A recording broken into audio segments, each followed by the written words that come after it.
Chapter 1 Rebirth. Jiang Ning awoke with a start, sitting up in bed, sweat trickling down her forehead, her gaze clouded with confusion and despair. The sights before her jolted her from her daze. Was this the apartment she resided in before the apocalypse? Ding dong, ding dong. The incessant notification from her phone prompted her to pick it up from the bedside. The date read September 14th, 2029, 9:32 a.m. A flurry of unread messages flooded her screen, all concerning the imminent arrival of the super typhoon knife, expected to make landfall along the coast in the early hours of the 17th. Wind speeds were predicted to reach levels between 16 and 19, accompanied by torrential rain lasting several days. Jiang Ning felt dazed. Had she not perished? Had she not succumbed to the ravenous darkness of the apocalypse? Was it her unwillingness to accept her fate that had plunged her into this nightmare at the brink of death? Ding dong. Another warning message arrived, time-stamped at 9:37 a.m. Jiang Ning pinched her arm forcefully, the sharp pain confirming that this was no dream. She had truly been reborn. Reborn just 3 days prior to the cataclysmic super typhoon that would herald the end of the world. No, to be precise, only 2.5 days remained. Jiang Ning felt no joy. Instead, a profound weariness washed over her. Typhoons, torrential rain, floods, extreme temperatures, earthquakes. Each challenge was akin to a descent into hell. What was there worth returning for? If she was back, could she simply await her demise? No, absolutely not. She splashed cold water on her face. The reflection staring back at her was youthful and beautiful, her visage radiant with collagen, untouched by the struggles of survival during the apocalypse. Everything appeared so splendid. Her tired gaze fell upon the jade pendant adorning her neck, a relic from her abandonment at the hospital at birth, later taken by Yang Weisong to gift to the campus belle, Su Mengyao. Throughout the 3 years of the apocalypse, Su Mengyao remained exquisite and immaculate, her attire pristine, her skin a delicate shade of rosy white, as though she still thrived amidst the flourishing era. Once, in a moment of faintness from hunger, Jiang Ning caught a glimpse of Su Mengyao savoring an ice cream pulled from the pendant. A thought struck Jiang Ning. She grabbed a blade and sliced her finger, allowing droplets of blood to fall onto the pendant. It emanated a brilliant light, and upon reopening her eyes, she found herself in an apartment devoid of a front door. Aside from running water and electricity, it bore no furniture, a 2-bedroom, 1 living room space of approximately 80 square meters, with a ceiling height of around 3 meters, adjacent to a 10-square-meter black soil garden on the balcony. A timer hovered in the living room, displaying 1 hour 56 minutes and 13 seconds. This was the sanctuary that allowed Su Mengyao to live in elegance. Or was it something stolen from her? Leaving the space, she found a new house in her mind, and with concentrated thought, she could sense everything within it. To clarify the functions of this space, she conducted a test with boiling water. Aside from the balcony and garden, all other areas possessed preservation capabilities. By using her consciousness to store items, the timer ceased its countdown. Entering would trigger a reduction in time. Time was of the essence. She had no luxury to ponder the intricacies.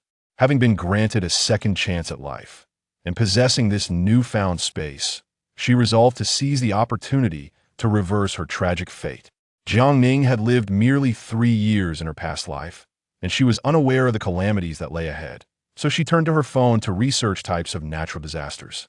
The overwhelming density of information nearly rendered her lifeless. Surviving was an arduous task. Setting aside her extraneous emotions, she retrieved paper and pen to draft a list of supplies. Growing up in an orphanage, Jiang Ning had learned that beneath its seemingly peaceful surface lay fierce rivalries, which gradually shaped her into a self-serving individual unwilling to suffer losses. With an inherent sense of insecurity, she scavenged for cardboard during elementary school, took part-time jobs during middle school, and tutored others while cleaning toilets, accepting any job as long as it paid. She excelled academically, ranking at the top of her class in the high school entrance exams, and even while pursuing her medical degree in her second year, she tutored 5 high school seniors, charging 200 yuan per session. Jiang Ning was a savvy entrepreneur, selling insurance and engaging in various ventures as long as it was legal. She was willing to try. Over the years, she had amassed a total of 200,000 yuan in her bank account, dreaming of saving for a down payment on a home. Now all of that seemed futile. In the afternoon, she had a professional class at school, followed by tutoring sessions in the evening, but now those seemed unnecessary. Jiang Ning sent a message to her students' parents, informing them of her illness and hospitalization, indicating that she would be unable to conduct classes for an extended period. She hoped they would find substitutes and settle the tuition fees promptly. The tutoring fees were settled bi-monthly, and the parents, being affluent, promptly sent her a total of 6,000 yuan in condolence red envelopes. Jiang Ning did not forget to remind them about the impending super typhoon, urging them to stock up on food and emergency supplies. Natural disasters were rampant, and the list of necessary medications filled 3 pages of paper. Many of these medications were not only expensive but also unavailable at pharmacies. Jiang Ning took a photograph of the list and sent it to a pharmaceutical company representative who was also a childhood friend, explaining that a wealthy new client required urgent delivery that night and requested a discounted price. Zhang Chao responded within minutes, calling her, "Ning, this list of medications seems rather peculiar. Are you certain this isn't a joke? The money has been transferred. The client has only one requirement. The delivery must be made tonight." With no time for idle chatter, she hung up and transferred 50,000 yuan, hoping to cover any discrepancies. The supplies she needed were extensive, and as she grabbed her keys to head out, she inadvertently noticed the limited edition new AJ sneakers on the table, feeling a surge of frustration. She had always lived pragmatically, but encountering Yang Weizong felt like a curse. To pursue him, she had moved out of her dormitory to rent an expensive apartment in a sought-after school district, even waiting in line at a specialty store in the early hours to purchase the AJ sneakers for him. Her own footwear seldom exceeded 300 yuan, yet she had no qualms about spending over 8,000 yuan on the limited edition release for him. What had she received in return? He accepted her gift but dismissed her confession, and on the day of the typhoon, he feasted on her stockpile of supplies with Su Mengyao. For 3 years during the apocalypse, he had not once offered assistance, instead observing coldly as she was beaten and slaughtered by demons. Had she known it would come to this, she would have rather fed the AJ sneakers to a dog than give them to him. This time, she would see if he and Su Mengyao could maintain their glamorous lives without her supplies and the benefits of her space. The super typhoon raged for half a month, followed by 3 months of incessant torrential rain, submerging the entire city. Jiang Ning resided on the 18th floor, although she remained dry. Her life was still fraught with discomfort. Upon leaving her community, she enjoyed a hearty meal at a street-side breakfast shop. Without delay, she rented a cargo van and hurried to the AJ specialty store. The staff were taken aback by her request for a return. After all, it was a limited edition release, and numerous customers were eagerly waiting to seize it. She returned the sneakers for over 8,600 yuan, enough to stockpile rice, flour, and oil for 2 to 3 years. Who needed a man? Driving to a street lined with door and window shops, she ordered 2 of the sturdiest stainless steel doors, equipped with triple bolt locks, ensuring that no brute force could breach them. Including installation, the cost amounted to over 6,000 yuan. To save time, Jiang Ning took precise measurements before heading out. The shopkeeper, initially concerned about accuracy, readily agreed upon learning about her community and building, having previously conducted business there. "If you need it urgently, I can have it ready by the day after tomorrow." Across the street was a glass shop, where she selected the thickest shatterproof glass at 600 yuan per square meter, also scheduled for installation the following morning. Let them come and knock, let them try to break in. In this lifetime, no one would dare to wield a knife and bully her. Chapter 2. Stockpiling supplies after settling the deposit. Jiang Ning hurried to the largest outdoor supply store in the city. The industry was experiencing intense competition, and the store was conducting a clearance sale with astonishingly low prices, with some items discounted to as little as 20%. It was indeed an opportune moment to seize bargains. She acquired 2 assault boats and 4 inflatable rafts, emergency kits for earthquakes and fires, tents, fire axes, climbing ropes, binoculars, radios, waterproof flashlights, and high-capacity solar chargers, among other essential supplies. Quality was paramount when it came to life-saving gear. Noticing her as a significant customer, the storekeeper enthusiastically recommended jackets and sleeping bags, assuring her of discounts and guaranteed quality. Jiang Ning, however, expressed her disdain. inquiring if they had cold-resistant gear suitable for temperatures as low as -60 or 70 degrees. The storekeeper was taken aback, as they were located in the south, where winter attire often included short sleeves. "I am heading to the Arctic for research," she stated, and upon realizing she was serious, the storekeeper promptly contacted a colleague. He informed Jiang Ning that they had polar-grade cold weather gear and mummy sleeping bags, which when used in conjunction would certainly suffice, albeit at a higher price and located in another province. The colleague operating an online store had favorable reviews and could expedite shipping, ensuring delivery by the next afternoon. Jiang Ning ordered 2 sets, spending over 6,000 yuan. At another outdoor supply store, she spent an additional 12,000, filling her vehicle to capacity and discreetly storing the goods in her space. Assault boats required diesel, which was not sold to private individuals.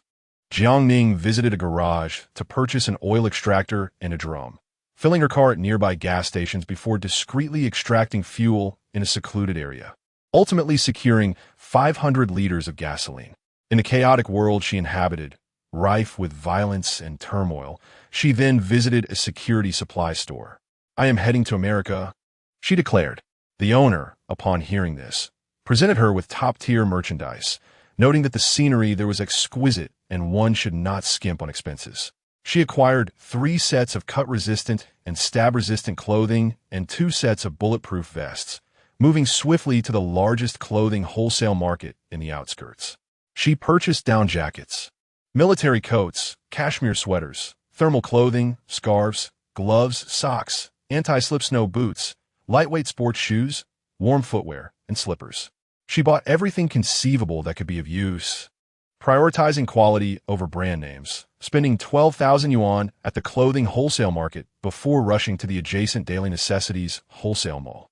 She procured air conditioning blankets, down comforters, especially large cotton blankets weighing 8 and 10 pounds, demanding that all be packed in compression bags.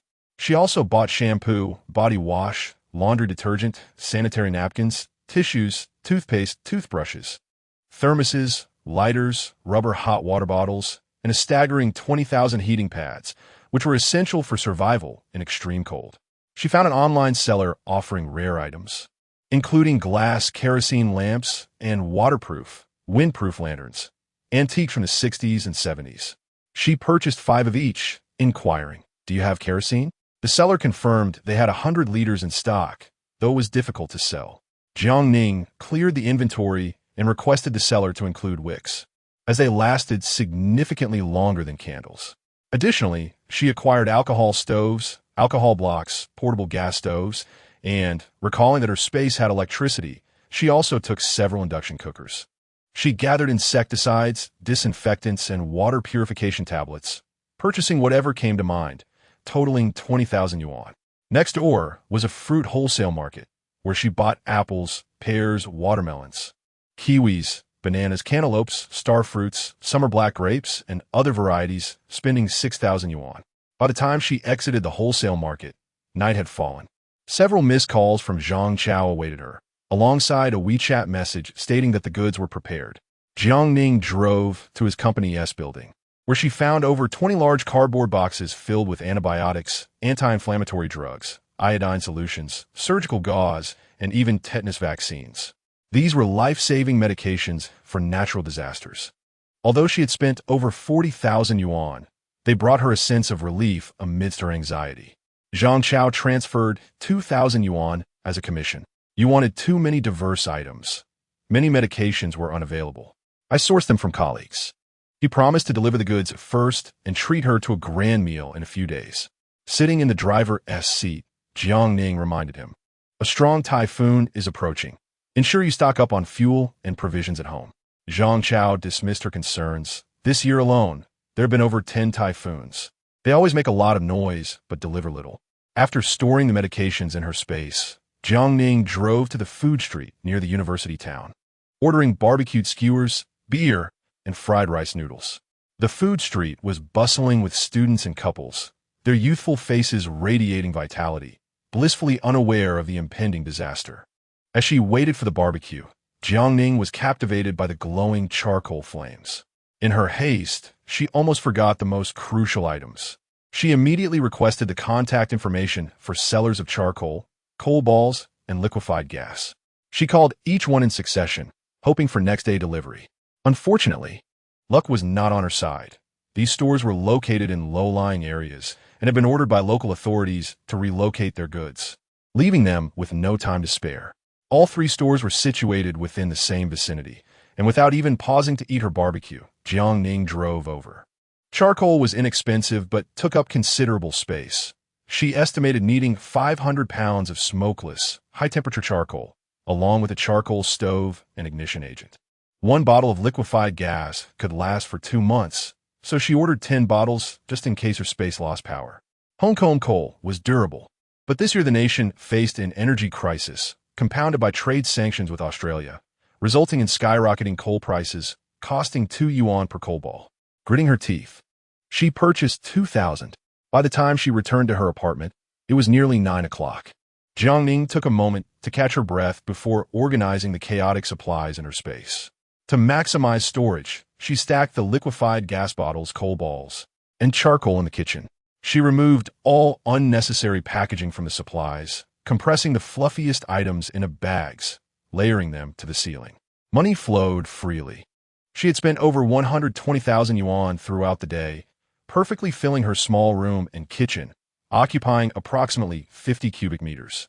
Just as she finished tidying up, she was abruptly kicked out, her entire being ejected from her space. Dazed by the unexpected ejection, Jiang Ning muttered. She attempted to re-enter, only to be met by an invisible barrier. Oh no, the space has swallowed my supplies. Chapter 3. Resources have been consumed. Jiang Ning, startled, swiftly examined her surroundings with her mind. The space was intact, and the supplies were present. She attempted to summon an item with her thoughts, and a coal ball appeared in her hand. As she scanned the area with her consciousness, she discovered that the light and shadow timer was at 0.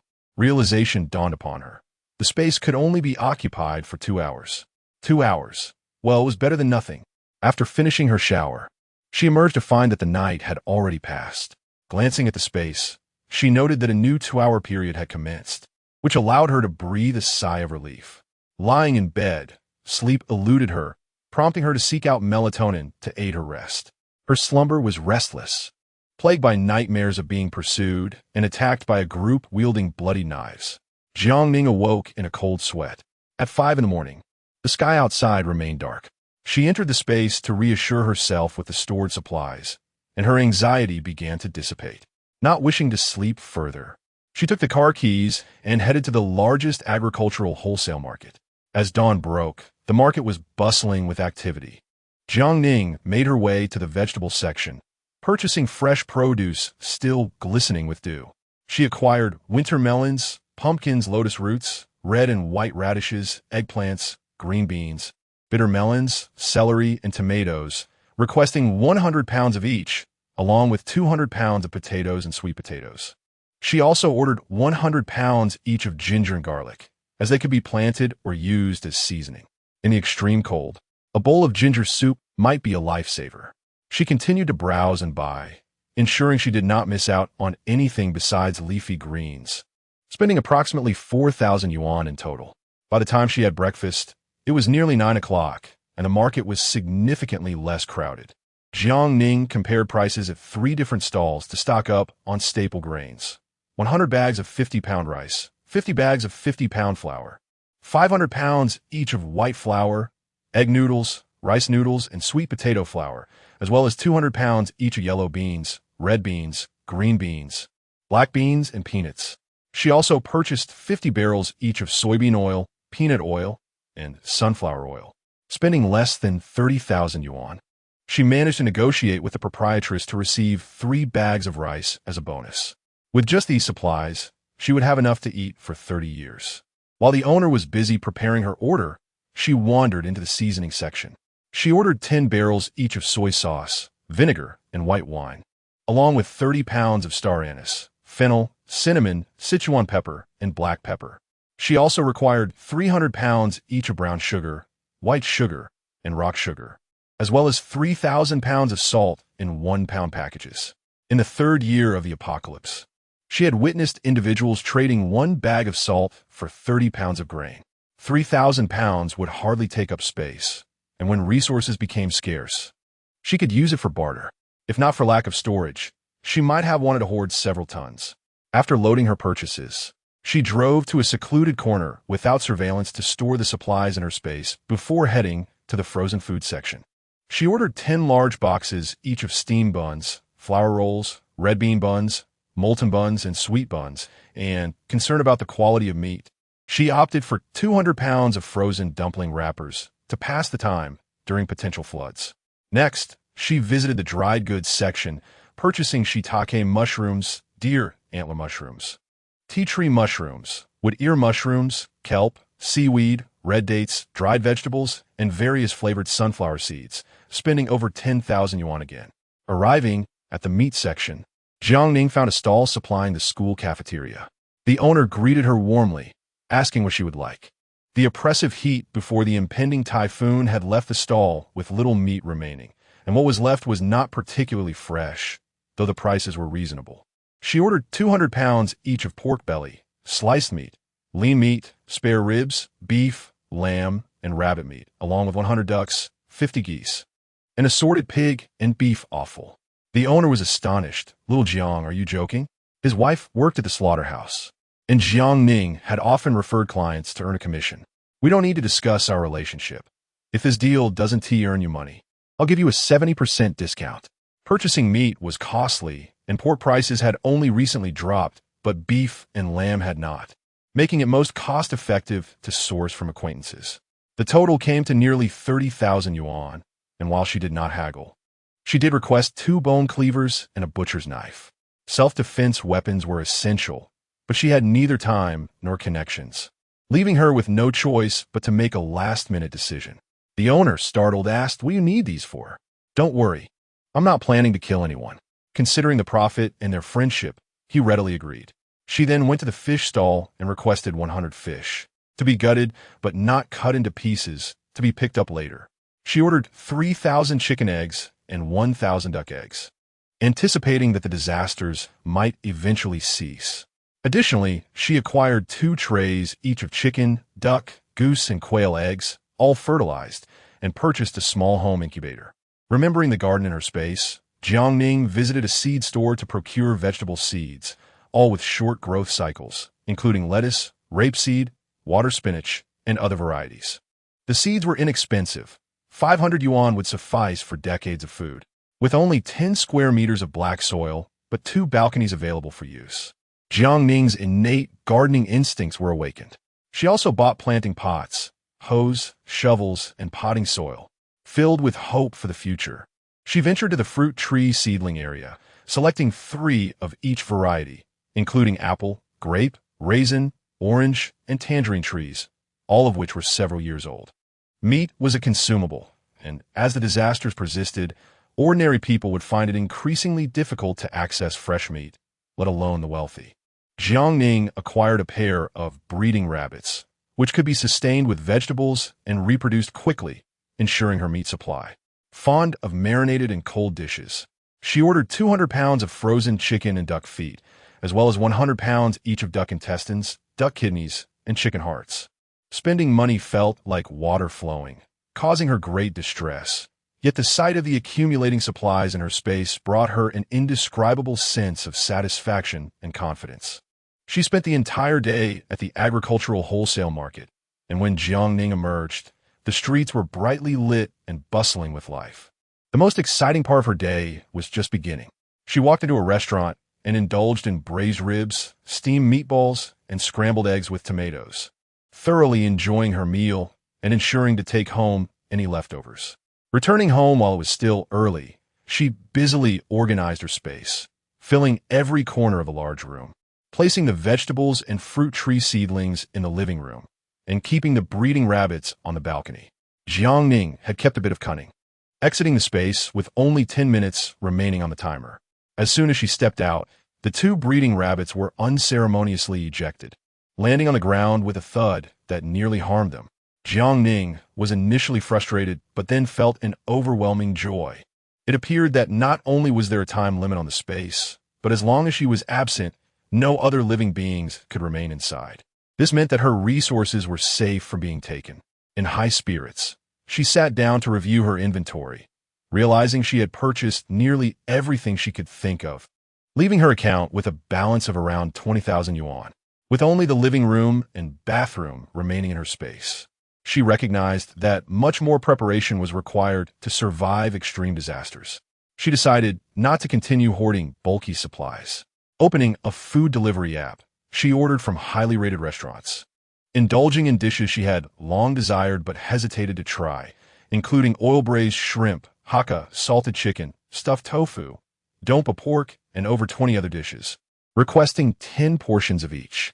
She also ordered a variety of snacks: fried dough sticks, soup dumplings, pan-fried dumplings, scallion pancakes, beef patties, fried buns, skewers, marinated dishes, roasted meats, and milk tea, totaling over 10,000 yuan.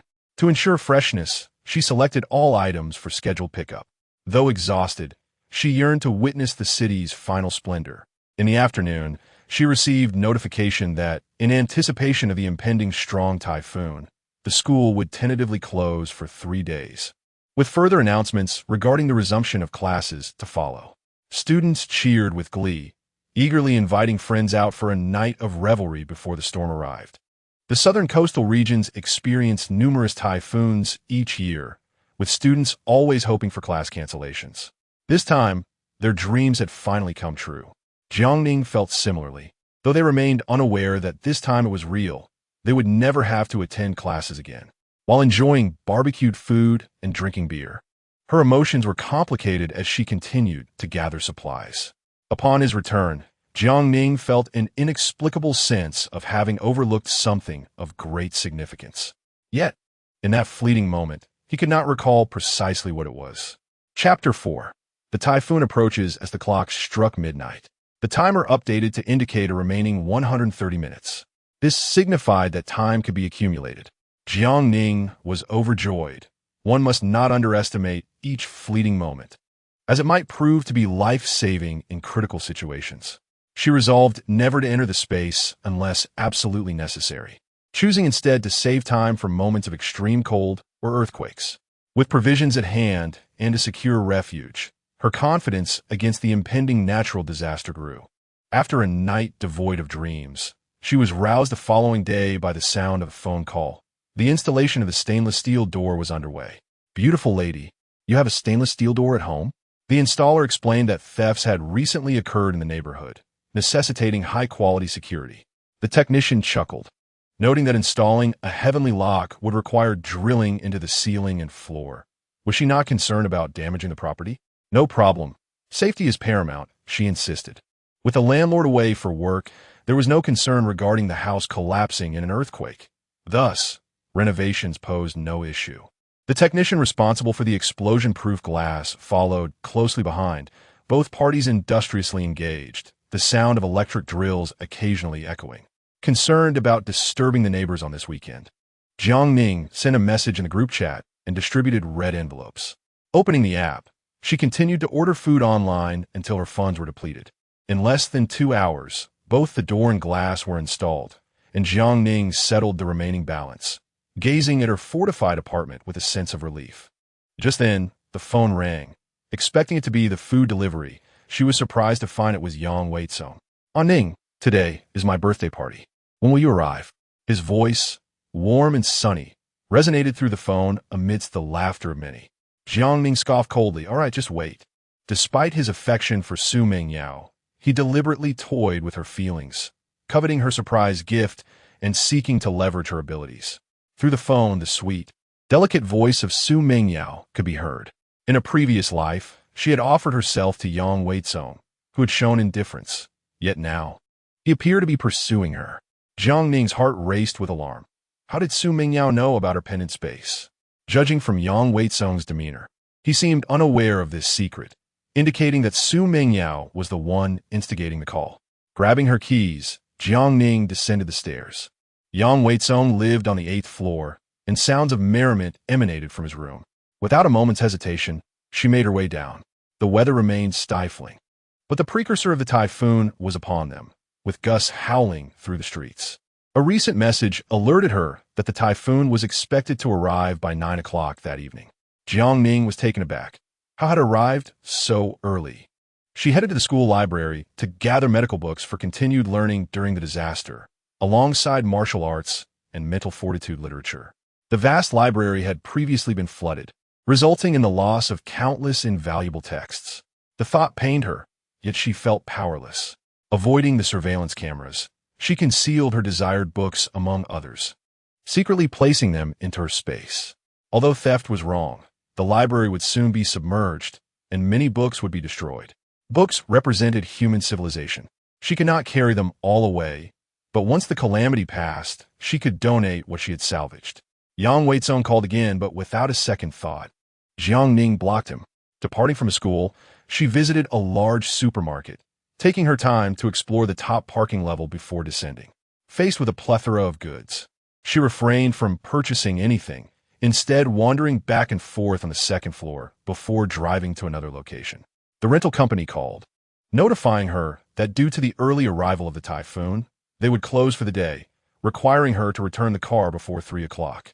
Jiang Ning acquiesced, but upon returning the vehicle at 4, the Typhoon's relentless winds howled, causing disturbances everywhere.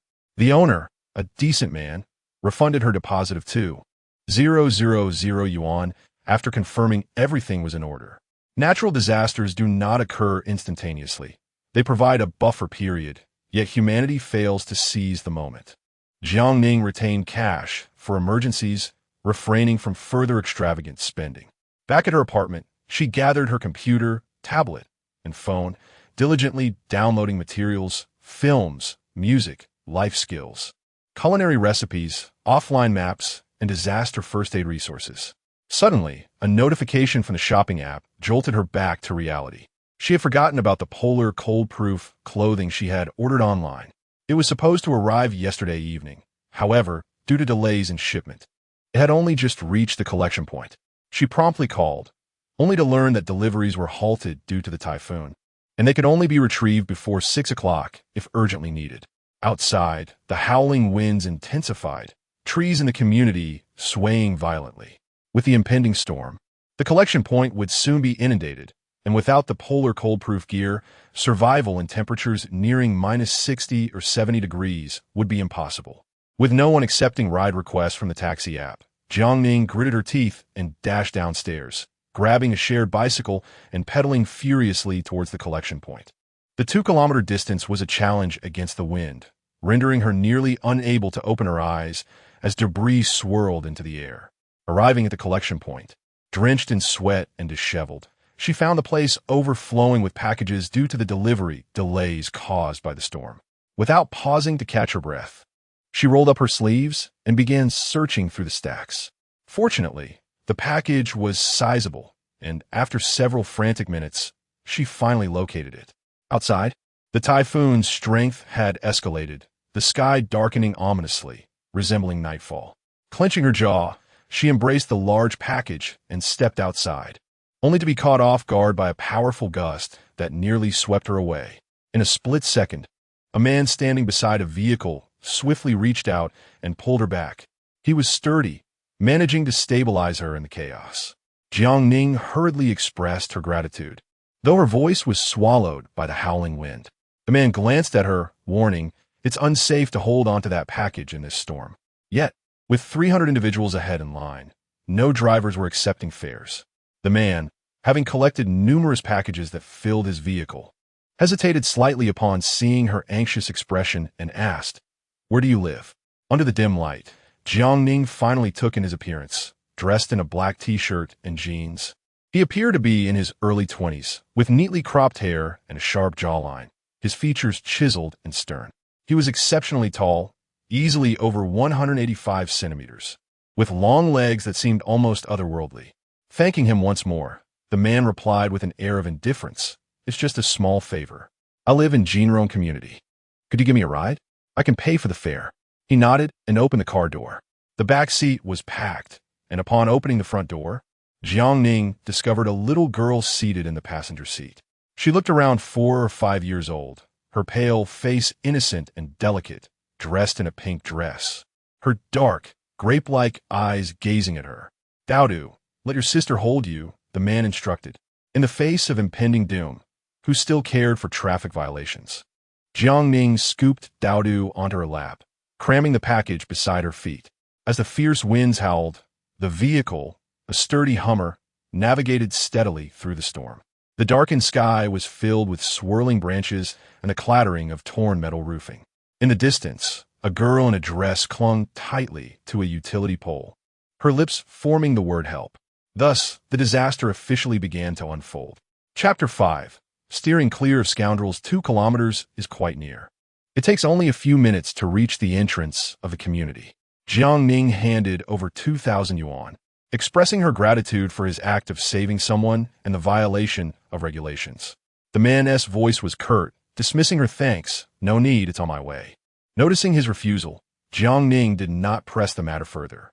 As she exited the vehicle, she cautioned the typhoon might cause water and power outages. It would be wise to stock up on rice, flour, and cooking oil while you can. Pushing open the car door, she rushed into the community, cradling her package against the biting wind. Large raindrops began to pelt down, and as Jiang Ning stumbled out of the elevator, she unexpectedly spotted Yang Wei-tsong and Su Ming Yao standing before her apartment door. They must have been waiting for quite some time. Yang Wei-tsong wore an impatient expression, while the campus belle, Su Ming Yao, smiled charmingly, her white dress lending her an ethereal grace. Where have you been? Yang Wei-tsong snapped, his tone tinged with annoyance. We've been waiting for you for ages. Upon seeing them, Jiang Ning was immediately reminded of the bullying she endured in the apocalypse, as well as their cold indifference while she suffered at the hands of demons. Her mood soured in an instant. In her past life, she had made foolish mistakes, and in this life, if they sought to exploit her, they would find themselves facing the consequences. The despair she had experienced was something they would come to know tenfold. With an icy demeanor, she asked, "What do you want?" Her usual warmth towards him had vanished, leaving Yang Wei-tsong momentarily taken aback. "Why didn't you come on my birthday?" he demanded, his voice tinged with incredulity. "Why would I attend when we're not close?" He stammered, clearly flustered. She had been pursuing him for quite some time, even mentioning gifts she wished to present him. However, his intentions were not driven by her gifts, but rather by Su Ming Yao's interest in getting to know her better. Su Ming Yao scrutinized Jiang Ning and sweetly addressed her, "Junior." Jiang Ning coldly retorted, "I do not know you. Refrain from such familiarity." Su Ming Yao appeared slightly embarrassed, yet maintained her sweet tone. "Today is our senior's birthday. We thought we could gather as alumni." The birthday had already passed at noon, and their invitation to the 8th floor was merely a ploy to seize her precious resources. "Are you deaf?" Jiang Ning mocked. "Didn't you hear me say we're not familiar? Why should I care about his birthday?" Surprised by her harshness, Yang Wei-tsong's face turned dark. "What is your point, Jiang Ning? You flaunt your couple's ring with her, yet repeatedly invite me to your home. Do you intend to play both sides? Don't harbor such delusions. I have no interest in you whatsoever." Yang Wei-tsong was furious, his embarrassment palpable. "Ming Yao, let us go." Yet, Su Ming Yao was reluctant to leave. With gritted teeth, she forced a smile. "Ah Ning, your pendant is lovely. I wonder where you bought it?" Jiang Ning removed the pendant and asked, "Do you want it?" Su Ming Yao's eyes lit up. "Can you part with it? I truly adore it." Jiang Ning released the pendant, letting it fall to the ground. She stomped on it forcefully, shattering it into pieces. Once bound to space, the pendant lost its luster, rendering it utterly useless. The world can be treacherous without publicly destroying it. Who knows what Su Ming Yao might do? Your affection repulses me. Upon seeing the pendant destroyed, Su Ming Yao was taken aback, gasping in shock. Yang Wei-tsong, incensed at his girlfriend's humiliation, turned to Jiang Ning with harsh words. Jiang Ning glared menacingly. "Leave me be, or I shall make my displeasure known." With a face ashen as ash, Yang Wei-tsong dragged Su Ming Yao away in a huff. Finally, Jiang Ning opened the stainless steel door and hurried inside, eager to unpack her delivery. The extreme cold weather gear was thick yet soft and warm against her skin, while the mummy sleeping bag, crafted from multiple layers of down, was of exceptional quality, her lifeline in the bitter cold. Outside, the winds howled and the sky was ominously dark. After securing the doors and windows, Jiang Ning retrieved a large white plastic barrel to collect water, filling it and placing several buckets in the bathroom of her space. As the typhoon raged, the community would soon face water and power outages. Regardless of the chaos outside, Jiang Ning busied herself in the kitchen, tirelessly washing rice, cooking, and preparing vegetables. Dishes such as braised pork, chicken with mushrooms, poached fish, and beef brisket with radish were prepared in abundance. Each pot filled to the brim and placed steaming into her space.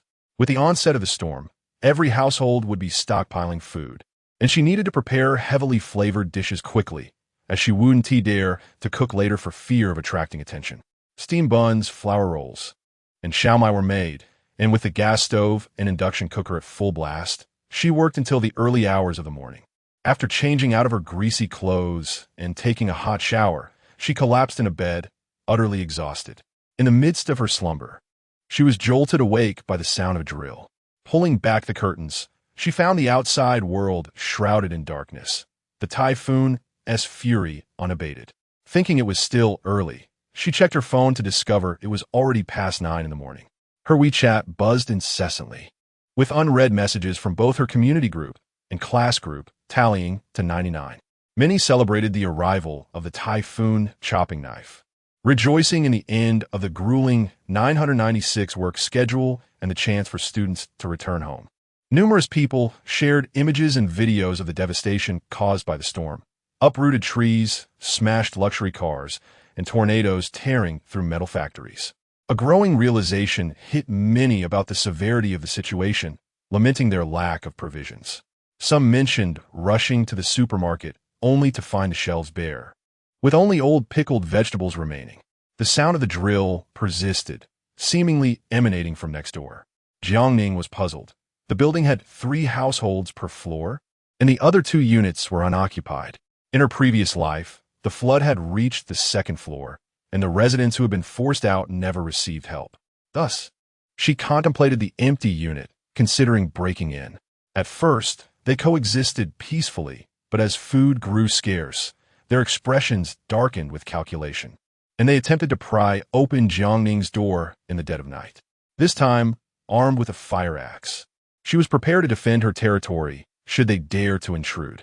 Not only was there the sound of drilling, but also the faint cries of children. Jiang Ning opened her door to find the entrance to Unit 1801 ajar, the brand-new stainless steel door leaning against the wall. A young man in light casual attire was drilling into the wall. Upon hearing the door open, he turned to face her. Jiang Ning's expression shifted to one of disbelief. "It's you?" Chapter 6. Tornado. Jiang Ning never anticipated that 1801 would not only welcome new tenants, but that they would also be a young man who had lent her assistance at the delivery point. He appeared slightly surprised, nodded in acknowledgement, and continued with his tasks. The man possessed a strikingly handsome, yet aloof demeanor, his tall and lean physique suggesting a latent strength beneath his clothing. Jiang Ning felt a shiver run down her spine. After exchanging pleasantries, she hurried back to her room. This life was different. Not only had the typhoon arrived earlier than expected, but there were also new neighbors. What kind of sane individual installs 3 stainless steel doors? It would be best to coexist peacefully, yet one must maintain a proper vigilance. While his act of bravery was commendable, who could guarantee that he would retain his integrity in the face of the moral decay that accompanies catastrophic events? After securely locking her door, brushing her teeth, washing up, and having breakfast, the sky had brightened slightly, yet remained ominously gloomy.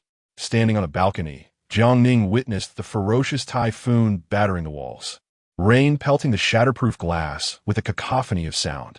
In just one night, the streets had been inundated, many vehicles submerged, while low-lying areas had been swept away by the floodwaters. The rain obscured her vision. In the distance, a heavy gray mist rendered everything indistinct. The sky seemed to descend, like an invisible hand of darkness compressing the entire city, crushing it mercilessly. While returning to check the local weather, Jiang Ning felt an overwhelming sense of dread in the face of the impending disaster. Holding a pair of binoculars, she gazed down upon the city, now resembling a vast ocean, with lowering storm clouds and whirlpools connecting the earth and sky, swiftly swirling and engulfing everything in their path: trees, vehicles, rain, seemingly intent on consuming all. A tornado! Jiang Ning was utterly shocked as she witnessed the tornado severing an overpass in an instant, lightning striking trees and igniting fires, only for the torrential rain to extinguish them shortly thereafter. Had there been tornadoes in her previous life? She could not recall, sensing that many things had changed, seemingly for the worse. The incessant notifications on her phone irritated her, prompting her to disconnect from the internet. She retreated to the kitchen, busily preparing food. After blanching frozen chicken and duck feet to remove the foul odor, she gathered various seasonings to create braised dishes. Handling pork and beef offal took considerable time. The smoke from the cooking left her appetite diminished, and for lunch, she hastily made tomato and egg noodles. As she turned off the exhaust fan, she faintly heard the sound of a child crying. Dismissing it at first, she prepared to return to her room when the sobbing from next door caught her attention. Having only studied medicine for a year, she was hardly an expert, yet she understood enough to recognize that the child's cries were abnormal. After a moment's hesitation, she knocked on the door of 1801, calling out Dowdu. The three thick stainless steel doors muffled her knocks, and after several minutes of silence, she was about to turn away when she heard a click. After what seemed like an eternity, the door creaked open to reveal a tear-streaked, timid face, with remnants of vomit still smudged at the corners of her mouth and an unusual flush on her cheeks. "Why are you crying, Dowdu?" Jiang Ning reached out to touch her forehead, which felt alarmingly hot. The child had a runny nose, indicating a fever. "Where's your father?" she inquired. "My brother is gone." The child's voice was hoarse and laden with tears, her small hands wiping away the tears, feeling forsaken. It appeared she had experienced abandonment before. Glancing at the impenetrable stainless steel doors, Jiang Ning gently stroked Dowdu's head, reassuring her that her father might just be out for a moment and would return soon. "Would you like to go to your sister's house?" The 5-year-old, unwell and confronted with an unfamiliar environment, was understandably frightened. Yet, she hesitated and eventually nodded in agreement. Jiang Ning led Dowdu back to her home, where she took her temperature, discovering it had soared above 39 degrees Celsius. She procured suitable children's cold medicine, which contained fever-reducing ingredients. After administering the medication, she wrote a note for Dowdu's parents and affixed it to the door of 1801, hoping to alleviate their concerns. Listening to the typhoons roar outside, Jiang Ning couldn't help but feel curious about her neighbors. Who would venture out in such perilous weather, with thunder accompanying the storm? The television had lost its signal, and she noticed Dowdu curled up on the sofa, visibly terrified and anxious. This prompted Jiang Ning to recall her own childhood. Watching other children receive affection from their parents while she lay bedridden, embracing a pillow and weeping, feeling abandoned by the world. Unsure of how to care for a child, Jiang Ning resorted to her tablet, queuing up animated films for Dowdu to watch. The allure of the cartoons was undeniable, and Dowdu's spirits lifted somewhat. Jiang Ning sat beside her, scrolling through her phone, when several messages began to flash. One from Yang Weizong. "Ning, I apologize for my behavior yesterday. I hope you aren't upset. I was looking forward to celebrating my birthday with you, but you didn't come, which left me feeling rather dejected." He appeared quite presentable, yet it was surprising how fragile he was, unable to withstand just one night. It was understandable.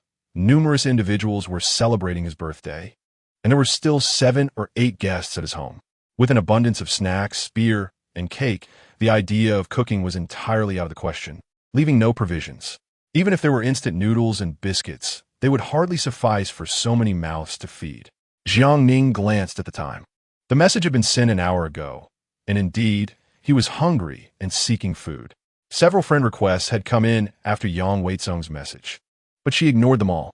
2 parents from tutoring sessions had reached out to thank her for the timely reminder to stock up on food, averting potential hunger for their families. One even sent a red envelope as a token of gratitude. Jiang Ning declined to accept it, knowing she wouldn't have a chance to spend it. Continuing to peruse the group messages, she saw posts showcasing lavish seafood feasts, people enjoying hot pot and la fight amidst the storm, and others displaying their well-stocked freezers. Many were engaged in competitive displays of abundance, even organizing a game of exchanging items. completely oblivious to the dire consequences their actions would incur. With half a month of relentless typhoon and rain, even if the government intended to provide assistance, the harsh reality rendered such efforts futile. Once food supplies dwindled to critical levels, these individuals would swiftly become targets for looting. For every post showcasing abundance, there were pleas for assistance. A significant number of those seeking help were young people accustomed to relying on takeout, living extravagantly without ever cooking, with closets full of clothing and skincare products, yet no food. Messages flooded in from individuals who had raided the supermarket, lamenting that instant noodles were sold out. Is there any kind-hearted soul who can spare some? I couldn't grab any either. I have bought 2 bags of flour, but I have no pot at home. One person initiated the exchange, prompting others to follow suit, and someone even invited a lady to their home for hot pot, though she was not in the same building. Many were merely spectators, enjoying the spectacle, with few genuinely willing to assist, until someone suggested bartering, offering 5 face masks in exchange for a pack of instant noodles. Responses began to pour in. The messages were overwhelming, and as Jiang Ning scrolled quickly, she came across a video showing a car being swept away by floodwaters, with firefighters braving the storm to rescue it, only to be engulfed by the surging tide. Such videos were numerous, some depicting successful rescues, while others ended in tragedy. Jiang Ning felt a heavy weight on her heart, and just as she intended to exit her phone, Yang Weizong's name popped up again. Chapter 7. Starving to the point of begging without a moment's hesitation, she blocked the call. Within a minute, her phone rang again, this time from an unfamiliar number. Even without thinking, she knew it must be a classmate or friend of Yang Weizong. Resolutely, Jiang Ning refused to be a scapegoat, determined that losing even a morsel of food would be unacceptable. She switched off her phone and noticed Do curled up on the sofa, sleeping fitfully, even in dreams seeming anxious. After checking, she found the fever had subsided to 38 degrees. With Dodo around, she could not afford to indulge in culinary delights. Jiang Ning, while eating a bowl of overcooked tomato and egg noodles, found it surprisingly delicious. The balcony had an emergency exit, with the rest of the windows covered in frosted film, allowing light to filter in while obscuring the view from outside. Jiang Ning retrieved planting pots and soil, taking a few pounds of potatoes and cutting those with sprouting eyes into chunks. She mixed them with wood ash before planting them in pots. Having planted nearly 20 pots, she positioned them neatly on the balcony. She then planted several pots of garlic, green onions, lettuce, bok choy, and water spinach, among others. Utilizing hollow hanging hooks, she suspended the planting pots from the iron railing. With diligent care, she could achieve a bountiful harvest of vegetables. Before she could wash her hands, a loud knocking echoed at the door. Jiang Ning. Jiang Ning. The voice was unfamiliar, but if she guessed correctly, it belonged to a classmate of Yang Weizong. It seemed they were indeed desperate. Jiang Ning, you love to cook. Could you spare us some food? We'd be willing to pay double, no, 5 times the price. Just approve the friend request, and I'll transfer the money now. She retorted, we are all friends here. Do you really need to be so ruthless? The voices outside grew increasingly unpleasant, with one even kicking the door in frustration. Jiang Ning, seizing a kitchen knife, swung the door open, brandishing the weapon. Who kicked the door? Standing outside were 3 boys who, upon hearing the door open, momentarily rejoiced, knowing that Jiang Ning had feelings for Yang Weizong, and it was unacceptable to let their idol go hungry. Having consumed all their snacks the previous night, they had gone hungry for both breakfast and lunch, and their stomachs could no longer endure it. They were left with only a few bottles of beer, which only heightened their hunger. Yang Weizong had often teased Jiang Ning for her hoarding habits, claiming that she kept expired food like an old woman. They had laughed behind her back, never expecting their mockery would now lead them to her doorstep. Before they could speak, Jiang Ning's knife came swinging, startling them into retreat. Jiang Ning, have you lost your mind? They exclaimed in shock. Jiang Ning stood resolute at the doorway, her expression ice-cold. Scram! I have no obligation to feed you, shameless boys. Eyes wide in disbelief, they retorted, What do you mean, Jiang Ning? She replied fiercely, Since I am not your mother, why should I care about your eating and drinking? With the knife still raised, she threatened, Dare to think of me again, and I'll expose you on the school forum and in the community group. Let's see if you still have the gall. You have some nerve. They stammered, taken aback. After all, it was merely a couple of missed meals, and, as men, they still had their pride. Moreover, Jiang Ning's crazed demeanor, coupled with her fierce gaze, suggested she might have been genuinely provoked by Yang Weizong's relationship with Su Mingyao. Let us see how this unfolds. With that, they retreated, leaving in haste. Jiang Ning remained silent, slamming the knife against the wall, sending them running in fear. With this display of ferocity, it was likely they would think twice before returning anytime soon. Upon shutting the door, she noticed Dodo had been awakened by the commotion, tears welling in her eyes as she trembled on the sofa. The child seemed unwell, likely suffering from some deep-seated trauma. Tossing the knife back into the kitchen, Jiang Ning softened her tone. Dodo, don't be afraid. Those were bad people, and I sent them away. She touched Dodo's forehead, relieved to find her fever had subsided. Hearing Dodo's stomach growl, Jiang Ning asked, "Would you like something to eat?" Dodo nodded, then shook her head. "But where's my brother?" Jiang Ning noted that 1801 had not yet returned. Excusing herself, she hurried to the kitchen and brought out a bowl of century egg and lean meat congee. Dodo, ravenous, ate cautiously while glancing at her, as if fearful she might suddenly become angry. Such sensitivity indicated a troubled home life. Gently ruffling her hair, Jiang Ning offered her a lollipop. "Thank you, sister." Dodo replied obediently, settling into the sofa. Jiang Ning opened her phone to browse, and upon reaching the latest messages, she saw Yang Weizong seeking assistance in the group chat. Yang Weizong, the dashing and charming figure of the school, adept at masking his true nature, quickly garnered responses from beautiful girls in the community, as many students resided nearby. "I have bread in a self-heating pot. Seniors in need are welcome to come and collect." Clicking on the profile of a girl, she was a resident on the 12th floor, a petite and lovely accounting student, also a devoted admirer of Yang Weizong. It was a mutual arrangement, with one willing to give and the other to take. Yet, she likely did not foresee that her invitation would attract not just Yang Weizong, but a whole swarm of others, a locust-like horde that would leave nothing in its wake. Jiang Ning had seen her carrying groceries before, suggesting that she usually cooked and had supplies. If she were astute enough to recognize the situation, perhaps she could avert disaster. After some consideration, Jiang Ning also posted a message expressing her hunger in the group. With her social standing insufficient to garner attention, no one responded. She then requested 20 yuan in exchange for instant noodles or bread, only to be met with further silence. Outside, the typhoon raged, shattering the old windows of the neighboring building as gusts of wind howled into her home, flooding the streets. It turned out to be an unprecedented super typhoon, causing unease among the residents, and the group chat lost its earlier buzz. Dodo fell asleep again, and Jiang Ning covered her with a blanket to keep her warm. Knocking resumed. Dodo. Confirming it was 1801, Jiang Ning opened the door. Drenched and wearing a raincoat, he held the sticky note she had affixed to the door. "Is Dodo here?" Jiang Ning nodded, explaining, "Dodo has a cold and a fever. She cried until she vomited and almost choked. I gave her medicine, and the fever has subsided. You just need to take her home and continue the medication." To her surprise, 1801 exclaimed, "You're a doctor?" "Just a bit knowledgeable," she replied. He entered, feeling Dodo's forehead. Expecting him to take the child, she was startled when he suddenly spoke. "I apologize for the intrusion. My name is Hua Yishan. I just moved in last night.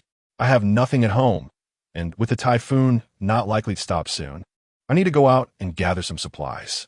Would it be all right if Dodo stayed here temporarily? I'll come back to fetch her later." Jiang Ning was astonished. In such a severe storm, "Are you really going out?" Chapter 8. Roll up your sleeves and get to work with little to spare at home. Caution was paramount. After a brief moment of hesitation, Jiang Ning acquiesced, for she had provisions stored away, ensuring her own safety. Venturing out was far preferable to harboring ill intentions towards her. Glancing around the living room, 1801 expressed gratitude for her care of Dodo. "It was nothing. You assisted me yesterday," she replied.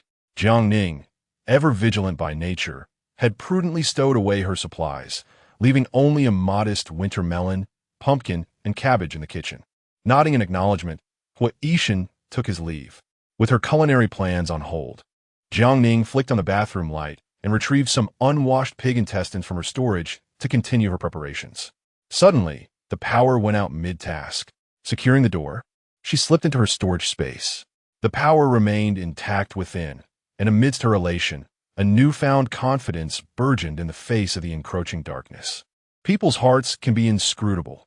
Even in the presence of children, Jiang Ning maintained her guard.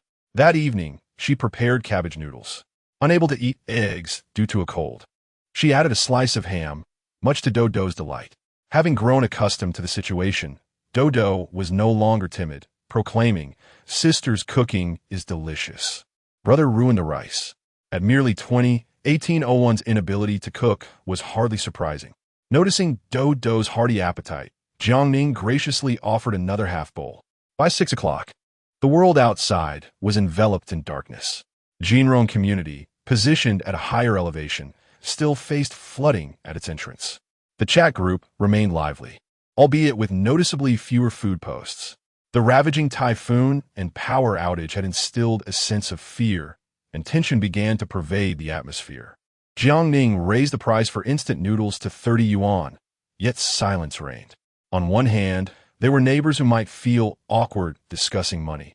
On the other, they were gripped by fear, taking precautions against the ominous weather. With the power out, the city succumbed to darkness. The once splendid lights, now a distant memory, replaced by an intangible unease. Jiang Ning drew the curtains and activated her solar lamp. Dodo, frightened, instinctively clutched the hem of her garment. Lacking experience with children, she resorted to placing a cartoon on her tablet. Around 8 in the evening, 1801 returned, clad in dry leisure wear and carrying a bag of supplies. Jiang Ning, "Thank you for looking after Dodo," he said. The bag was heavy, containing potatoes, 2 cabbages, 2 kilograms of noodles, a box of cold medicine, an alcohol stove, and solid alcohol tablets. Huishan advised, with the power out, water may also be cut off. It's wise to stock up. Jiang Ning expressed her gratitude, modestly declining at first before accepting the items. Once he had taken Dodo away, she promptly secured the doors and windows. Igniting the gas stove to prepare braised pig intestines, sweet and sour ribs, and other dishes. After a flurry of activity that extended into the early hours, she stepped out to dispose of kitchen waste, only to discover damp footprints in the corridor. The wet traces led to the entrance of 1801. Had someone ventured out during the day only to return at night? 3 stainless steel doors stood as barriers, regardless of the risks involved in hoarding supplies. Returning to her room, Jiang Ning fell deep into thought. There was something extraordinary about 1801. The rain was cool, and sleep enveloped her comfortably. Outside, darkness persisted as she continued to slumber. Awakening from her slumber, she found it was past 10 in the morning. Upon stepping onto the balcony, she was greeted by a gray world where the sky and water melded into one indistinguishable expanse. Faint sounds of commotion drifted from below, and she peered down to see that water had invaded the community, reaching the first-floor residents. The previous day's power outage had rendered the chat group relatively quiet, but some still shared images, revealing floodwaters lapping at the ankles of several households. Emergency calls went unanswered, and even those that connected proved futile. As the duty station had succumbed to the flood, residents cursed and scrambled to move their belongings to higher ground. Situated near the university town, few homes remained vacant, with even those unoccupied typically rented out. Some astute individuals had already inquired in the group about temporary accommodations. Typically, neighbors could assist one another, but now, with the power out and gas supply ceased, who would dare to take in others? Inviting someone in was a double-edged sword. What if they overstayed their welcome? Housing was a dilemma, and meals posed another challenge. The last thing anyone wanted was to create animosity through kindness, and the chat group fell into a heavy silence. The first-floor residents, frustrated, wondered if they could block the stairwell. With the relentless storm and flooding, how could they endure in the damp corridors? Adults might manage, but how could children be expected to cope? Many, unwilling to yield, began ascending the floors, knocking on doors in search of refuge. If all else failed, they would even pay for lodging. However, residents either remained silent or indicated their homes were already full, leaving little option. Another knock echoed through the corridor. and Jiang Ning was taken aback by the rapidity of the first-floor residents. To her surprise, it was 1801. He appeared equally groggy, a hint of fatigue in his expression. "I replaced my door.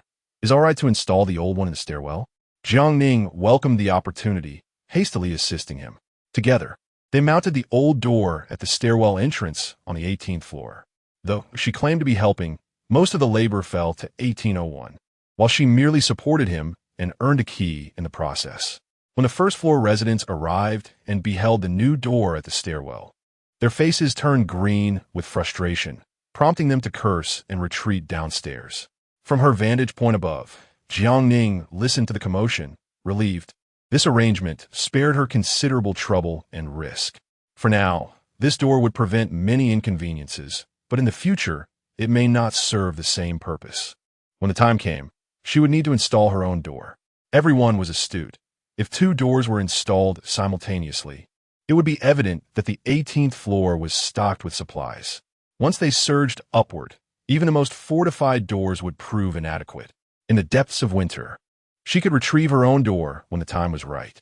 With the gas supply cut off, Jiang Ning retrieved a gas cylinder from her storage space.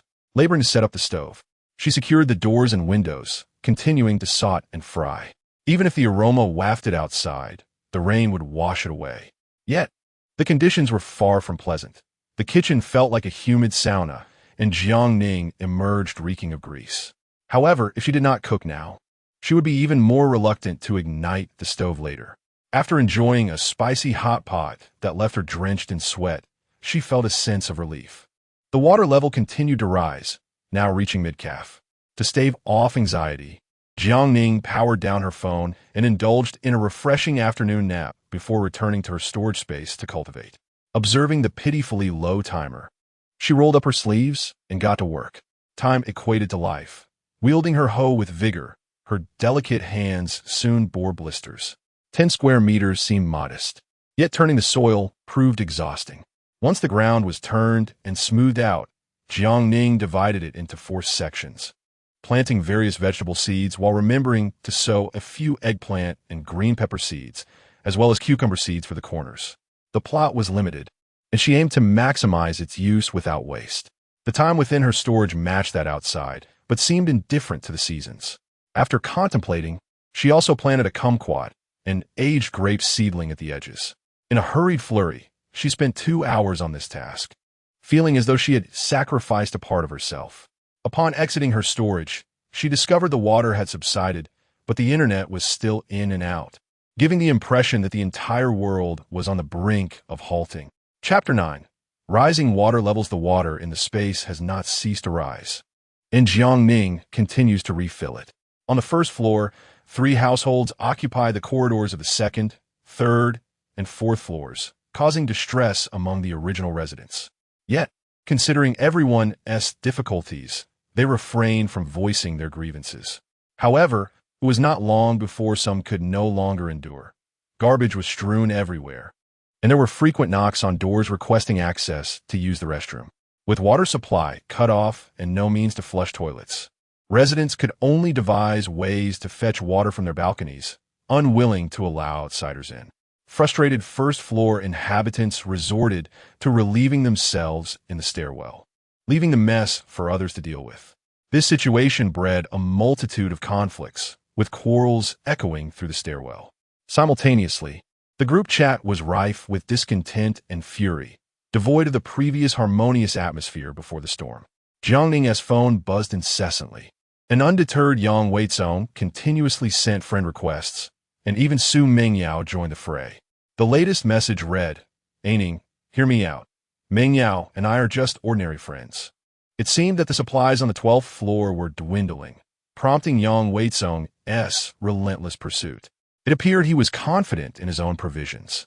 Had it not been for the door installed on the stairs, he might have charged up at once.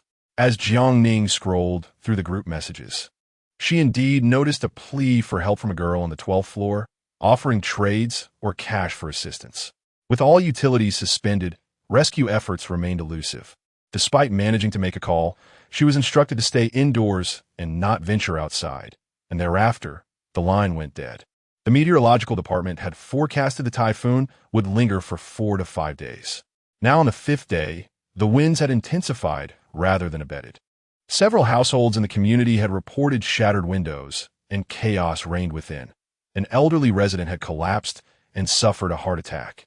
Trapped by the flood, emergency calls went unanswered, and frantic family members cried out in the chat for medical assistance, pleading for heart medication, as their supplies had run out.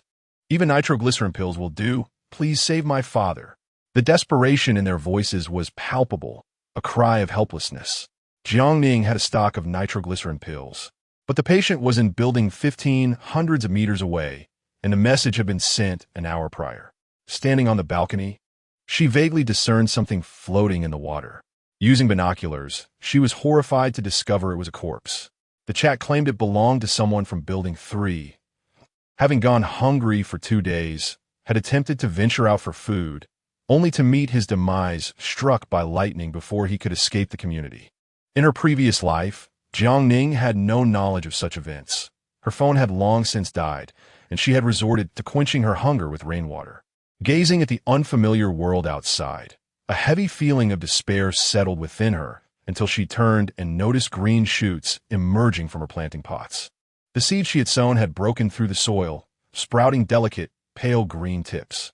This unexpected new life lifted her spirits, and she crouched to pet the breeding rabbit in its cage, noting that the doe seemed to have gained weight. Upon touching her, she felt a firm, swollen abdomen. It appeared she was pregnant, likely conceived when Jiang Ning had purchased her, although she had not realized it at the time. The gestation period for meat rabbits is 30 days, and judging by her condition, the doe might give birth just as the typhoon subsides. Elated, Jiang Ning couldn't resist treating them to 2 carrots. At noon, she prepared a spicy hot pot and enjoyed a pineapple beer while binge-watching a series, blissfully ignoring the turmoil outside, experiencing a profound sense of relaxation. Just as she finished washing the dishes and was about to take a nap, Dodo knocked on the door, 3 long, 1 short. Having recovered from her cold, the little girl appeared much more spirited, her hair tied in a crooked little bun, evidently the handiwork of 1801. She presented a rosy apple, her innocent smile lighting up her face. "Sister, this is for you." "Thank you." Jiang Ning declined, gently advising, "Dodo, it's better to keep good things for yourself. When you eat, don't let others see, or they might take it from you." Such a naive child might attract the wrong kind of attention after years of enduring the apocalypse. "I want to share with anyone, only with my sister." Dodo insisted, now unafraid, stubbornly holding up the apple, claiming there were many more at home. Jiang Ning thought, in this harsh weather, I wonder how 1801 manages. "Don't tell others," Dodo promised, covering her mouth to ensure secrecy. Amused yet resigned, Jiang Ning accepted the apple and returned the favor with 2 milk candies. Her WeChat chimed. It was a message from Zheng Weili. "Aining, the water has risen past half on the 1st floor. If it reaches the 2nd, may I borrow a place to stay with Luyu?" Zheng Weili was a formidable presence. She was a National College Student Sonda Championship winner and Luyu's girlfriend.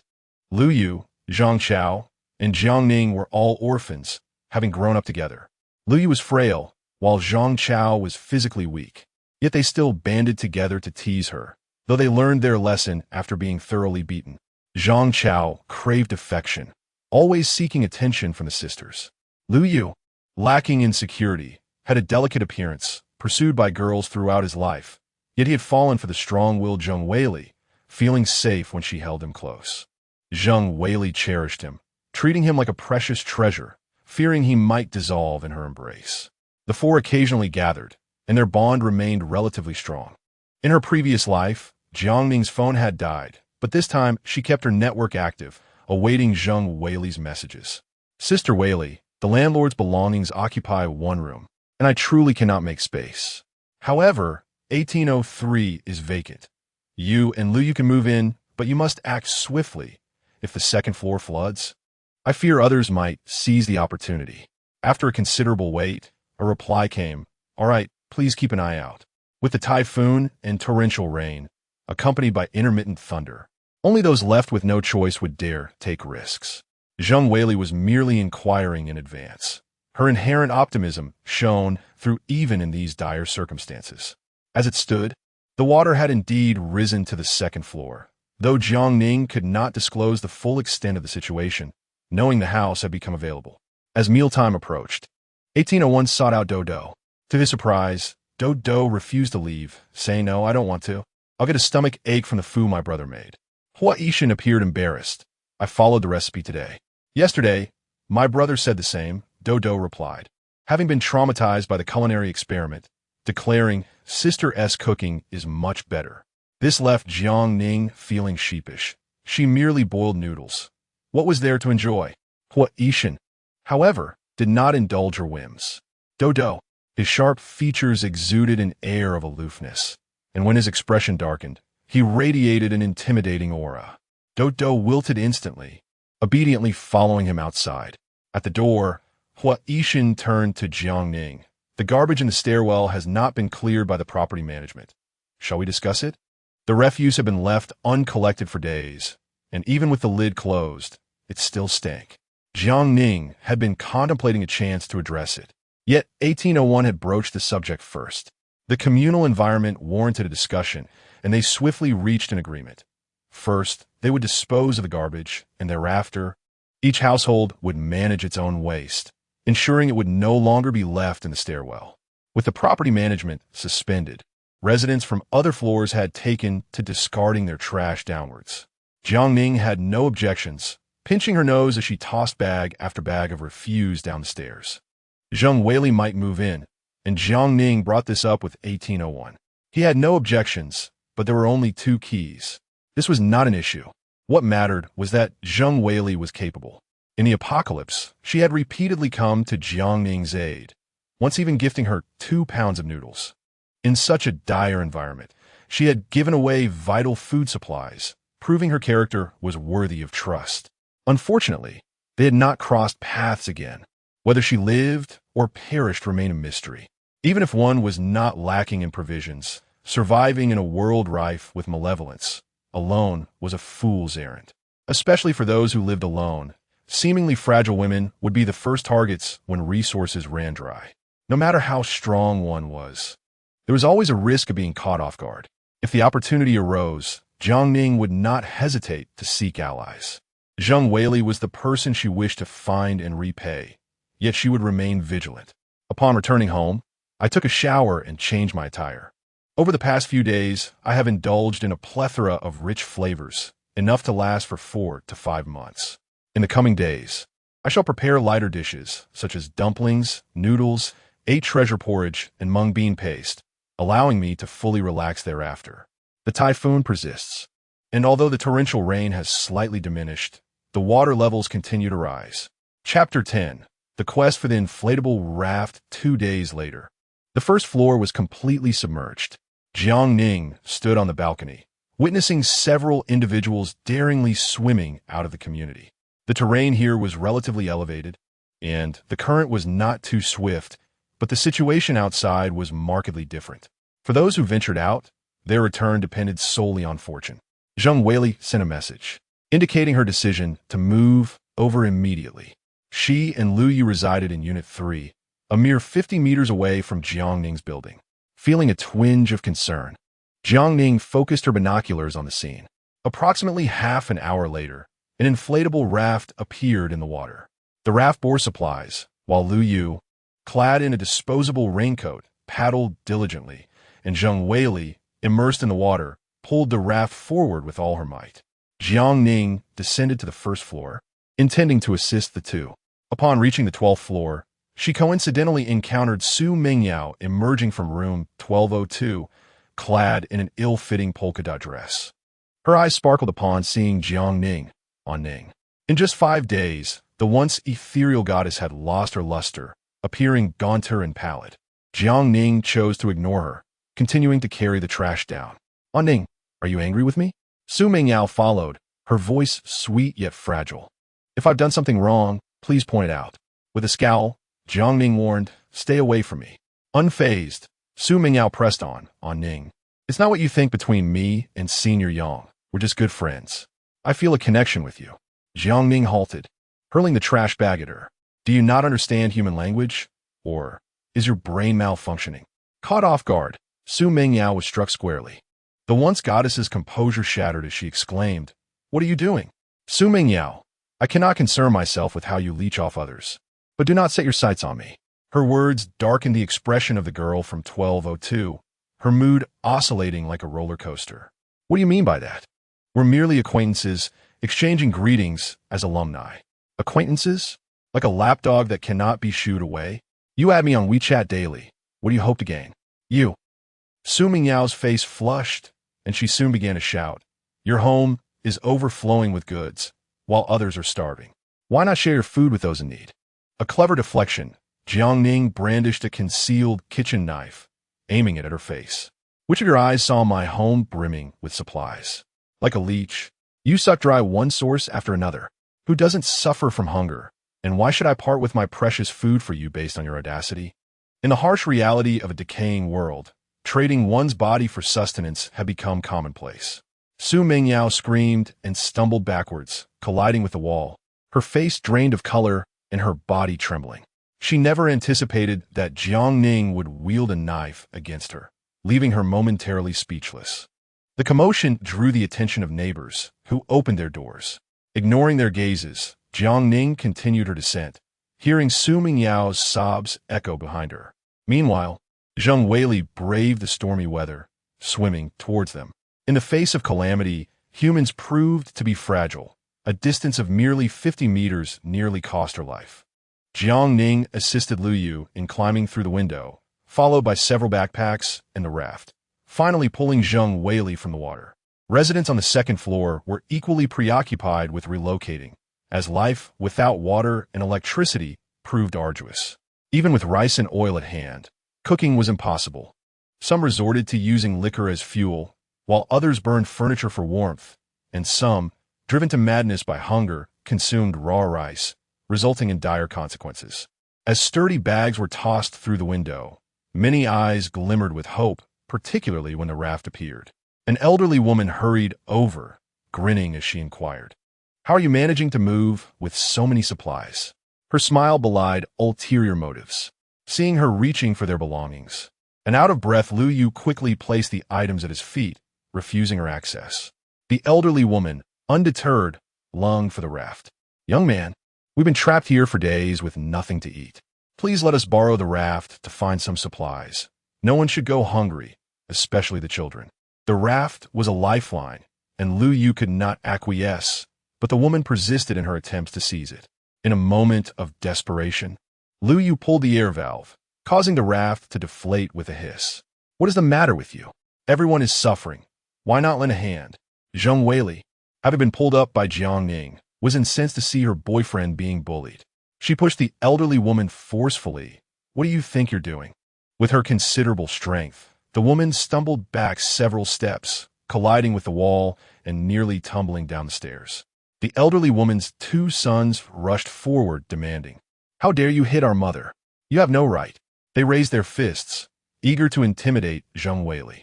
However, she would not hold back. With swift punches and kicks, she sent them tumbling down the stairs and into the water below. The elderly woman, about to wail, froze upon seeing her sons plunge into the water, abandoning her tantrum and scrambling after them. Onlookers began to voice their discontent, questioning. They were merely asking, was it necessary to resort to violence? Eyes filled with envy, they pondered whether the raft would be returned after being borrowed.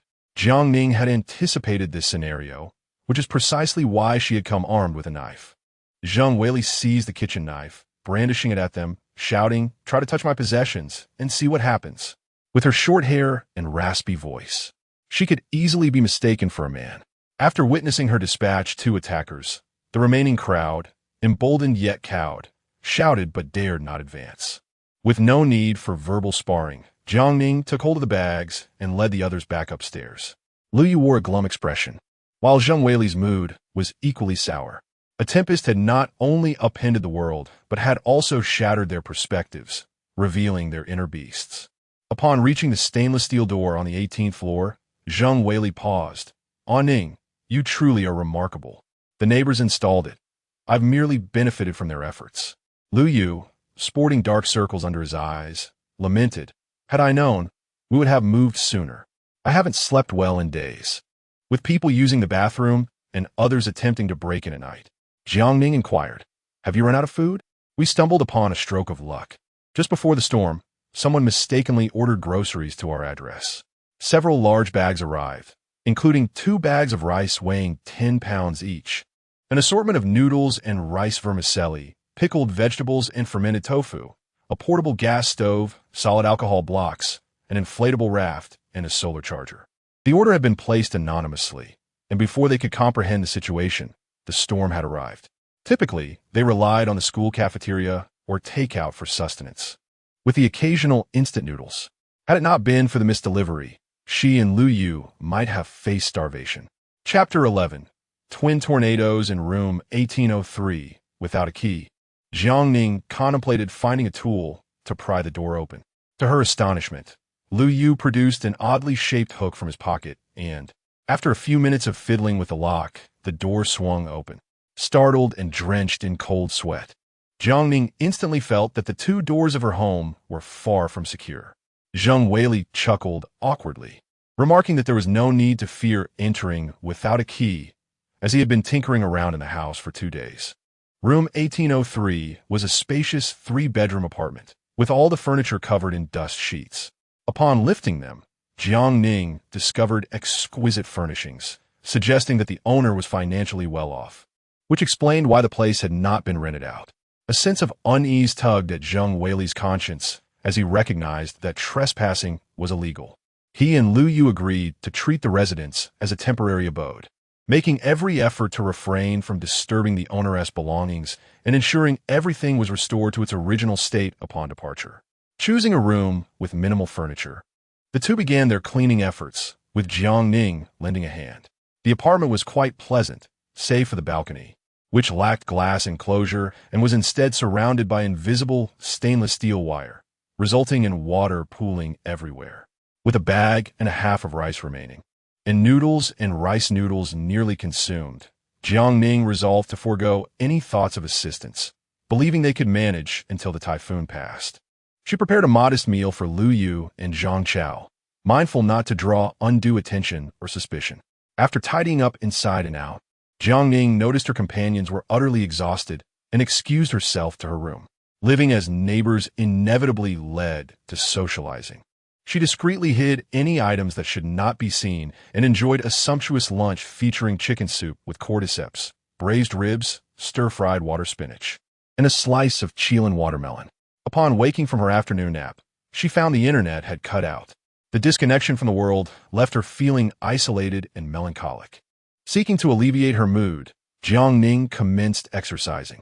With commendable physical fitness, she had participated in several university clubs, including Taekwondo, Tai Chi, military self-defense, and was trained in Sanda by Zheng Weili. Though her skills were somewhat scattered, her understanding was profound. After 2 hours of intensive training, drenched in sweat and utterly fatigued, she experienced an indescribable sense of relief. To survive and thrive beyond others, she recognized the necessity of continuous self-improvement.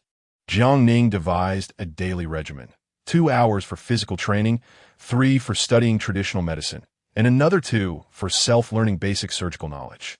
Her space brimmed with over 100 books, all acquired through her school library, which she intended to delve into over the coming years. She also procured psychology texts, eager to study them as well. In a world plagued by calamities, the number of normal individuals surviving the apocalypse dwindled. Suicides, self-harm, and social revenge were rampant. Jiang Ning herself grappled with mental health issues, irritability, anxiety, and oppression. Thus, she had stocked up on various antidepressants, hoping they would remain unused. Despite the tightly sealed windows, dampness still seeped into the apartment. She purchased numerous large vacuum seal bags to store unused clothes and bedding, hanging wet garments on the balcony to dry. The mysterious black soil in her space yielded splendid results.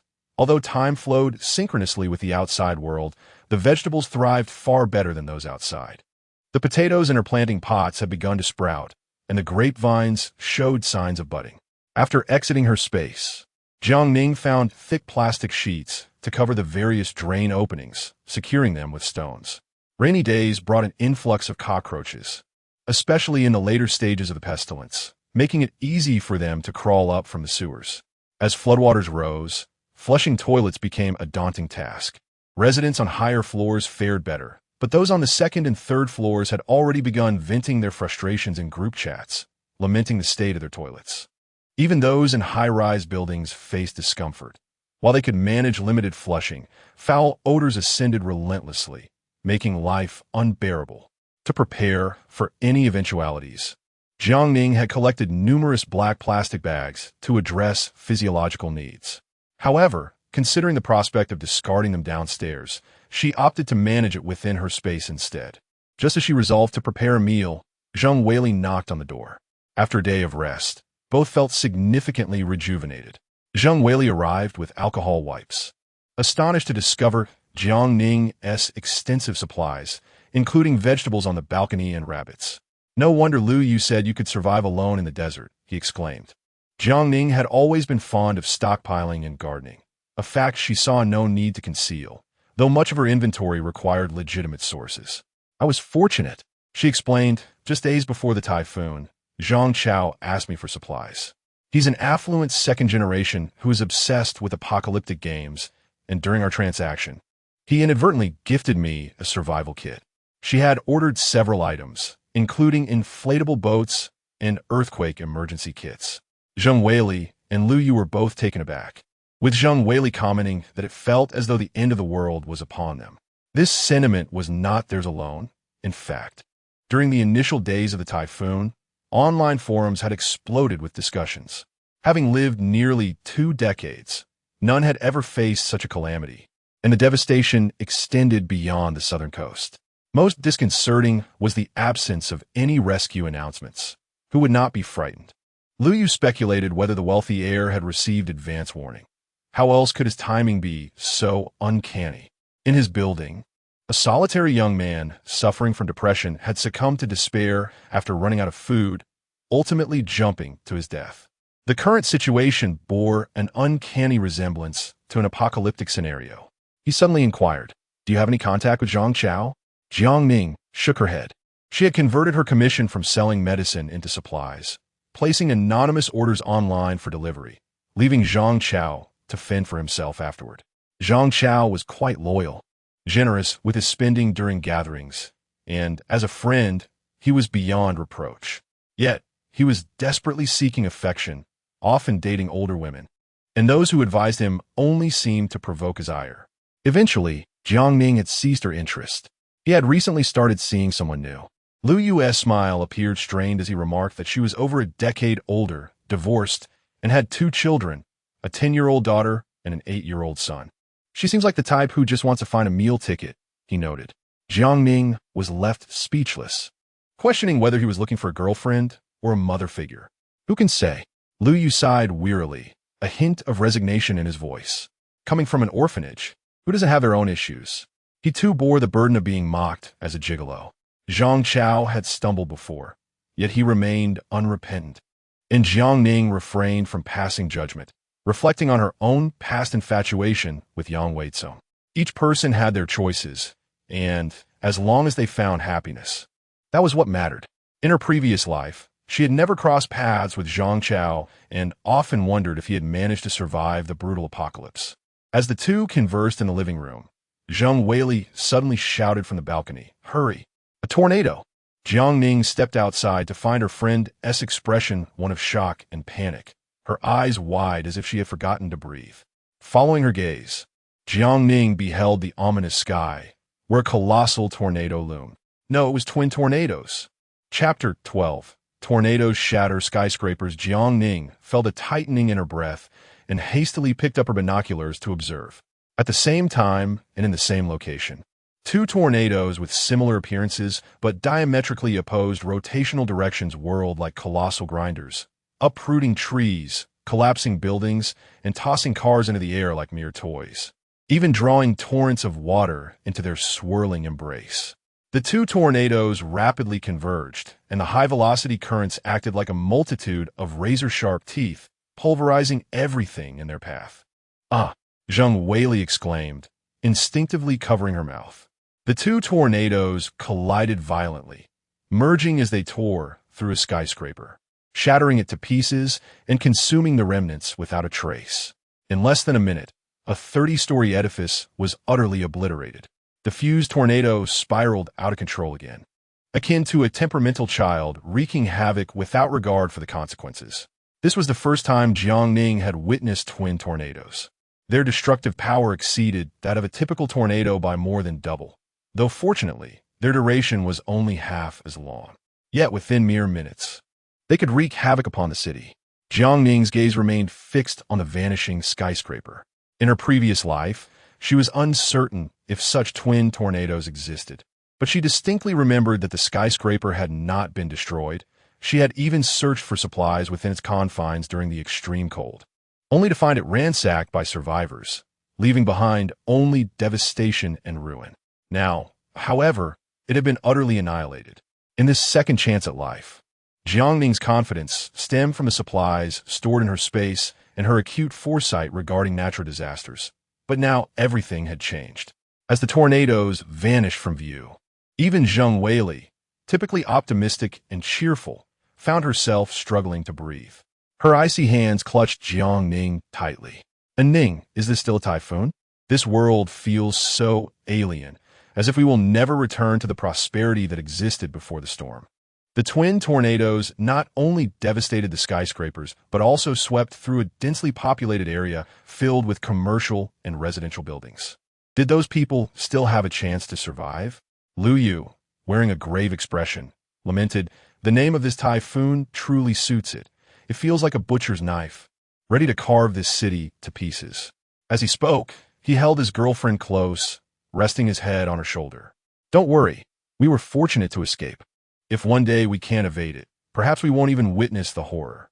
Lu Yu's upbringing had instilled in him a somewhat pessimistic outlook, which explained his instant attraction to Jiang Weili, who, despite being battered in the ring, emerged with a smile. She was a sunflower, always radiating warmth and light. But now, her smile had vanished, leaving Lu Yu feeling a pang of sorrow. With tornadoes frequently occurring in recent days, this was not their first encounter. Jiang Weili embraced her boyfriend and asked, "If misfortune were to strike us, would you truly be willing to die? If we must perish, at least we would do so together." Jiang Ning, caught in a whirlwind of emotions, thought, "What have I done to deserve this?" Natural disasters were terrifying enough without being subjected to displays of affection.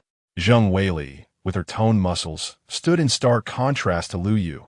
Her waist was broader, and even her thighs were more robust, creating an incongruous image that stung Jiang Ning's eyes, just as she contemplated reminding them to keep their affection to themselves. A heart-wrenching scream echoed from the opposite building. Living on the top floor, Jiang Ning looked up to see a woman on the rooftop, holding a 4- or 5-year-old child by the hand and cradling another in her arms. The woman, disheveled and drenched by the rain, screamed into the tempest, "Chu, you bastard! I swear that in my next life, I will haunt you." The frightened child wailed, tears streaming down as the rain obscured their vision, desperately pulling back. "Mommy, mommy, I'm scared." "Is she?" Jiang Weili gasped, horrified. "Is she about to jump?" Without hesitation, she opened the escape window and leaned out, shouting across the distance, "Hey, please think clearly. The typhoon will pass. You have 2 children. If you don't live for them, who will? You can't be this selfish." Though the rain howled and the wind tore at her words, many onlookers in Building 2 witnessed the scene unfold, calling out to the woman in a desperate hope that she might regain her senses. Yet, she ignored their pleas and, clutching her children, leaped into the abyss. Those on the rooftop of Building 2 rushed to rescue, but they were too late, helplessly watching as the mother and her children plummeted. With a splash, they disappeared beneath the water surface. The child struggled, crying out, "Help me, mommy, help." Lu Yu instinctively covered Jiang Weili's eyes, shielding her from the cruel reality. The recent twin tornadoes had claimed countless lives, but the visual impact of this moment was far more harrowing. Jiang Weili couldn't comprehend why a mere typhoon could lead to such despair. Even if a mother had reached her limit, what right did she have to take away her child's life, one that had only just begun? As the water settled, the Typhoon's fury returned. Lu Yu shut the escape window and guided the dazed young Wei back into the living room. Jiang Ning, having witnessed far more gruesome and brutal scenes in her past life, felt a sense of grim acceptance. Not everyone possessed the will to survive such calamities. I knew that woman, Lu Yu murmured. She may have relied on others, but having grown up in an orphanage, I could see the spectrum of life. Her husband had betrayed her, not only abandoning her, but also siphoning off their savings for another woman. Before the storm, I overheard some Annies gossiping downstairs.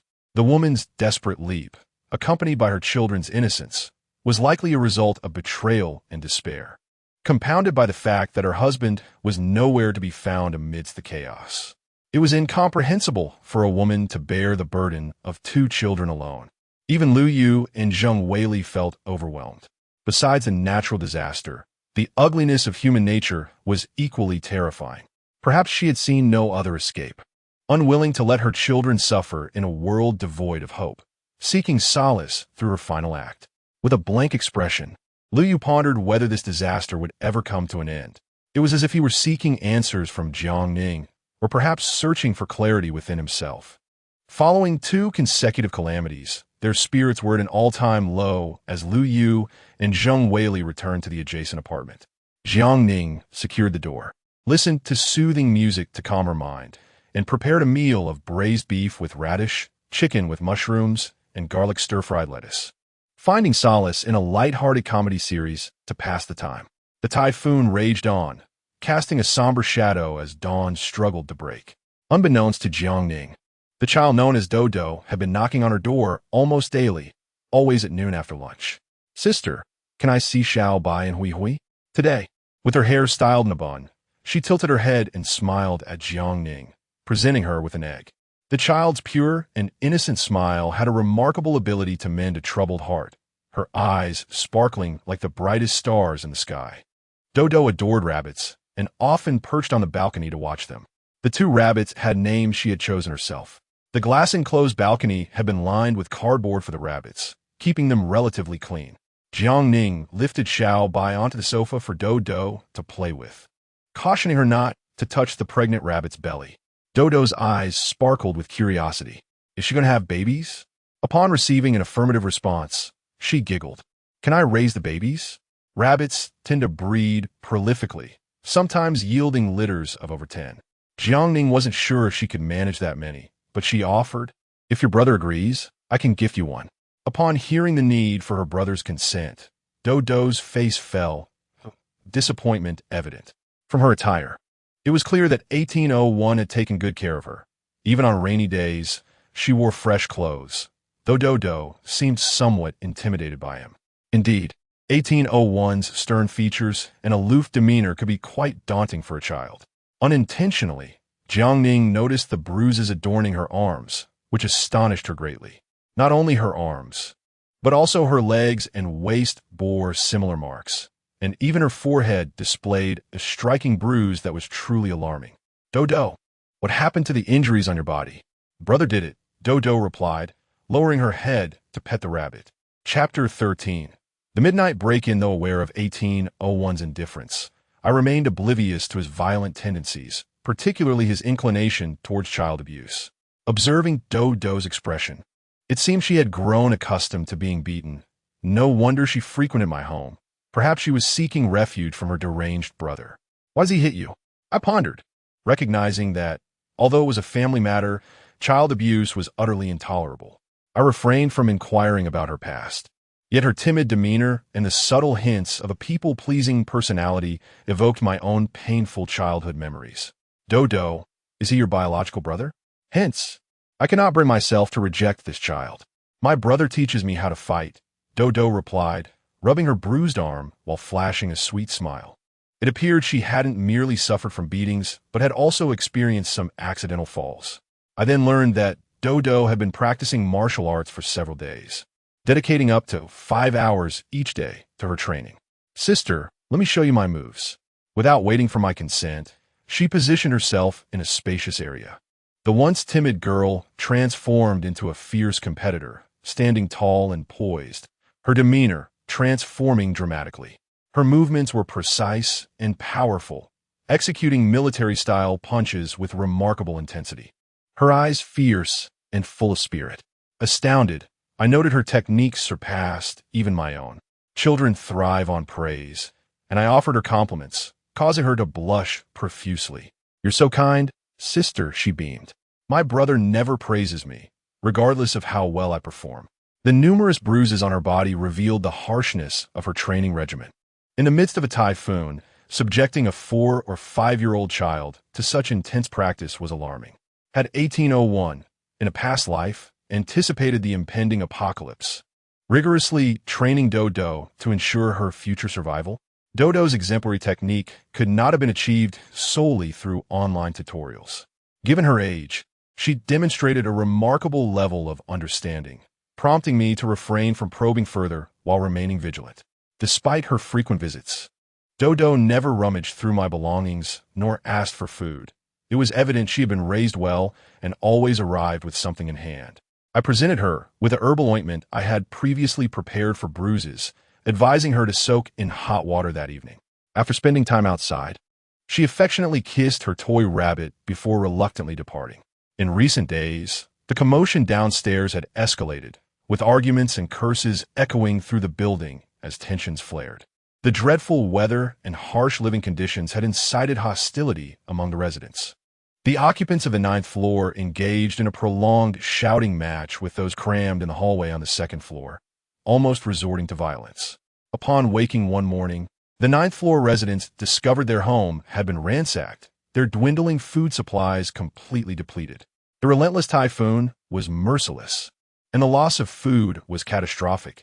Who could commit such a heinous act? The 2nd floor occupants had been loitering at their doorstep, either borrowing pots or seeking restroom access. Surely, if a thief had entered, they would have noticed. The two households clashed, pushing and shouting at each other until, after much ado, they finally quieted down. The 9th floor was not the only target. Other floors had experienced similar break-ins. Even if the homeowners were awakened, the darkness made it impossible to see, and the robbers wore masks. It was not a solitary act, but rather a coordinated effort. Despite the presence of residents in the stairwell, the sight of a gleaming knife rendered them paralyzed, their expressions a mix of fear and schadenfreude. Those who were robbed had it coming. After all, they hoarded supplies without sharing, forcing others to resort to theft. Now, fairness had been restored. Everyone was starving. Others who heard the cries for help lacked the courage to intervene, opting instead to barricade themselves with furniture, hoping the intruders would not invade their sanctuaries. The atmosphere in the apartment complex was suffocating. Some of the robbed individuals donned masks and armed themselves to retaliate against others. The evil, fueled by the tempestuous storm, thrived in this dire environment. I adjusted my routine, opting to eat dinner and retire early, setting an alarm for midnight to rise and engage in various physical training exercises. Just 2 days into this regimen, I heard noises outside my door. Pressing my ear against the door, I confirmed that someone was attempting to pick the lock. The chaos had been relentless. During the day, several groups had knocked on the stairwell door, pleading for food, claiming their children were on the brink of starvation. After being trapped for 10 days without water, electricity, or gas, who could still have supplies left? Even if someone did possess food, the desperate hunger could incite a frenzy, with people clamoring to seize your provisions. Armed with a butcher's knife for my supplies, I donned night vision goggles, opened the inner door cautiously, and then swiftly burst through the outer door. The intruders, engrossed in their lockpicking, were taken by surprise. The one wielding a hook did not have time to scream before I covered his mouth, causing him excruciating pain in his abdomen. I stabbed him repeatedly, shoving him aside to confront the second intruder. The beam of my flashlight illuminated my bloodied knife, startling the man into a panic as he instinctively attempted to flee. I swiftly grabbed his collar, throwing him to the ground. In total, there were 4 individuals attempting to break in. The other 2 turned to flee, but one collided with a shadowy figure. Before he could utter a sound, his neck was swiftly snapped. He did not even have the chance to fall.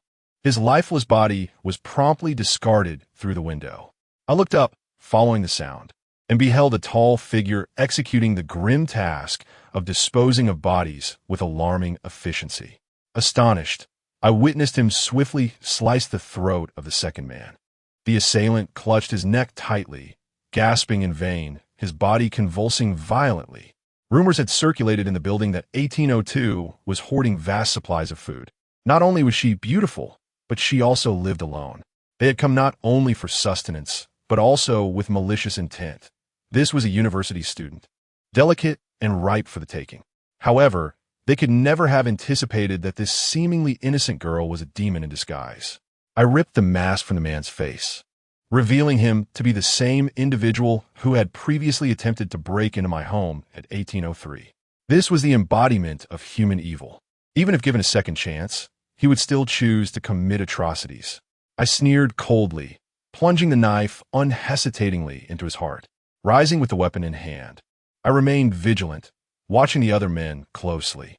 Though visibility was poor, the silhouette appeared to resemble 1801. As he approached, he dragged the lifeless body of the man towards the window and tossed it out. Noticing my stillness and tense expression, he whispered, "You did nothing wrong." Such individuals are a threat to society. Was he attempting to comfort me? He seemed unfazed by the night's events, calmly disposing of the body without a hint of remorse. I had speculated about his identity. Based on his demeanor and physique, he could either be military or law enforcement. Yet, he now resembled a cold-blooded assassin. Regardless of who he was, he posed no immediate threat to me and had even aided in this grim endeavor. I nodded in agreement with his assessment. If we were to let them go, who knew how many more would suffer as a result? I wiped the blood from my face and used a mop and cloth to clean the hallway, while 1801 worked through the night to repair the damaged door lock at the stairwell. We exchanged no words as we returned to our respective rooms. After taking a shower in my space and soaking my blood-stained clothes to wash them, I felt an unusual sense of calm, quickly drifting into a peaceful slumber.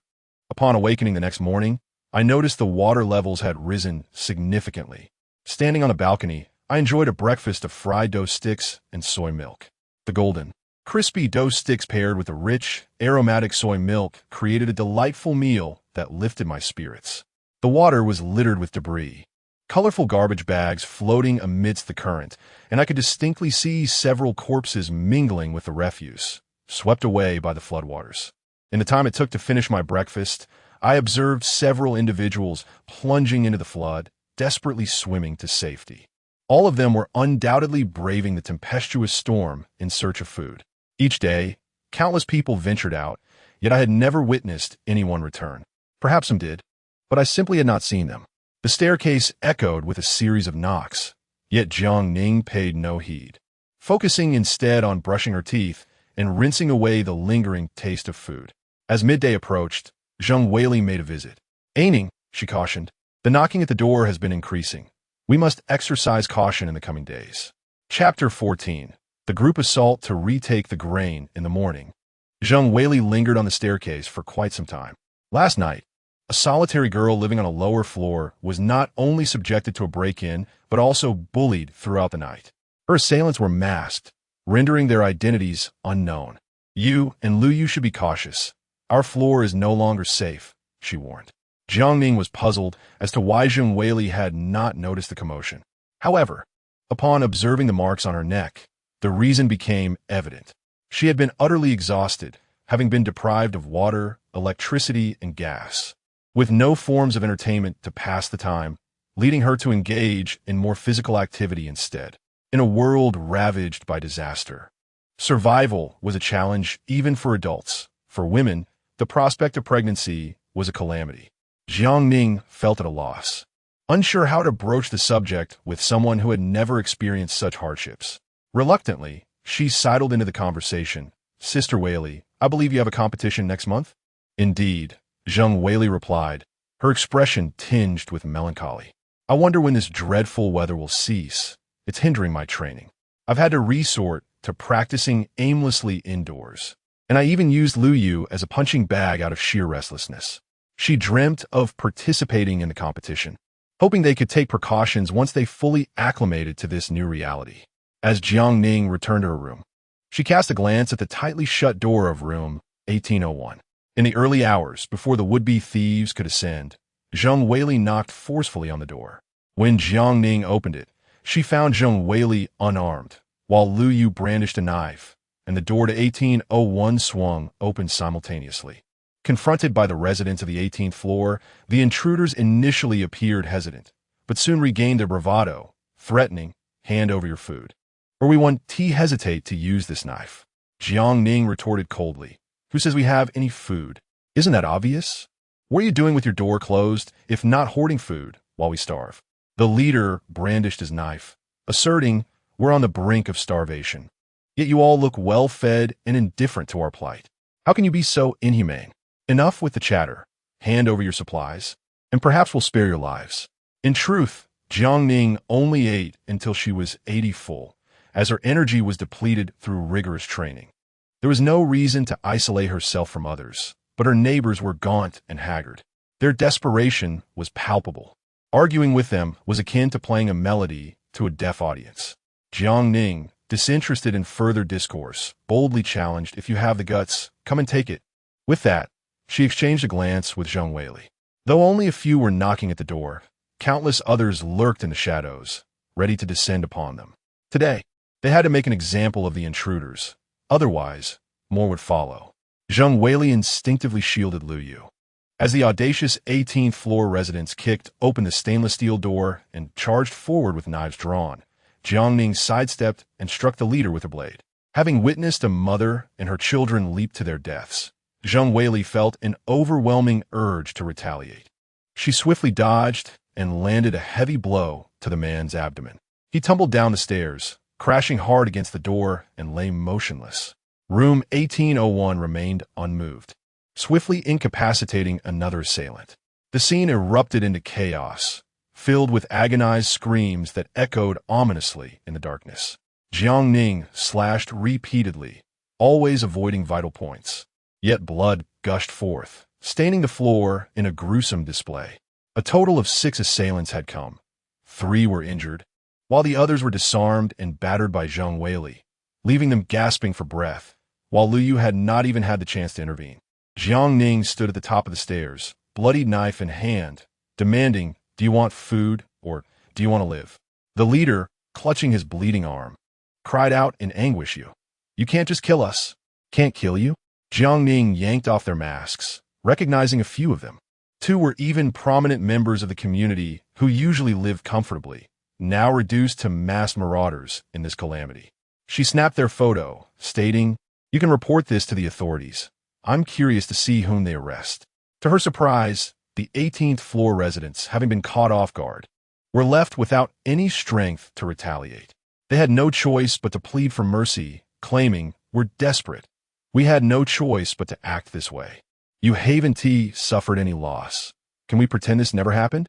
Just moments ago, they had been so audacious, and now they were groveling on the floor. If Jiang Ning had aimed to target them alone, she could have quietly eliminated them. However, today was a united front to instill fear. She glanced at room 1801 and Zheng Weili, both of whom showed no dissent. "You're fortunate today. It may not be so next time. Now leave." The commotion had been so loud that no one dared to open their doors on any floor. Jiang Ning and her companions did not bother to clean up the blood on the floor. They simply closed the door and ascended. Lu Yu, having witnessed the ferocity of room 1801, seized the opportunity to introduce herself, saying, "Hello, I'm Lu Yu. I just moved a few days ago. Your skills are impressive. May I ask what you do?" The stoic he stepped forward, replying enigmatically, "Guess." Lu Yu was taken aback, and Zheng Weili, recognizing the unwise nature of prying, tugged at her boyfriend, urging, "Let us go." Such individuals were clearly not ordinary folks. Their identities were likely significant, and prying could lead to trouble. The intimidation had proven effective. For several days, no one dared to knock on the stairwell door. Jiang Ning opened the curtains early each day. The Typhoons still raged, howling and battering against the doors and windows, creating an illusion that the entire building was swaying. The typhoon had arrived prematurely and had lingered for a full 15 days, with no signs of abating. Her fears had materialized. The natural disaster had escalated, and it was uncertain when it would end. Yet life must go on. They would survive day by day. Xiao Bai's belly had swollen considerably, and her appetite was astonishing. While coaxing her with vegetables, Jiang Ning noticed bloodstains on the cardboard. Upon touching her abdomen, she sensed Xiao Bai's agitation. It seemed she was about to give birth. In a world beset by disaster, new life was emerging. Once grown, they could prepare spicy rabbit heads, cold rabbit dishes, braised rabbit, dry pot rabbit chunks, or hand-pulled rabbit salad. Just a thought made her salivate. Soon, the first baby rabbit was born. Excellent. It measured only a few centimeters, hardly larger than a mouse. When Dowdu arrived, Xiao Bai had already delivered 6. She stealthily produced 2 wilted cabbage leaves hidden in her pocket, exclaiming, "Xiao Bai has babies. Eat up." In total, there were 10 baby rabbits, resulting in 12 mouths to feed, leaving Jiang Ning worried about how to sustain them. Solely feeding them pellets would not suffice, especially with the relentless typhoon and heavy rains over the past fortnight, causing the balcony vegetables to yellow from lack of sunlight. Had she not surreptitiously transferred them to her space for a little cheat, they would have long since wilted. The plants in her space, however, thrived remarkably, their lush greenery a delight to behold. Unable to resist, she plucked some tender greens that morning and washed them for noodles. The produce she cultivated was extraordinarily delicious. 2 saplings had also survived, particularly the old tangerine tree, which had begun to sprout buds. Jiang Ning reassured herself that everything was progressing positively. Caring for the rabbits, exercising, reading, and indulging in lazy mornings made her life feel quite fulfilling. She developed a new habit of listening to the wind each morning upon waking. After enough exposure, she had become somewhat of an expert.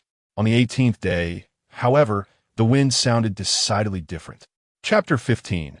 Finally awaiting rescue dressed in her pajamas, Jiang Ning stepped onto the balcony, observing the ferocity of the typhoon. The winds had noticeably begun to diminish, yet the rain intensified. The second floor was completely submerged, with water rising to the third, while chaos erupted in the stairwell.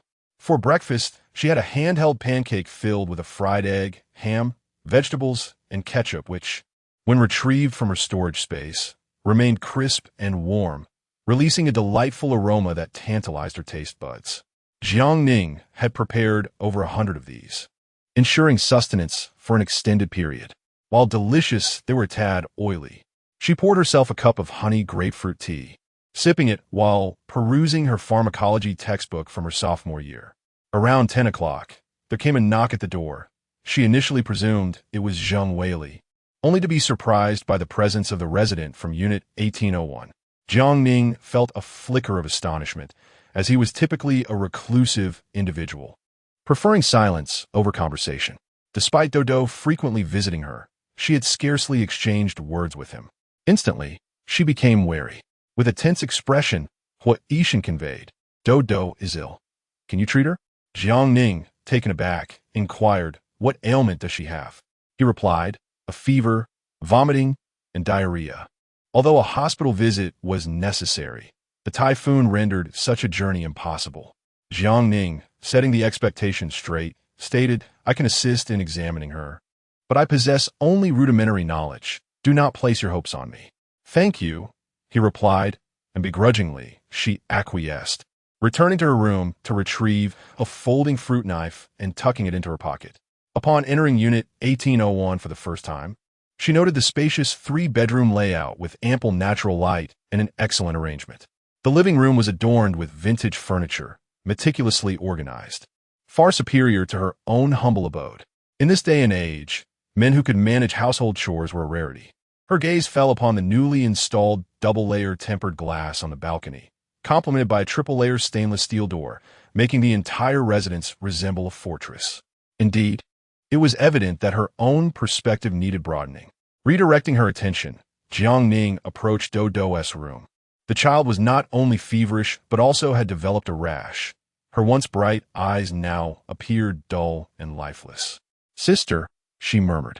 Jiang Ning took her temperature, checked her pulse, and conducted a thorough examination of her bruised body. Although her medical skills were rudimentary, they sufficed for the moment. Observing Dodo's frail condition, Jiang Ning concluded that moderate exercise could bolster her strength and immunity, but excessive exertion was contraindicated.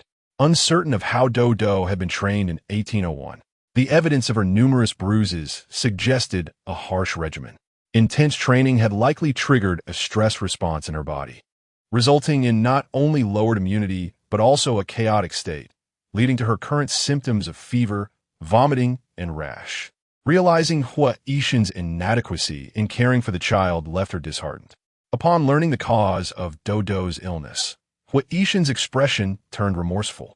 Is my failure to care for Dodo properly?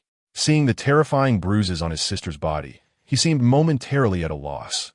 Do never complained of fatigue, and when he had massaged her bruised forehead, she had merely smiled and claimed it did not hurt.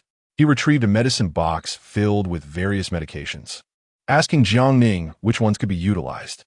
If all else failed, they would have to risk a hospital visit. Jiang Ning rifled through the box, pleasantly surprised by the assortment, most of which were suitable for children. The ailment appeared straightforward. Targeted treatment would suffice. She selected remedies for cold and gastrointestinal distress, applying a belly patch to Dodo, planning to restore her health before gradually reintroducing activity. Unable to bear Dodo's bruises, she returned home and brought back half a bottle of bruise ointment, advising to apply it 4 to 5 times daily for optimal effect. Hua Yixin expressed gratitude, stating, Dodo is prone to bumps. I happen to have some herbal materials. Could you assist in identifying which can be used for tinctures? Although he lacked childcare skills, his stockpile was impressive. He produced 2 large bags of dried herbs, each individually packaged to prevent moisture. Jiang Ning selected a dozen varieties, all aimed at invigorating blood circulation, and suggested sealing them in a glass jar with a liter of white liquor to steep for half a month. She spotted some ginseng and set it aside, noting its warming properties, ideal for colder weather, though advised against consumption for children. Rock candy infused in white liquor was also an excellent concoction, beneficial for reducing heat and nourishing the body. With Dodo having taken her medication, she soon drifted into sleep, but her lips murmured incoherently. Sick children evoked pity. Her eyelashes glistened with tears as her pale lips whispered for her mother and father. Hua Yixin sat beside her bed, gently wiping her tears away with a tone filled with guilt, reassuring her, Do not fear, brother is here. Their shared gaze confirmed his deep affection for his sister, albeit his methods were misguided. As he reached the door, he was called back by Unit 1801, where he handed her a package of noodles, expressing gratitude for her assistance with Dodo's illness. The noodles, worth only a few coins before the disaster, could provide sustenance for several days in these dire times. Jiang Ning accepted it without hesitation, feeling justified in her actions. Upon returning home, she prepared a mixture of rock candy and white liquor. Realizing in her eagerness to instruct others, she had neglected her own needs.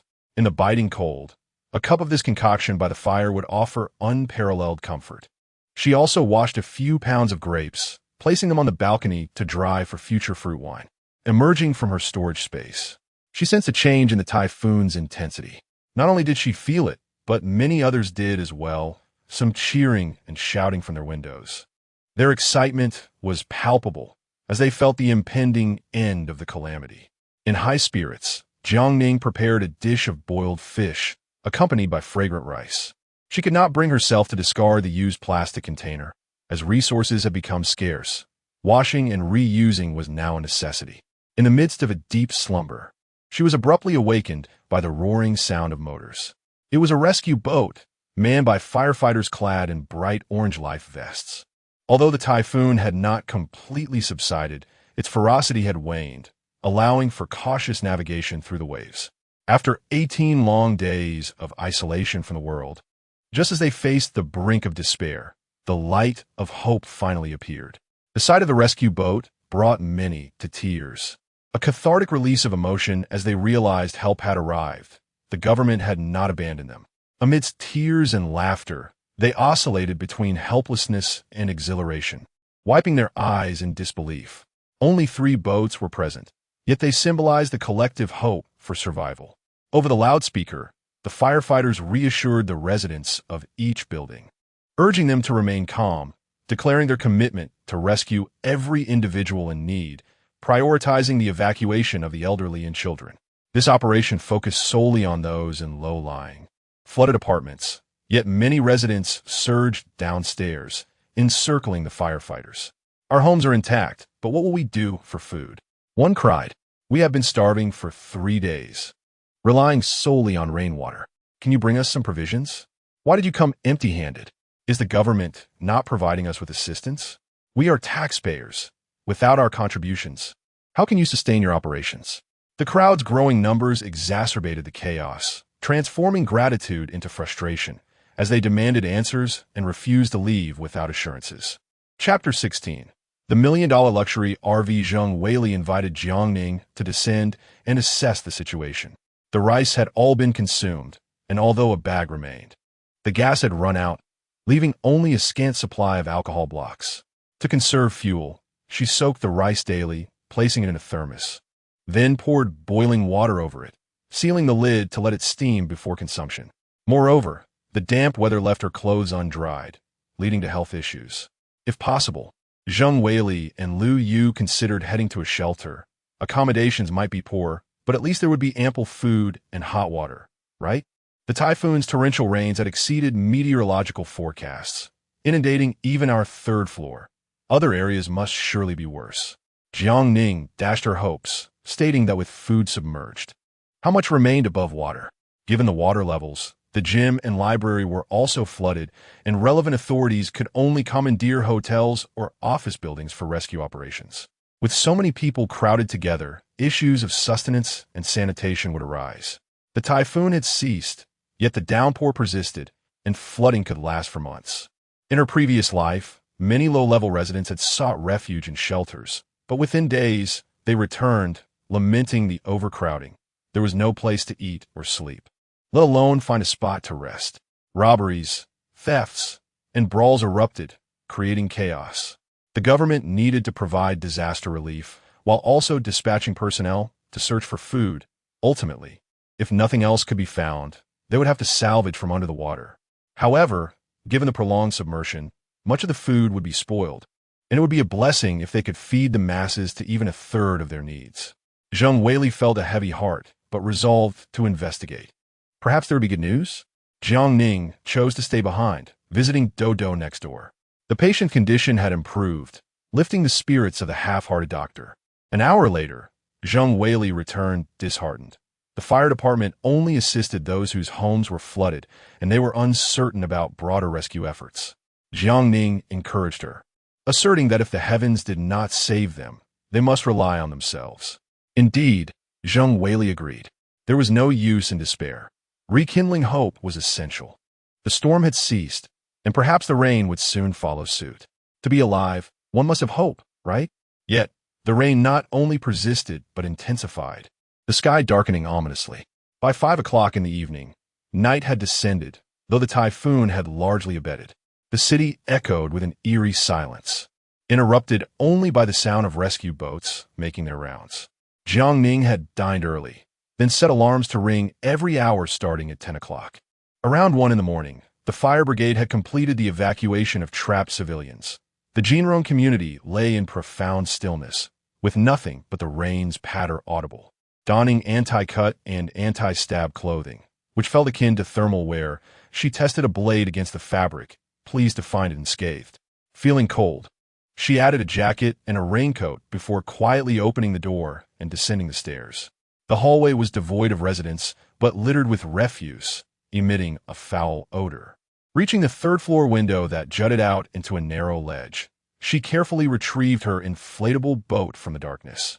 Equipping herself with waterproof goggles and a lithium battery-powered miner's lamp, and rode into the unknown. The rain was heavy and the current swift. The city had transformed beyond recognition, with only the high-rise buildings remaining above the tumultuous waters, creating a disquieting sense of unfamiliarity. Jiang Ning had prepared well, having not only monitored the water flow, but also mentally cataloged the iconic buildings along her route.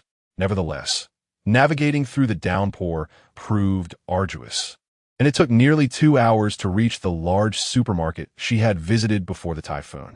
Although the supermarket was only 2 stories tall, its elevation was considerable, and the floodwaters barely lapped at the 2nd floor. After some effort, she successfully beached the inflatable boat on the driveway. securing the boat. She made her way to the rooftop parking lot. The expansive lot was filled with vehicles, predominantly luxury brands: Mercedes, BMW, Ferrari, Lamborghini, all likely relocated by affluent individuals eager to protect their prized possessions from the floods. Jiang Ning, flashlight in hand, scanned the rows of cars.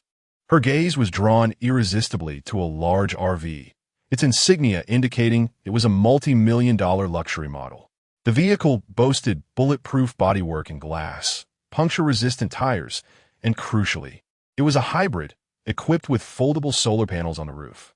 In a world where energy was scarce and gasoline was tightly controlled, such a vehicle represented a mobile sanctuary, capable of both travel and long-term habitation. Everything she had ever dreamed of. From her storage space, she produced an electronic jammer, the latest in black market technology, purchased at great expense.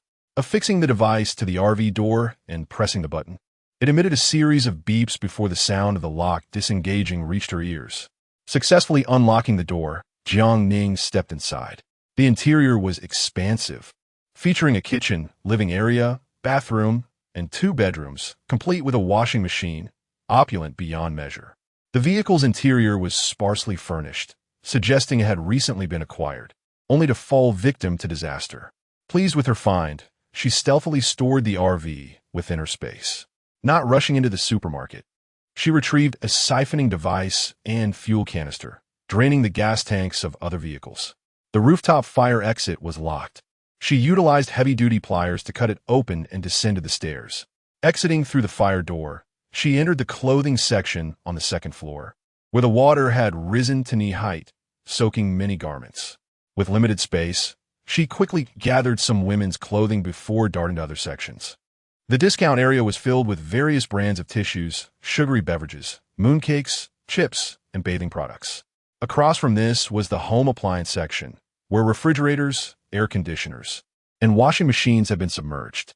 She selected smaller appliances that could be useful later: a yogurt maker, ice cream machine, bean sprout machine, and a small frying pan, throwing them into her storage.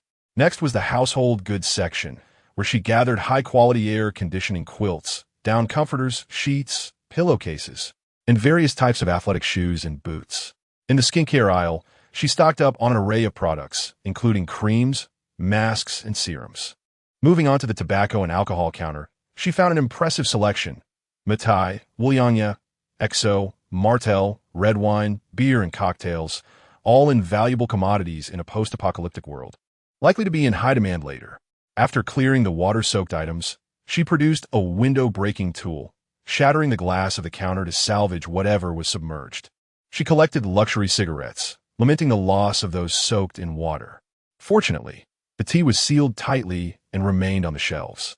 Westlake Longjing, Pu'er, Tiguanyan, and Shenyang Maojian.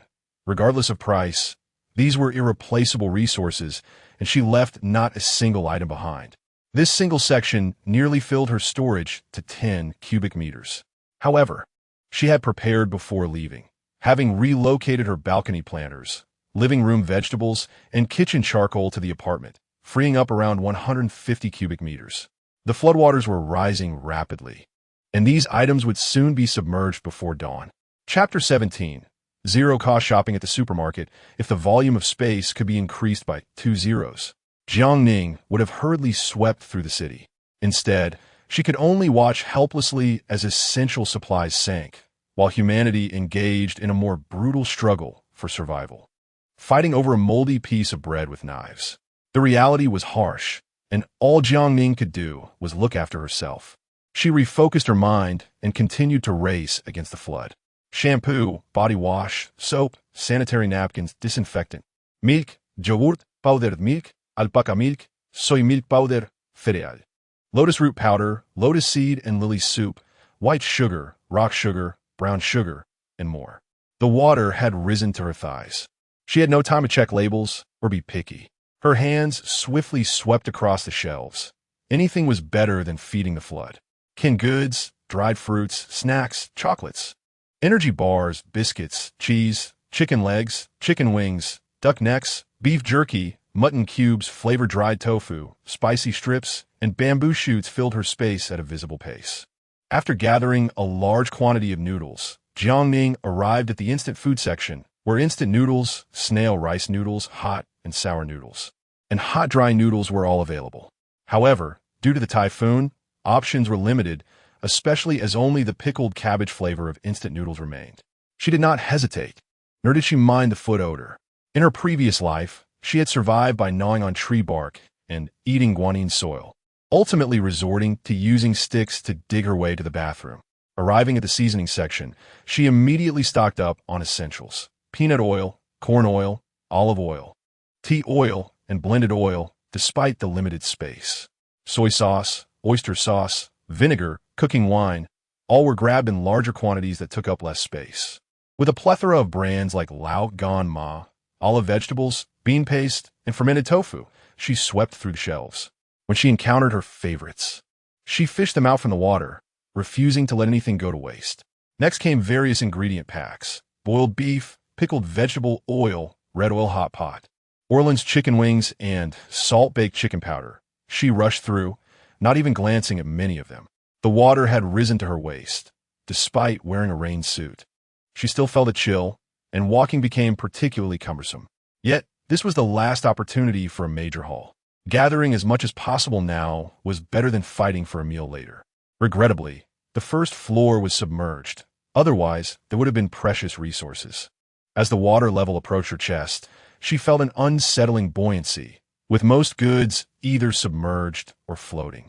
Collecting supplies became increasingly difficult, but fortunately, her space was almost full. Even the bathroom was nearly packed. Just as she was about to retrieve some puffed snacks floating on the surface, a beam of light swept nearby. Jiang Ning was astonished to discover a fellow zero-cost shopper.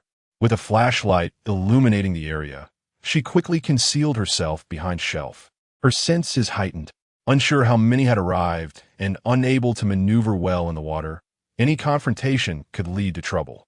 Moreover, she had already scavenged most of the vital supplies on the second floor. If someone discovered her space, Jiang Ning could not afford to take that risk. She retrieved a portable diving mask from her space, donned it, and quietly submerged, swimming towards the fire escape. The floodwater seeped in her rain suit, making her body feel exceedingly heavy. Holding her breath, she swam while struggling to remove the suit. Only when she could no longer hold her breath did she surface for air. Listening closely, it seemed only one person had come. Jiang Ning breathed a sigh of relief and exerted considerable effort to push open the fire door, ascending the stairs towards the top floor. Without turning on her flashlight, she paused to catch her breath, taking out chocolate to regain energy. Once the dizziness subsided, she walked barefoot towards the rooftop. The top floor was deserted, while the second floor was already half submerged. As she left, Jiang Ning cast a glance at a Hummer parked in the lot, a vehicle identical to the one from apartment 1801. Not only did it have a high chassis and substantial horsepower, but its imposing appearance could easily send an ordinary SUV flying. It was truly a battle vehicle fit for the apocalypse.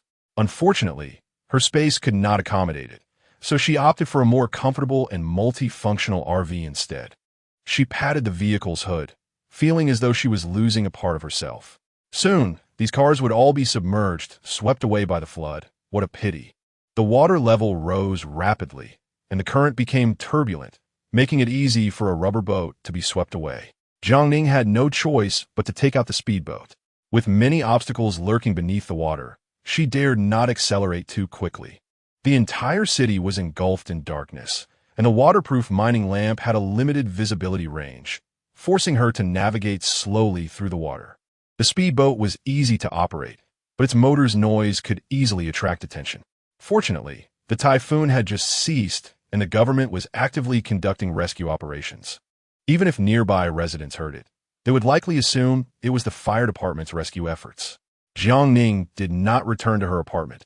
Instead, she raced against time to another location. Covering a distance of 3 kilometers, the speedboat moved slowly through the darkness, taking half an hour to arrive. A 6-story electronics commercial building had already seen the flood reach the 3rd floor.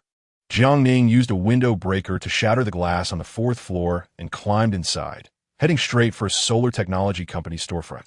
She recalled the promotional flyer received before the typhoon, advertising the latest solar generator, which she had visited beforehand to learn about: efficient solar panels, off-grid power generation, flexible frequency inverters capable of both efficient concentrated power generation and rapid charging from a grid, and most importantly, a battery box with a capacity of 100 kilowatt hours. A full 100 kilowatt hours could simultaneously power several air conditioners or heaters. Of course, the price was equally attractive: $680,000. Jiang Ning had no money to buy it, but had memorized the store's location. Compared to it, other generators were simply inferior, confirming that the mall was deserted. She took a crowbar and forcefully pried open the rolling shutter door, heading straight for the new generator displayed prominently.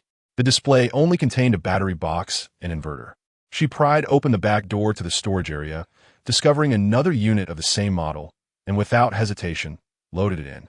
The solar panels and brackets took up considerable space, and with the rest of her space already full, she could only place them on the balcony. Fearing the components might be damaged, she collected all the extras as well. Noticing there was still space on the balcony, she also gathered several portable battery boxes. Although their storage capacity was significantly lower, the ability to charge directly was already quite favorable. The mall contained many expensive appliances, but there was no room left in her space. It was already past 5 in the morning. She needed to return before dawn. The current was becoming more rapid. Jiang Ning navigated the speedboat against the wind through the downpour. Approaching Jinrong community, she turned off the motor and paddled to the calmer waters at the building's base, stealthily switching to the rubber boat. As dawn approached, visibility began to improve. Just as she reached the unit building's window, she noticed an additional rubber boat. No, it was a speedboat. There was someone on the speedboat, placing items into the window. Judging by the silhouette, it was a man, and he turned to see Jiang Ning. There was no time to hide. Jiang Ning instantly felt a surge of alertness. Chapter 18. The typhoon has ceased, yet the rain grows heavier, however. It appeared that the man's speedboat was laden with numerous items. In these times, those with ample supplies find themselves in peril. Seizing the moment of obscured vision, she discreetly retrieved 2 backpacks from her concealed space and paddled towards him. This physique, this stature, could only belong to one person: 1801. Even clad in a raincoat and mask, he was unmistakable. No wonder he had nurtured Dodo to such a fair complexion. It seemed he indulged in daily zero-cost acquisitions. Like-minded individuals, there was no cause for embarrassment. 1801 recognized the masked Jiang Ning amidst the torrential rain and nodded in greeting. After securing his speedboat, he extended a hand to assist her. Jiang Ning, not one for pretense, handed over the 2 waterproof backpacks, reaching out for him to pull her up, while she carefully stowed the inflatable boat. Silence enveloped them as they ascended the stairs, balancing their burdens.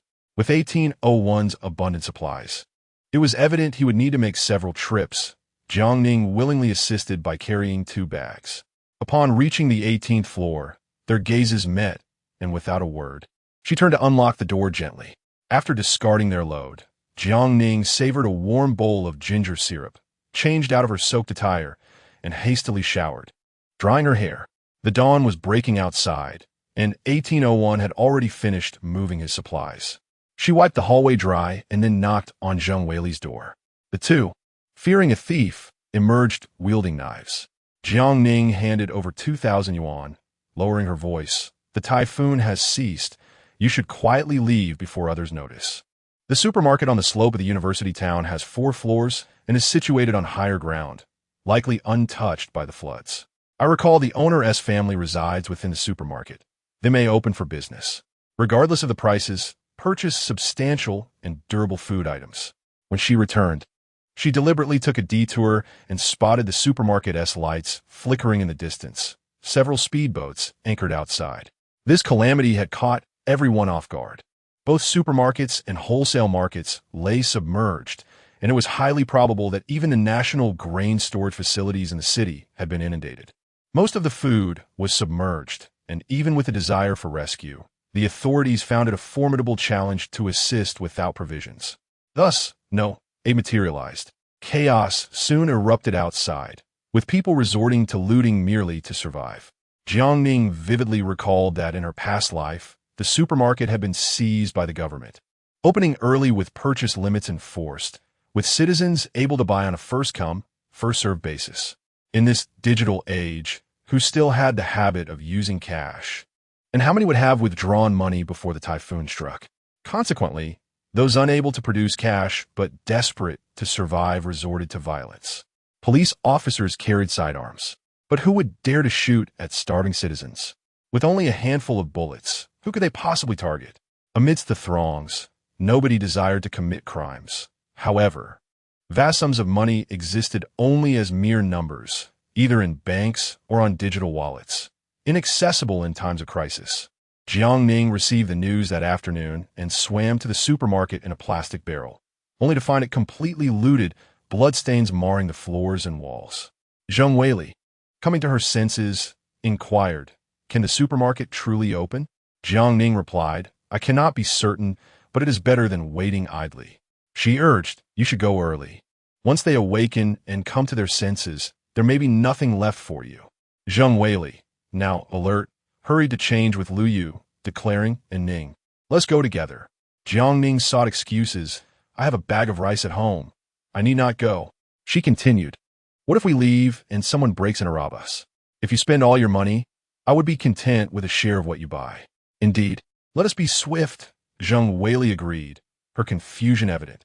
"And Ning has already provided the funds. How can I still ask her to go out? Consider the money as a loan from me, and we shall split the spoils. Bring something for self-defense. Be cautious," Jiang Ning advised as the dawn approached, urging the two down the stairs. She had already warned them. How much they could acquire depended solely on their fortune. Locking the door behind her, Jiang Ning disregarded her fatigue and began organizing her overflowing space. The solar power storage boxes remained in her concealed area, while other components were relocated to the larger room of her rental. She emptied a large collection of supplies scavenged from the supermarket, dismantling bulky packaging that occupied space, sorting and sealing them into large plastic bags or boxes. Essential items were stored in her concealed area, while non-essentials like snacks were placed in the rental, allowing her to later organize ample cubic space. Jiang Ning transformed into an organizational savant, meticulously arranging over 100 cubic meters of precious supplies.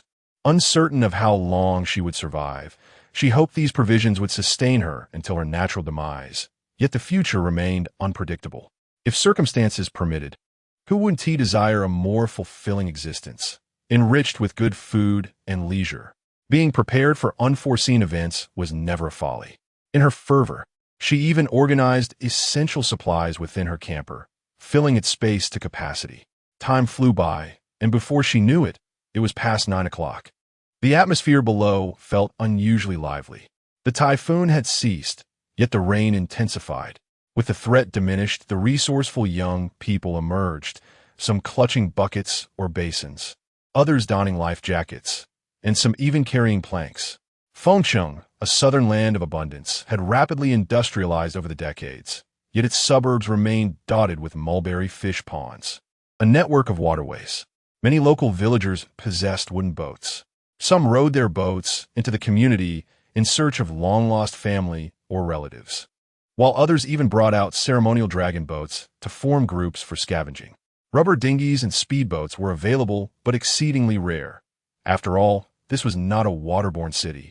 And who would keep such items at home without cause? Jiang Ning, keeping a close watch on the situation from her balcony, intermittently searched for the familiar figures of Zheng Weili and Lu Yu. Approximately half an hour later, she spotted a recognizable rubber dinghy laden with goods. Just as she prepared to descend, several men suddenly emerged from Building 3, making a beeline for the dinghy. They acted swiftly, but the two were not slow to react. Lu Yu paddled furiously, while Zheng Weili raised her paddle, aiming at their heads. Jiang Ning grabbed a knife and stepped out, only to find 1801's door swinging open simultaneously. Hua Yishun, dressed casually, bore an indifferent expression, "I will accompany you." They both understood the precariousness of their situation. Many had set their sights on the 18th floor. Jiang Ning did not refuse, and together they hurried down the stairs. The water had already reached the 4th floor, and many gathered at the stairwell, eager to venture out in search of a way to survive. Watching Zheng Wei's dinghy draw closer, particularly with supplies that could mean life or death, the onlookers harbored expressions of resentment, anger, and even hatred, reveling in the misfortune of the two as they were targeted. Chapter 19. The threat at the door. Human nature is such that it does not fear scarcity, but rather inequality. Why should one bask in luxury while others face starvation amidst calamity? Not only did they offer no assistance, but they also waited for an opportune moment to strike and seize what little the two had. Jiang Ning brandished two knives, a cleaver in her left hand and a boning knife in her right. With an icy demeanor, she pushed through the crowd, positioning herself by the window as a barrier. The sharp blades, stained with dried blood, sent the onlookers recoiling in fear. As someone prepared to challenge her verbally, they were met with the imposing presence of Hoard, who stood beside her, mirroring her intensity. Together, they formed a formidable duo, exuding an aura of cold menace. Jiang Ning surveyed the crowd, her gaze piercing through their expressions, and coldly declared, "Spare me your hollow philosophies. Anyone daring to insult me or snatch my belongings will face the consequences, one by one." The notorious reputation of the 18th floor was well known. Everyone recognized them as villains.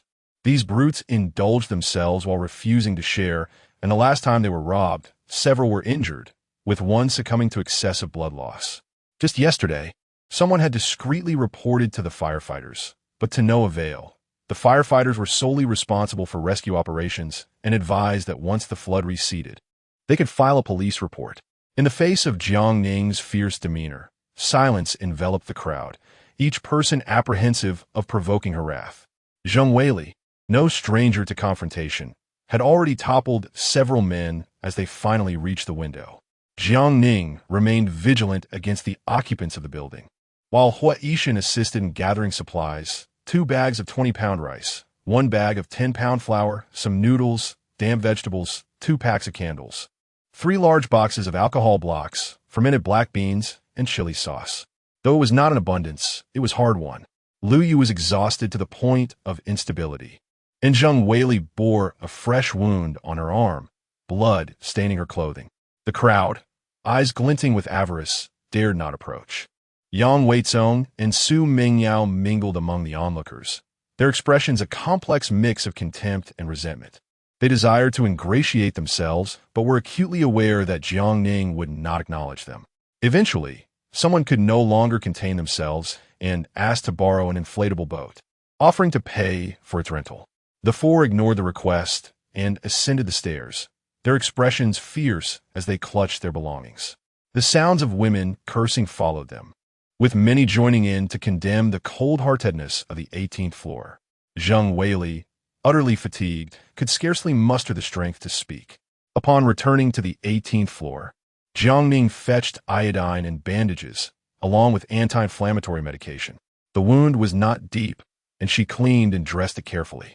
Both were still shaken from their harrowing experience, their spirits lingering in a state of disarray. They had thought the chaos of their building was overwhelming, yet the outside world proved even more chaotic. Arriving early in the rain, they secured the inflatable boat in their bag, only to be met by a surge of people. The crowd thickened, and once the supermarket opened, prices soared 20-fold. People streamed in, seizing items indiscriminately, regardless of whether they were on the shelves or in others' hands. Without internet access, the supermarket accepted only cash. Those with funds rejoiced, while those without resorted to trading gold necklaces or bracelets, a slow and convoluted process, leading many to snatch and flee. Police fired warning shots, momentarily suppressing the chaos, but the sheer number of cashless individuals was overwhelming.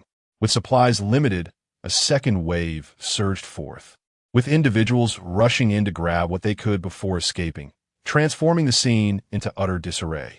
Fear gripped everyone, the fear of losing hard-won supplies to others. Zheng Wei and Lu Yu seized the opportunity to flee, but the water was teeming with people, like dumplings in boiling water. They were beset on all sides by those desperate to snatch supplies and inflatable boats. No matter how skilled Zheng Wei was, she was ultimately outnumbered. Not only were some supplies taken, but her hands were also cut, and malicious individuals even attempted to puncture the inflatable boat.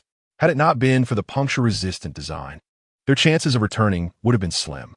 In this unfamiliar world, Zheng Weili found herself doubting human nature, exhausted as she leaned against Liu Yu. Jiang Ning was a loss for words, realizing that this apocalypse had only just begun. Before they could catch their breath, a loud knock echoed from the door below. To their astonishment, a throng of people had gathered, numbering at least in the dozens, crowding the 17th floor hallway. Jiang Ning frowned, suspecting that these individuals intended to forcefully seize their supplies. Zheng Weili had risked her life to procure their meager provisions. They were unwilling to venture outside for survival, yet sought to prey on the 18th floor, clearly seeing them as easy targets. Fatigue weighed heavily upon them, and no one felt inclined to speak as they silently descended the stairs with their knives drawn. For pairs of eyes, filled with murderous intent, left the crowd momentarily stunned. Though fear gripped their hearts, reluctance to leave lingered, as they believed that having so many would give them the upper hand against just four. A bespectacled middle-aged man stepped forward, wearing a disarming smile. "Please, do not misunderstand us. We harbor no ill intentions." Jiang Ning's expression remained cold. "What do you want?" "Greetings. I am He Jian, the building representative chosen by the neighbors. I wish to discuss forming a group to venture out for supplies." He maintained his cheerful demeanor, but the four remained silent, prompting him to awkwardly elaborate. "The government has yet to provide any aid, and the situation outside is chaotic.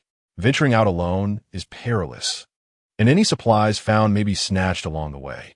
Therefore, we thought it prudent to select capable individuals to go together, ensuring mutual support.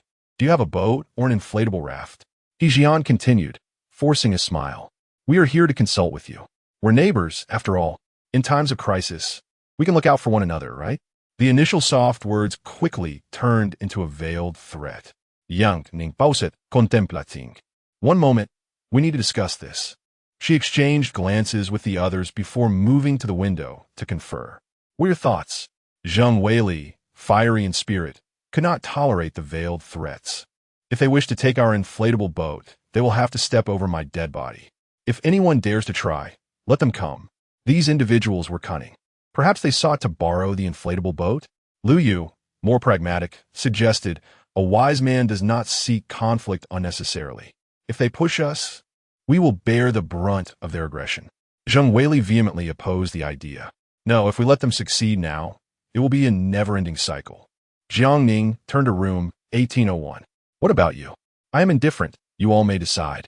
The prospect of collaborating to find supplies was futile. Even if they were to find some, with so many people, there would hardly be enough to go around, leading to inevitable strife.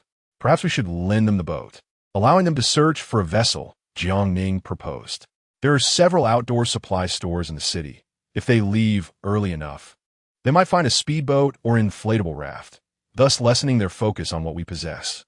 "Ning, your reasoning is sound, but the chaos outside is overwhelming.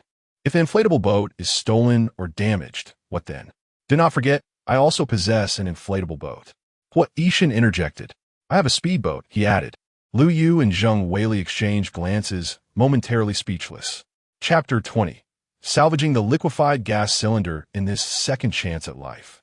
Jiang Ning is acutely aware of the duality of human nature. Reluctantly, she acknowledges that maintaining a rigid stance is futile. Their safety hinges on allowing others to venture out in search of resources. Desperation can strip a person of reason, and in the throes of survival, individuals may resort to the unthinkable. It was only after much deliberation that Zheng Weili acquiesced. Descending, Jiang Ning addressed He Jian. "There is no need to search for supplies together, but I can lend you the rubber boat for a day. I recommend prioritizing finding a vessel over seeking food." He Jian had not anticipated that the 18th floor would agree to a joint expedition. His initial strategy was to propose an unfeasible request, then settle for less. His true aim was to secure the boat, and he expressed his gratitude, albeit with reservations. "We'll only borrow it this once. What if it gets lost or damaged?" Jiang Ning retorted sharply, "We're neighbors. But don't presume that being numerous gives you leverage. This boat is vital for our survival. Lending it is an act of goodwill, while withholding it is merely a matter of principle. If you provoke me, I might not hesitate to retaliate. The instinct for survival is innate. While Jian's group was numerous, none were foolish enough to court death, especially given the 18th floor's history of violence. Silence enveloped the room. Jian, feeling an intense frustration, observed the transformation of his comrades from bravado to cowardice. Yet, he pressed on, driven by the hunger of his family. By taking the lead, he hoped to secure a greater share of resources. If it gets damaged, we'll compensate you, he proposed, adding, let us formalize this with a written agreement. After a brief moment of indignation, Jian begrudgingly agreed, fine. It was merely a rubber boat. Once in his possession, who would hold him accountable for its return? If the floods receded and trouble arose, he could always claim compensation later. Once the terms were settled, Zhang Weili drafted the agreement, and both parties affixed their signatures. With the rubber boat in hand, Jian beamed with satisfaction, showering them with pleasantries before signaling the group to disperse. Head of the He family, Jiang Ning called. Should anything happen to the boat, I will hold you solely responsible. Of course, he replied, his demeanor shifting as Jiang Ning smiled knowingly, recalling his family, a wife, 2 children, and an elderly mother with health issues. Jian's face drained of color as he stammered, rest assured, we will safeguard the boat. In an environment rife with ulterior motives, how much could a single rubber boat yield in resources? Any inequitable distribution would incite discord. Let them squabble amongst themselves. Upon returning to the 18th floor, Zhang Weili returned 2,000 yuan to Jiang Ning. She had intended to pay, but the chaos at the supermarket had thwarted their efforts. Jiang Ning accepted the money, confident that order would soon be restored, allowing for future expenditures. I can't accept this. You risked your lives for these supplies. Jiang Ning insisted, refusing to take what she deemed unearned. Without your intervention, we wouldn't have secured anything. Their arguments escalated, with Jiang Ning's resolve unyielding. Ultimately, she accepted 2 packs of noodles, a few alcohol blocks, and some dried vegetables, adamant that she would not take more. After her departure, Lu Yu discussed with his girlfriend. The person from 1801 appears cold, yet seems quite principled. With eyes on us, we must unite, especially since we wouldn't have secured our items without his assistance today. Zhang Weili concurred, suggesting they send a token of goodwill. Lu Yu packed 5 kilograms of rice and knocked on the door of 1801. From her balcony, Jiang Ning observed the rubber boat leaving the building, 6 men aboard, armed with makeshift weapons. Others from various units watched enviously, some contemplating theft, but hesitated at the sight of their weapons. Do you know where I can find gas? A voice called from 1801. Jiang Ning not only knew but had visited the area, understanding that it had been designated for evacuation before the typhoon due to its low-lying terrain. Even if gas was present, it would likely be submerged. The community primarily used piped gas, with few utilizing liquefied cylinders. Portable gas stoves and alcohol blocks were scarce and not durable. In plain terms, even if they procured rice, flour, or oil, they had no means to cook. While I have space, it would be unwise to draw attention. I noticed a few eateries at the entrance using gas cylinders. Perhaps we could devise a plan to retrieve some? Lu Yu immediately chimed in. Our most pressing need isn't food. Why not try to obtain gas? But we must act swiftly, lest we lose everything. Ho Yishin had no objections, and they quickly reached a consensus. As Zhang Weili stepped outside, he furrowed his brow, pondering the risk of break-ins while they were gone. Let us leave one person behind. Zhang Weili can watch over the place and care for Dodo. While Ho Yishin takes the speedboat and gasoline, they agreed. Though Dodo felt apprehensive around Zhang Weili, she bravely nodded, saying, Brother, come back soon. Ho Yishin gently patted her head, his tone softening, all right. Thus, while majority ventured out to gather food, the 18th floor seized the opportunity to search for liquefied gas cylinders. Lu Yu mused that if they found an abundance, they could barter for food. The moment the speedboat's engine roared to life, it drew the attention of many, with a few daring souls approaching, only to be met with a swift retreat as the boat sped away. Several eateries succumbed to the floodwaters, yet with clear landmarks at the community entrance. Locating them was not overly difficult. Jiang Ning retrieved a portable diving mask and waterproof flashlight, though the situation felt precarious. Lu Yu, weakened by illness, was unable to dive or force open doors. The water was over 10 meters deep, and prying open doors would be labor-intensive. Jiang Ning lacked the necessary lung capacity for such an endeavor. "I'll handle it," Ho Yishan declared, donning the diving mask and headlamp. Jiang Ning secured a rope around him, instructing him to pull it if he encountered trouble. Once submerged, they remained vigilant, wielding sharp sticks to ward off any potential threats. The murky floodwaters obscured visibility, and Lu Yu exclaimed, "Jiang Ning, what is that over there?" Chapter 21. Peril at the gas station. Jiang Ning gazed at the increasingly approaching floating object, only to discover upon prodding it with a stick that it was a corpse. Initially, the sight was shocking and nauseating. However, with time, she became accustomed to it. As she exited, a few bodies floated in the community. Jiang Ning, mindful of the time, noted that a minute had passed, yet the rope in her hand remained still. 2 minutes, 3 minutes, 4 minutes. Anxiety gnawed at her as she tugged at the rope, but there was no response. For an ordinary person, staying submerged for over a minute was already alarming. Even though 1801 was adept at diving, for minutes was excessively prolonged. A sense of foreboding washed over her, just as she was about to pull the rope.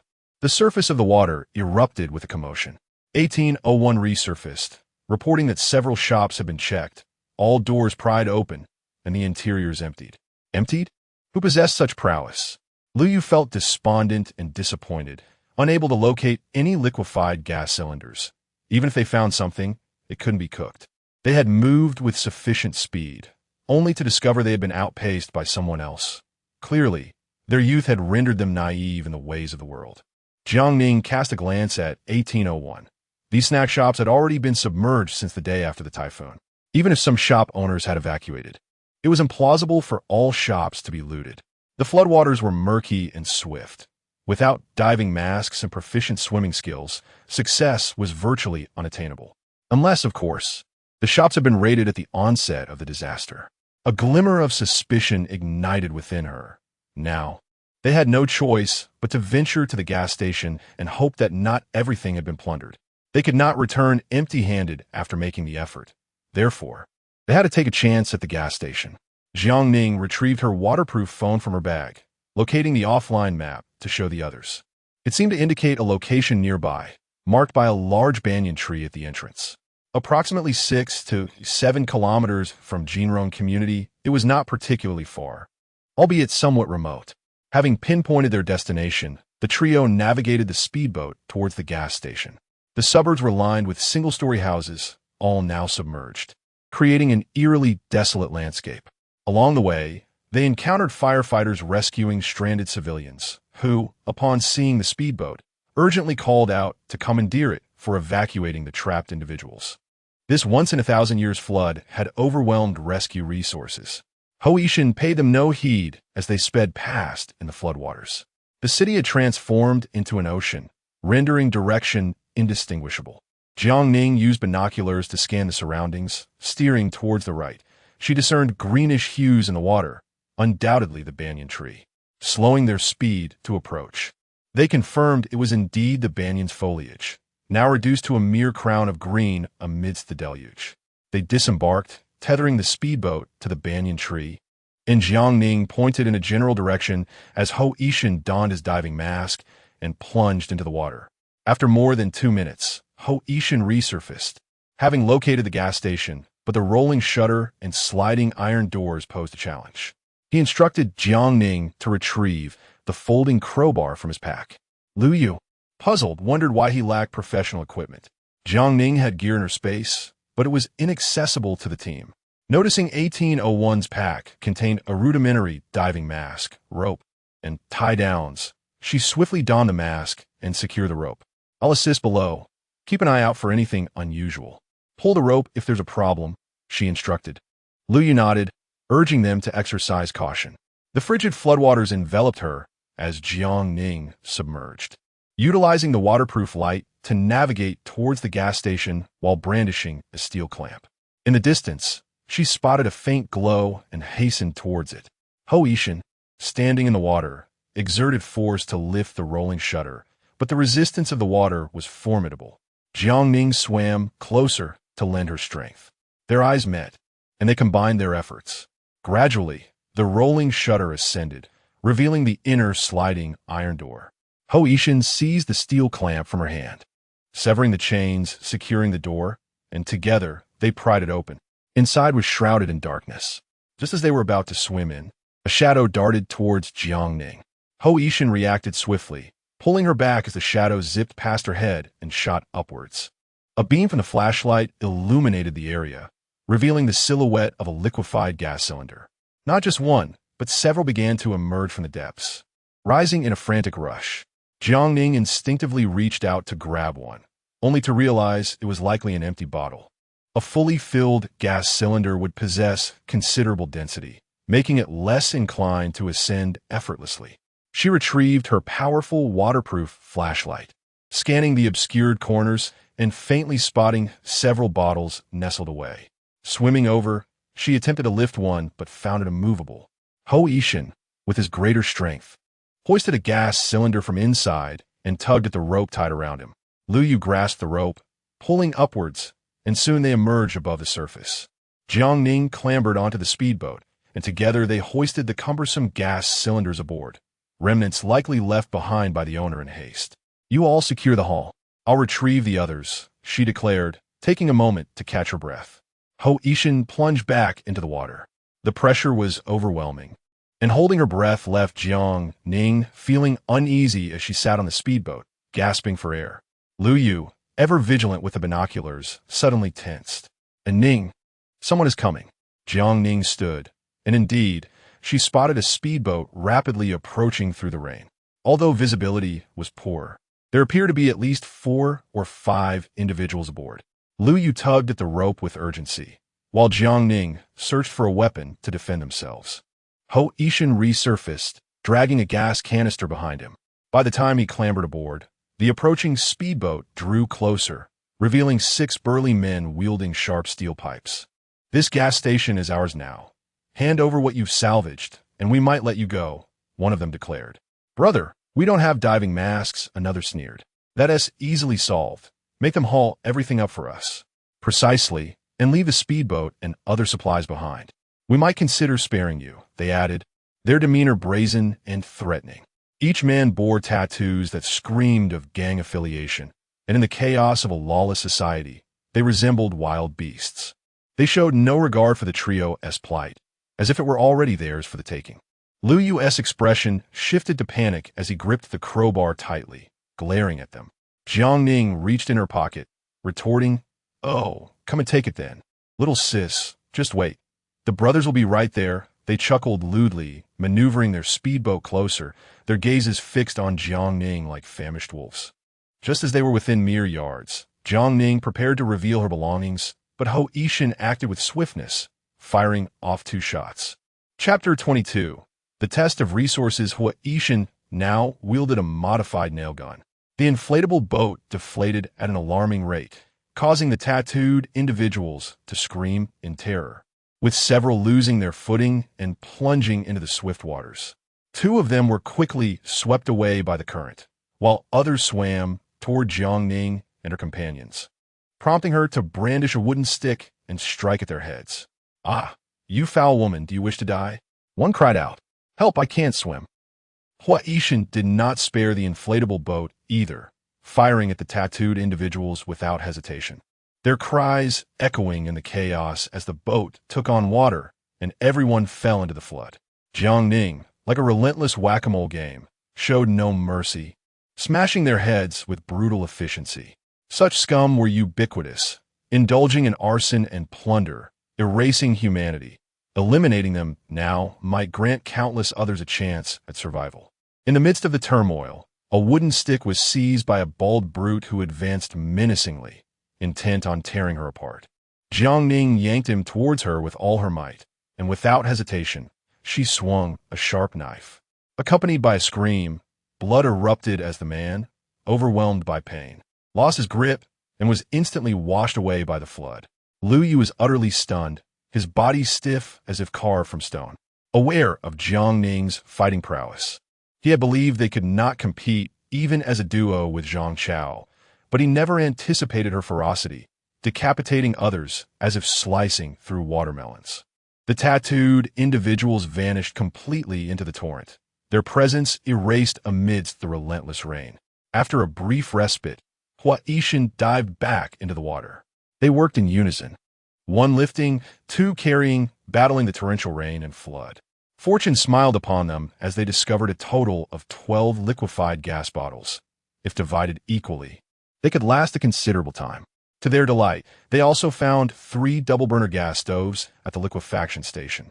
Unsure if they would function after being submerged for so long, they decided to take them back regardless.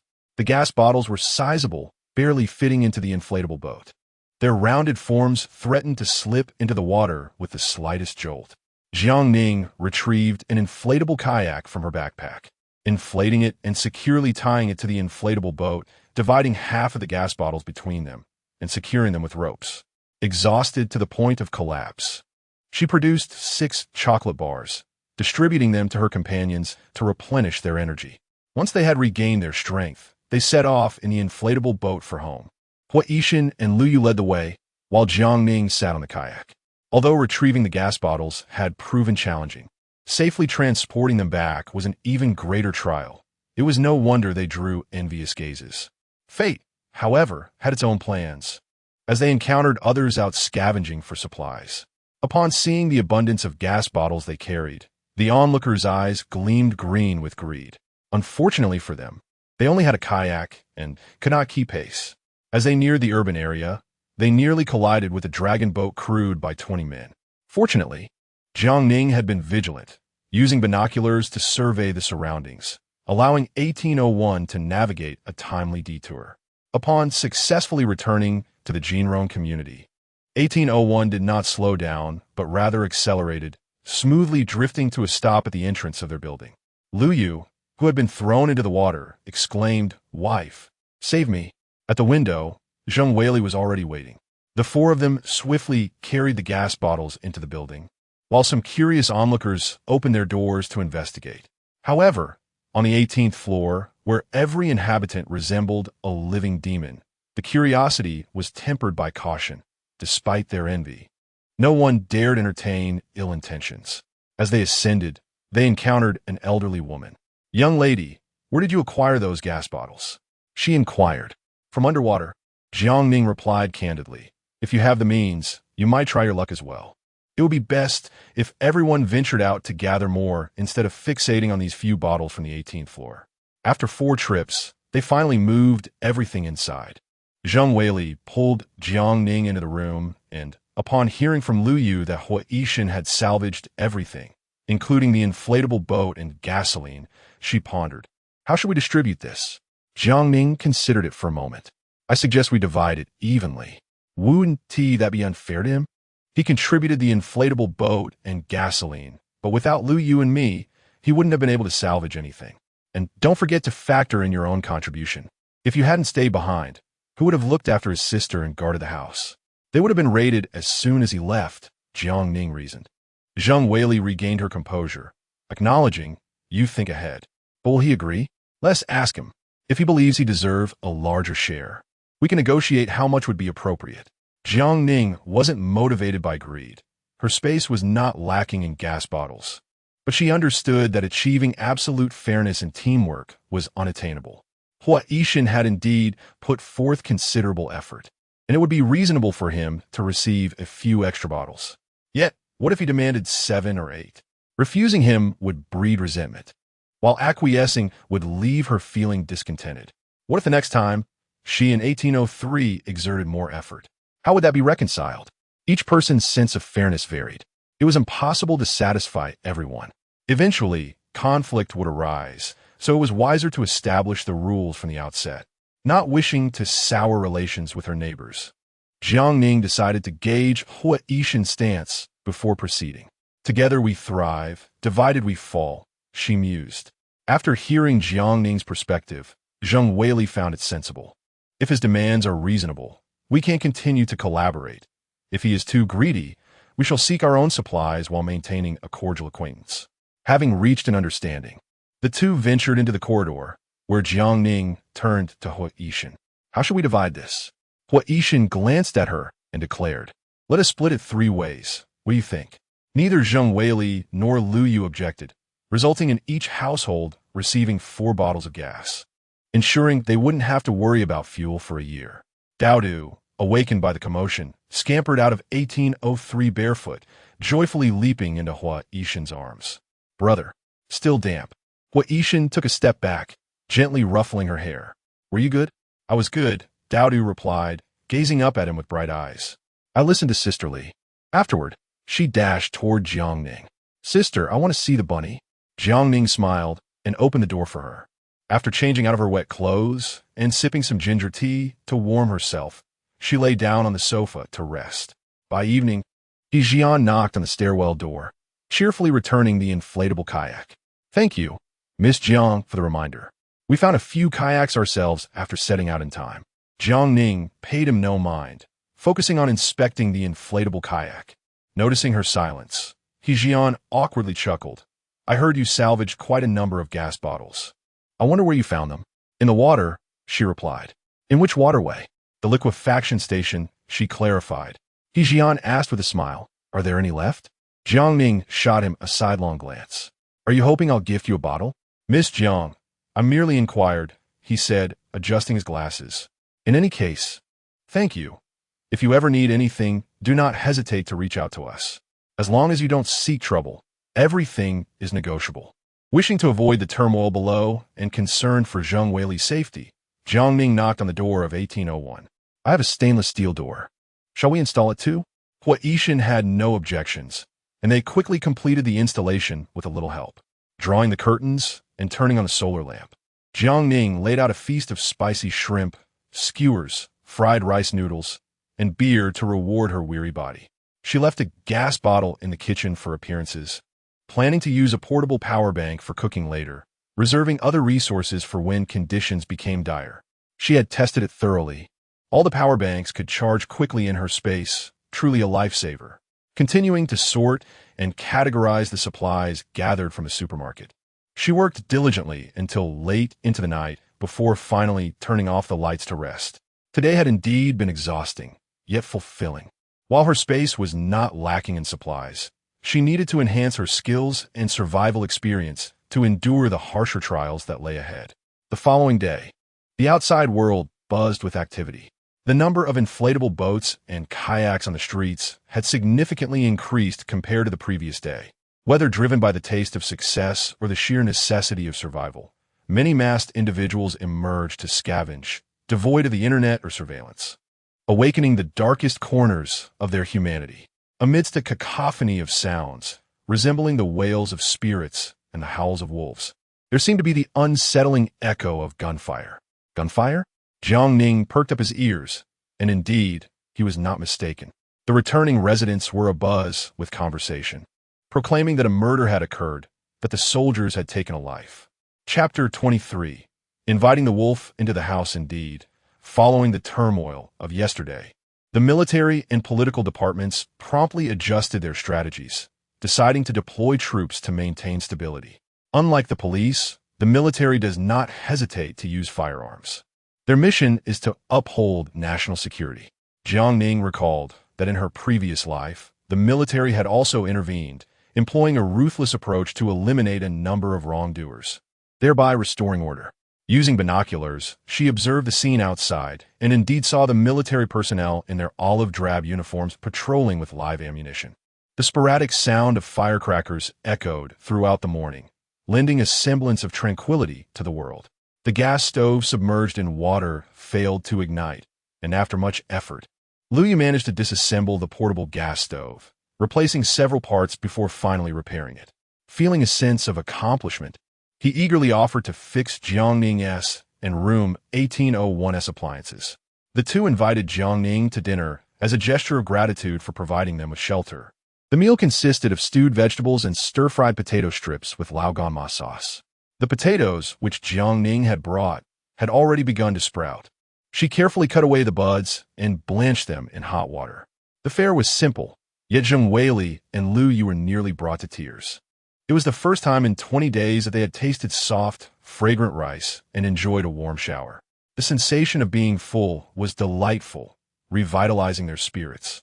Ning, without you, we might have been crammed in the shelter, Jiang Weili remarked, raising a glass of boiled water in a toast.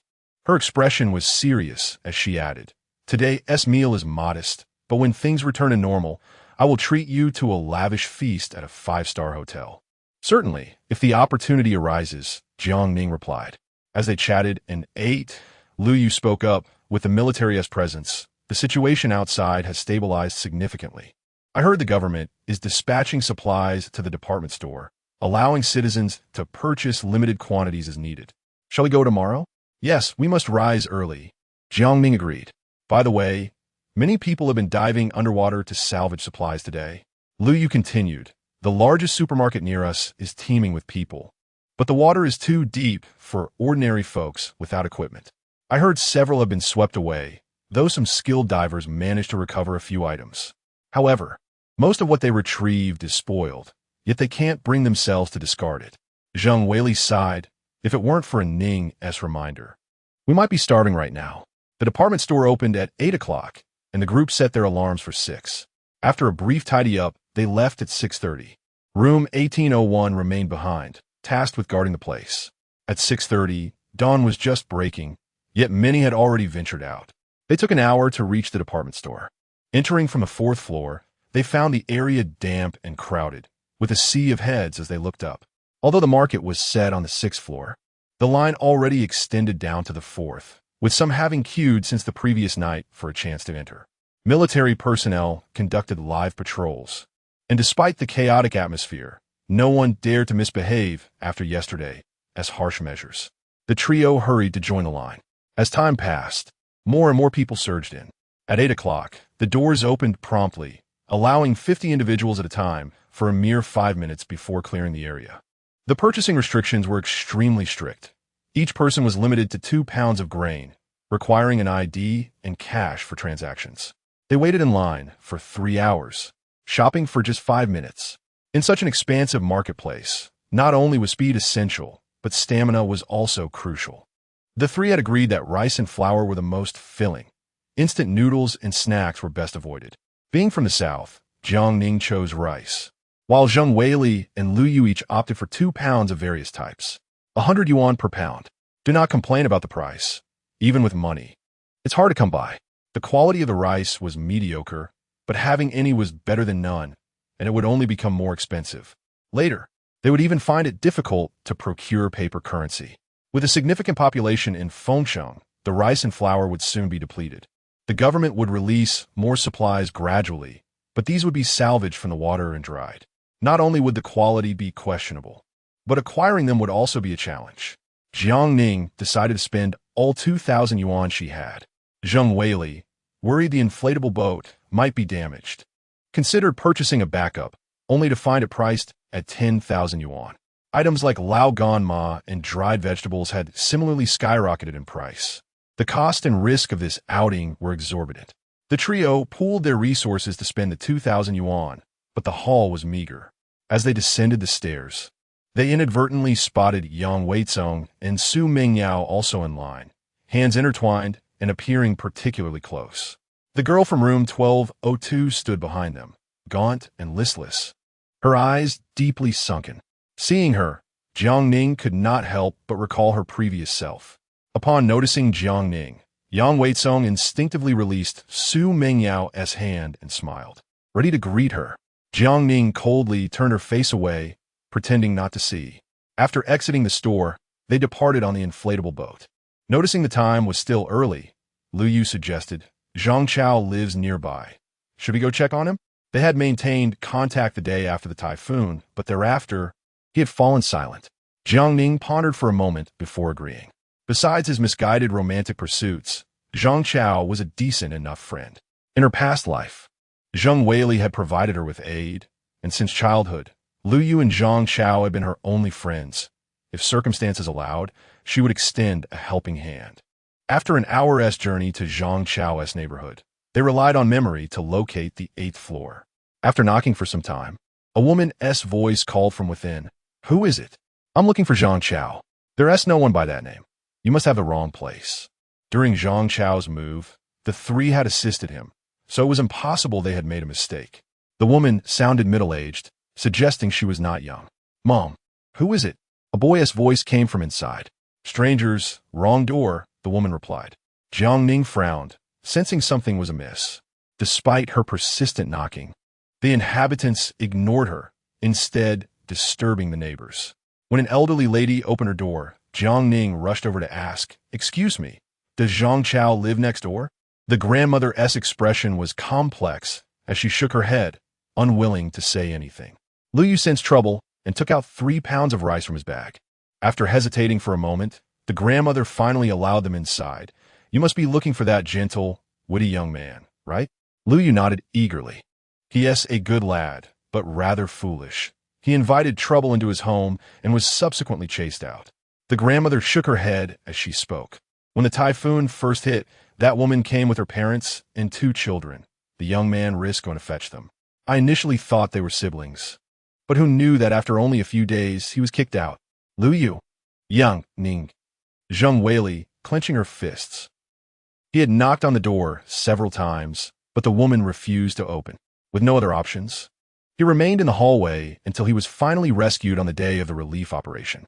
The shelter was organized by region, and those trapped in the neighborhood were taken to Fengsheng Hotel for accommodation. Lu Yu could hardly fathom how Zhang Chao had survived these past few weeks. How could such a despicable woman exist? What should they do now? His anger was palpable, causing him physical pain. Chapter 24. Sanctuary. Upon recalling Zhang Chao's plight, Zheng Weili was consumed by fury. She resolved to confront him, regardless of the foolishness he had displayed. Nevertheless, the medicine Jiang Ning required was procured through his assistance. Not only in ample variety, but also at a bargain. As a friend, Jiang Ning could not stand idly by, especially since Zhang Chao had once shielded her from harm during their childhood brawls. With a resolute determination, Zheng Weili kicked the door and declared, "Listen up, you inside. You have 1 minute to come out, or do not blame me for my lack of courtesy." Yet, the only response was silence. Jiang Ning retrieved a crowbar from her bag and handed it to Zheng Weili. With her strength, Zheng Weili wielded the crowbar, producing a resounding clang. "Who are you?" A voice suddenly emerged from behind. A couple in their 50s, leading a young girl of 8 or 9, descended the stairs, burdened by a heavy rubber boat bag. Upon seeing that bag, Jiang Ning immediately recognized it as the one she had anonymously purchased for Zhang Chao. This brand was professional grade, a choice typically avoided by the average consumer. In essence, this family not only drained Zhang Chao's resources, but also monopolized the supply she had acquired. Jiang Ning approached, seizing the girl's collar and dragging her towards the door. "If you do not open this door, do not blame me for what happens to your parents and you." As she spoke, she brandished a knife, causing the girl to wail in terror. "Mommy! Mommy!" The couple rushed forward, stomping and shouting, "Murder! Murder!" They screamed desperately, hoping to alert the entire building to their plight, oblivious to the fact that others were starving, too preoccupied to concern themselves with their predicament. It was impossible for a single woman to drive Zhang Chao out. This family was in collusion. Despite her young age, the girl was already perceptive. In a world turned upside down, children could smile while plunging a knife into your heart. The purity of their smiles belied the darkness within. They may not have wished for this, but hunger could compel even the most innocent to make dire choices. Do not question Jiang Ning's knowledge. She had been stabbed before. Finally, the door creaked open, revealing a middle-aged woman with a sallow face, who barked at the three. "What are you doing?" "We don't know Zhang Chao. If you continue this ruckus, I will call the police." Zheng Weili's fist connected with her face, sending her sprawling to the ground, bloodied and missing a few teeth. A boy from the house shrieked and hurled a water cup at them. The interior was a chaotic mess, filled with Zhang Chao's belongings. The boy lunged angrily, but Jiang Ning swiftly struck him, slamming him against the wall. Regardless of the adults, the 2 children were well fed. Yet, their survival hinged on consuming Zhang Chao's provisions. Instead of gratitude, they sought to evict their benefactor to save on meals. The boy approached with a fierce demeanor, showing no remorse, suggesting he was aware of the situation and even complicit, without a shred of shame. The woman howled, and the couple leapt about as if performing in a tragic play, but their theatrics fell flat. Others were starving, too consumed by their own distress to offer sympathy. Jiang Weili, a seasoned fighter, knew precisely where to strike to inflict pain without risking death. A few well-placed blows rendered the woman mute, reduced to a pitiful state akin to a discarded dog thrown out onto the street. She glared coldly at the couple. "I do not strike the elderly. But should anything happen to Zhang Chao, I will ensure your entire family pays the price." The room lay in disarray, with only a few pounds of rice and 2 bags of salt remaining from Jiang Ning's supplies. The oil had hardly been touched. Lu Yu packed everything into a bag, gathering some of Zhang Chao as clothes and anything urgently needed. An elderly woman, emboldened by her gender, charged at Lu Yu. But Jiang Ning deftly kicked her down, stating, "I do not strike the elderly, but I will." After searching the family for keys, Lu Yu locked the door behind them, ensuring to seize the rubber boat as well. Without it, their survival was in jeopardy, and the elder refused to relinquish it until Jiang Ning brandished a bloodied butcher's knife. Only then did the family realize the gravity of their situation, their faces drained of color, trembling in the corner. Jiang Ning fixed her gaze on the middle-aged woman. "You're quite the venomous widow." With that, she seized the woman by the collar and hurled her out the window. Lu Yu and Jiang Weili stood in stunned silence as the elderly couple clutched their child, wailing in despair. Unfazed, Jiang Ning descended the stairs, leaving them behind. As they set out on the rubber boat, the widow struggled to swim not far off. Alas, she was a swimmer. How to handle her was a decision for Zhang Chao to make. If he continued to act foolishly, even friendship would not warrant saving him. After all, this was a post-apocalyptic world. No one's life was more valuable than their own. Lu Yu and Jiang Weili discussed heading to the Fengqing Hotel to search for him. Jiang Ning felt a mix of emotions, but recalling how Zhang Chao had once shielded her from bricks, she acquiesced. Upon reaching the Fengqing Hotel, they found it teeming with people, the staff overwhelmed by the throngs of citizens seeking refuge. The municipal system had collapsed, the waters littered with refuse, and the air thick with the stench of suffering souls, many emaciated and desperate for food and clean water. Lu Yu struggled through the crowd, finally emerging breathless after more than half an hour. Accommodations were assigned by area, and Zhang Chao was likely on the 14th floor. Further specifics were unattainable. Given the thousands crammed into the hotel, with the network and electrical systems completely down, Jiang Ning, her ears ringing from the noise, suggested they devise a plan. The hotel was vast, with dozens of rooms on each floor, the corridors dimly lit, casting eerie shadows. Yet, within the gloom, numerous eyes scrutinized them. Though dark, Jiang Ning sensed an undercurrent of hostility. Were it not for the military presence downstairs, armed to maintain order and having dealt with several unruly groups of the shelter, the trio might have hesitated to enter. Even so, they could afford no complacency. As they searched from room to room, they encountered many faces devoid of vitality. Jiang Weili felt a weight in her heart, but there was little to be done except sigh inwardly. After exploring over 20 rooms, they finally located Zhang Chao.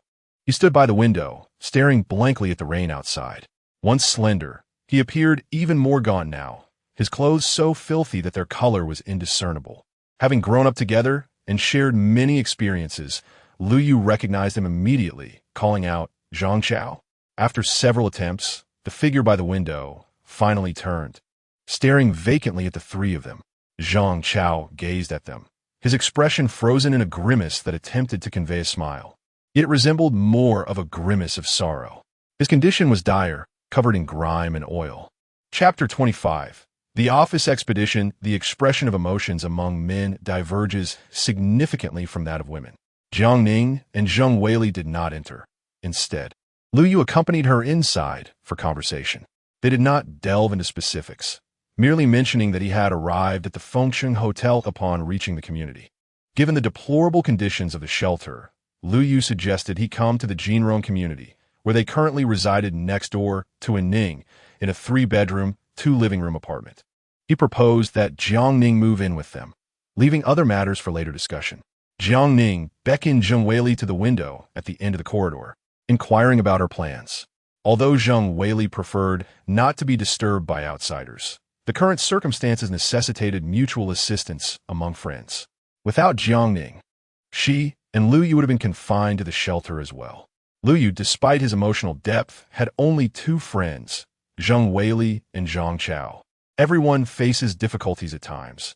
The flood will eventually recede, so why not let him stay with them? The provisions at home could sustain them for 2 to 3 months. And if worst came to worst, they would find a way. Zheng Weili, with her straightforward nature, rarely overthought her words or actions. Moreover, she firmly believed that the world would eventually return to normalcy. As they conversed by the window, Lu Yu and Zhang Chao emerged from the room. Zhang Chao approached them, forcing a strained smile, saying, "Weili, I need to trouble you." Zheng Weili playfully slapped his shoulder, reminding him that they were friends and that once the flood had receded, he could treat them to a good meal. They descended the stairs to depart in an inflatable boat. Jiang Ning handed a pack of biscuits to Zhang Chao, who expressed his gratitude, tearing open the packaging and devouring the contents with an urgent hunger, tears glistening in his eyes. Lu Yu contributed the remaining rice balls from his supply. "Apologies for making you witness this," he said. "Not all," Jiang Ning replied. "My last life was far more precarious. In this apocalypse, nothing comes easily." Upon returning to the Jinrong community, everyone was utterly exhausted. Jiang Ning retrieved 2 kilograms of rice and other provisions he had acquired from the supermarket, joking with Zhang Chao, "Don't think I'm trying to take advantage of you. Once the flood recedes, you owe me back tenfold. And make sure to give me an extra 1% on future transactions." His sardonic tone was a familiar one, showing no signs of disdain for Zhang Chao. Zhang Chao, relieved, countered, "I'll give you 2%. What about me?" Lu Yu interjected, feeling particularly disgruntled. "You have to cover my and Weili's breakfast for a year." "Fine. I'll take care of it," Jiang Ning replied. After changing into comfortable clothes and collapsing onto his bed, he stared blankly at the ceiling. Unlike Lu Yu and Zheng Weili, Zhang Chao, who was in the business field, possessed a keen insight. She had to guard the secrets of her space carefully, ensuring not to reveal any clues. For the next 2 days, no one ventured outside. Jiang Ning spent his time either reading or organizing the supplies he had scavenged, exhausting himself to the point of near collapse. At last, he managed to sort all the goods from the supermarket sweep, stacking the provisions up to the ceiling. The large room was locked, with the key hidden away in the space. During this time, Zheng Weili visited once, and amidst their conversation, Jiang Ning inquired about Zhang Chao, asking how he was faring. "He hardly speaks and spends all day sleeping," Zheng Weili replied, sensing something amiss. She worried that he had been deeply hurt by that woman and, given the harshness of reality, wondered if he would fall into despair. "He always acts as if the world is ending after a breakup, but he'll be fine in a couple of days," Jiang Ning reassured her. While rummaging through the cupboard, Jiang Ning retrieved a bottle of white wine, a gift from a previous order he had placed for his company's clients. "Let him drink this.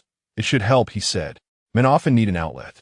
Though Zhang Chao was an orphan, his resilience, forged from his past experiences, surpassed that of an average individual. Zheng Weili pondered this and, after accepting the wine, expressed her concerns. "The typhoon has passed for several days, yet the rain continues unabated. Not only that, but the water level continued to rise, evoking a sense of suffocation and anxiety. Who knows? It might rise to the 18th floor one day." Zheng Weili replied, "I am genuinely afraid." The next day, they indulged in a late morning sleep when a knock echoed at the door. It was Zheng Weili calling out to them, announcing that Zhang Chao had consumed an entire bottle of white wine the previous night and was now quite inebriated, but had revived and wished to discuss something important. After changing his clothes and shaving, Zhang Chao appeared considerably more presentable. With a grave expression, he addressed everyone, stating, "I believe the apocalypse has arrived." Jiang Ning felt a sudden jolt of apprehension and turned to him. "Do you not find all this rather unusual?" Zhang Chao sat upright, beginning his analysis. "This unprecedented typhoon, with the downpour resembling a deluge, is alarming. I've heard numerous reports in the shelter. The government has been working tirelessly to salvage supplies from the grain and oil wholesale market. The bread or rice balls we consume are made from those salvaged grains. Even if our country ceased farming, it has stockpiled enough grain to sustain its citizens for 2 years. Why then? Are they scrambling to retrieve spoiled grain from the water for us?" And why are they only providing us with a third of our needs, while the rest is being dried and stored? Lu Yu, astonished, remarked, but it's been raining incessantly. How can they possibly bring in food? Do not underestimate the power of the state, Zhang Chao asserted with conviction. If only the southern coastal regions were affected, aid would have arrived long ago. Unless he paused dramatically, this is a nationwide disaster, perhaps even a global calamity. Before the internet outage, Zhang Chao had kept up with the news, browsing forum posts detailing the devastation in numerous provinces. To have such widespread disasters occurring simultaneously, what else could it be but the end of days? Even if the flood recedes one day, it will take a long time to return to normalcy. This is precisely why the government is urgently salvaging and stockpiling supplies. His words instilled a sense of dread in Zheng Weili and Lu Yu, prompting them to contemplate the possibility of joining the salvage efforts. Should we venture out and try our luck? Zheng Weili suggested. Zhang Chao turned to Jiang Ning, asking, "And Ning, what are your thoughts?" The water is too deep. Even professional divers struggle, let alone ordinary people without equipment, Jiang Ning countered, decisively rejecting the idea. Even if we were fortunate enough to salvage something, we might lack the means to bring it back. We ought to consider alternative methods from above the water. But the shopping malls have been completely cleared out. There is nothing left for us there, Jiang Ning reminded them. It doesn't necessarily have to be food, as long as we possess something others lack. We can trade it for provisions later. Lu Yu grasped the concept of preemptively acquiring resources, but queried, what exactly should we seek? Medicines, Zhang Chao proposed. While everyone is scouring the malls and diving underwater, we should explore the office buildings. They are predominantly occupied by companies, and there is likely little in the way of supplies. Lu Yu shook his head. In our unit, there were already people scavenging the office buildings yesterday. The urban offices are nearly stripped bare. The office building where my company is located is somewhat remote, with a complex network of waterways nearby. Given the current water levels, even with an inflatable boat, it would be impossible to navigate. Some individuals, despite having speedboats, lack fuel, leaving them to circle within the urban area, Jiang Ning concurred. Zhang Chao and I are familiar with that area. We can take a chance. If we can locate the medicines from his company, our future days will be much easier. While the company is not a warehouse, it does possess an exhibition hall, and although the quantity of medicines may not be vast, it could yield significant returns for a small group. Moreover, that office building seems to host more than one pharmaceutical company. Despite having stockpiled supplies in advance, it is still only around 50,000 yuan. When it comes to medicines, who would ever consider having too much? In critical moments, a single pill can be a lifesaver. Therefore, it is imperative to act swiftly, as once others regain their composure, the opportunity may slip away. After hearing this, Zheng Weili and Lu Yu felt a sense of urgency. Should we consult with 1801?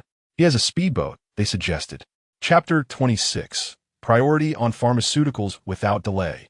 Lu Yu knocked on the door of the good neighbor in the apocalypse. Upon learning that they were in search of medicine, Hua Yixin pondered briefly before agreeing. As per the usual arrangement, Zheng Weili remained at the base to look after the children. Although Zhang Chao proposed a theory about the apocalypse, Zheng Weili harbored her own concerns. Deep down, she was reluctant to believe it. After much hesitation, she finally said, "You are primarily going out to find survival supplies and medicine. As for other items, consider them as needed." Though her words were veiled, everyone understood the implication. Jiang Ning, fully aware, quickly took the cue and added, "If we find medicine and survival supplies, we can split them evenly. Personal needs beyond that should not excessively encroach upon the group's resources." With everything laid out clearly, there were no objections. A speedboat and 3 inflatable boats were capable of carrying back a substantial amount of supplies, the only concern being the possibility of others getting there first. The distance to Zhang Chao's company was 20 kilometers, and the 4 of them embarked on the speedboat, braving the rain. As expected, the water currents grew increasingly treacherous as they approached the outskirts, and the wind began to rise. Even the most skilled mariner would struggle to navigate a wooden boat or inflatable in such conditions. Hua Yixin, adept at handling the vessel, skillfully maneuvered through the intricate waterways. And amidst the grim, overcast weather, they spotted several towering office buildings standing resiliently above the water surface. Zhang Chao pointed in their direction, and the group steered towards the buildings, peering through the fifth-floor glass to see offices submerged in floodwaters. The offices appeared orderly, suggesting they had not yet been ransacked. Using a hammer, they forcefully struck the glass, allowing the floodwaters to rush in. Once the water settled, they entered the building and secured the speedboat.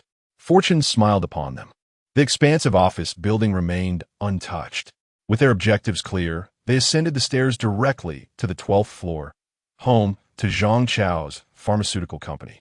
Zhang Chao used a pair of pliers to cut through the lock and rushed to his workstation, visibly relieved to find several large boxes stacked behind him.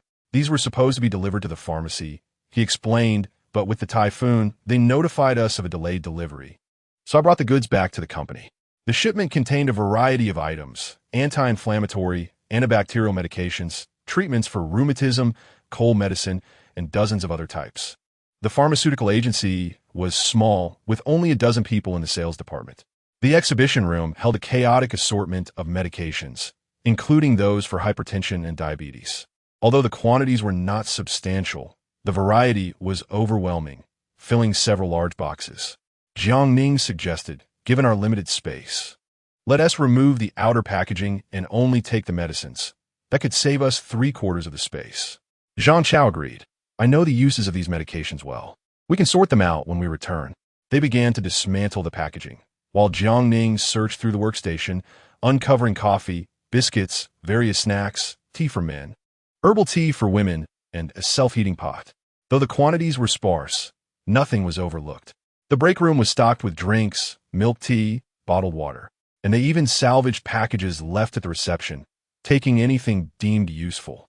They discreetly stowed away items they had no immediate use for. The medications filled 2 large travel backpacks, marking a successful haul. After hiding the remaining supplies, they proceeded to the 15th floor. There were 3 pharmaceutical companies in the building, and they prioritized collecting from all of them. The second company also had a substantial stock of medicines. Zhang Chao gazed longingly at the large refrigerator in the exhibition room and lamented, "This company mainly distributes vaccines. These are valuable items, but unfortunately, we can't take them." Through the glass, Jiang Ning spotted several vaccines: smallpox, tetanus, rabies, meningitis, HPV, influenza, and more. The refrigerator had a built-in battery, capable of functioning for a month during outages. But once removed, the vaccines could not be preserved at room temperature. Jiang Ning cast a fleeting glance but remained silent, continuing her search for supplies. After scouring all 3 pharmaceutical companies, one inflatable boat was filled to the brim. Around 1 o'clock in the afternoon, the group, famished, sat down to enjoy a feast of self-heating pot meals, coffee, milk tea, and a selection of trendy snacks. Listening to the rain outside and savoring the hot, flavorful dishes, the aroma wafted through the office building, creating a moment of bliss. We have enough pharmaceuticals, but our food supply is quite limited. This building has a few popular live-streaming sales companies. Let us try our luck there. Without hesitation, they proceeded to pry open another door. To their surprise, the first company was a cosmetics and skincare retailer. Zhang Chao and Lu Yu showed little interest, but Jiang Ning's eyes sparkled. Skincare products, makeup, lipsticks, masks, and luxurious creams were piled high. Jiang Ning wasted no time, tossing the expensive items into her bag. Lu Yu thought of bringing something back for Zheng Weili and selected a few items as well. The men, uninterested in cosmetics, sought survival supplies and moved on to the next company, urging Ning, "Hurry up, we're waiting for you upstairs." Once they departed, Jiang Ning swept everything into her space. Their luck turned sour when the second company turned out to be a women's clothing retailer, offering an array of dresses, shoes, and bags. Lu Yu picked a few items for Zheng Weili, while Jiang Ning also selected several pieces. Finally, the third company was a food retailer, but the offerings were limited to snacks, beef jerky, lamb jerky, nuts, various breads and pastries, and trendy beverages. They even found ice cream, but unfortunately, it had all melted in the refrigerator. These items took up space, resulting in several large black plastic bags. They even raided the janitor's closet for garbage bags, which could prove invaluable. Time slipped away quickly, and their current method was inefficient. Jiang Ning proposed splitting up the floors for more efficient collection. The building had a total of 15 floors, Jiang Ning would cover 3 floors while the 3 men each took 4. Assigned to the 12th to 15th floors, Jiang Ning decided to start from the top. Upon reaching the 15th floor, she returned to the earlier pharmaceutical company and gathered all the vaccines from the refrigerator. Her space could preserve them indefinitely. Time was of the essence, so she focused on larger companies first, her eye-catching a well-known home appliance company S branch in function. The product exhibition hall was vast, showcasing air conditioners, washing machines, refrigerators, smart rice cookers, and an array of stylish appliances brimming with technological flair. The state would eventually establish bases across various locations, and she had heard that some conditions were quite favorable. Moreover, the space was equipped with solar-powered generators. Jiang Ning decided to select a few coveted items, thinking that they might be useful in the future. Even if they weren't needed, she could discard them later. She collected a 6-figure double-door refrigerator, 5-figure air conditioners and washing machines, multifunctional cooling fans, automatic stir-fry pots, ice makers, rice cookers, bread makers, soy milk machines, wireless vacuum cleaners, and dryers. Jiang Ning enjoyed cooking but despised washing dishes, so she promptly picked up several dishwashers. These items occupied considerable space, but fortunately, she had managed to clear out her storage just in time. The large company offered great benefits, and the break room was filled with various items: milk, snacks, and beverages, not to mention an abundance of grains, red dates, lotus seeds, and even shark fin and bird's nest, likely intended for entertaining clients. Regrettably, the fruit had all spoiled, leaving only a pile of withered lemons. Adjacent to the break room was a bakery dedicated to preparing pastries for the employees, stocked with milk, flour, cake mix, eggs, condensed milk, and dried fruits. The refrigerator held red wine and steak, but alas, the steak was also spoiled. Jiang Ning had no need for these items and did not wish to encroach upon the survival resources of Lu Yu and Zhang Chao. So she packed everything useful into bags. She also scoured the workstations, keeping what was useful and stowing away anything inconvenient, such as wires, sockets, and various household tools, along with assorted books. While opening packages, she discovered 2 pairs of ice skates, which she thought might come in handy in extreme cold, and promptly added them to her space. Dragging out 2 large packages from under a workstation, she noticed the shipping labels did not specify their contents. So she took a knife and cut them open. To her astonishment, both boxes were filled with condoms, thousands of them. Jiang Ning glanced up at the workstation nameplate. Wang Meng. To the brave warrior, may you always be prepared. Chapter 27. Grateful for the generous supply from the overbearing CEO, Jiang Ning had never tasted pork. Yet she was well aware of its exorbitant value in the apocalypse, making it a sought-after commodity for trade. Without hesitation, she cast it into her storage space, only to recall something and hastily stuffed a few handfuls into a black plastic bag. Although she did not count them, there were certainly dozens. Having scoured the 15th floor, she proceeded to the 14th. This vast expanse housed only a single technology information company, featuring hundreds of workstations stretching beyond her view. The proprietor, presumably a wealthy individual, provided commendable employee benefits. The pantry was stocked with premium snacks, self-heating meals for long hours, and the refrigerator was crammed with steaks of various meats, the sight of which nearly made Jiang Ning gag. After clearing out the pantry, she made her way to the owner's office. It was likely that this CEO had a distinctive personality, as evidenced by the office's sprawling hundreds of square feet, complete with a reception area, lounge, and a personal collection room.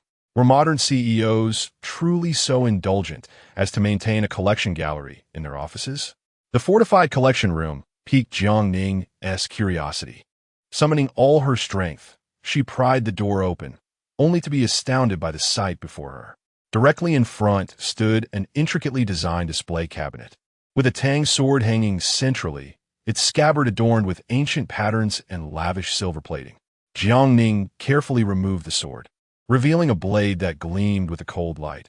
It felt substantial, yet not overly heavy, a clear indication of its superior craftsmanship, far more adept than any butcher's knife. She swung the blade toward a wooden crate, and to her astonishment, it sliced through as effortlessly as cutting through tofu. This was no ordinary weapon. It was a divine instrument. The display cabinet housed numerous antiques, including blue and white porcelain vases, hat stands, colorful repaying, apple vases, tripod cauldrons, and inkstones. Although Jiang Ning was not well-versed in antiques, the fact that these items were collected by a CEO indicated they were anything but inexpensive. The wear evident on them suggested they had endured the test of time. In chaotic times, gold is invaluable, and in prosperous times, antiques hold great worth. Yet, in this apocalypse, even a loaf of bread could surpass their value. Nonetheless, they were aesthetically pleasing, and she thought they could serve as decor back home, taking up little space. To the left of the display hung several pieces of calligraphy and paintings, each attributed to renowned ancient masters, with any single piece likely worth 7 to 8 figures. However, what truly caught Jiang Ning's eye was a corner piled high with Moutai liquor, the 1982 five-star brand, with each bottle fetching a staggering 150,000, totaled 10 bottles. The 2002 Flying Fairy brand, 6 bottles per case, valued at 70,000 per case, amounted to 10 full cases. The 2010 Flying Fairy brand, with 12 bottles per case, priced at 80,000 each, filled 50 cases. These were no mere alcoholic beverages. They were works of art. Grateful for the CEO's generosity, Jiang Ning swiftly stored them all in her space. The extravagant CEO had a wide array of interests, and his collection was remarkably diverse. Alongside diamond-studded Patek Philippe watches, there were also professional-grade diving equipment from methodically, the most expensive limited edition. Jiang Ning had researched diving masks before, and the one before her was valued at 980,000. With floods expected to last for months and the possibility of recurring disasters, she accepted it without a second thought. A transparent glass cabinet displayed a 5-star golf club. Jiang Ning, having worked at a golf course during her summer break, recognized its value at 180,000 USD, translating to 1,080,000. She emptied the entire collection room, leaving no artifact untouched, including the display cabinet, which could be chopped into firewood in the frigid cold. In a less conspicuous corner, she discovered a safe. The contents of a safe large enough to hold items from the collection room could not be ordinary. The lounge featured a kitchen and a massive refrigerator stocked with delicacies: French foie gras, truffles, caviar, Iberian ham, 1982 Lafite, steaks, salmon, and more. The refrigerator was not only full, but also equipped with a backup battery, ensuring all ingredients remained fresh. Aside from expressing gratitude to the owner, Jiang Ning had little else to say. She stowed the food and refrigerator into her space. The Tang sword and golf club were the finest weapons for the apocalypse, and unwilling to conceal them, she slung them over her shoulder. With ample supplies on the 14th and 15th floors, she meticulously collected everything, leaving no package unexamined. The 13th floor appeared more chaotic, housing a high-tech incubation center filled with a myriad of innovative startup companies. The incubation center was relatively impoverished, lacking even basic necessities for sustenance, making it difficult to find valuable supplies. Exhausted and panting, Jiang Ning consumed a few energy bars before resuming her efforts to pry open doors. One company specialized in nanofabric. The storefront was modest, showcasing various clothing materials. In the center of the sample room, a glass display showcased an ordinary yet confident silver-gray autumn shirt, priced at 198,000. Such blatant robbery was absurd.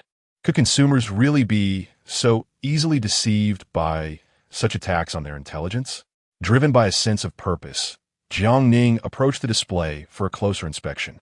The nanothermostatic clothing claimed to maintain a constant temperature of 25 degrees. Intrigued by this assertion, she smashed the glass with a hammer and took the garment into her hands. However, the promised temperature control was non-existent. It felt as if it clung to her arm without any discernible change. Nonetheless, it was remarkably soft and smooth, akin to silk, and surprisingly breathable. Determined, she decided to take it, if only for the price of 198,000, and planned to try it on later. In a world without an apocalypse, she would never have the opportunity to wear something so extravagant.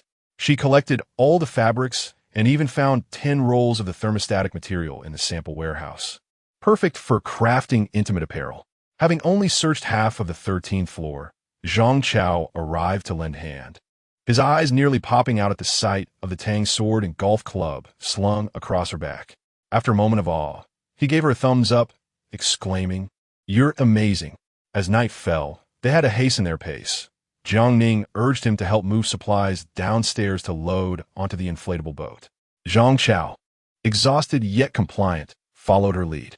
In the darkness, collecting supplies proved challenging, and Jiang Ning was too fatigued to stand straight. Yet, for the promise of a better life in the apocalypse, she persevered.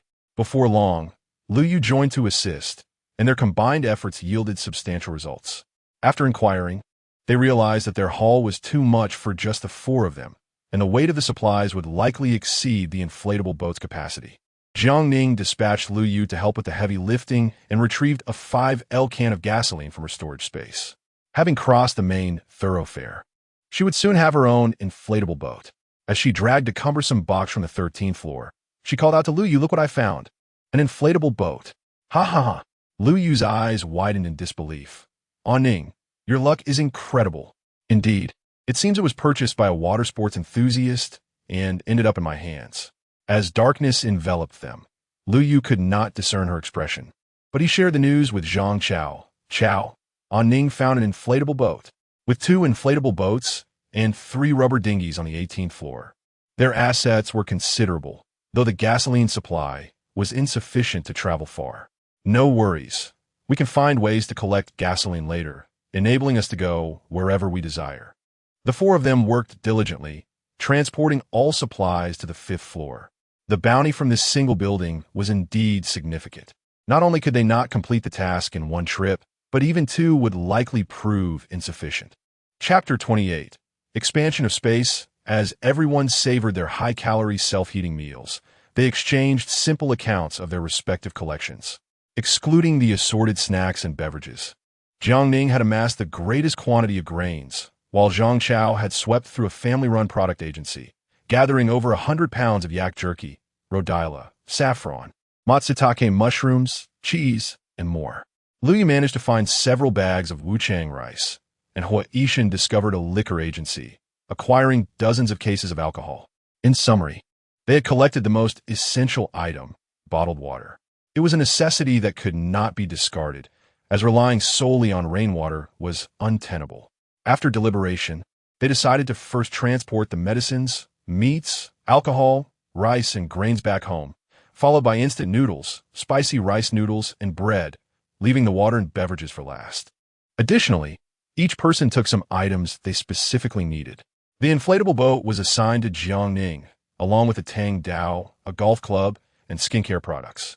Lu Yu took some clothing and shoes. Zhang Chao collected electronic devices, gaming consoles, and watches, while Hua Yishan grabbed plush dolls, children's books, and stationery. Clearly intended for Dodo, each individual accounted for their share, striving to minimize the occupation of communal resources. While transferring items to the inflatable boat, Lu Yu chatted, revealing he had found a seed store, but lamented that the seeds were contaminated with pesticides and thus inedible. Otherwise, they could have taken them back as a precaution. As soon as he finished speaking, 3 pairs of eyes fixed intently upon him. "What's wrong?" Zhang Chao faltered, uncertain of how to respond. With the world submerged in water, if this truly were the apocalypse, seeds would be more precious than medicine. Lu Yu then realized the folly of his words. Bringing seeds back was indeed a nonsensical notion. He and Hua Yishan resumed loading, while Jiang Ning and Zhang Chao ascended to the upper floors to continue their efforts. Upon reaching the upper floor, they were startled to discover a station belonging to a certain Lone Cow technology, founded by the great benefactor who had ensured the nation as sustenance. The station was modest, primarily housing new hybrid rice varieties, totaling around 500 to 600 pounds, along with numerous hybrid vegetable species, hydroponic technology, and nutrient solutions. It was extraordinarily valuable. Jiang Ning made sure to document everything, and the two made several trips back and forth. On the final trip, she deliberately lagged behind a few steps, discreetly stowing a laboratory computer into her space, which contained invaluable literature and data that might significantly aid in the future restoration of civilized society. By the time they finished their endeavors, it was already past 9 in the evening. The inflatable boat from 1801 was secured with 2 rubber dinghies, while Jiang Ning's boat was tied to one, ensuring they had assessed the power and load capacity accurately before setting sail toward the Jinrong community under the cloak of night. Jiang Ning navigated the boat, while Lu Yu sat beside her, vigilantly scanning for any potential threats with binoculars equipped with night vision capabilities, allowing them to timely detect obstacles and any lurking robbers. Loaded with supplies, they traveled at a cautious speed. Upon arrival at the Jinrong community, the two shared an instinctive understanding to silence the engine and dim the mining lamps to their lowest setting, paddling back to the apartment building quietly. At this hour, nearly everyone was asleep, yet they had to remain cautious, as the abundance of supplies could incite envy. They walked barefoot to avoid noise. Zheng Weili came down to assist, and after nearly an hour of back and forth, they finally completed the transfer. Concerned Zheng Weili might not be able to hold the fort alone. Hua Yishan insisted Jiang Ning stay behind while the 3 of them returned to the office building to finish the job overnight. The supplies piled in the living room of 1803 appeared chaotic, yet evoked an indescribable sense of satisfaction. Without pausing for rest, the two sat on folding stools to categorize and organize the items, dividing them into 4 equal portions while setting aside those that could not be equally split. The second trip had not yet concluded, leaving behind a considerable amount of drinks and bottled water, which Zhang Chao in 1801 would retrieve in another journey. By the time everything reached the 18th floor, it was already 1 in the morning. The group worked tirelessly through the night, sorting the supplies. Jiang Ning had secured a substantial amount of medicines, grains, beef, alcohol, 10 pounds of wuchang rice, over a dozen cases of bottled water, 7 or 8 cases of milk, and 2 large sacks filled with snacks and instant foods, alongside many assorted items. In essence, they wouldn't have to worry for half a year. The only concern now lay with the seeds they had brought back.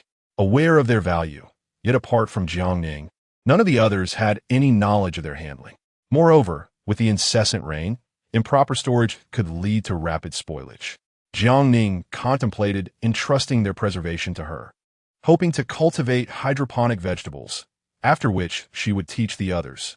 It was not out of greed, but a recognition that in the face of natural disasters in the apocalypse, extreme temperatures were unsuitable for plant growth, leaving no viable opportunities for cultivation, and seeds left unattended for too long would inevitably spoil. Her space could provide preservation, and she earnestly wished to safeguard these precious resources.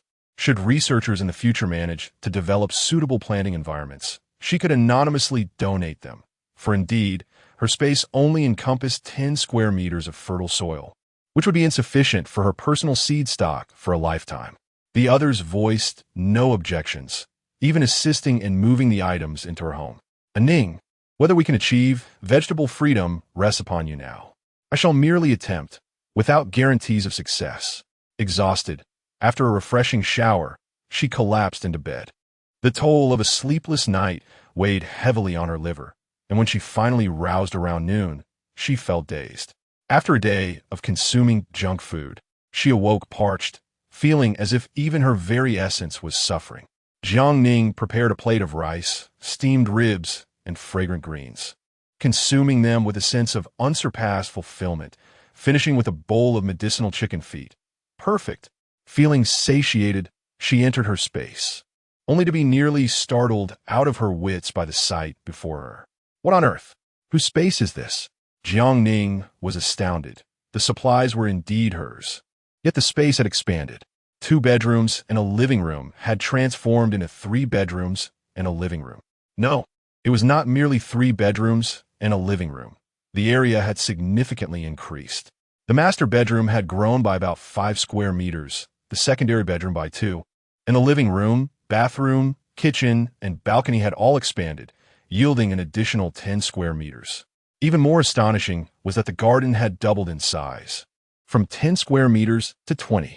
What did this signify? Not only would she have vegetable freedom, but also the luxury of fruit freedom.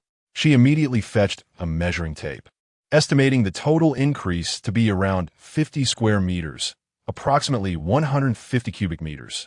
In her exhilaration, Jiang Ning pondered with confusion how the space could have suddenly enlarged. Was it due to being filled to capacity? No, the last time it had been nearly overstuffed without a change. There must be some other undisclosed reason. Puzzled, she continued to contemplate. With the expansion of the space, would her time spent within it increase each day? She eagerly glanced at the light shadow timer, which had accumulated over 20 days, but after deducting the time already spent, only a meager 36 hours remained. Truly disheartening. Daily statistics were kept, yet the time had not increased. With no alternatives, she could only persist in her efforts.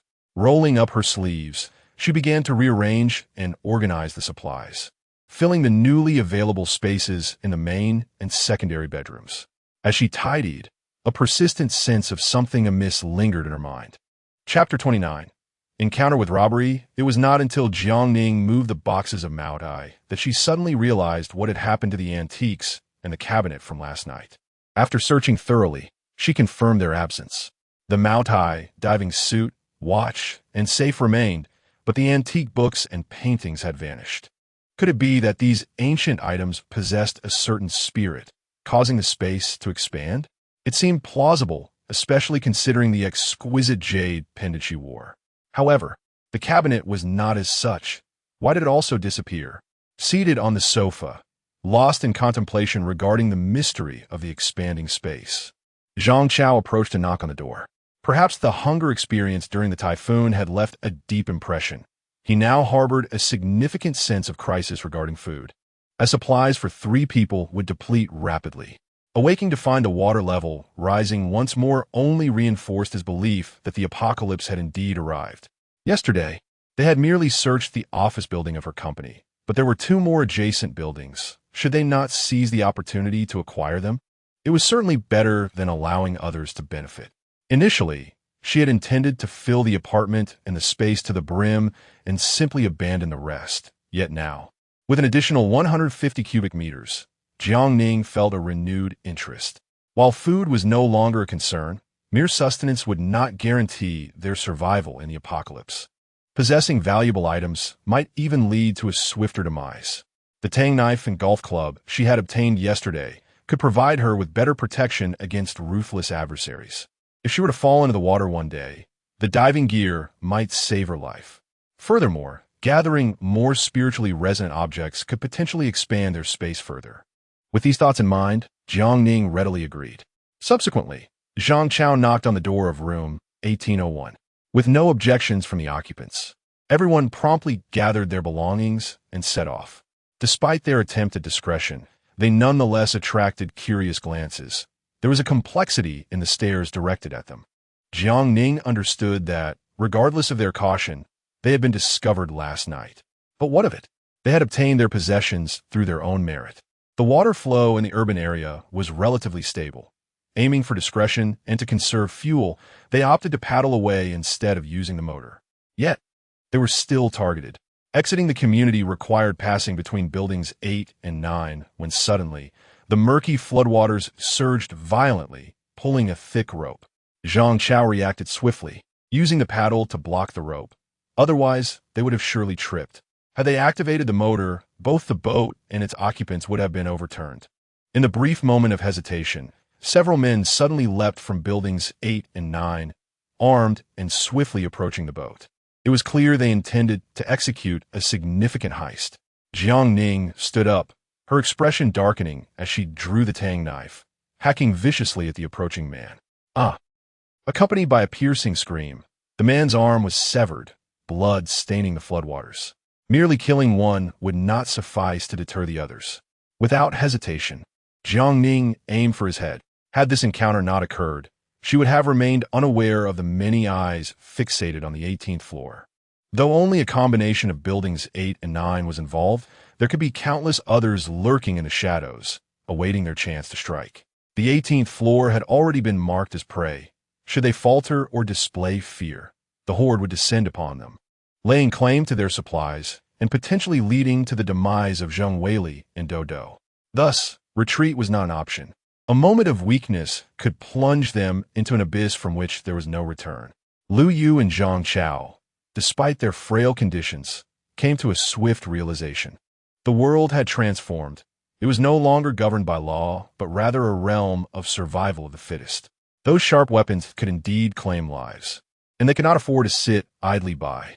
The two raised their paddles, ready to strike at the heads of their assailants. Whoever was reckless enough to approach would face their wrath. Jiang Ning continued to swing her knife, turning the waters near the boat crimson as the injured man cried out in agony, thrashing before being swept away by the flood. Having incapacitated 5 or 6 of them, the remaining few, terrified, turned to flee. Recalling the tragedies of her past life, Jiang Ning's eyes reddened as she coldly commanded, "Pursue them."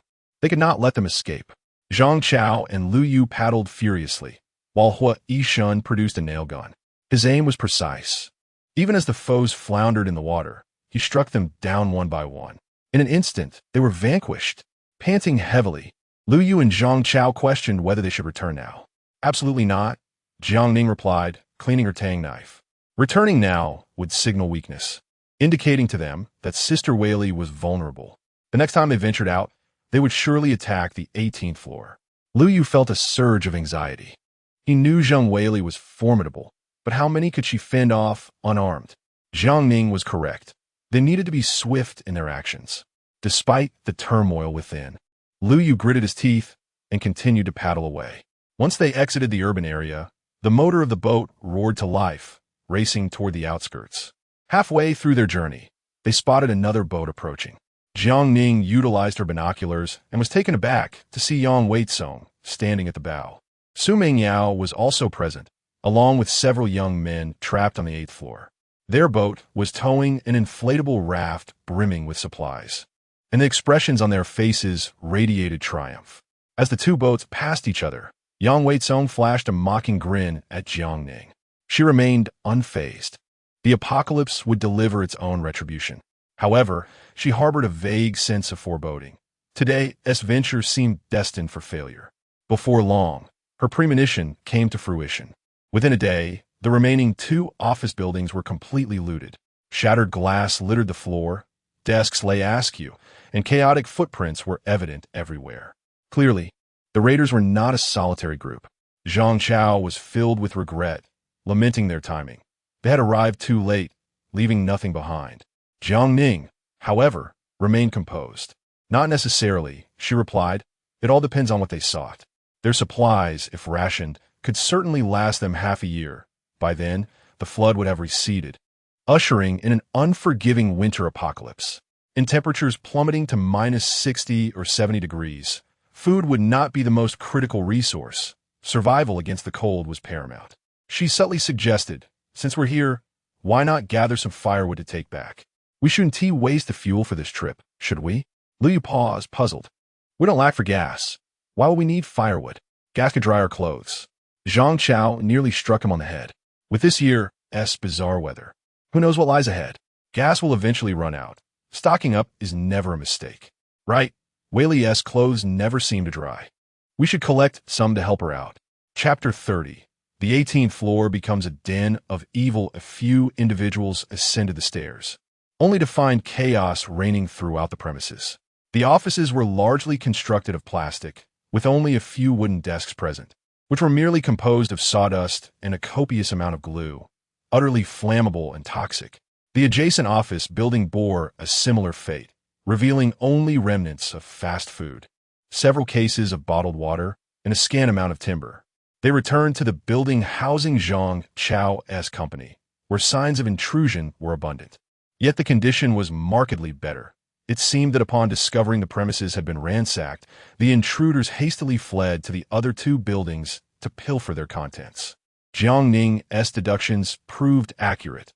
The higher they ventured, the fewer traces remained.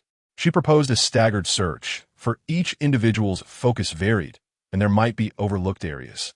Jiang Ning scoured the locations previously examined by Lu Yu, while Zhang Chao switched tasks with Room 1801.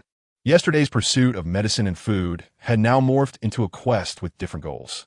With an additional 150 cubic meters of space available, the overly cautious Jiang Ning yearned to fill it to capacity. She envisioned a trove of enriching literature, exquisite vases from the boss's office, solid wood desks, wardrobes, jade ornaments for bookshelves, and mops for the cleaning supplies room. Men often lacked the finesse for such scavenging. Jiang Ning discovered many neglected snacks and rummaged through parcels for suitable clothing and shoes. She stumbled upon a jade company, where the counters stood bare. Yet there were no signs of forced entry. After a thorough inspection, she found the manager's office securely locked.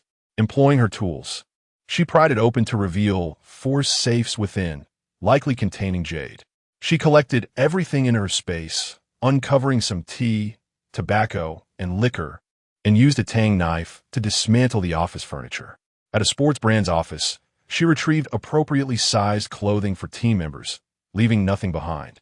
Another company appeared to be organizing a team-building event, as the administrative department housed several large boxes of barbecue charcoal and camping tools. After scouring 4 floors, Jiang Ning returned to the clothing livestream company and collected a batch of garments, including women's underwear and bras, which the men were too embarrassed to take. Additionally, she stealthily revisited the appliance company from the previous night and gathered a selection of potentially useful electronics, including an expensive massage chair worth several thousand yuan. She entered areas previously examined by the others at staggered intervals, quietly collecting anything usable until her additional 150 cubic meter space was filled. To facilitate transport, she dismantled all solid wooden furniture, cutting it to manageable lengths, filling 2 inflatable boats and 3 rubber dinghies to the brim. They returned early, and after distributing their findings, it was scarcely past 9. Following the day's events, the 18th floor had gained a notorious reputation. Residents of the apartment building felt a shiver at the sight of them. They made no attempt to conceal their actions, hauling timber upstairs.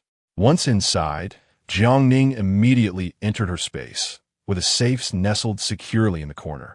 In the living room, balcony, and bathroom remained unchanged. Could it be that the Jade Company sold counterfeit goods? Unwilling to accept this, she opened the master bedroom door only to discover an additional bathroom, approximately 10 square meters in size. The safe remained locked, but there should have been a substantial amount of jade. It seemed that the expansion conditions were indeed stringent. Nevertheless, she could continue her search. In the apocalyptic world, gold, silver, and jade were not particularly valuable. Bartering would suffice. Awakened in the middle of the night by a tremendous commotion and anguished cries from downstairs, Jiang Ning found this commonplace in the post-apocalyptic world and simply turned over to continue sleeping. When she finally awoke naturally, she had 2 red bean paste buns and some steamed dumplings for breakfast, washing it down with a bottle of milk. The weather was dreadful, and the cultivated vegetables had turned a sickly yellow. Jiang Ning diluted some nutrient solution and applied it, considering it a desperate measure. Checking her space, she noted the timer had only advanced by 2 hours, progress slower than snail's pace. The additional 10 square meters of black soil prompted her to continue planting vegetables, determined to stockpile enough for 2 or 3 years before diversifying her crops. Of course, she could plant fruit saplings, which would yield fruit the following year. Her physical fitness had clearly improved during this period. She managed to save 15 minutes on tilling and sowing. In a harsh environment, those 15 minutes could mean the difference between life and death. Just as she exited her space, Liu knocked on the door. Opening it, she was startled to see his bruised face. Who did this? She inquired. Liu awkwardly explained that he and Zhang Chao were not in great shape, and Wei Li had begun rigorous training on them since last night. Previously, she had refrained from laying a finger on him, but now she was pushing him to his limits. Liu understood that the world had changed, and he could no longer rely solely on Wei Li and Jiang Ning for protection. From this point forward, he vowed to become a man and protect his woman. Indeed, you all could use the training, Jiang Ning remarked, suddenly recalling something. She returned to her room and emerged with a black bag, explaining that she had found it in the office building, estimating it would be of use to him and Wei Li, hence her decision to keep it. Upon seeing the contents, Liu's expression shifted to one of embarrassment before he chuckled. Thanks, I was just lamenting about needing this. Almost forgetting the main issue, he cheerfully asked, Do you know what happened last night? No, I slept like a log, she replied. Yang Weizong and Su Mingyao were robbed. Liu expressed disdain for Yang Weizong, who had been playing both sides with Jiang Ning, relieved that she had distanced herself just in time. After such a conspicuous return with supplies, it was unsurprising that they had attracted trouble. Yang Weizong resided in 802 a two-bedroom unit cramped with too many people, while 1202 was similarly overcrowded. The group had initially raided 1202, and had it not been for Yang Weizong and the others rushing in, Su Mingyao might have been assaulted by several men. They managed to drive the assailants away, but upon returning to the 8th floor, they discovered their supplies had been entirely cleared out. Jiang Ning was astonished. A classic case of drawing the tiger away from its lair. In these times, it seemed that even robbery required some intellect. Most of their supplies were stored on the 8th floor, but the inflatable boats and rubber dinghies remained untouched. Jiang Ning took it. It's not that they weren't stolen. Rather, those individuals are looking to cultivate their own crops, harvesting them little by little. One of the assailants had been injured and had the audacity to come knocking for assistance, only to be ignored by the 18th floor, despite their desperate cries. In addition, 2 individuals from other units had come this morning seeking to form an alliance, only to be rebuffed by Wei Li. Jiang Ning found it amusing. The 18th floor was merely trying to protect itself, yet it had been labeled a den of evil. As their conversation continued, Zhang Chao, equally bruised, emerged. "Are we going out today? I prefer to stay in. If you need anything, feel free to go. I'll hold down the fort." With the premises already ransacked, venturing out would yield little in terms of necessary supplies. Moreover, both Zheng Wei Li and Lu Yu had been influenced by Zhang Chao's apocalyptic theories, increasingly feeling a sense of scarcity and urgency. After exchanging greetings, the trio took their inflatable boat and set out, both to collect supplies and to gather intelligence. Shortly after noon, 3 more individuals came to seek an alliance. Annoyed, Jiang Ning posted a notice on the door: "No alliances." She was wary of not only those with ulterior motives, but even of Zheng Wei Li and the others. In this world, human nature was the hardest to gauge. Friends and colleagues could easily turn on one another in the darkest of times. Should betrayal arise, she would not hesitate to withdraw. With their basic needs met, Jiang Ning turned her attention to expanding her space, pondering how to achieve this. Once the 3 departed, she indulged herself, savoring spicy chicken feet, squid strips, cold dishes, and marinated duck intestines while enjoying a book to pass the time. With plenty of daylight left, she retrieved pre-prepared meat filling to make wontons, rolling them while following her favorite show, ultimately preparing over 1,000 wontons.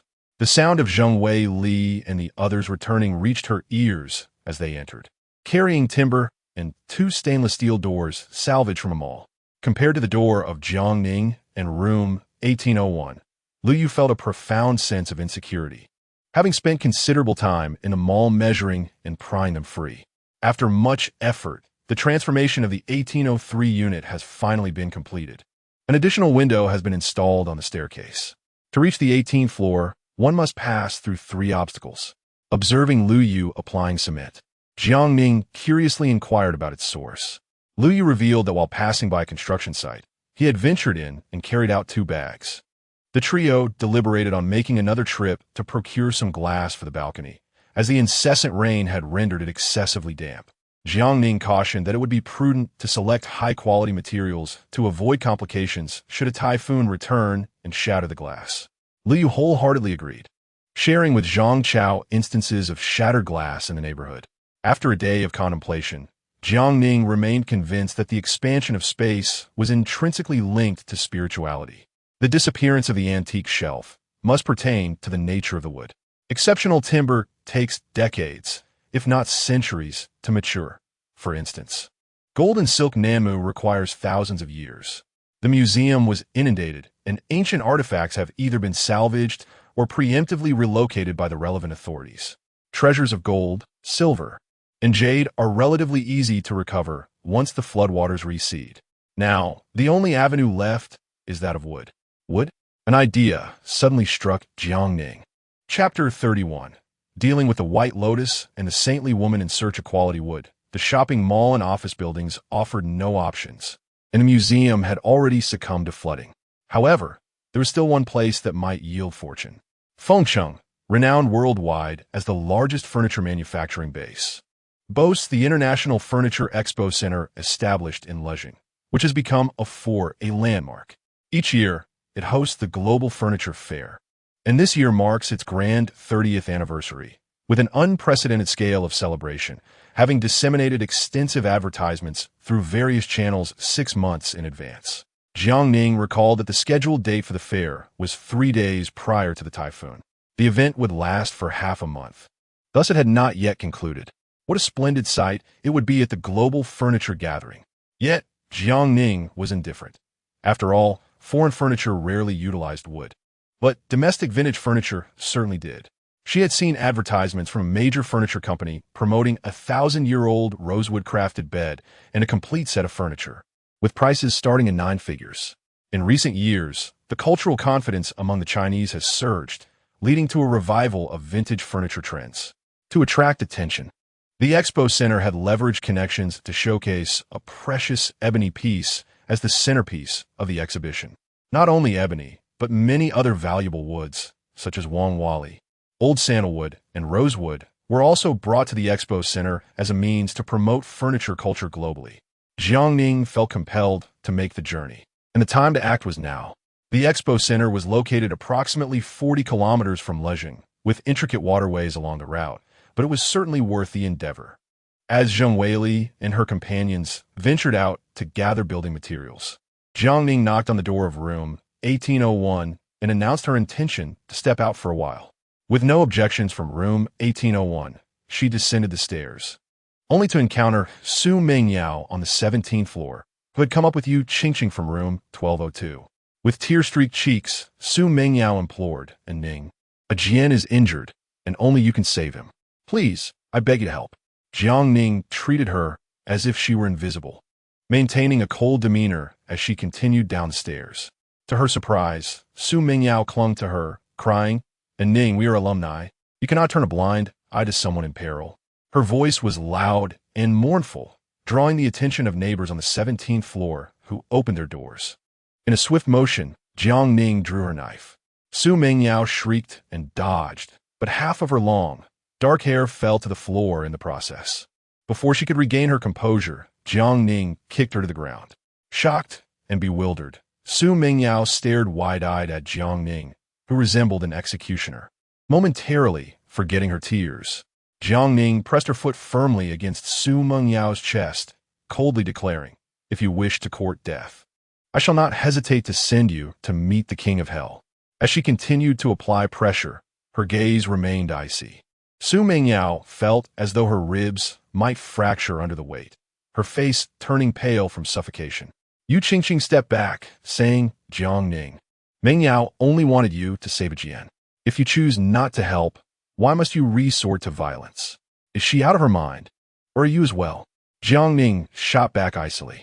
"This is not a hospital, and I am not a doctor. If you have a speedboat, why not take the injured to the hospital? Do you really expect me, who has only studied medicine for a year and barely grasped the basics, to be your savior?" Yu Qingqing was taken aback as she explained, "But our speedboat is out of fuel, and with such heavy rain," Jiang Ning interjected, "then you can watch him die. Why must you shift the blame onto me?" Her expression dripped with sarcasm.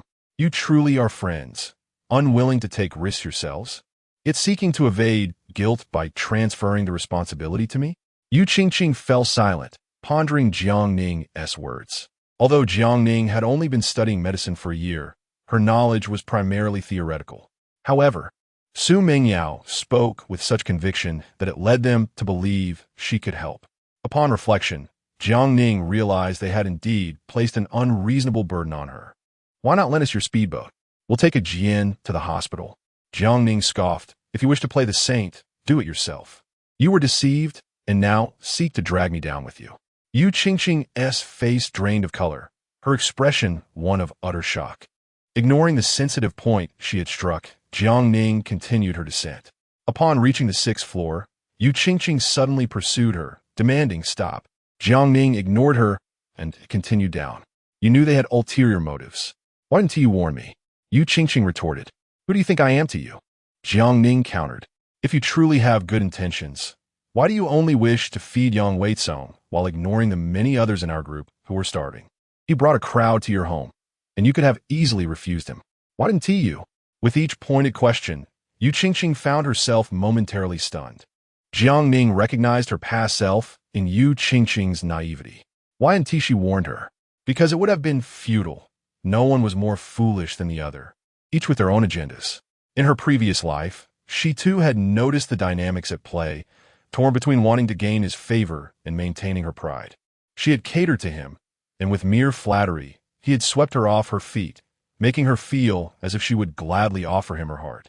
If a stranger had suddenly appeared, warning her of his ill intentions, proclaiming that the end of the world was nigh and urging to conserve resources, she would have likely dismissed him as insane before he could even speak. What infatuated soul doesn't behave like this? So, why should Jiang Ning have spoken up? Furthermore, if Yu Qingqing had truly recognized their true nature and continued to feign ignorance while mingling with them, what value is there in that? I didn't and had you warned me sooner, I wouldn't have shared my food. Yu Qingqing was unwilling to confront her own mistakes, her voice trembling with emotion. Why are you so heartless? Why didn't you tell me earlier that Yang Weizong is a scoundrel? As tears streamed down her face, she wept inconsolably. Jiang Ning advised, you might want to cry louder. Who knows, he might be listening from upstairs. Yu Qingqing jumped, instinctively covering her mouth. Look at that. She still wanted to conspire. No one can awaken a person feigning slumber. Jiang Ning bore no responsibility nor obligation. Boarding the speedboat, she set forth towards the expo center amidst the torrential downpour. Given the unknown dangers ahead, Jiang Ning donned a life jacket, with diving equipment ready in her space. However, her courage shone through as she maneuvered the speedboat skillfully, deftly avoiding several swirling currents. Steady and composed, she traveled over 40 kilometers in just over an hour, finally catching sight of the grand and artistically designed expo center rising amidst the floodwaters. The waterways of Fengcheng were intricate, with multiple rivers converging at the expo center, alongside provincial ring roads and interchanges, facilitating extensive connectivity. In places such as this, the waters were all the more convoluted. Jiang Ning focused intently, noticing several whirlpools ahead, and immediately accelerated to forge ahead. Chapter 32. As long as there is hope, keep accumulating. With a sudden burst of acceleration, I took a sharp turn, skidding forward. The vehicle swayed violently, almost tossing me out. Fortunately, I managed to regain my balance and successfully arrived at the exhibition center after a lengthy detour. Though the center boasts only 12 stories, its high exhibition halls exude a magnificent and grandiose aura. As I circled around, I noticed the interior was devoid of life, with shattered glass littering the ground. According to the industrial layout, the furniture manufacturing hub of Lutown is surrounded primarily by factories, while commercial residences lie on the opposite bank, obscured by the torrential downpour. All around, floods engulf the surroundings, leaving the exhibition center as the sole structure standing amidst the deluge. The glass was stout and impenetrable. A hammer could not shatter it. Using a window breaker, I struck several times before finally managing to break through. True to its status as a tourist attraction, the exhibition center occupies a vast area, though the splendid hall had already succumbed to the floodwaters. Looking up, I could still perceive its imposing grandeur. Darkness had devoured all brilliance, and I could only illuminate my surroundings with the beam of my flashlight, surveying the myriad of fashionable furniture. The intricate waterway served as an excellent protector of the exhibition center, or perhaps it was simply devoid of the survival supplies that any potential survivors would require. Regardless, no damage had befallen it prior to my arrival. Furniture was abundant. There was nothing they could not create, from Chinese, European, American, African, to Korean styles, modern, postmodern, classical, neoclassical, pastoral, and even cyberpunk designs. I did not rush to seize anything, but instead made my way directly to the top floor, where the furniture museum resided.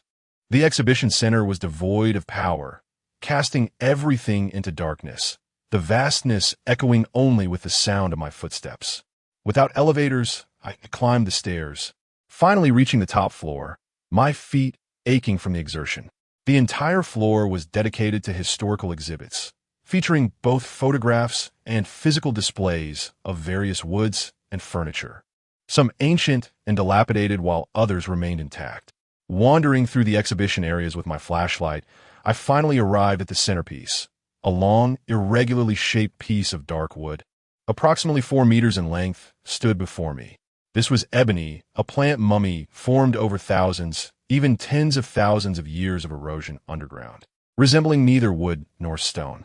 Revered as the fossil among woods, ebony is steeped in legend, often compared to gold in value. I could not ascertain its worth. After all, no matter how precious, it could not satiate hunger, rendering it worthless to survivors. Encased in transparent glass, extracting it proved difficult. The bomb-proof glass resisted even the mightiest hammer. Donning a mask, I retrieved an electric saw from my spatial storage. The harsh sound pierced through the silence as I labored to cut through the protective glass. After considerable effort, I succeeded, and a fragrant aroma wafted towards me. Indeed, the scent of ebony is delightful. Without wasting time, I hastily secured this treasure within my spatial storage. Continuing with the electric saw, I discovered South Sea rosewood, agarwood, and small-leaf red sandalwood among the various types of furniture wood, all encased in glass or cordoned off with warning tape to prevent visitors from touching. I could not discern which possessed spiritual energy, so I simply cast them all into my storage. As I wandered further, I finally laid eyes on a meticulously crafted bed made from red sandalwood. Its exquisite detailing was breathtaking, albeit somewhat eerie in the dim light. The bed was too large. The living room of my RV could scarcely accommodate it. Therefore, I rolled up my sleeves and dismantled it. I tossed the bed and its accompanying furniture, a table, chairs, and dressing table, into my storage without hesitation. Numerous ancient furniture pieces of various materials were present, including tables, armchairs, and countless others whose names escaped me. I confess, my hands dripped with sweat as I smashed the exhibition case glass, despite having layered masks covering my face. In a disaster-stricken world, I could hardly imagine the consequences of such actions in peaceful times. I hammered and struck, leaving no wooden stick unscathed. Exhausted and drenched in sweat, I felt dizzy. I found a spot to rest, pulling out a chocolate bar for a quick energy boost, followed by a can of Red Bull. Once I regained some energy, I turned off the flashlight and slipped into my spatial storage. Scattered throughout were remnants of old furniture, though most had vanished. I was astounded by the scene before me. The living room now spanned roughly 30 square meters, complete with a spiral staircase leading to what seemed to be a second floor. All the rooms, the kitchen, bathroom, and main bedroom, were significantly larger, and, astonishingly, a walk-in closet had appeared. Counting carefully, I realized I had gained an additional bedroom and study. Indeed, I now possess 4 bedrooms, 2 living rooms, 3 bathrooms, and 1 study. The spiral staircase reached only to the ceiling, hinting at further expansion possibilities. To my amazement, the previously modest garden had transformed from 20 square meters to an expansive 300 square meters. I had indeed made a wise investment. The ancient, spiritually imbued, wood had truly paid off.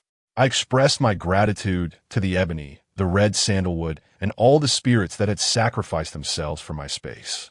As for those items that the space did not recognize, I had no plans to discard them. They could serve as firewood during the harshest of winters. This journey proved immensely rewarding, likely adding 400 square meters, equating to 1,200 cubic meters. Exiting the spatial realm, I descended to the next floor.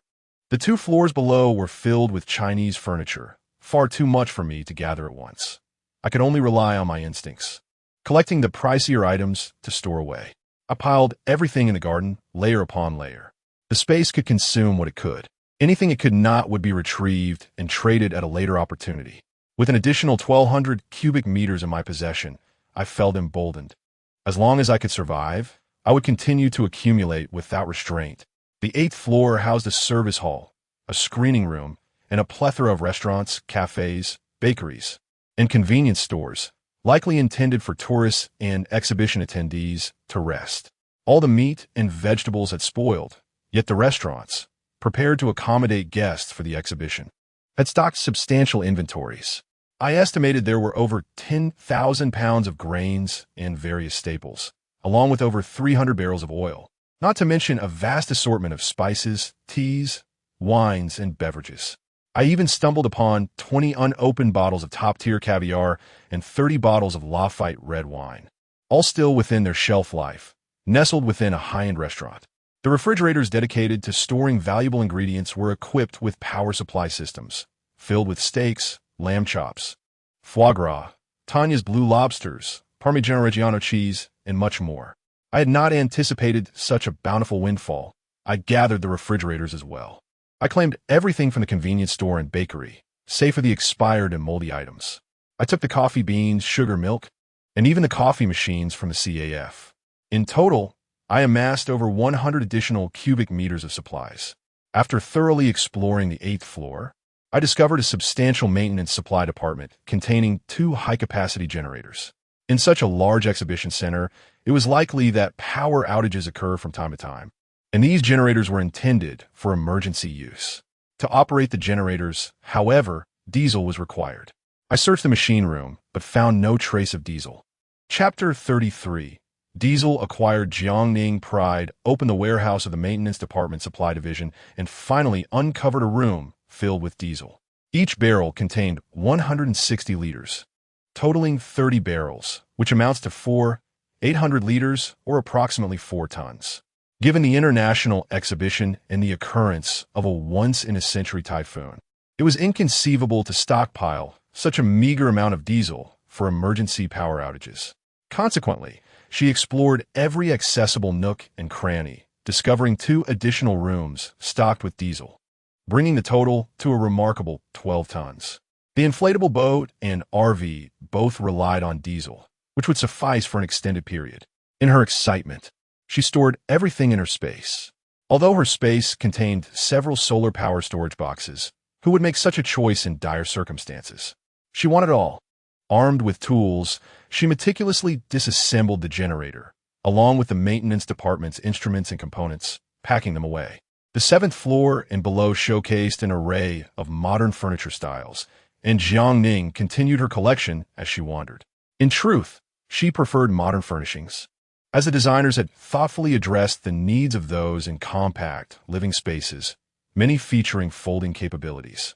With an additional 200 cubic meters of space, Jiang Ning seized anything she could find, indulging her whims to the fullest: beds, latex mattresses, sofas, wardrobes, TV stands, nightstands, tables, chairs, and rocking chairs.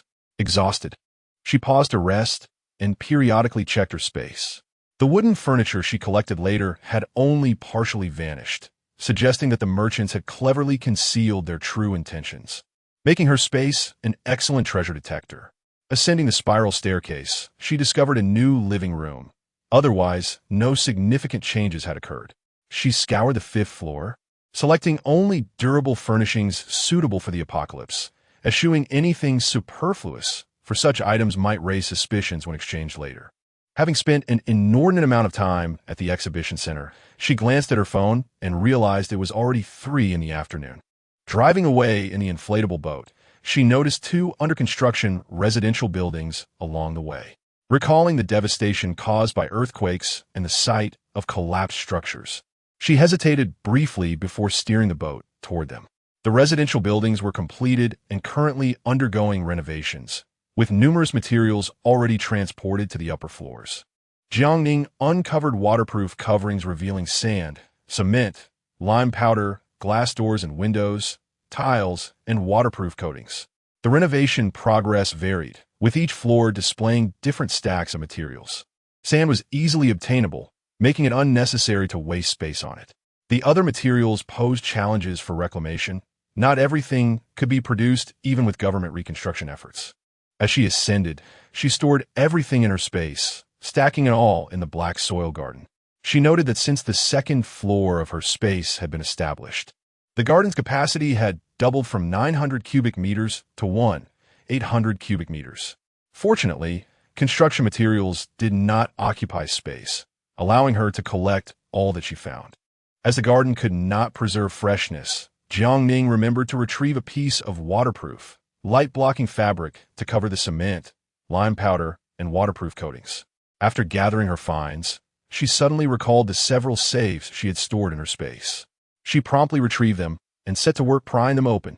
The alarm's shrill sound pierced the silence, prompting her to stuff her ears with plugs as she gradually pried the safe door open. The 4 safes from the Jade store were utterly empty. It appeared that the entire contents had been completely consumed by her space. Next, she attempted to pry open the safe from the domineering CEO's personal collection, only to have a gun tumble out. Could this be a collectible? It seemed that the CEO, like many others, had a penchant for courting legal troubles.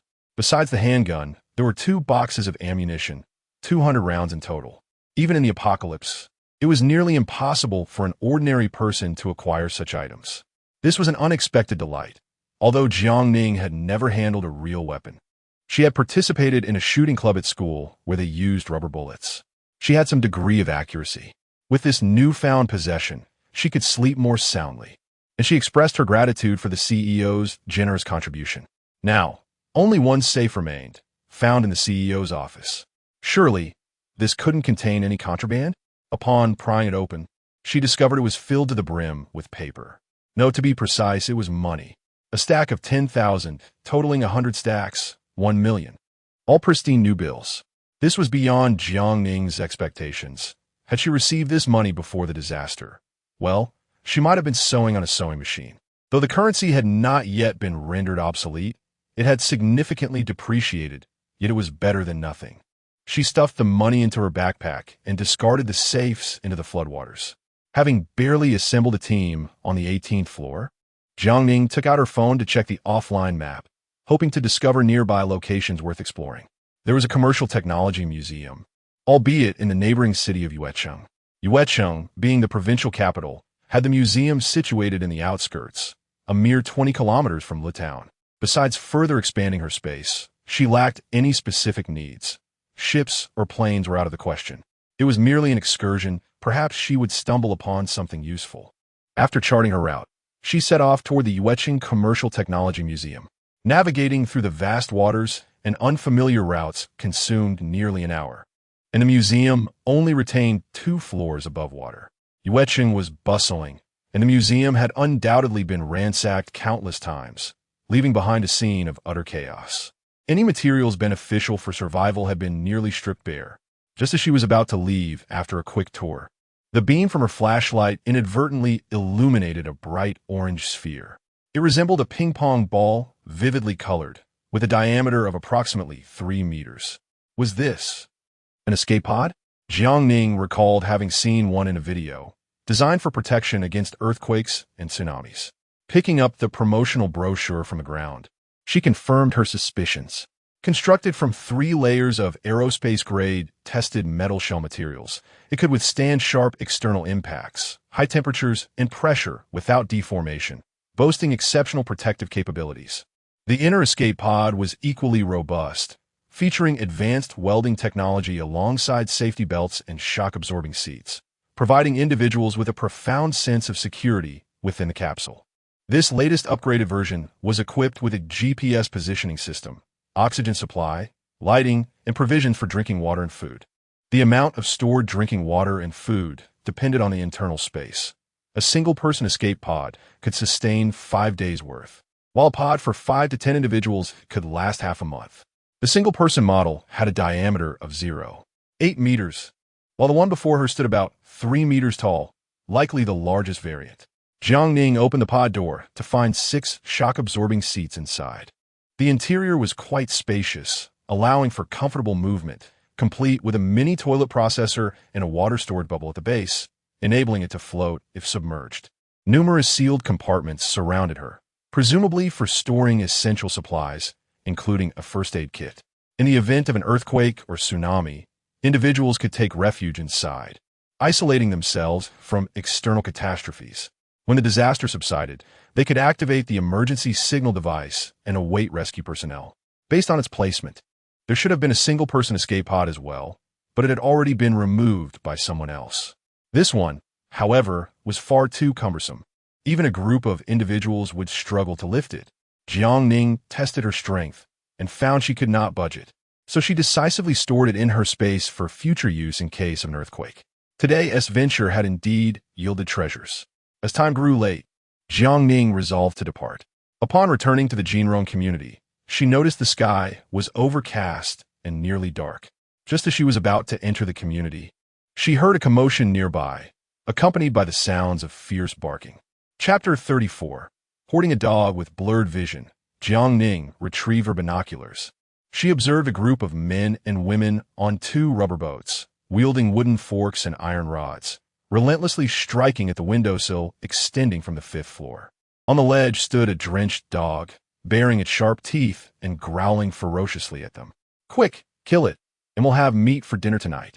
The men and women appeared exceedingly excited, brandishing their weapons, provoking the dog, which evaded their attempts with determination, fiercely confronting them. The natural disaster had struck unexpectedly, leaving everyone unprepared. Food supplies had been soaked, and many perished from starvation. Now, spotting a dog, even one as emaciated as this, could mean a hearty meal, was it not? This was meat. Who wouldn't he desire it? Their eyes gleamed with greed, as if they wished to devour it alive. Jiang Ning initially wished to ignore the scene, but upon catching a glimpse of the dog's face, she trembled with recognition. It was Kale, a name she had bestowed. Kale had been abandoned by its owner and sold to a dog meat restaurant, but managed to escape by biting the owner during the slaughter. With nowhere to go, it roamed near the university town, often lingering around a couple of small eateries, where the shopkeepers would chase it away. At that time, Jiang Ning was in the business of selling dog food, and every time she encountered Kale, she would scatter some dog food or toss a sausage its way. The abandoned dog resembled an infant forsaken by its parents.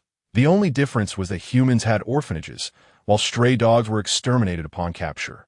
Initially cautious, Kale resisted Jiang Ning's approach, only eating once she had moved away. Gradually, as they grew familiar, Kale remained alert but would peek from behind trees, secretly watching her. Eventually, it developed a fondness for Yang Weitsong, desperately trying to stay close to him, even abandoning the dog food business, forgetting all about Kale. Their reunion occurred during a bitter winter. Jiang Ning could hardly comprehend how Kale had survived. Its fur had all but vanished, leaving behind a body riddled with sores and emaciated to the bone. Yet, even in such a state, upon witnessing her being bullied by a group of villains, Kale charged in without hesitation, fiercely biting at them. Had it not been for Kale's intervention, a baseball bat would have struck her head. In its effort to protect her, Kale was beaten to death, its jaws still clenching the wrist of one assailant. She survived, but Kale was slain and prepared for consumption. Upon her rebirth, Jiang Ning searched for Kale numerous times in the vicinity, yet its trace remained elusive. It struck her as absurd. She had laid bare her heart to Yang Weitsong, while he had simply watched her suffer at the hands of demons. Meanwhile, the stray dog she had occasionally fed had sacrificed its life for her. Kale. Upon their reunion, Jiang Ning was in tears. Without a moment's hesitation, she hastily piloted the speedboat towards it, calling out, "Kale." The obstinate dog stood on the windowsill, its eyes brightening at the sound, instinctively turning to look. In that moment of distraction, it was struck hard by a rod, emitting a heart-wrenching cry. Turning, it leapt towards the assailants, attacking them with fervor. The rubber boat rocked violently as Kale bit into the assailants, and others rushed to assist, striking down with their clubs. It dodged nimbly, evading the blows that instead fell upon the bitten.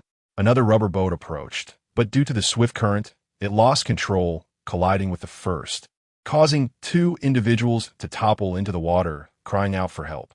Before they could regain their composure, Kale leapt, launching itself towards the approaching boat. With its powerful jump, it knocked down a person with great force. In mere moments, 3 people had fallen into the water, and Kale had successfully injured 2. One individual drew a knife. Plunging it towards Kale, Jiang Ning maneuvered the speedboat to collide with the rubber boat, flipping it over, and executed a sharp turn, calling out Kale. Kale pushed off with its bony legs, leaping 3 to 4 meters to land securely on Jiang Ning's speedboat.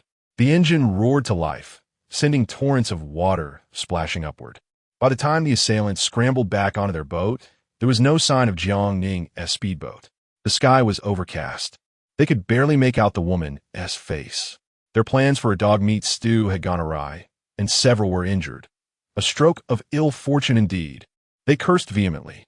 The speedboat sped into the community, coming to a stop beneath an apartment building. Jiang Ning's vision blurred by the rain. She eagerly reached out to embrace Kale, only to find it retreating, eyes filled with wariness and suspicion. Its condition was dire. Blood dripped from its mouth. Most of its fur had fallen out, and it bore numerous scars. Clearly, this was not the first time it had been cornered by humans. In the apocalypse, people would resort to anything to survive. Forget the stray dogs. Before the storm, many in the community had kept pets, treating them better than themselves. But now, where were those beloved creatures? Jiang Ning dared not imagine how Kaylay had managed to survive during this time. Kaylay, don't be afraid, she attempted to soothe it. We'll get through this together. As long as I have food, you will not go hungry. Yet, Kaylay maintained its distance, its guard unwavering. Jiang Ning had no chance to approach, let alone pet it. After a moment's thought, she pulled out a sausage from her bag, tearing open the packaging and tossing it towards Kaylay. Even in the face of such a tantalizing treat, Kaylay remained cautious, slowly inching closer to sniff, before swiftly devouring it and continuing to stare at her. Jiang Ning tore off 10 sausages before she could finally touch its head. However, Kaylay was still reluctant to accept her offer of companionship, longing instead to leap into the floodwaters and swim away. Stray dogs not only possess a heightened sense of caution, but also considerable intelligence. They're acutely aware that this is human territory, and venturing in could lead to being thrown into a pot. Many foolish companions had met their end in this manner. Having found Kaylay at last, Jiang Ning could not let it slip away. She quickly produced a chicken leg, followed by a bag of dog food from her backpack. Kaylay, as long as you stay with me, you will never go hungry again. The dog food had been scavenged from the supermarket, hastily collected while racing against the floodwaters, only to be discovered later as a fortuitous find for Kaylay. Kaylay's eyes fixated on the dog food bag, seemingly lost in a memory. Jiang Ning held the bag, and as Kaylay heard the rustling, saliva began to drip from its mouth. In the end, Kaylay surrendered. Jiang Ning successfully led it to shore, her once hardened heart melting like chocolate, smooth, sweet, and fragrant. In this filthy apocalypse, she was no longer wandering alone in the darkness. She had found a partner with whom she could share her life and death. Wow, a dog. There's a dog. Grandma, I want to eat dog meat. Chapter 35. Are you hitting me because of a dog? Upon entering the apartment building, the presence of a dog was swiftly detected, inciting a ravenous urge to feast. Cola, the dog, bristled and bared its teeth, ready to defend. Jiang Ning drew her blade, demanding that anyone who wished to harm her dog step forward. The onlookers were astonished. When had the 18th floor acquired a dog? How could they dare to keep a pet when they barely had enough to eat themselves? An uproar of indignation surged through the crowd. Nonsense, it's just a stray from outside, someone remarked, having recognized Cola from previous sightings in the vicinity. Indeed, I've seen it several times. It nearly bit my child once. Calls arose to eliminate the dog, suggesting they share the spoils. Jiang Ning, wielding her knife, shattered a nearby trash bin, asserting that anyone desiring meat would first have to consult her blade. The thought of her casually severing a head like slicing through a watermelon sent the crowd recoiling in fear. Yet, some remained unwilling to relent. Young lady, that dog isn't yours. You can't be so domineering. It's with me, therefore it belongs to me, she retorted. We're all struggling. How about this? Kill it, and I'll take half. Nods of agreement rippled through the group. They were content to let her claim the lion's share, merely wanting a taste of the broth. I have no taste for dog meat, Jiang Ning coldly scoffed, thrusting her knife toward the man who proposed the idea. Your flesh should suffice. A startled cry escaped him as he staggered back, falling to the ground, his pants stained with an unidentifiable liquid. Fortunately, she had not struck a critical area, but blood flowed from a gash on his arm. No one dared mention their desire for meat again as they helplessly watched her ascend the stairs with her dog. Just as she had pushed back those craving dog meat, Yang Weizong recklessly charged forward. Jiang Ning, you are truly heartless. He shouted angrily from his doorway. Are you satisfied now? Jian is dead. The others loomed ominously at the entrance, showing no inclination to deter Yang. Before Jiang Ning could respond, Cola lunged at Yang's leg. He had not anticipated this, letting out a horrendous scream as he swung his stick at the dog. Cola skillfully dodged, eyes full of ferocity. This beast, they claimed, was filthy and infested with lice, fit only for the butcheress block. It was this very creature that Jiang Ning had deprived of its food, ignoring it ever since. The dog, remembering the slight, charged at him once more. Yang, terrified, flailed his stick. Jiang Ning, stepping in, forced him back a few paces. "Are you striking me for a dog?" Yang Weizong seethed, his face contorted in anger and desperation. "It's just a dog. It is a dog. But you are no longer human. You are responsible for a Jian's death, and you dare bring up justification?"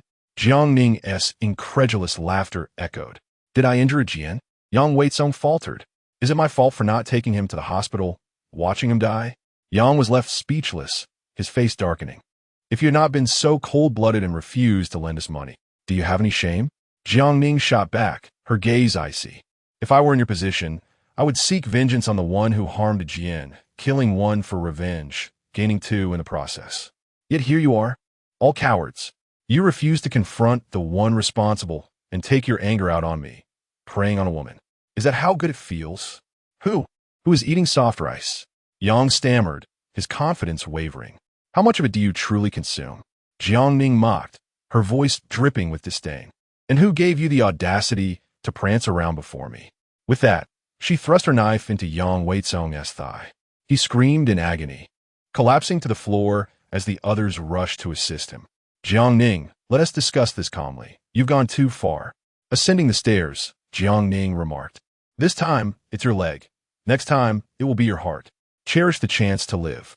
None dared to approach, their faces twisted with resentment. Su Mengyao, her hair shorn, stood behind the door, furious, declaring, "What a useless bunch of waste." Upon reaching the 17th floor, Jiang Ning was taken aback by the sight before her. The stairway door was covered in spikes.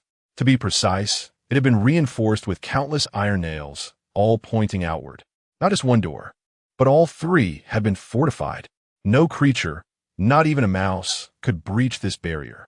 3 men and 1 woman were busily welding, sparks flying as they worked. Upon noticing her, Zhang Chao lifted his protective mask and exclaimed, "And Ning, look at our fortress." While scavenging for materials, they had discovered welding gear and returned with rebar and nails, transforming the 18th floor into an impregnable stronghold, ensuring peaceful slumber without the dread of intruders. Jiang Ning could only commend Zhang Chao and Lu Yu for their ingenuity. It was evident that their efforts were pivotal in this endeavor. Rather than live in fear, it is far better to create a robust defense. The collective strength of 3 humble individuals might rival even that of Zhuge Liang. Perhaps this was the essence of teamwork. Jiang Ning felt a surge of happiness. She would not have conceived such an idea. "Wow, you brought back a dog?" Zhang Chao's eyes sparkled with excitement. "Lu Yu, tonight we feast on dog stew." Kola promptly turned tail, weary of the chaos, as Jiang Ning squatted down to soothe the dog. "This is my pet. Should you dare lay a finger on it, I shall serve you as the main course." "When did you acquire a dog?" Zhang Chao asked in astonishment. It was evidently a stray. "Isn't it the one from the entrance of the community?" Lu Yu mused, recalling how Ning often fed it. "It saved my life once." Jiang Ning stated seriously, laying down the law. "I did not bring it back for you to eat.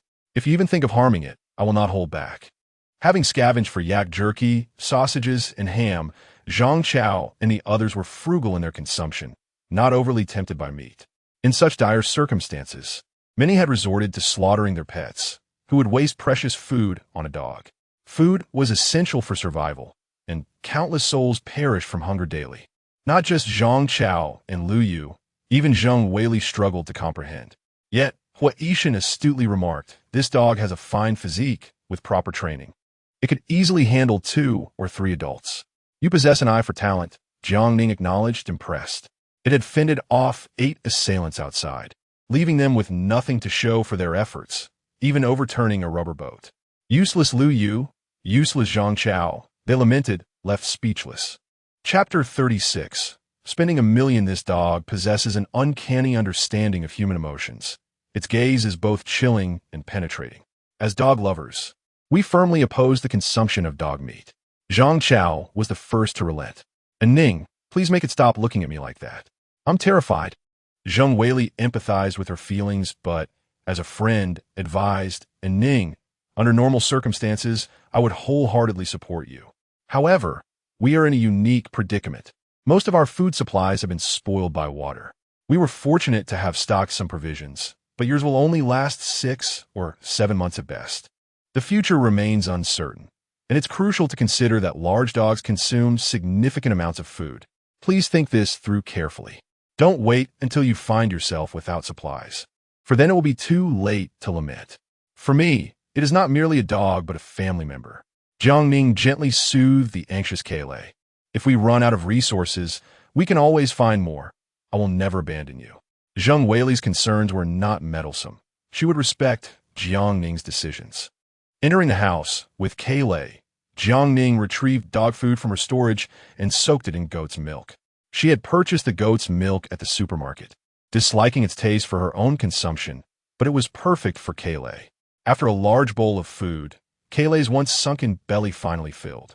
It stood before the sofa, fixated on Jiang Ning, and suddenly tears streamed from its eyes. Unprepared, Jiang Ning felt a surge of emotions as Kailei cried, breaking down her defenses. She held Kailei close, weeping for a lifetime of fear, despair, and loneliness. The dog's head rested on her shoulder, emitting soft whimpers.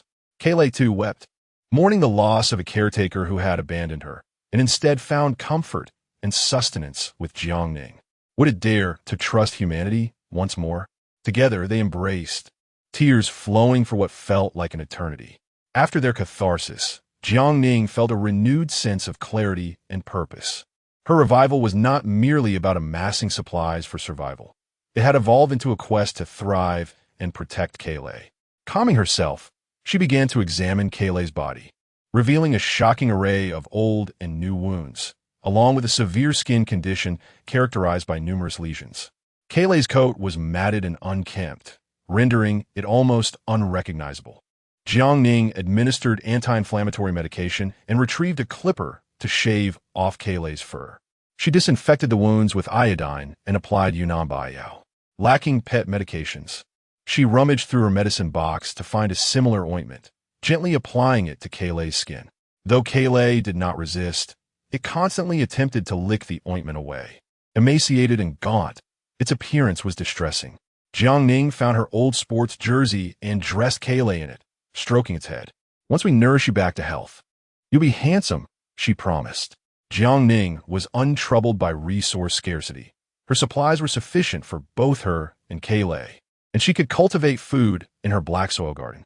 The floor was damp and devoid of a proper dog bed, so she laid down some cardboard and retrieved a durable, easy-to-clean sofa from her storage. Without needing instruction, Kailei instinctively recognized the makeshift bed as its own. It was soft, comfortable, and finally felt like home. Kailei nestled into its new bed, drifting into a deep slumber. With her backpack in tow, Jiang Ning knocked on the door of Unit 1801 before gathering in Unit 1803. In front of everyone, she opened her heavy backpack. Zhang Chao and Lu Yu were astonished, repeatedly counting the stacks of money. 1 million? Jiang Ning nodded, explaining that she had discovered it in a cashier's office of an office building during her outing. Had this occurred before the disaster, their excitement would have been palpable, but now, confronted with a substantial sum, they felt a profound sense of frustration. Having money was futile. The price of rice had skyrocketed to 500 yuan per jean, with a daily purchase limit of 1 jean, and the rice had been salvaged and dried from water. It was edible, but the potential for harm remained uncertain. How could they possibly spend such an amount? Jiang Ning cautioned them. Being able to buy grain was already a blessing, but it might not be available in the future. Presently, it was scarce. Lu Yu, ever the inquisitive one, noted that they were limited in purchases, as the daily supply was minimal, leaving many who queued at night empty-handed.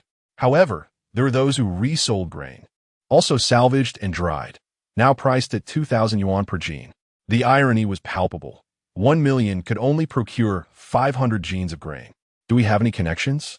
The government was cracking down on speculation, confiscating assets from those caught. It was not easy to have such connections. The value of money was diminishing, increasingly replaced by barter. One could not predict when currency might lose its validity altogether. They needed to devise a strategy to spend it by tomorrow. How can we spend it if we can't purchase grain? Jiang Ning proposed that they buy whatever was available at the department store. The trio, oblivious to the harsh realities, agreed to raid the department store the next day, taking whatever they could find. Unit 1801 remained silent, its occupants deep-set, eyes betraying no emotion. This individual, while appearing to be part of the group, maintained a cool detachment. His gaze was sharp, as if he could see right through one's soul, leaving Jiang Ning with an unsettling premonition. As she left Unit 1803 and approached her own door, Hu Yishan unexpectedly spoke up. "Jiang Ning, may I discuss something with you?" "Please, go ahead.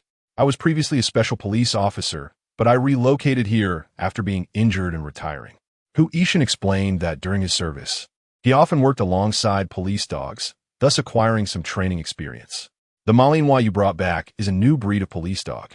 Not only does it possess excellent physical capabilities, but its obedience and combat skills are exceptional.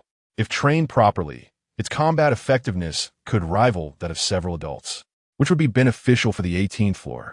Jiang Ning was taken aback. She had initially speculated about his military or police background, but witnessing his ruthlessness had quelled her suspicions. He could either be a professional assassin or a mercenary.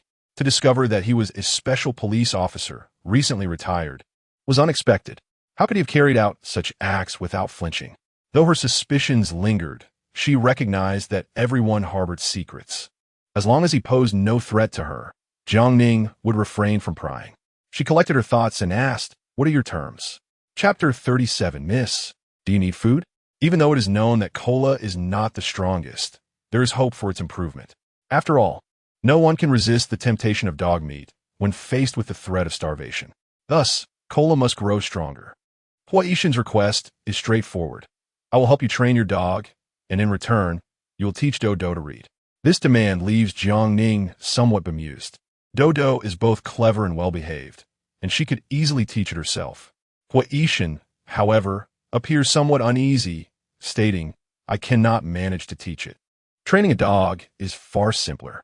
Jiang Ning finds this amusing and agrees to the exchange. He will train her dog while she educates Dodo. As soon as she opens the door, a dark figure leaps towards her, emitting low whines that convey anxiety and restlessness, its paws incessantly scratching at her. Jiang Ning reassures it by petting its head. "It's all right. I won't leave." The stray dog is not easily calmed, so she offers it a piece of sausage. Yet, it remains restless, following her closely and refusing to let her out of its sight. Exhausted and famished, Jiang Ning considers her unexpected reunion with Cola a cause for celebration. She prepares a feast of steamed ribs, drunken goose, farm-style stir-fried pork, and beer.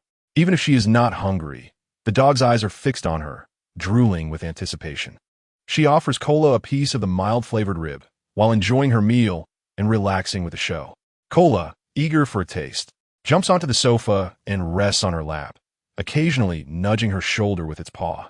Seeing that Jiang Ning remains unfazed, Cola runs to its food bowl and brings it back. "Master food, what a clever creature." Jiang Ning tosses a bone to it, cautioning, "Don't overeat. There will be plenty of delicious food every day." After the meal, she must also teach Cola to use the bathroom, along with the pair of rabbits and their litter of kits.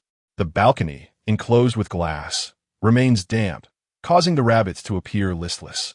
After laying down ample cardboard to create a makeshift toilet, they seem to perk up. Once accustomed, they no longer fear humans and wander about the house.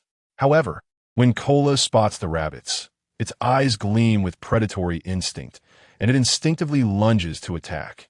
Jiang Ning quickly intervenes, fixing it with a fierce look. "No." From now on, her and Cola's meals depend entirely on them. Having spent time together, Cola understands her temperament and must endure the itch of its teeth. Not hungry at the moment, it chooses to wait. Remarkably, after just over an hour of training, Cola manages to relieve itself in a bin lined with a black garbage bag.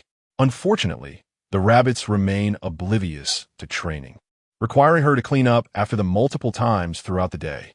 Feeling overwhelmed, Jiang Ning declares, "Cola, from now on, the responsibility of caring for them falls to you. Be a sensible dog and help your owner with chores." By the time she finishes, it is already late at night. Jiang Ning settles into bed, only to find Cola dragging its bed in after her. "All right, I understand that you lack a sense of security," she thinks. Throughout the night, she awakens several times due to Cola's disturbances. The dog is highly sensitive to noise, immediately alerting to any sound from downstairs and guarding the stainless steel door. The prolonged experience of living on the streets has altered Cola's instincts, making it less likely to bark and draw attention to itself. Despite being merely an apartment building, it harbors a multitude of life's complexities and unpleasant realities. At around 7 a.m., Jiang Ning is roused by the restless Cola. Upon opening the door, she finds a classmate of Yang Weizong knocking insistently. Jiang Ning, Akong was injured by your knife and bitten by your dog yesterday. He has a fever now, and you must take responsibility for this. Jiang Ning shuts the door, proceeds with her morning routine, and prepares a simple breakfast of pork bone soup and 2 small buns. Cola enjoys half a bowl of dog food along with 4 buns. Just as she finishes tidying up, Lu Yu arrives to knock on her door, ready to discuss the day's mission, spending 1 million. Besides taking care of the children, Zheng Weili now has the additional task of watching over the dog. A sandbag now occupies the corridor, a gift from Lu Yu and Zhang Chao, allowing her to practice boxing without using them as targets. By 9 a.m., at the department store, the crowd is still overwhelming. Suddenly, an announcement echoes through the speakers, stating that the day's food supply has been exhausted and those in need should return tomorrow. I arrived at midnight. How could it be gone already? I lined up at 9 last night, and still I was not served. A chorus of lamentations rises, and discontent brews among the crowd. Yet there is little they can do. With the presence of armed soldiers, even a bold dash would yield no food. Faces weary and expressions filled with resignation. They wander away, ultimately leaving disheartened. The vast majority of those frequenting the department store do so in pursuit of food, hoping to pick up other items along the way. As the crowd dissipates, the once bustling store becomes eerily vacant. Compared to the last visit, this time the shelves are noticeably sparser, and anything that could satiate hunger has been snatched away. The store has introduced water purification services at $10 per liter, requiring patrons to bring their own containers. Upon recalling the floating corpses in the water, Lu Yu and Zhang Chao lose interest. The store primarily offers electronics, clothing, bedding, and miscellaneous goods, leaving them with money that cannot be spent. Only 2 inflatable boats remain, and Lu Yu contemplates purchasing one as a backup, but the price of 50,000 each dissuades him from making an offer. Jiang Ning's goal is clear: to prepare supplies for extreme cold survival. Although she does not lack provisions herself, she cannot afford to share them with others until she finds a safe route. As essential living supplies skyrocket in price, clothing and bedding remain relatively stable. After all, money must be spent wisely, and everyone is keen to save for food. As they stroll through the store, Jiang Ning unexpectedly spots a mink coat. The knee-length purple mink feels incredibly soft and warm when worn. Glancing at the price tag, she sees it reads 49,999 yuan. Both men's and women's versions are available at similar prices.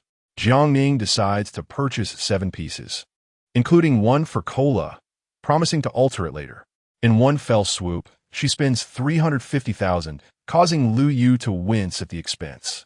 Shouldn't we consider something less extravagant? He suggests. If not now, shall we save it for toilet paper later?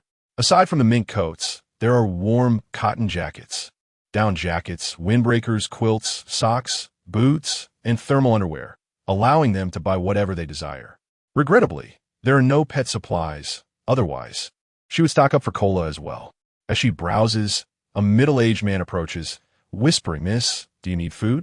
His shifty demeanor immediately raises alarms. He appears untrustworthy. Jiang Ning had noticed him lurking while she was purchasing the mink coat and initially suspected him of being a thief or a robber. But it turns out he is a food dealer. What kind of food? She inquires. Rice. Is it soaked in water? The man nods, indicating that there is also dry rice, albeit at double the price. What are your prices? Soaked rice is 2,500. Dry rice is 5,000. Jiang Ning ponders. How do I know the soaked rice won't poison me? Rest assured, miss, we pride ourselves on our integrity, treating every customer fairly. He produces a handful of fragmented rice from his pocket, its dull yellowish hue giving nothing away in terms of quality. How much do you have? Whatever you need, I can provide. After calculating her expenses, Jiang Ning concludes, I'll take 250 pounds at 2,000 per pound. The middle-aged man, possessing a substantial supply of rice, appears momentarily speechless. Chapter 38. Rescuing a pig. Casting a glance at the man, Jiang Ning turned to find Lu Yu and Zhang Chao, encouraging them to try on the mink coats. The department store only had 10, and the styles and sizes might not be suitable, but she was struggling to spend all the money. Zhang Chao, while trying one on, quipped, "I feel like I'm being kept by Sugar Mama." Jiang Ning retorted with a look of disdain, "Sorry, you're not my type." As they bantered, the man approached again. "If you really want them, we can negotiate." He dared to approach even with the four of them standing together, so he probably wasn't planning a robbery. Jiang Ning explained the situation, and Lu Yu and Zhang Chao were delighted, even grabbing some of the meat to taste, finding it similar to what they bought at the store. "Rest assured, the quality is excellent," the man said, thrilled to have unexpectedly landed a big order. "I only have 5 Jin on me, but I can arrange for more if you want." The four huddled together to discuss it. Hua Yishan voiced his concern. "We can take it, but we need to be wary of them cheating us. The safest approach is to trade in multiple batches." After deliberating, Jiang Ning returned to the man and proposed, "We'll take all 250 Jin, but we need to pick it up in installments, 50 Jin each day, at the department store entrance." The man paused. "I can't decide that, but I can ask right away. Please wait." With that, he hurried out of the department store.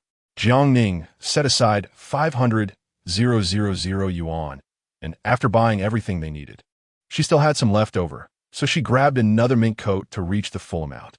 She had brought plenty of compression bags and packed all the clothes and blankets after paying. The cashier's eyes nearly popped out of their sockets, seeing someone squander 500,000 yuan in an instant, thinking she had encountered a prodigal woman. As soon as they left the department store, a weasel-faced man waiting at the entrance rushed to greet them. "Our boss agreed. We can trade." He glanced at a man not far away, wearing a mask and carrying a heavy snakeskin bag. After exchanging glances, they moved to a secluded corner. Hua Yishan went over to inspect it, nodding to Jiang Ning after confirming the quality. Jiang Ning handed a black trash bag to the weasel-faced man, containing 100,000 yuan. The man stuffed it into his large backpack, quickly counting it. With the army maintaining order at the department store, no one dared to risk getting shot. With the exchange complete, they agreed on a time for the next day's transaction, and the four of them left with the grain in the speedboat. With a considerable amount of supplies on board, Lu Yu and Zhang Chao were vigilant, while Hua Yishan took a detour to avoid crowded areas. The detour was much longer, but it offered a wider field of vision, allowing them to spot anyone approaching. Lu Yu, with binoculars in hand, suddenly spoke. "What's that?"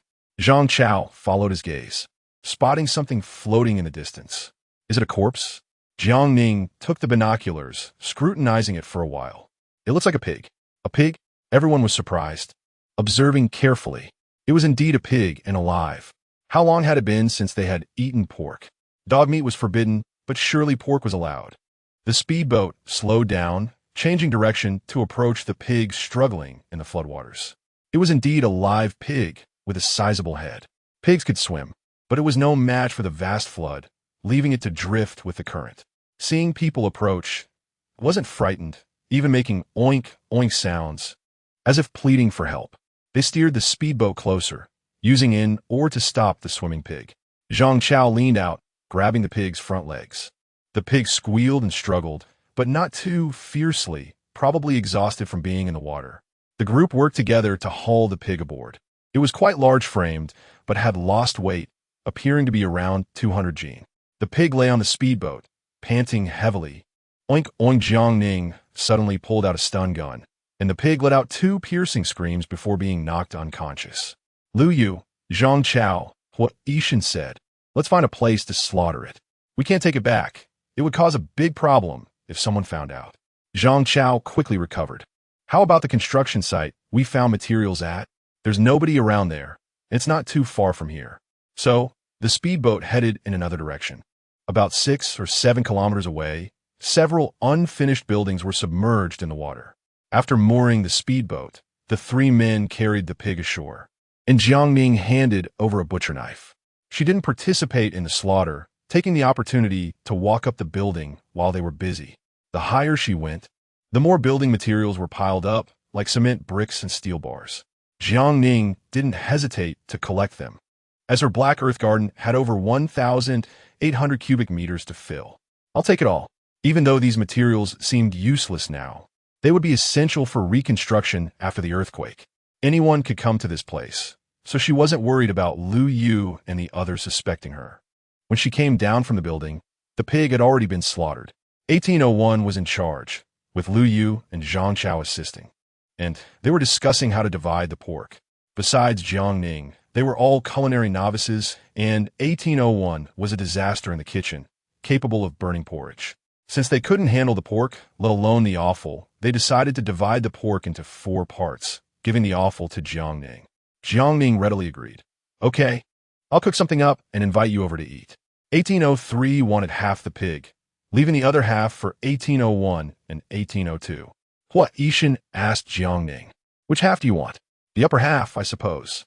Actually, the lower half had more meat, but the pig's face could be braised, and the head could be used for soup.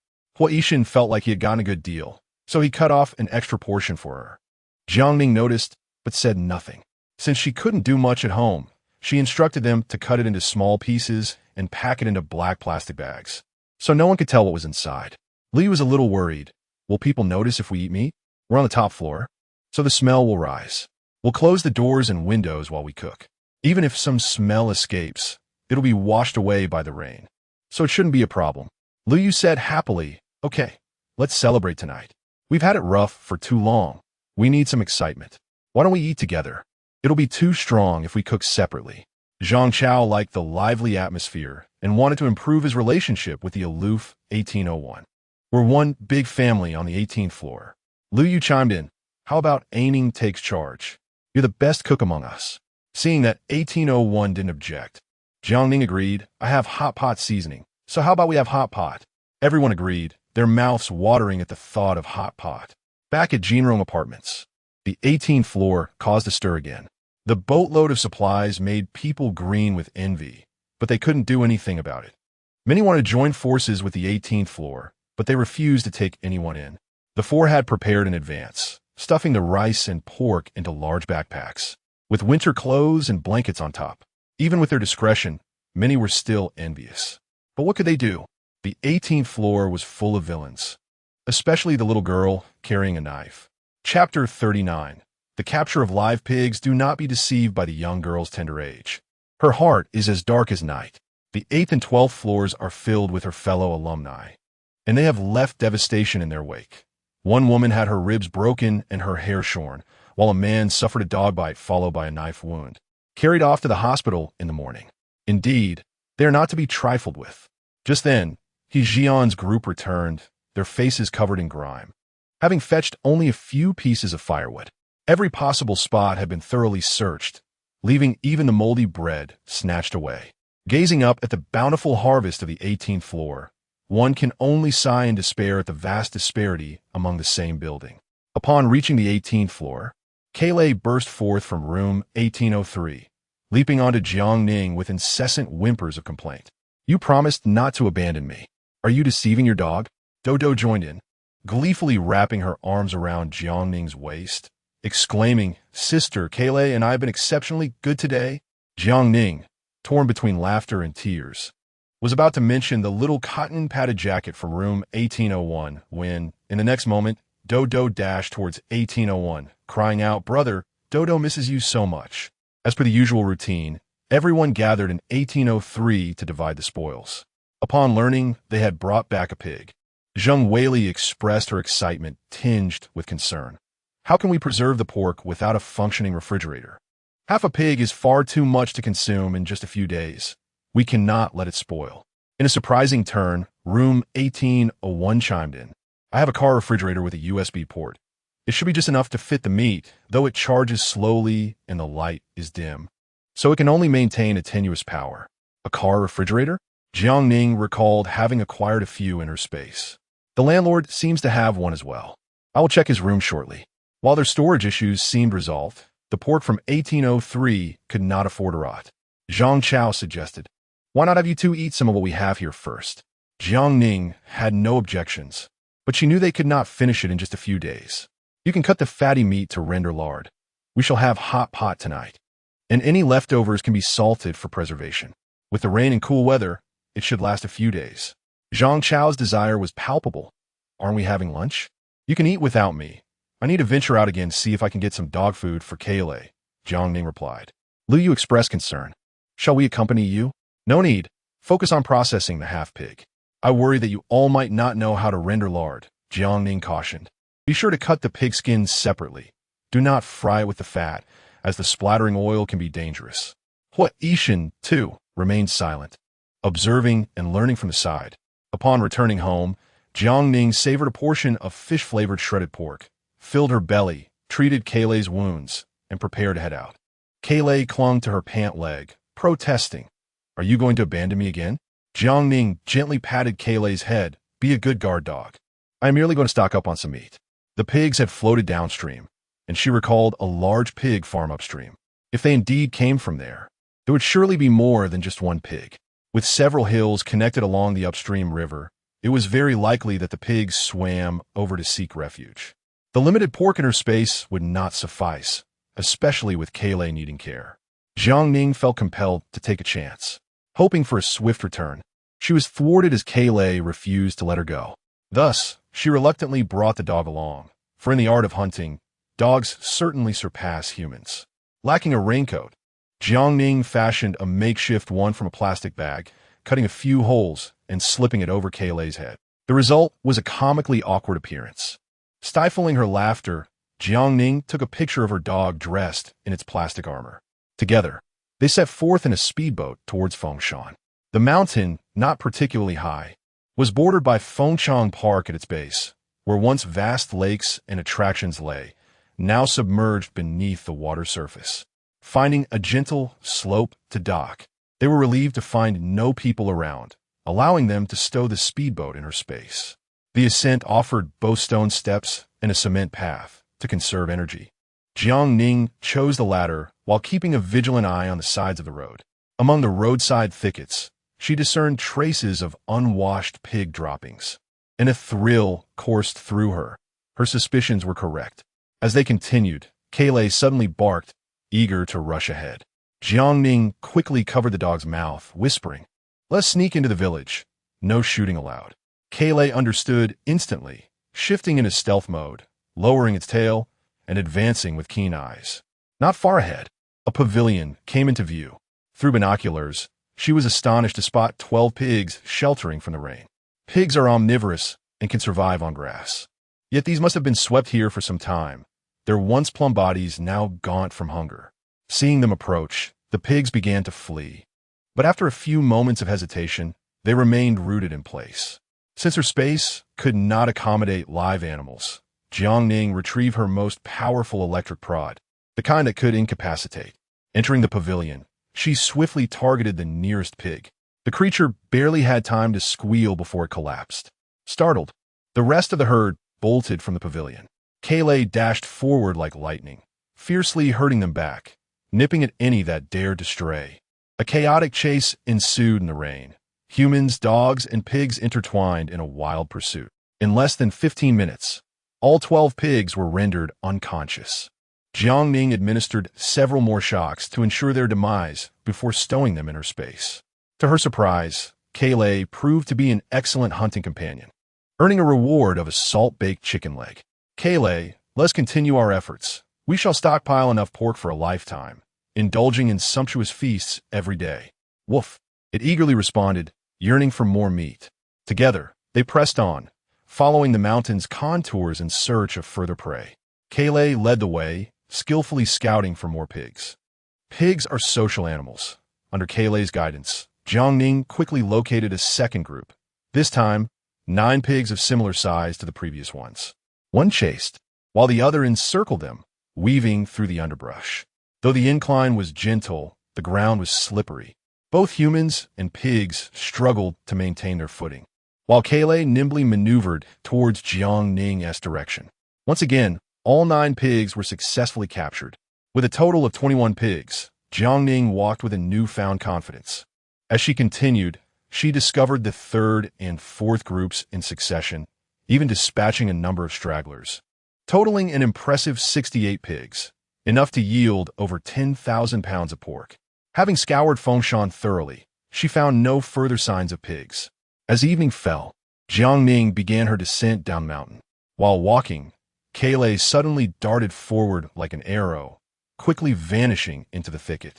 Alarmed for its safety, Jiang Ning sprinted after her. Upon arrival, she found Kailei frantically digging in the dirt, barking fiercely, its eyes alight with a predatory glint. Chapter 40. Hot pot on the 18th floor. Jiang Ning surveyed her surroundings and noticed rabbit droppings. This fellow often went hungry, cherishing her survival supplies even more than she did, to the extent of not sparing the wild rabbits. A cunning rabbit knows how to hide. Jiang Ning began to search nearby and soon discovered a burrow, hastily sealing it with mud. Before long, a gray shadow darted out from the hole, fleeing to the side. Kailei dashed after it like lightning, seizing it by the neck and slamming it to the ground.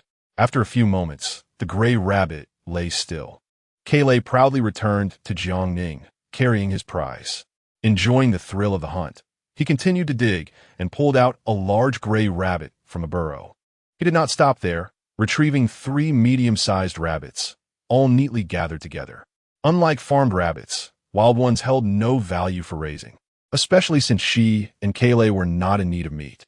Without hesitation, she dispatched them and stored them away. On her way back, she deliberately detoured to the pig slaughtering area, collecting the construction materials piled up from several nearby buildings into her space. As the space consumed the items, Kailei looked on in astonishment, his eyes wide. Woof. Jiang Ning patted his head. Fear not, dear, sister has magic. Returning to the community, dusk was settling in. Countless pairs of eyes watched her, and upon seeing Jiang Ning return with only a bundle of firewood, their hearts found some balance. Life on the 18th floor was not always so fortunate.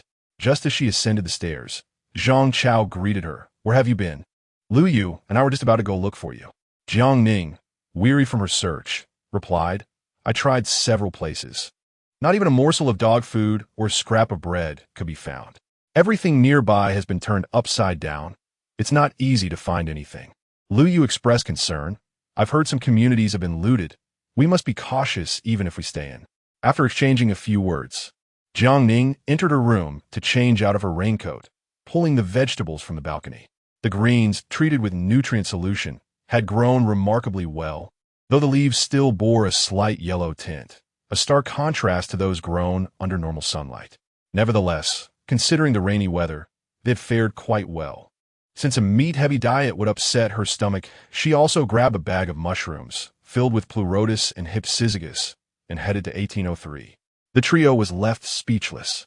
Not only did she bring vegetables, but also fresh and plump mushrooms. Ning, you could participate in a survival challenge show. I was just lucky. When I moved in, I happened to find a box of mushroom bags online, and I never expected them to actually produce mushrooms. There's nothing you can't figure out. Sticking with Ning, we'll never go hungry. The atmosphere became lively as they busied themselves in the kitchen. Not long after, Huaishan and Dodo arrived to help, bringing 10 eggs and half a pound of noodles. Ning, it's only with you at home that this place feels alive, Zheng Weili remarked. It was so quiet here without you. Just look at how lively it is now that you're back. The mood was pleasant, and Jiang Ning, in high spirits, was eager to showcase her culinary skills that evening. With 4 people in tow, they began their preparations. Zhang Chao chopped ribs, Lu Yu washed the lean meat. Zheng Weili picked the greens, and Dodo clutched the mushroom bags tightly, exclaiming, Sister, I want to grow mushrooms too. The little girl was adorable, and Jiang Ning nodded. All right, I'll give you one tomorrow, but do take care of it.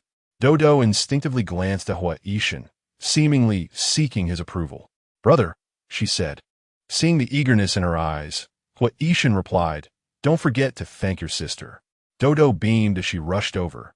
Thank you, sister. I can grow mushrooms now. Jiang Ning ruffled her hair. Take good care of them. As Liu nearly cut himself while slicing the meat, Jiang Ning took over, expertly slicing the meat thinly and marinating it with a touch of oil, starch, and soy sauce. She placed the hot pot base into the pot to stir-fry, then poured it into the dual-flavor pot to simmer, with the other side being a mild mushroom broth to which she added some scallion roots and rehydrated dried matsutake. The living room of 1803 was spacious, and the group tightly sealed the doors and windows, placing the dual-flavor pot on a portable gas stove. The rich and bold aroma of hot pot soon filled the air. They gathered around the pot, smiles lighting up their faces, eagerly swallowing as the scent tantalized their senses. Once the ribs were in the pot, the marinated lean meat was ready to be served after just a minute of cooking. "This is bliss," Zhang Chao exclaimed. His tongue burned. "This meat is both tender and fragrant." The others wasted no time in joining him, eagerly reaching for their chopsticks. Dodo, who couldn't eat spicy food, had Hua Yishan serve her the non-spicy portions. Zheng Weili teased, "Dodo, does Ning's cooking compare to your brother's?" Dodo cautiously glanced at her brother, her sweet smile emerging. "Brother's cooking is good too. Come on, who doesn't know that Hua Yishan's culinary skills are inversely proportional to his looks? He.'s even worse than Lu Yu, who lives off soft rice. Where's Kale?" Zhang Chao turned to look for him. Jiang Ning replied while eating, "He's at home. Bring him over. He's part of our team now." Zheng Weili, fond of dogs, added, "Kale is impressive. He knows the moment there's any movement downstairs, as if he has ears to the wind." His energy was remarkable. Not even Zhang Chao and Lu Yu together could match him. With him guarding the house, we can finally enjoy a good night's sleep. Dodo also liked Kale, and everyone agreed to call him over. They would need to collaborate in the future without any special treatment. Jiang Ning felt a stir of emotion. All right. She opened the door, allowing Kale to fetch his food bowl. Dodo took a piece of rib from her bowl and secretly stuffed it into his mouth. The two little ones couldn't handle spicy food and could only enjoy the mushroom broth, which was deliciously sweet and savory. Zhang Chao brought out a few cans of beer. "Cheers. Tonight, we finally have a good meal to celebrate." Each had a can, with Dodo sipping Sprite while Kale enjoyed rib soup. Woof. As Lu Yu sipped his beer, he reflected, if it weren't for the flood downstairs, who would thought we were living in an apocalypse? Zhang Chao, ever the mood maker, said, "As long as we stick together, every day can be like this." After indulging in the meat, they added kelp and winter melon to the pot. The winter melon, which Jiang Ning had brought, was durable and could last for months without spoiling. The hypsizagus was incredibly fresh, leaving an unforgettable taste. The greens were equally delightful. A quick dip in the broth rendered them tender and flavorful. None of them had eaten greens since the typhoon, and now that they finally had some, it felt heavenly, almost like a feast for the starving. If it weren't for Ning, I would have forgotten what greens taste like. The nutrient solution we brought back works wonders. It promotes rapid growth in the greens, ensuring we 1T run out. This was indeed good news, and everyone felt a surge of excitement. Greens are wonderful. They lift the spirits. They chatted as they ate, eventually adding several handfuls of noodles to the pot, filling everyone's stomachs to the brim.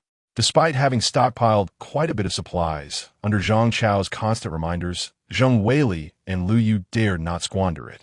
Instead, they maintained a diet of mainly porridge and noodles, hesitating even to eat rice. This feast was truly satisfying, leaving them feeling as if they were in a dream. If only the flood would recede, they would awaken to their familiar world, where there was no apocalypse. Every night, they dreamt, yet reality remained submerged in water. This meal released the pent-up pressure within them, allowing them to gather the courage to continue enduring. One day, this natural disaster would come to an end, and their former beautiful life would return. Chapter 41. The Caring Dog. After finishing dinner, the hot pot broth was preserved for the following day's noodles. During these extraordinary times, anything flavorful was a luxury, and concerns about nitrite levels were far from anyone's mind. The fatty meat had been rendered into oil, with a crispy residue amounting to a hefty 5 to 6 pounds, sufficient to last for quite some time. Zheng Weili inquired about the proper amount of salt to use for the remaining meat, mindful that their salt supply was limited and would barely last a year. To waste 2 or 3 pounds at once was unthinkable, yet insufficient seasoning could lead to spoilage. Their luck in acquiring fresh pork was fortuitous. Otherwise, they would have been deprived of fresh meat in this apocalyptic world. However, moderation was essential. They needed a plan for their future sustenance. Seeing that the others were eager to stockpile the meat, Jiang Ning spoke up, suggesting that the landlord's car fridge was quite spacious, and she could render the fat and perhaps fit their portions inside. She considered retrieving a device from her space to lend them, but realized their solar charger wouldn't support it.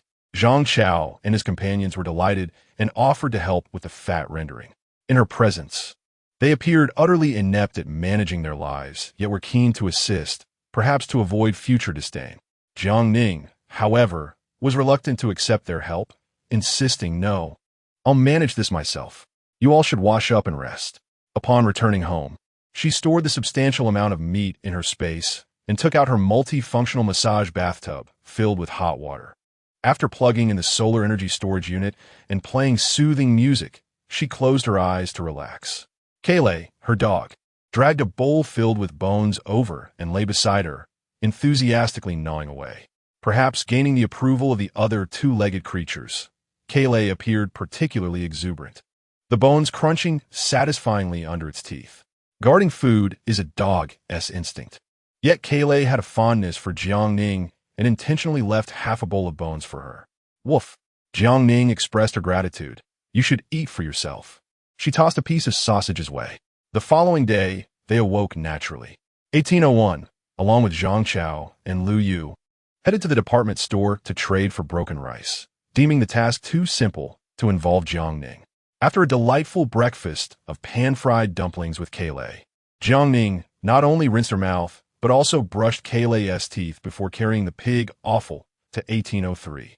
She set up a stool to process the offal alongside Zheng Weili. Daodu scampered over, eager to help. Jiang Ning, concerned about her getting dirty, suggested, "Why don't you play with Kayleigh instead?" With Kayleigh's arrival, the atmosphere on the 18th floor became much livelier. Any movement from below would not escape Kayleigh's keen ears. What reassured Jiang Ning further was Kayleigh's principal nature.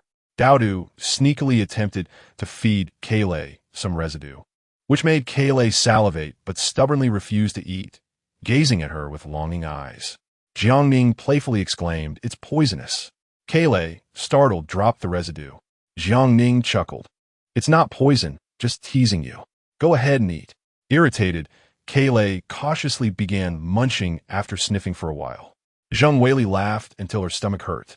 Noting Kayleigh's intelligence, he could resist temptation as long as he wasn't encouraged.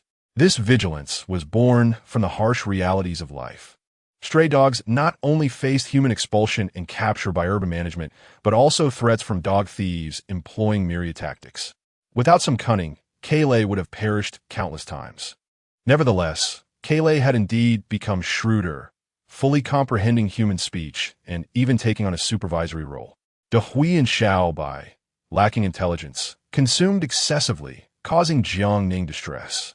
Kayleigh, with an authoritative bark, would reprimand them. "You can't just relieve yourselves anywhere." He would then grab them by the neck and drag them to the toilet. "Do it, right in front of me." Perhaps animals were easier to communicate with. After a few stern lessons from Kayleigh, De Hui and Xiao Bai had indeed learned to behave. Upon rising today, Jiang Ning discovered that they had begun using the toilet. Kayleigh also had strategies for dealing with the 10 little bunnies. Regardless of who misbehaved, Kayleigh would capture De Hui and Xiao Bai, baring his teeth at them. "Are you going to behave? If not, I'll make a meal of you." Kayleigh taught the bunnies, and the bunnies taught the little ones. There was nothing they couldn't learn. Kayleigh had suddenly become the ruler of their domain, commanding 12 subordinates beneath him. By noon, 1801's group returned, and Jiang Ning and Zheng Weili had already cleaned the pig offal, preparing pork intestines, liver, and some lean meat, marinating them with spices. She meticulously planned today's menu. For lunch, each person would have a bowl of pork offal soup and stir-fried fatty intestines. For dinner, onion stir-fried pork heart and peppered pork tripe stew. The remaining odds and ends were set aside for tomorrow. The vegetables and onions were Jiang Ning's, while the rice and flour came from 1803. 1801 was equally generous, often bringing back more than enough food during meals, yet they were not ones to keep score, which made for a harmonious gathering. Zhang Chao, satisfied, remarked, "Why don't you just cook for us from now on, and Ning? We ruin everything we touch." Jiang Ning firmly declined. "I want to play the housekeeper. It's fine occasionally, but not all the time." "Why did you return so late with the supplies?" Zheng Weili asked, concerned. "I thought something might have happened." Zhang Chao explained that the grain exchange had gone smoothly, but they had ventured to a nearby office building without finding anything. He noted that prices for rice had risen again at the department store, and supplies were dwindling. Surprisingly, the gang they traded with hadn't taken advantage of the situation by robbing them or sending followers, indicating some sense of ethics among them. Rice priced at 2,000 yuan per pound was beyond the reach of ordinary people. They could sell only so much daily, all while risking capture, with Jiang Ning and her group being their major clients. Jiang Ning inspected the rice they had brought back. Its quality was comparable to yesterday's. The others, lacking experience, asked, "How do we eat this rice?" It was pulled from the depths of the water. Who would dare trust it? They hesitated, uncertain. "Let us seal it in bags and save it for later, in case we truly run out of food. We should also monitor if anyone has issues consuming this grain. If not, we can mix it into our meals occasionally." Liu Yu agreed. "You're very thoughtful," and Ning. "By the way, that gang doesn't just sell grain. They also collect goods. They trade for tea, cigarettes, alcohol, or medicine. They've accumulated quite a stockpile, especially of medications, as hospitals are running out. Even if they do have supplies, they sell them by the pill at exorbitant prices. Having essential resources undoubtedly provided them with more options, which relieved Liu Yu and the others. "Shall we trade for some better rice?" Jiang Ning disagreed, stating, "If we spend 500,000, we'll draw too much attention. We mustn't invite trouble. While we lack food, we'll need even more medicine in the future, which can be traded for more grain. There is no need to rush." After their meal, Jiang Ning left with 1801. He inquired, "Can we exchange today?" It seemed he was eager to train Kale. Jiang Ning had no objections and squatted down to discuss with Kale. "How about letting this big brother train you every day?" Kale's eyes narrowed, filled with wariness and resistance, stepping back in discontent. The aura of 1801 was not one Kale appreciated. Chapter 42. Scheming on the 18th floor? No way unfazed by being dismissed by the dog. Room 1801 bent down and spoke to Kola. "You're quite intelligent and possess considerable combat skills. However, the outside world is perilous. You must grow stronger to safeguard yourself and those you wish to protect." Jiang Ning interjected, gently stroking the dog's head. "Kola, you will protect me, right?" The dog's eyes darted back and forth between them, clearly fond of its current owner while also cherishing the people on this floor. It had just enjoyed their awful soup. If it did not become stronger, would it end up in a dog meat restaurant? Contemplating this, Kola relented, nuzzling its head against Jiang Ning's embrace. It would protect her. She could not abandon it. "Do not worry. We are just a wall apart. We can meet at any time." Returning to her room, she found a half bag of dog food to hand over to Hua Yishan. Kola is clever and holds grudges, and is rather stubborn. If it misbehaves, do not scold or hit it. Just inform me. Hua Yishan chuckled in disbelief. "What do you take me for? I to handle both the human and the dog." Dodo was content, yet Kola wore a long face.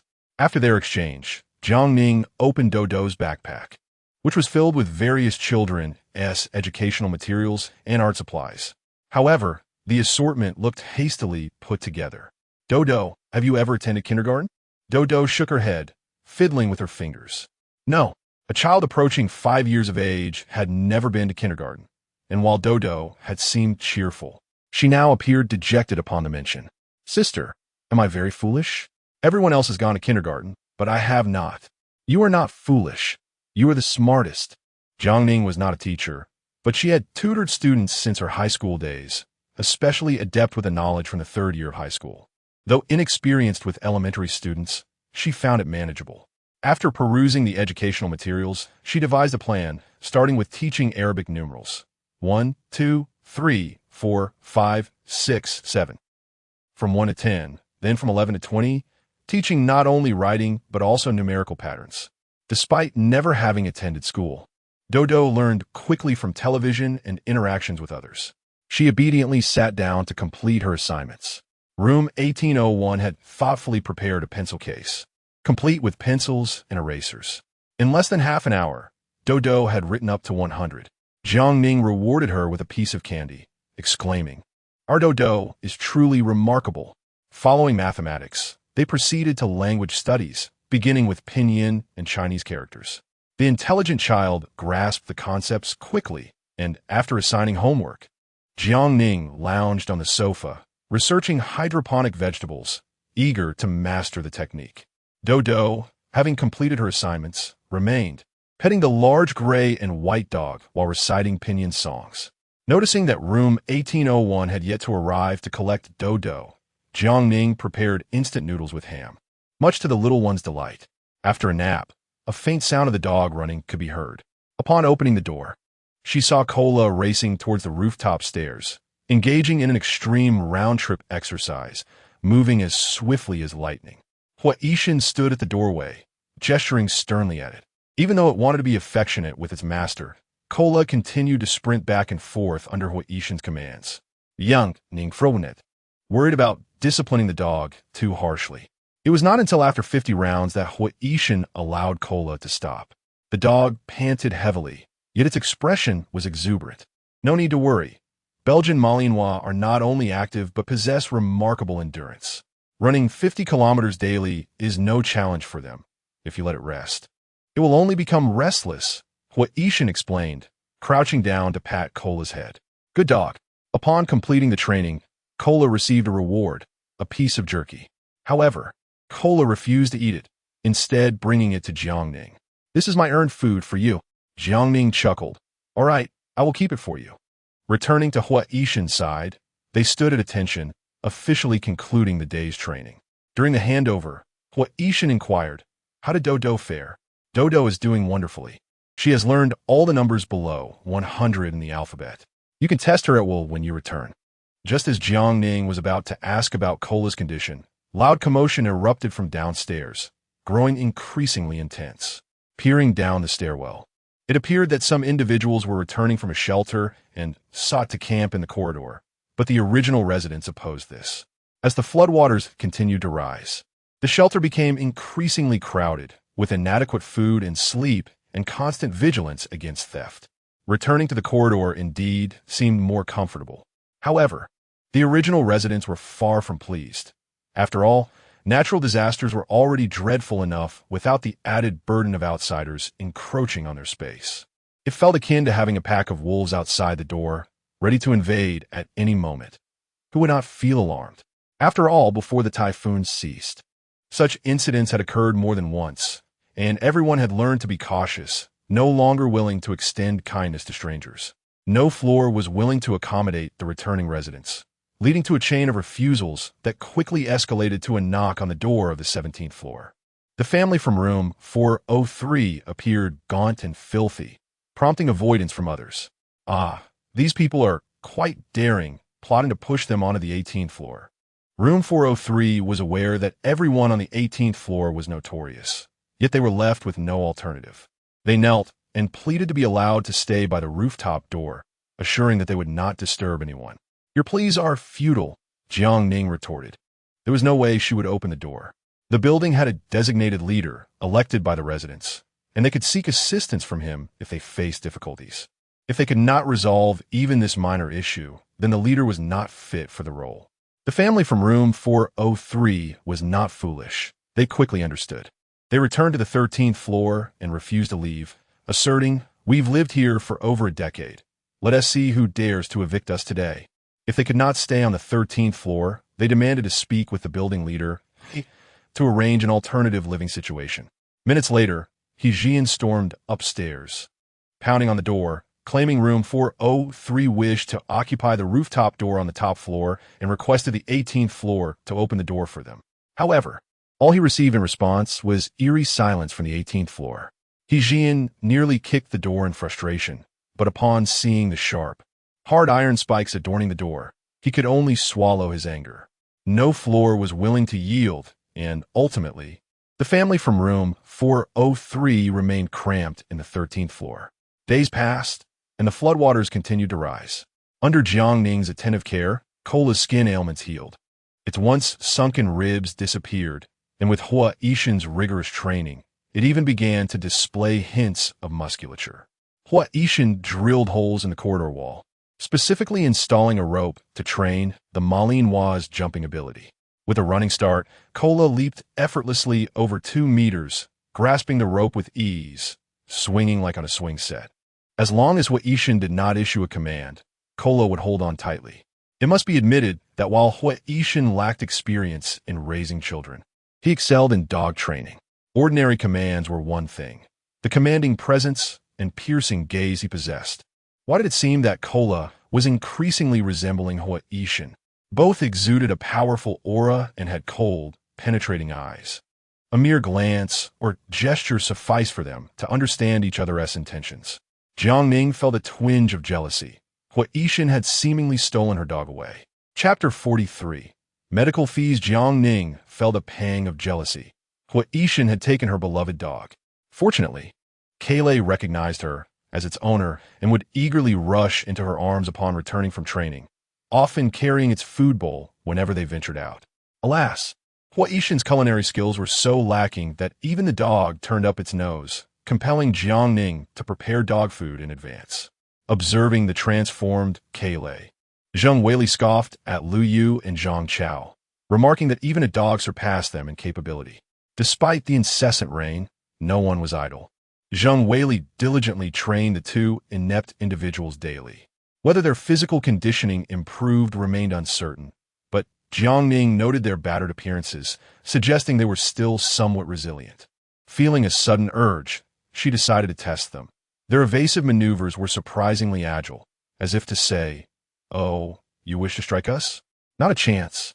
They laughed mischievously. In contrast to the despairing wails from other floors, the 18th floor thrived collectively.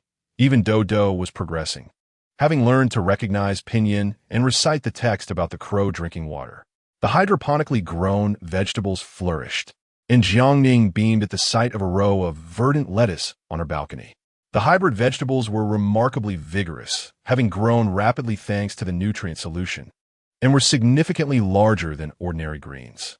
After diligent observation, she had yet to discover any pest issues. Having completed her outdoor tasks, Jiang Ning entered her space to cut Timothy hay for the rabbits. The grass had been brought back by Feng Shan, along with various wild grasses and saplings. She planted what was useful and stored the rest. Her garden was cluttered with an abundance of furniture and building materials, yet still retained ample fertile land. However, Jiang Ning did not utilize it for growing vegetables or grains, as she currently had no shortage of either and found the process too time-consuming. 2 hours a day were hardly sufficient. What she truly lacked was the time to live freely within her space.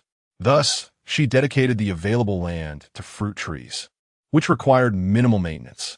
Upon exiting her space, she noticed Kaylee scratching at the door. When she opened it, she heard someone calling for her from downstairs. Jiang Ning descended the stairs to find a young man supporting an elderly lady. "Hello, do you practice medicine?" he inquired. Through the iron gate, she observed the elderly woman in apparent distress. "What seems to be the problem?" Jiang Ning asked flatly. "My grandmother has hurt her back, but the hospital has run out of medication and suggested we seek acupuncture from a traditional Chinese medicine practitioner," the young man, Zhong Ping, explained, his glasses giving him a scholarly appearance. He was exceedingly polite, saying, "I heard you study traditional Chinese medicine. Could you possibly help my grandmother? I possess some knowledge of acupuncture, though I am not exceptionally skilled. Are you comfortable allowing me to treat her?" Jiang Ning replied, "How could I possibly feel at ease? She is in excruciating pain, struggling even to sit or lie down, and she hasn't slept a wink all night." Initially, Jiang Ning considered declining, but then thought better of it, stating, "I can treat her, but my medical skills are limited and I cannot guarantee a cure. Furthermore, I will require payment. Can I pay on credit?" Zhong Ping hesitated, explaining, "All my money is in the bank and I cannot withdraw it right now. I promise to pay you as soon as the flood recedes." Sensing her reluctance, he added, "I can include interest." Jiang Ning was not amenable to that, suggesting, "You could offer food as payment." Zhong Ping appeared troubled, revealing he had very little food left. Hearing the mention of food, Grandma Zhong quickly intervened. "At my age, I've lived long enough. There is no need for treatment."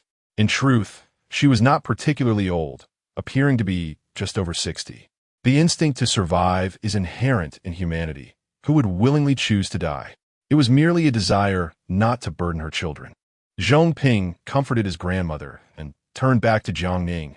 "Could we perhaps offer something else as payment?" "That depends on the value," Jiang Ning replied. "I have a mountain bike that cost 18,000. I've only ridden it a few times. Jiang Ning nodded in agreement. That will do. Thus, Zhong Ping descended to fetch the mountain bike, returning with it. Look, it's nearly new. The transaction was successfully completed, covering 10 treatments. Jiang Ning accepted the bike, but insisted that Zhong Ping return in an hour and a half. He carried the bike while helping Grandma, Zhong, upstairs. Though she was in considerable pain, her demeanor remained relatively gentle as she expressed her gratitude. Thank you, young lady. No need for thanks. I am charging you, Jiang Ning stated, not allowing them inside her home. In the hallway, she examined Grandma Zhong. The elderly woman suffered from a strained back, not a serious ailment, but could be quite uncomfortable. Injuries to muscles and bones could take 100 days to heal, and indeed, the pain was significant. Jiang Ning fetched a soft, comfortable bench from her space and placed it in the hallway for Grandma Zhong to lie on. Observing her distress, Jiang Ning prepared a medicinal alcohol for massage to invigorate blood circulation. Her methods, not particularly refined, yet they offered Grandma Zhong some relief. After unblocking the meridians, she retrieved silver needles and began acupuncture. Having practiced in school and recently reviewed her skills, Jiang Ning felt no trepidation. Her needle technique was steady. Surprisingly, despite her torment, Grandma Zhong fell asleep after a few days of suffering. It was not until Jiang Ning removed the needles that she awoke, exclaiming, "Young lady, I did not expect your medical skills to be so proficient."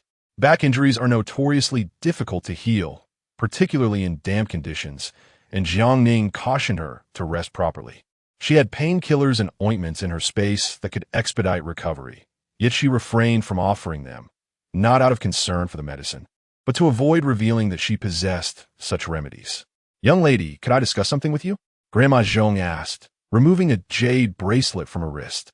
"That bike is precious to my grandson. Could I exchange this for treatment?" The bracelet appeared valuable. Jiang Ning, not greedy, replied, "Your injury won't heal in just 10 treatments. Once the flood recedes, you can redeem the bike with cash." Hearing this, Grandma Zhong felt reassured. In truth, their family was not in dire straits. The younger generation simply lacked a habit of keeping cash, which led to their current predicament. Having concluded her work, Zhong Ping arrived just in time to collect his grandmother. Noticing her improved condition, he politely expressed his gratitude before departing.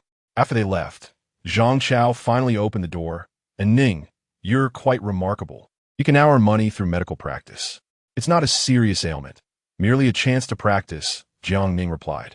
In this post-apocalyptic world, skills were essential for survival, which was precisely why Jiang Ning had not abandoned her studies. Should she ever need to reside in a base, these skills would serve as her ticket to survival. Lu Yu expressed envy.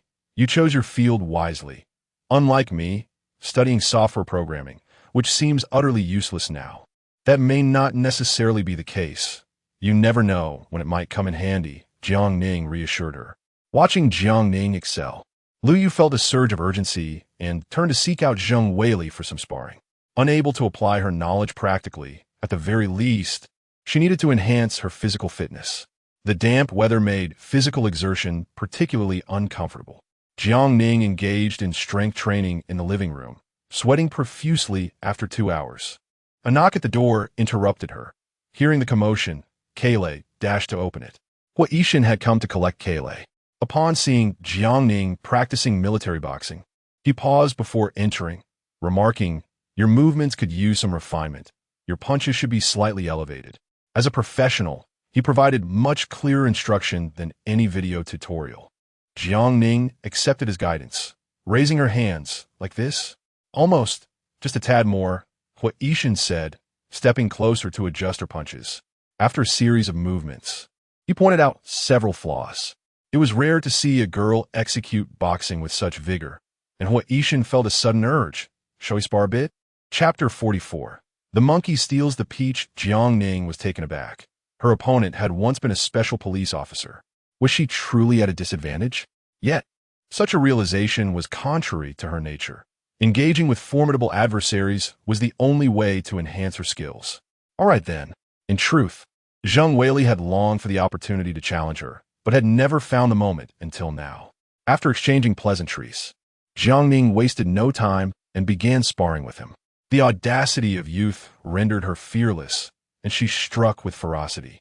However, in the presence of Jiang Ning, Hua Yishan appeared as a master, effortlessly evading her rapid and fierce attacks and countering with ease, leaving Jiang Ning somewhat flustered.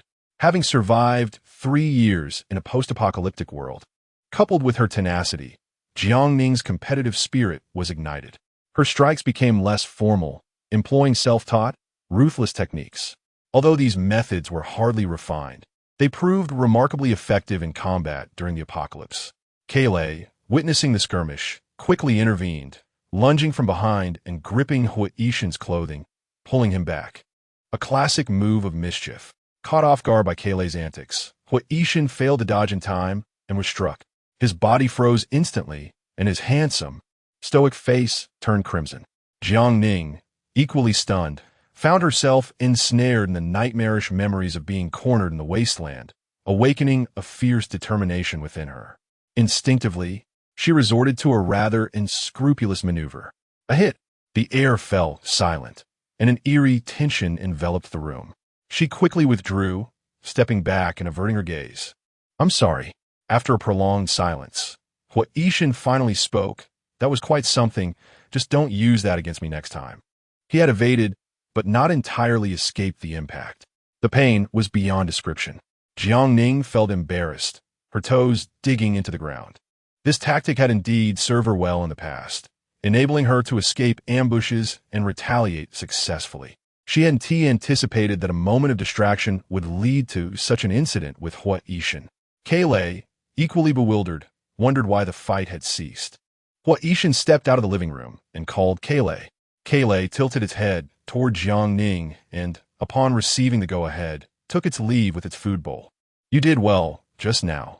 Protect your owner when encountering bad people," Hua Yishan affirmed as he patted Keilei's head. "But I'm not a bad person. I'm your ally." Hearing his words, Jiang Ning's face flushed as she covered her face. How would they face each other again? Hua Yishan said nothing further and returned with Dodo in tow. After escorting the healer, Granny Zhong, out, he approached to take Dodo, carrying a black plastic bag that Kailei had caught.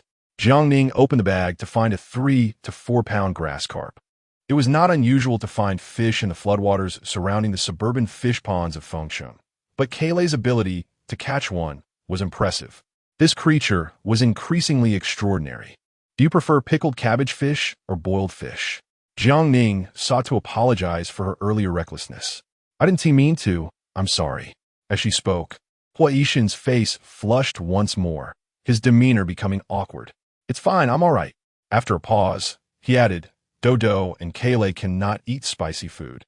The pickled cabbage fish is a better option." Upon learning of Keilei's remarkable skills, Zhang Chao and the others gave him a thumbs up, exclaiming, "My dog is amazing.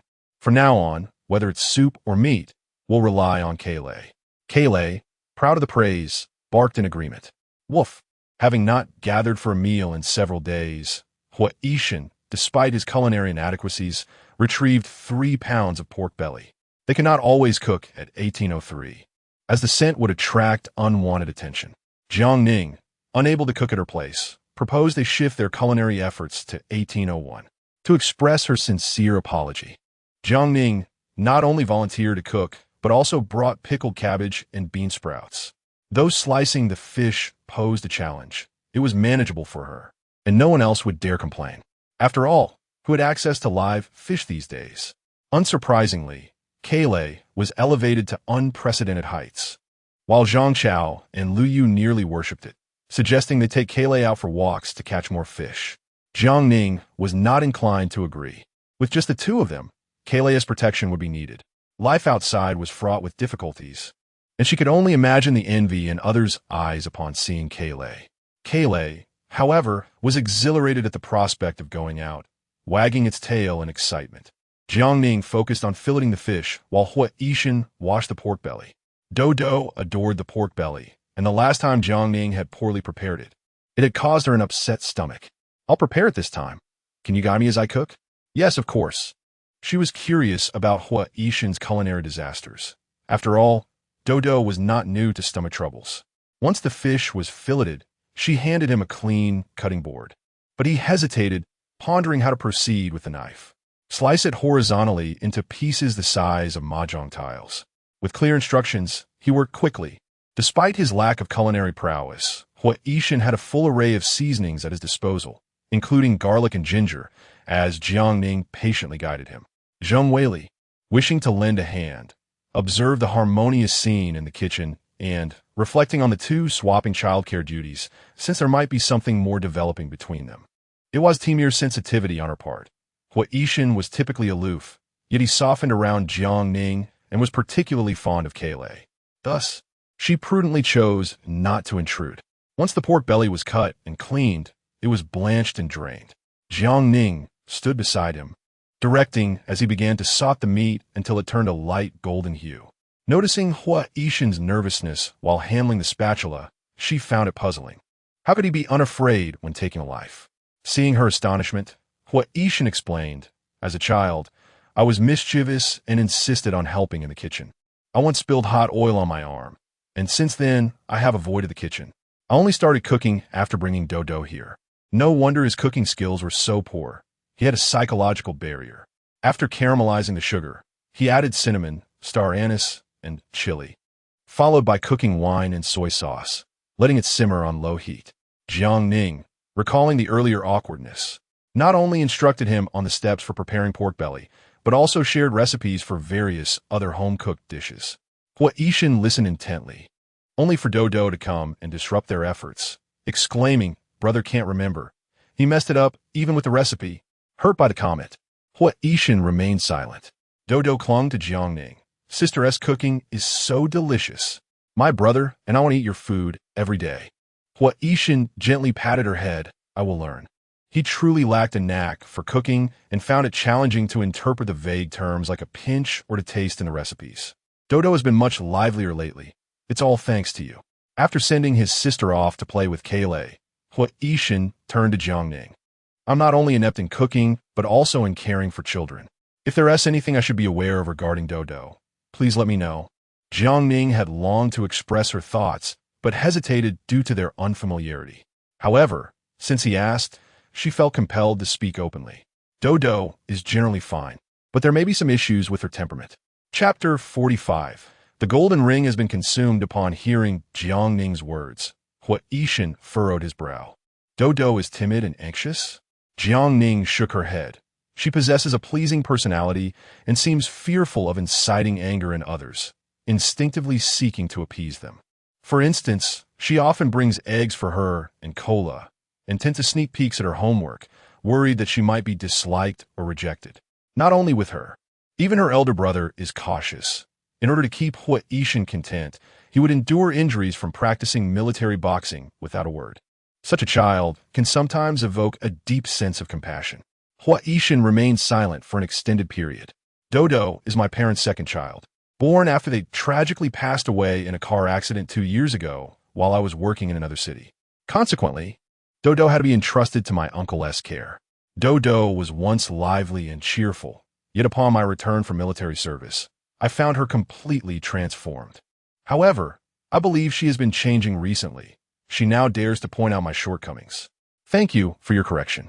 Jiang Ning had once suffered from a similar ailment.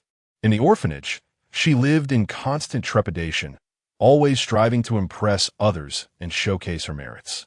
She was not alone. Most children there shared this experience, but fortunately, many managed to pull themselves out of that quagmire. Dodo requires encouragement, but more importantly, she needs to express her genuine emotions, even if they are negative. In this apocalyptic world, failing to promptly adjust Dodo's character and worldview could pose significant dangers when interacting with outsiders. This is a monumental task that only Hua Yishan can navigate. The braised pork, simmered over a vigorous flame, gleamed with a vibrant red hue, exuding a rich aroma. Tender and succulent, indulgently fatty yet not greasy. Who claimed he was a disaster in the kitchen? Wasn't it she who helped him redeem himself? As long as he follows instructions, Hua Yishan is a commendable pupil, continuing to learn how to prepare sauerkraut fish. 6 individuals and a dog. 2 dishes are simply insufficient. Hua Yishan took 6 eggs and 2 sausages, continuing to learn from Jiang Ning. Zhang Chao and the others were astonished by his generosity. This fellow possesses an abundance of resources, does he not? While they felt envy, they recognized the sensitivity surrounding such matters and would not be foolish enough to pry too deeply, as misunderstandings or discord in an apocalyptic setting could be fatal. If he is willing to share, they ought to feel grateful and content. 3 hearty dishes, along with a stir-fried bean sprout, left everyone immensely satisfied, with not a drop of broth remaining. Jiang Ning, how do you grow these bean sprouts? Hydroponically grown vegetables are still inedible, and Jiang Wei is craving them desperately. A few days without greens are bearable, but the discomfort in the restroom is something only those who have experience can understand. She is indeed frightened. Fortunately, she resides next to Jiang Ning, this walking encyclopedia. It's quite simple. As long as there's water, they will sprout. Jiang Ning readily shared her knowledge. We collected a considerable amount of mung beans and red beans at the office. If we use them for sprouting, it will last us for quite some time. She briefly outlined the process, not forgetting to share good news. In half a month, the hydroponically grown lettuce will also be ready for harvest.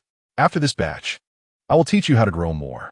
Zhang Chao reminisced about the flavor of the braised pork, unwilling to idly consume their resources. Do you think if we venture further, we could find more supplies? Jiang Ning encouraged them to prepare for the future. I've been reading medical books recently and haven't had time to gather materials. If you have the opportunity, feel free to go out. It seems to have gotten cooler these past few days. Gathering some firewood would also be beneficial. Lu Yu teased, if I were Jiang Ning, I wouldn't go out either. I could sustain myself with my medical skills. Today, another patient arrived, a child writhing in pain from a stomachache. However, the parents did not have a speedboat to take them to the hospital and instead sought Jiang Ning on the 18th floor. The child's gastrointestinal distress stemmed from consuming contaminated rainwater. The parents had food, yet they hesitated to reveal it, ultimately removing a gold ring from their finger to offer to Jiang Ning. Jiang Ning held the child as she ascended the stairs, firmly declining to let the parents accompany her. After performing acupressure and acupuncture, the child's pain significantly alleviated. She advised the parents to boil the water before drinking and, if possible, to use purification tablets. Discarding the gold ring into her space, she soon discovered it had been consumed. This realization further solidified her belief that she could gather resources through her medical practice, thus eliminating the need to venture into perilous situations. Her space could also provide a means to secure sustenance. The floodwaters continued to rise, and life went on methodically. Hua Yixin completed his dog training tasks and found Jiang Ning emerging from her room, drenched in sweat. Shall we practice together? Of course. She yearned for a spar with a skilled opponent, but did he not fear being outshone? Sure. He seemed unperturbed by the prospect of competition, so why should she worry? Hua Yixin had become clever. Dodo, take Cola to play. The living room, tidied by Jiang Ning, appeared spacious and uncluttered. As the two practiced, they both approached the sparring with greater composure this time. Aware of his prowess, Jiang Ning held nothing back, targeting vital points, some moves feigned for misdirection. Her profound gaze revealed surprise. Your learning is quite eclectic. Indeed, her style was diverse yet lacked refinement. Her strikes were unpredictable, forged from a relentless desire to survive in the apocalypse, leading her to learn many ruthless techniques. During their spar, Hua Yixin sensed her formidable presence. She was no longer the same person he usually encountered, embodying a fierce determination reminiscent of that day when she had harmed another. He felt a sense of admiration. While they practiced, he pointed out her shortcomings and helped her adjust her movements. Do you also train alone, every day? Jiang Ning found great value in their exchange. How about we continue to spar for a while? After 2 hours of practice, she exceeded his expectations, leaving Hua Yixin perspiring. Sound good. The next day, when Dodo arrived, she brought along their rations, noodles and eggs. Grateful for a free coach, Jiang Ning welcomed the opportunity. Once Hua Yixin returned with cola, the egg and vegetable noodles were already prepared. The eggs exhibited signs of going bad, with a slight yellowing. They likely would spoil in a few days. As they sat down to enjoy their meal, Jiang Ning reminded them, if the quantity is limited, please eat quickly. If you cannot finish, we can convert them into salted eggs. Although salted eggs have a strong flavor, they can be preserved for a longer duration. Hua Yixin pondered. How is one to prepare salted eggs? Wash the eggshells with high-proof liquor, then moisten them and roll them in salt. Wrap them in cling film and seal them in a plastic bag. As Jiang Ning ate, she continued to converse. Also, Dodo has developed eczema. You should apply some medicine on her. They had brought back ample medicine, but the outer packaging had been removed, leaving Huaishan unsure of which one to use. Thank you. Could you help me find it later? The meal was prepared by Jiang Ning, and Huaishan took it upon himself to wash the dishes. The assortment of medications was vast, and after some searching, she found the right one and applied it on Dodo, advising her not to scratch as it could leave scars. Sister, you are so kind, just like my mother. Jiang Ning found herself both amused and exasperated. Cola nearby. Let out a low whine, wanted to be included. The dog was delightful in every regard, except for its tendency to be jealous, a behavior that persisted despite repeated correction. Whenever the big gray and little white dogs approached her on the sofa, Cola would immediately shove them aside and burrow into her embrace. Even with Dodo, it would push its way over to her.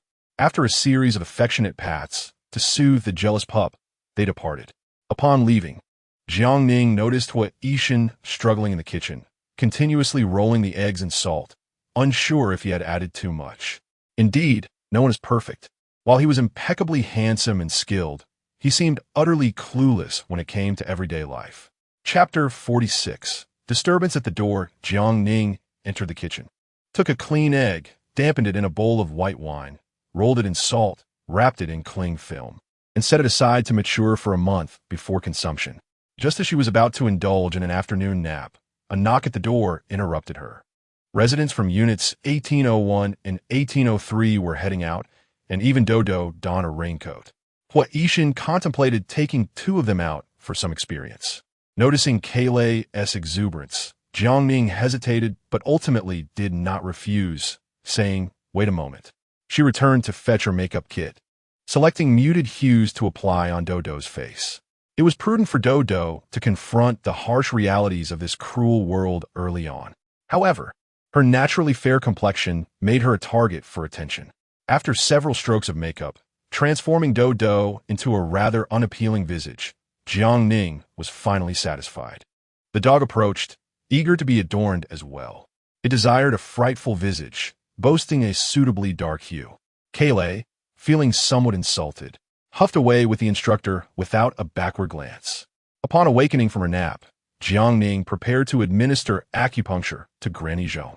Granny Zhong produced a few layers of cloth wrapped around roasted sweet potatoes from her pocket, exclaiming, "Xiao Ning, my back feels much better. Thank you so much." The sweet potatoes were still warm, but Jiang Ning declined, stating, "I charge for my treatments. Please keep them for yourself.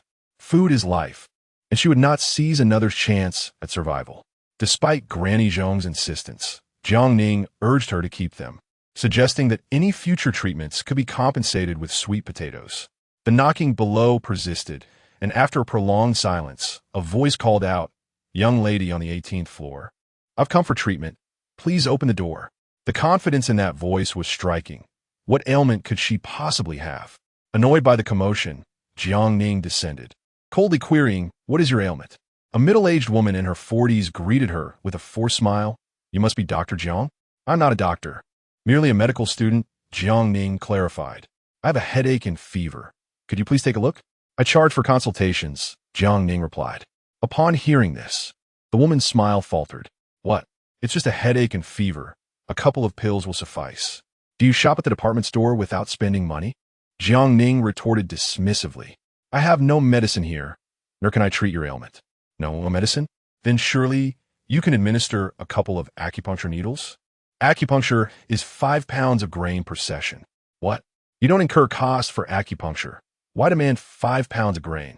The woman was incensed, jumping up in anger. "Listen here, young lady, that's not how one behaves. We are neighbors and should help one another. You have received so much. How can you ask for our life-sustaining food? Your heart must be black."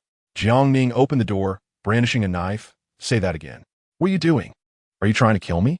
The woman recoiled in fear, hastily retreating a few steps. "I have connections at the police station. If you lay a finger on me, you'll regret it." The noise was unbearable, reverberating in her ears. Jiang Ning swung the knife toward her. She killing. Someone killing on the 18th floor. Well, heartless creature, keep shouting, will you? Look at you, robust and well-fed. It seems you've come up here just to stir trouble. Jiang Ning recalled the woman, who had moved from afar to bring her grandchild, selfishly seeking benefits, rummaging through trash bins in every building, even asking for half-finished drink bottles from others. You're talking nonsense. The woman's face turned pale, her voice losing strength. We have no food. We've run out long ago. Indeed, her home had stocked plenty of food. When the typhoon first struck, she had gone door to door, borrowing food, managing to gather a substantial amount. Unbeknownst to her, Jiang Ning had seen through her ruse. The woman had heard about the medicine on the 18th floor and had come seeking it, only to find Jiang Ning difficult to deal with. Her voice faltered. We truly have no grain. If we had, I would have traded it for your medicine long ago. Whatever you possess, I have no interest in, but if you dare scheme against me again, don't blame me for breaking into your home. Seeing the malice in Jiang Ning's eyes, the woman broke out in a cold sweat, no longer daring to make a fuss, quickly retreating downstairs to hide her provisions. Having failed to obtain medicine and made a foolish mistake, she found herself in a predicament.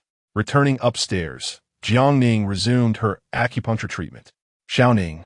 Don't take that woman's harsh words to heart, Granny Zhong advised.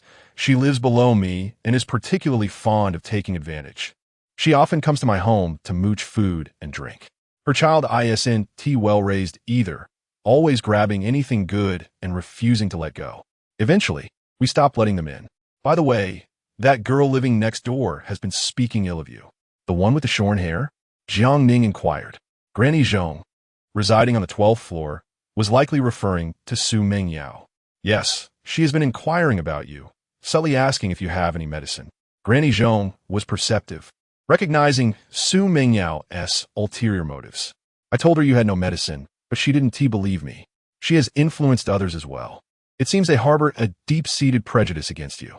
Having lived a long life, Granny Zhong had seen much. Sharpening. This disaster has corrupted human nature. I know you are capable, but please be cautious in your dealings. Having faced death once, Jiang Ning remained vigilant.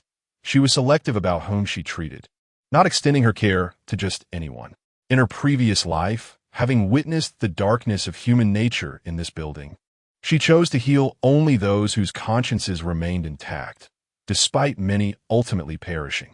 Reflecting on Su Mengyao, Jiang Ning narrowed her eyes. Granny Zhong. What else has she said about me? Nothing overt, merely veiled insinuations suggesting you possess something valuable. Granny Zhong recalled another incident. She even attempted to flirt with that handsome young man in your building, but alas, he paid her no mind. Flirting with Huaishan? How cunning. She is quite the schemer, feigning a sprained ankle to catch his attention. Yet, he remained steadfast, not even glancing her way. Granny Zhong's comments were not limited to Su Mengyao. Several beautiful girls in the building engaged in similar antics, some even resorting to exchanging favors for food. For a mere packet of instant noodles, they would entertain 2 or 3 men at once. Jiang Ning lamented. How has the world come to this? Zheng Weili and others returned just as darkness fell, bringing back a considerable amount of firewood and dragging a large cylindrical stainless steel water tank behind them. Kale, ever the spirited one, carried a hefty branch upstairs, followed closely by Dodo, who was also laden with firewood. Sister, we're back, they exclaimed. The dog was exuberant, leaping into Jiang Ning's arms, leaving her drenched. Dodo bore some scrapes on her face, likely from a fall or scrape, yet her eyes sparkled with joy. She leaned in close to Jiang Ning's ear and whispered, Sister, there's meat. Kale found it. It was from a brother. No wonder the dog wore such a proud expression. It was awaiting her praise. Jiang Ning affectionately patted its head and planted a kiss on it. Chapter 47. The dog embarks on a mission, receiving a sweet kiss from her owner. Kale was so exhilarated that she spun in circles, nearly losing control of her bladder. Dodo, unwilling to be outdone, clung to her sister's arm and exclaimed, Sister, it's terrifying outside. Water is everywhere, flooding the houses, but I am not afraid. Yes, Dodo is wonderful. They rewarded both dogs with a piece of candy before Jiang Ning descended the stairs to assist in gathering firewood. The water tower was quite large, and 3 men lifted it to place it directly on the rooftop. After securing the inflatable boat and kayak upstairs, Jiang Weili rummaged through a large backpack and produced a plastic bag containing a snake and 2 wild rabbits. We ventured far, where a hillside villa community has been partially submerged. The water tower is for Ashun.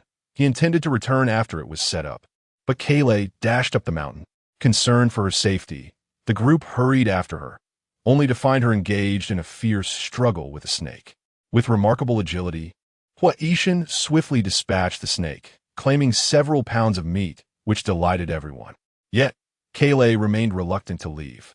Unable to resist the dog, they continued to gather firewood, while Kaylay dug into a rabbit's burrow. Ning, you've struck gold. This is no ordinary dog. She's practically a spirit, Jiang Ning laughed, acknowledging Kaylay's impressive survival skills honed from years of wandering. Jiang Weili marveled, I've never seen a dog so clever. She's even climbed a tree. If it weren't for Shingo, she would have run off into the night. Gluttony is a dog's inherent trait, and only those who have experienced hunger exhibit a relentless desire to hoard food. Recall the pig they caught last time. Kaylay would hardly wish to return empty-handed. Although Jiang Ning stayed behind to guard their home, Kaylay was a vital contributor to their hunting efforts, and they decided to divide their spoils equally. She had no desire to take advantage, but Jiang Weili insisted, Kaylay is one of us. We cannot treat her differently. She has contributed just as much as we have. If you feel guilty, take charge of the cooking while we assist. In the end, Jiang Ning did not cook, but instead played the role of strategist, guiding Hua Yishan in his culinary endeavors. They skinned and gutted the snake, simmering it with black beans in a pressure cooker. The 2 rabbits were plump. One was braised, and the other prepared with spicy seasonings. They complemented the meal with stir-fried vegetables and multi-grain rice, leaving everyone thoroughly satisfied. And Ning, we plan to venture out again tomorrow. Zhang Chao inquired, will you join us? The wealthy residents of the villa community had already evacuated, leaving behind their food supplies. However, many of the furnishings were solid wood and could be chopped for firewood. Moreover, placing the water tower on the rooftop was a splendid idea. They decided to retrieve 2 more to install in each household, eliminating the need to collect rainwater from the balcony. Hua Yishan suddenly suggested, there are several water towers over there. Why not retrieve a few more? Once the rain ceases, the restoration of water supply will not be swift, and we must prepare a water storage plan. Zhang Chao and the others paused, then readily agreed with his proposal. Their survival skills were commendable, and following Jiang Ning's lead was wise. Jiang Ning had no objections. We should keep one. Who should go? Jiang Weili, tired of being cooped up at home, volunteered. I'll go, but Kaylay must come along. Wang. The dog barked in agreement. I want to go too. Do exclaimed with enthusiasm, raising her hand. I can help gather firewood. Hua Yishan intended for her to experience the outside world. All right, but no crying. I want tea cry, Do responded, rubbing her bottom. I didn't tea cry when I fell today. Thus, they all decided that Jiang Ning would remain at the base camp while Kaylay took her place on the expedition. In the middle of the night, as they slept soundly, a loud commotion erupted downstairs, persisting for quite some time. Jiang Ning was awakened and noticed Kaylay lying still in her dog bed, so she turned over and resumed her slumber. In the morning, still reluctant to rise, Kaylay excitedly tugged at her blanket. Owner, hurry up and prepare. We need to go work. Jiang Ning yawned and got up, serving Kaylay chicken breast mixed with dog food while applying ointment to her skin and donning a raincoat. For lunch, they refrained from extravagance, opting for plain dog food accompanied by congee, packed in a thermos. Kaylay picked up the bag and opened the door, glancing back at her as if to say, Owner, I'm off to earn our sustenance. You stay home and behave. Jiang Ning chuckled and hugged her. All right, but be careful and don't overexert yourself. Hua Yishan's door opened, revealing Do in a raincoat. Sister, I want a hug too. It seemed Hua Yishan had encouraged her to express her feelings. As the little one was becoming increasingly bold, greeting Jiang Weili and the others with newfound confidence, a stark contrast to her previous shyness. Kaylay trailed behind, glancing back at Jiang Ning with a hint of reluctance. The only difference was that after training with Hua Yishan, she now exhibited a greater sense of responsibility. Jiang Ning closed the door and stepped onto the balcony, and before long, she spotted a group of people and a dog navigating the inflatable boat away. Just as they departed, He Jian's crew followed in a rubber dinghy. Not only He Jian, but also Yang Weizong and others from different units were tailing them. Unbeknownst to them, the 18th floor had become a beacon of hope. They could not fathom why the 18th floor always returned laden with supplies while they struggled to even gather firewood. The disparity in survival skills was perplexing. Regardless, unable to compete or join in, they could only devise ways to tag along. Jiang Ning counted the followers, noting a significant number stealthily trailing behind. Despite being watched, she felt no concern, knowing Huaishan would easily lose them. After finishing breakfast, she resumed her study of medical texts, and around 10 o'clock, Granny Zhong arrived for acupuncture. After several days of treatment, her back had improved significantly, and she no longer required assistance to ascend stairs. Granny Zhong, in good spirits, held Jiang Ning's hand tightly. Ning, the Su family was robbed last night. It's truly poetic justice. This was the same family that had previously sought Jiang Ning's help with medicine, causing a scene. They had been broken into at night, with the intruders knocking them unconscious and stealing all their food supplies. Upon awakening and causing a commotion, the next morning, the Su family demanded that every household allow them to search for their belongings. He Jian would not dare to organize search, especially upon hearing the staggering amount of food reported stolen, nearly spitting blood. They claimed over 200 pounds of rice, flour, and oil, in addition to various meats and pickled vegetables. Most likely, these figures were exaggerated. Who would hoard such a vast quantity of provisions? Granny Zhong shook her head repeatedly. Those who had lent her grain in kindness were furious, wanting to confront her, claiming she deserved to be robbed. Jiang Ning listened nearby, advising, "You should be cautious as well." Granny Zhong, wise in her years, replied, "My family has no grain either. We only eat that one meal at noon, barely filling our stomachs." Soon, noon arrived, yet no one had returned. The retrieval of the water tower should not take long. But Jiang Ning felt anxious about Kailei and wanted to make a phone call, only to find there was no signal. Every 15 minutes, she would check from the balcony.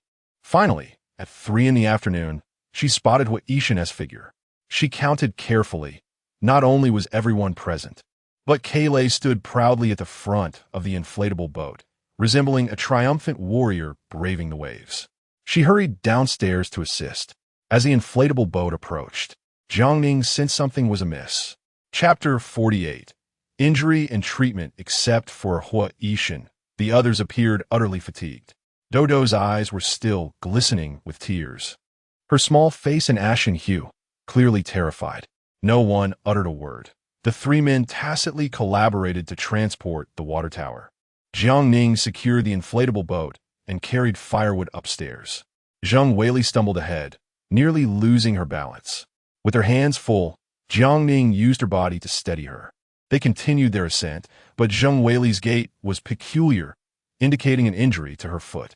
Jiang Ning's keen sense detected a faint metallic scent of blood. Had they encountered a confrontation during their outing? The stairwell was lined with countless pairs of eyes, and this was not the time to exhibit weakness. If news of the compromised 18th floor spread, a horde would descend upon them like frenzied hounds. Upon returning to the 18th floor, Zheng Weili placed the firewood in the hallway, her expression fraught with pain. Jiang Ning supported her into the room, inquiring what happened. Zheng Weili revealed her injured calf. The bandage stained a deep crimson. This was neither a knife wound nor a gunshot, but rather a gaping puncture. Zheng Weili grimaced. It was from a wild boar. Jiang Ning furrowed her brow. "You ventured into the mountains again? What choice did we have?" Zheng Weili replied with a bitter smile. "Everything that can sustain life is submerged beneath the water, and people are starving to death outside daily. Today, we witnessed bodies being discarded from the upper floors. And not just one. We can barely make it for 7 to 8 months, yet supplies are increasingly scarce. What will we do moving forward? Dismantling the water tower is secondary. Our primary objective today was to forage in the mountains." They had traversed several peaks, and to their surprise, they stumbled upon a sounder of wild boars, 5 in total, and none were small. After much deliberation, they resolved to take action. Jiang Ning felt a cold sweat break out. Wild boars were far more dangerous than domesticated animals, exhibiting aggressive tendencies. Though perilous, wild boar meat could mean survival. Such a risk was worth taking. Jiang Ning retrieved bandages and antiseptic, rummaging for surgical instruments and sutures. The wound was extensive and difficult to staunch. Should I take you to the hospital, or shall I stitch it up myself? It's not a grave injury. You can stitch it, Zheng Weili replied nonchalantly, accustomed to injuries from her boxing endeavors. Besides, there were no medications at the hospital. It was better to handle it at home. Having previously stockpiled anesthetics, Jiang Ning first disinfected the wound, then administered anesthesia to dull the pain, and began suturing. Though it was her first time stitching a person, she had practiced countless times on pork, and her hands were steady. Meanwhile, Lu Yu, terrified, turned pale as he clutched his girlfriend's hand. Ning, Weili's life is in your hands. Zheng Weili playfully nudged him. You're hurting my hand. Zhang Chao rolled his eyes, quit with the melodrama. Zheng Weili was not the only one injured. Both Zhang Chao and Lu Yu had sustained minor abrasions. Hua Yishan, with a bleeding arm, reassured the frightened Dodo, who had been crying in terror. The rain had made the forest treacherous. Zheng Weili had killed a wild boar with her bare hands, but had been gored by its tusks. Kailei was exceptionally brave, seamlessly coordinating with Hua Yishan to dispatch the remaining 4 boars. Zhang Chao and Lu Yu assisted, though they were not on the same level of skill. Had Hua Yishan not intervened, Zhang Chao might not have made it through the day, resulting in Hua Yishan's arm being scratched in the process. Dodo had not participated. Hua Yishan had tied her high in a tree, where she had sobbed in fright at the fierce battle below. Once Zheng Weili's wound was stitched, Jiang Ning proceeded to treat the injury of room 1801. A cut had been made, not particularly deep. After disinfection, it received 10 stitches along with painkillers and anti-inflammatories. The group gathered to discuss the fate of the wild boars. Without a refrigerator, they had no means to store the meat. What if we turn it into jerky? Lu Yu suggested. We brought back several boxes of charcoal last time. Jiang Ning dismissed the idea. Making jerky requires a considerable amount of charcoal. And how long would it take to cook 5 boars? The entire neighborhood would be inundated with the smell of barbecue. Do you remember the sharp-mouthed monkey? Zhang Chao proposed, his mind racing. They not only sell goods, but also trade. We're in dire need of grain. Why not exchange wild boar meat for it? They had successfully traded 5 times previously, and the other party had proven to be quite trustworthy. This idea seemed promising, and they decided to give it a try. The group stuffed a head of boar into the water tower, already butchered into 4 large pieces. The wild boar meat, retrieved from the water tower, was thick-skinned and robust, with a deep red hue and almost no fat. Jiang Ning disagreed with bringing an entire boar. They should cut off a few pounds first as a test. Let us not disclose how much we have. If negotiations go well, we can trade in batches. Zhang Chao and Lu Yu volunteered to go to the department store to seek out the sharp-mouthed monkey. In this apocalyptic world, who could consistently look after another? How far they could go depended solely on themselves. Jiang Ning did not impede them, instead advising caution. Dodo, calmed after a fright, fell asleep, while Hua Yishan carried her back to their room. Zheng Weili briefed Jiang Ning on the situation at the hillside villa, revealing that they had dismantled 6 water towers and gathered a wealth of solid wood furniture, along with 2 partially used gas canisters. They needed to devise a method to retrieve these items quickly, otherwise they would soon fall into the hands of others. The wild boars were hidden in the mountains and should remain undiscovered for now. An hour later, Zhang Chao and Lu Yu returned. They had gathered information. The leader of the sharp-mouthed monkey was named Qin, and they were willing to trade grain for boar meat, albeit at an exorbitant rate. 1 pound of wild boar meat could be exchanged for 2 pounds of broken rice, while new rice could only be traded for 1 pound. After bringing 5 pounds of meat, they returned with 5 pounds of high-quality silk rice. Jiang Ning scrutinized the rice. You weren't followed, were you? No. We took the inflatable boat and made sure to take a winding route. They expressed that the other party was quite eager for this batch of meat, promising that if they exchanged for new rice, it would all be vacuum sealed with the latest expiration dates.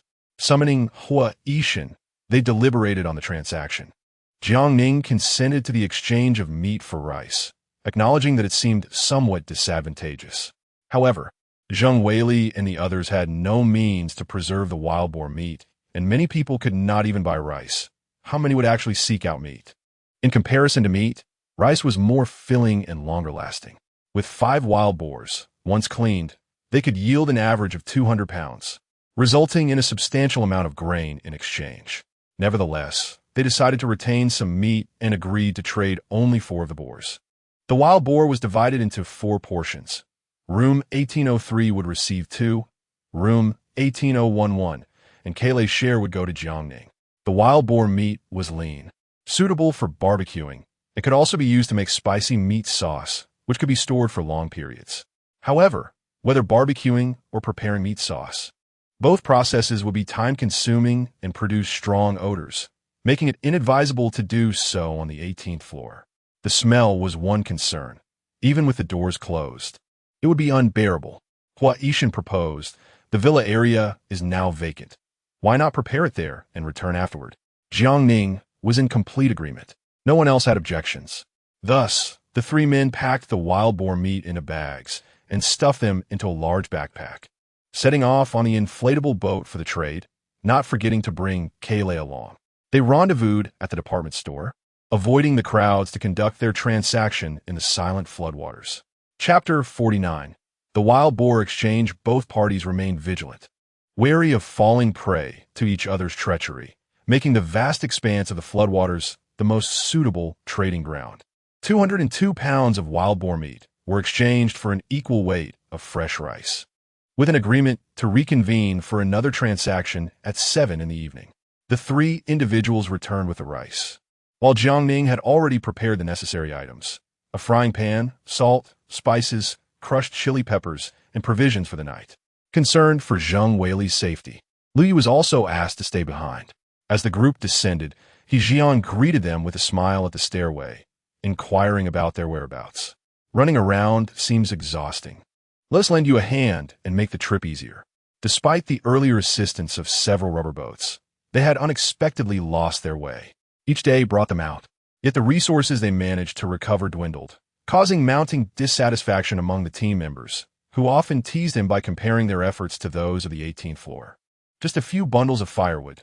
There's no need for you to worry, Jiang Ning replied with a forced smile. Our humble abode is hardly worth the trouble of sharing. Such a statement from you, Jiang. When neighbors help one another, how could we accept your goods? He Jian retorted. But Jiang Ning was unyielding, insisting that there is no such thing as a free lunch. You've already borrowed the rubber boats. Surely you wouldn't ask to borrow firewood as well. He Jian was momentarily taken aback, his face turning pale. These stubborn individuals must not fall into my hands. The hillside villa was quite distant, requiring over an hour's journey by speedboat to reach, nearing the border of the city. Ignoring the tumultuous floodwaters below, the scenery was breathtaking, resembling a natural oxygen bar. The lush greenery of the mountains revealed elegant and unique villa complexes, while the lower grounds were submerged, and the slightly elevated areas had already seen floodwaters encroach upon their front yards, necessitating complete evacuation. All collected supplies were amassed in the tallest villa, filled with furniture, water tanks, several unused gas canisters, and a few scattered boxes of charcoal. Hua Yishan and Zhang Chao ventured to the mountain to retrieve the wild boar, while Jiang Ning busied herself in the kitchen preparing the marinating liquid. Cooking raw meat was a slow process. Thus, she opted to first marinate it to extract moisture before placing it over the charcoal fire, making the task significantly easier. Once the wild boar was brought back, Hua Yishan meticulously cleaned and sliced it into thin strips as per Jiang Ning's instructions. When the time was ripe, he and Zhang Chao carried a boar to conduct their trade. After they left, Jiang Ning stationed Kayleigh at the entrance as she retrieved a solar-powered battery pack, a food processor, and an induction cooker from her space. Using the induction cooker to marinate the meat, she added the prepped lean meat along with spices and chili peppers, stirring continuously over the gas stove. To extend its shelf life, she cooked the meat sauce until it was quite dry, filling the air with an enticing aroma. When the two returned, it was nearly 9 o'clock, and 2 large pots of meat sauce were ready, with thinly sliced marinated meat draining in a bowl. Upon hearing Kayleigh's alert, Jiang Ning quickly stowed away anything that should not be present. Zhang Chao, astonished by her efficiency, exclaimed, "On Ning, your productivity is astounding." "Of course. You should consider who I am," Jiang Ning replied, starting the fire to roast the meat. "How did your trade go?" "We aim to complete the remaining 2 boars by tomorrow morning at the same location where we slaughtered the last ones," Zhang Chao said, relieved after receiving several hundred pounds of new rice. "Once we finish this deal, we should be set for the next year or 2, right? By then, order should be restored." Jiang Ning agreed, perhaps. After enduring the harsh winter, as the floodwaters receded, the nation's bases would be established. If they were willing to venture out, there would surely be a way forward. The 3 gathered around the charcoal stove, placing the drained marinated meat on the grill. Remarkably, the meat, having lost much of its moisture, cooked exceptionally quickly. Zhang Chao took a bite and exclaimed, "So salty." With the weather being damp, salt was essential for preservation. After teaching the 2 how to roast meat, Jiang Ning proceeded to marinate the pig's trotters, face, and skull, which would be heated later on the 18th floor. Tempted by the aroma of the meat, Zhang Chao couldn't help but swallow hard, grabbing a trotter to gnaw on. Eventually, they devoured everything from the pot, accompanied by steamed buns, savoring their meal. Zhang Chao, ever greedy and cheeky, remarked, "With such culinary skills, I wonder who will benefit in the future." Jiang Ning shot him a glance, nonchalantly replying, "Certainly not you." Hua Yishan remained silent, yet instinctively glanced her way. Wang, the attention-seeking dog, rushed over to join the fun. "Look at me." Jiang Ning affectionately patted the dog's head, declaring, "No one benefits, I only share with Kale." "Don't be ridiculous," Zhang Chao teased. "Cross-species relationships are prohibited." Jiang Ning commanded, "Kale, scare him." The dog instantly lunged at Zhang Chao, baring its teeth in mock aggression. Zhang Chao quickly begged for mercy. I was wrong. I won't do it again. Please spare me." Hua Yishan cleared his throat, but the dog continued to pester him, scratching at him persistently. After a jovial feast, they continued to roast meat under the night sky.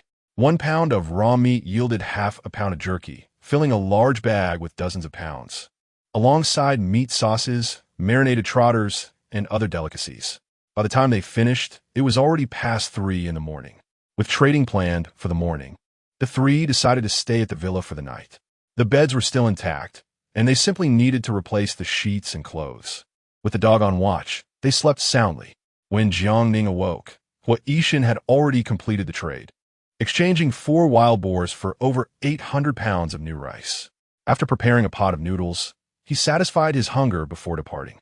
Upon returning to the 18th floor, Jiang Ning called out to Hua Yishan, "Let me take a look at your wound." Despite being the one bearing the flag, he had not uttered a word about it. Hua Yishan followed her into the room, but Jiang Ning struggled to examine him due to his height. "Sit down." Before Hua Yishan could comply, the dog claimed the spot first. Hua Yishan seated himself on the sofa, and Jiang Ning bent down to inspect his injury, discovering it had reopened and bled. "Why didn't you mention this yesterday?" "It's not severe," he replied. "Don't dismiss it lightly. With limited medical supplies, and considering your exposure to water, any infection could be serious," she cautioned, reapplying disinfectant and bandaging the wound. "Avoid water for the next few days." One sat, and one stood, their proximity slightly intimate. The dog stared intently, tilting its head first to the left, then to the right, before suddenly pushing forward to extend its paw towards Jiang Ning. "My paw needs bandaging too." Jiang Ning chuckled. "Not now. Don't make this more complicated." With 860 pounds of rice, 72 pounds of jerky, 30 pounds of meat sauce, and various other items, Jiang Ning took what belonged to the dog and refrained from further involvement with the hillside villa, immersing herself in reading and exercising at home. Zhang Chao and Lu Yu spent several days retrieving the water tank and firewood.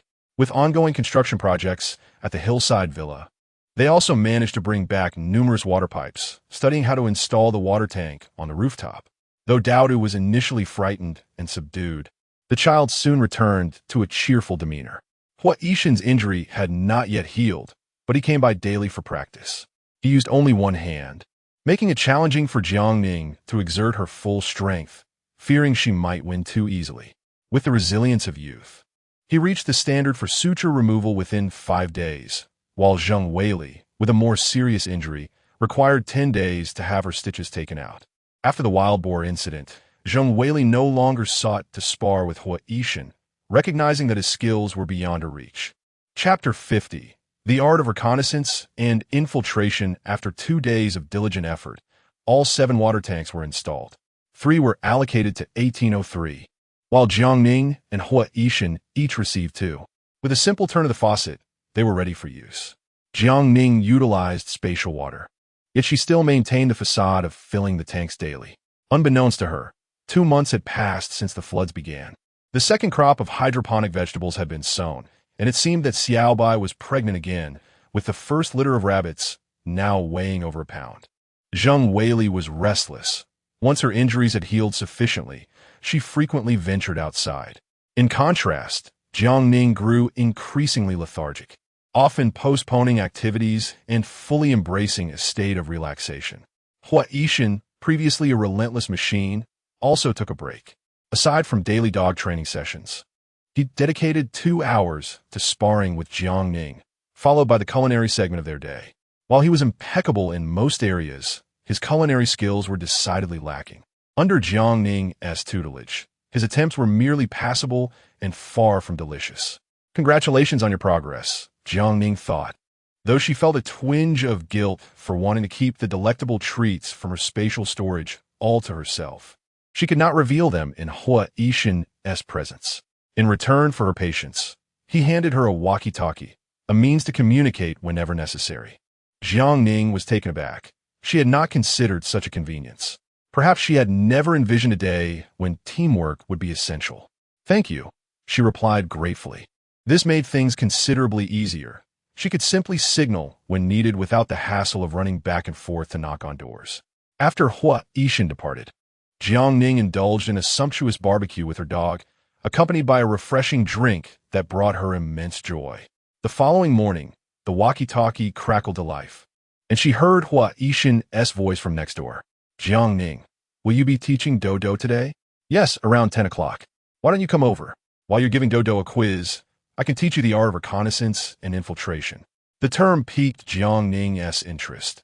It was a legitimate lethal skill, involving silent methods of elimination, such as throat strikes, neck twists, and swift takedowns. Notably, the American technique, known as the knee choke, "I can't breathe," was a classic example of reconnaissance and infiltration methods. Intrigued, Jiang Ning considered that her living room was indeed too cramped for such activities, and she readily agreed. All right.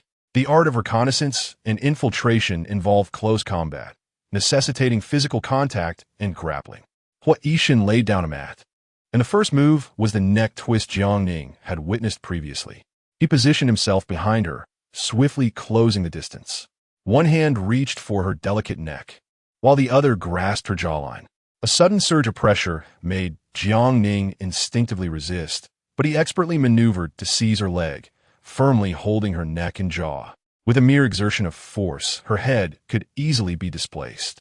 A wave of urgency washed over her, reminiscent of her past life's near-death experiences. She could not succumb to the hands of those cannibals. Just as she prepared to retaliate, a steady voice resonated above her. "Jiang Ning, do not be afraid. I will not harm you." His tone was calm and resolute. Jiang Ning shook off her disoriented thoughts, realizing Hua Yishan was merely assessing the joints in her neck. She focused her attention, dismissing any irrational notions. The haunting memories of the apocalypse had left their mark. Even with a fresh start, she remained apprehensive of male physical contact.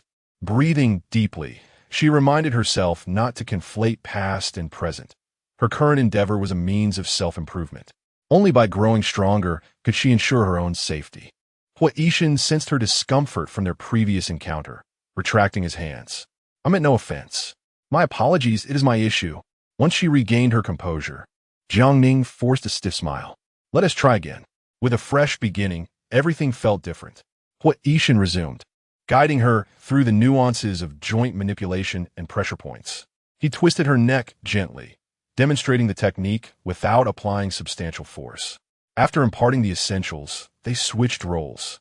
However, Hua Yishan's towering height made it nearly impossible for Jiang Ning to twist his neck. At 167 centimeters, she was not short, yet Hua Yishan stood nearly 190 centimeters tall, creating a significant height disparity. Seated on a folding stool, he instructed begin. This marked Jiang Ning's first experience of such intimate physical interaction with a man, and she meticulously explored the contours of his neck with her fingers. Is it here? Not quite accurate. Hua Yishan adjusted her hand slightly. Yes. His jawline was sharp and easy to grasp, allowing her to apply pressure with both hands. Having studied medicine, Jiang Ning was well-versed in human anatomy.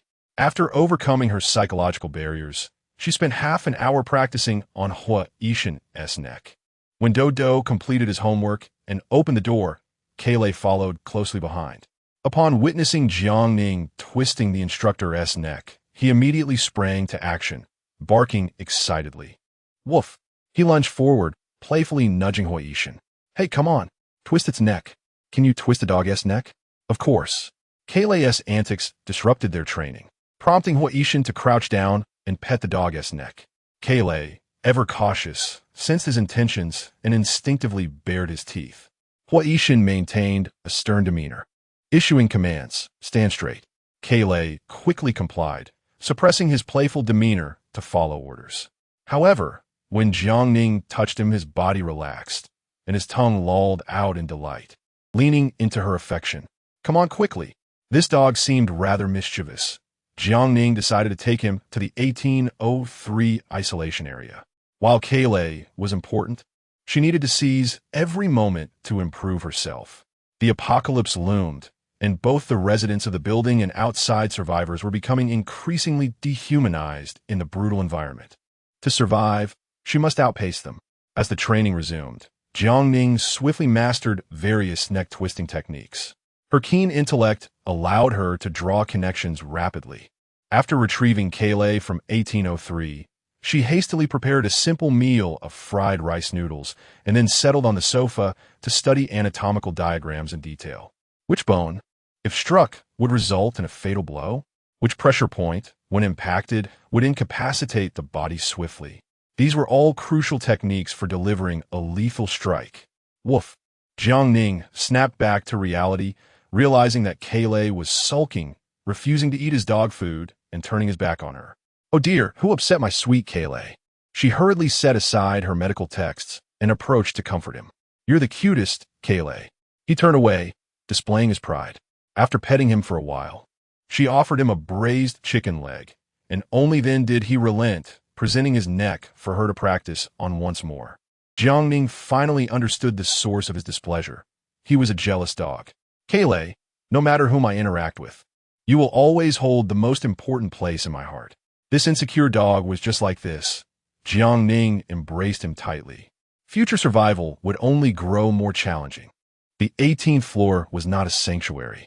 She understood his desire to grow stronger to protect her, but she too wished to become formidable enough to safeguard him. Let us grow stronger together and always protect one another, shall we? Kailei tilted his head, seemingly comprehending her words. He blinked slowly and placed his paw on her hand.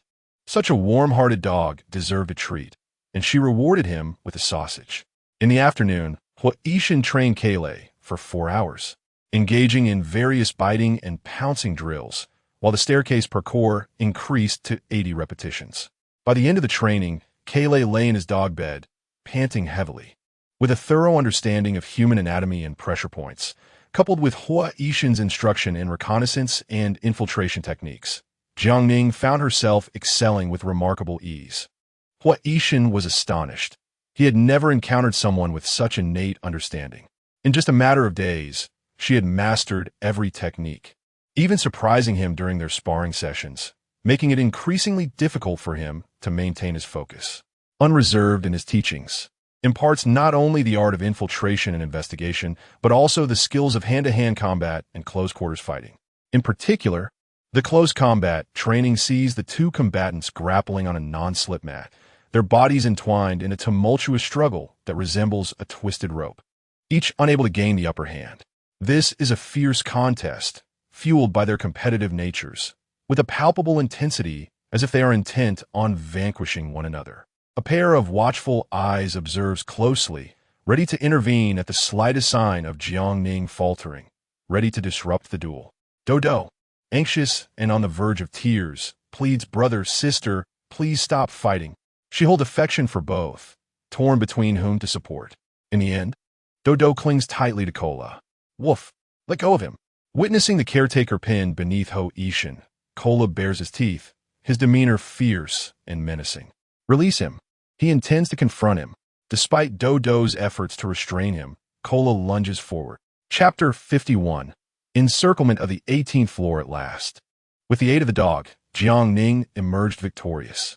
Even after being betrayed by the dog she had trained, Ho Ishin did not feel anger. Instead, he affectionately stroked its head, saying, very well, should anyone dare to bully her, you must protect her.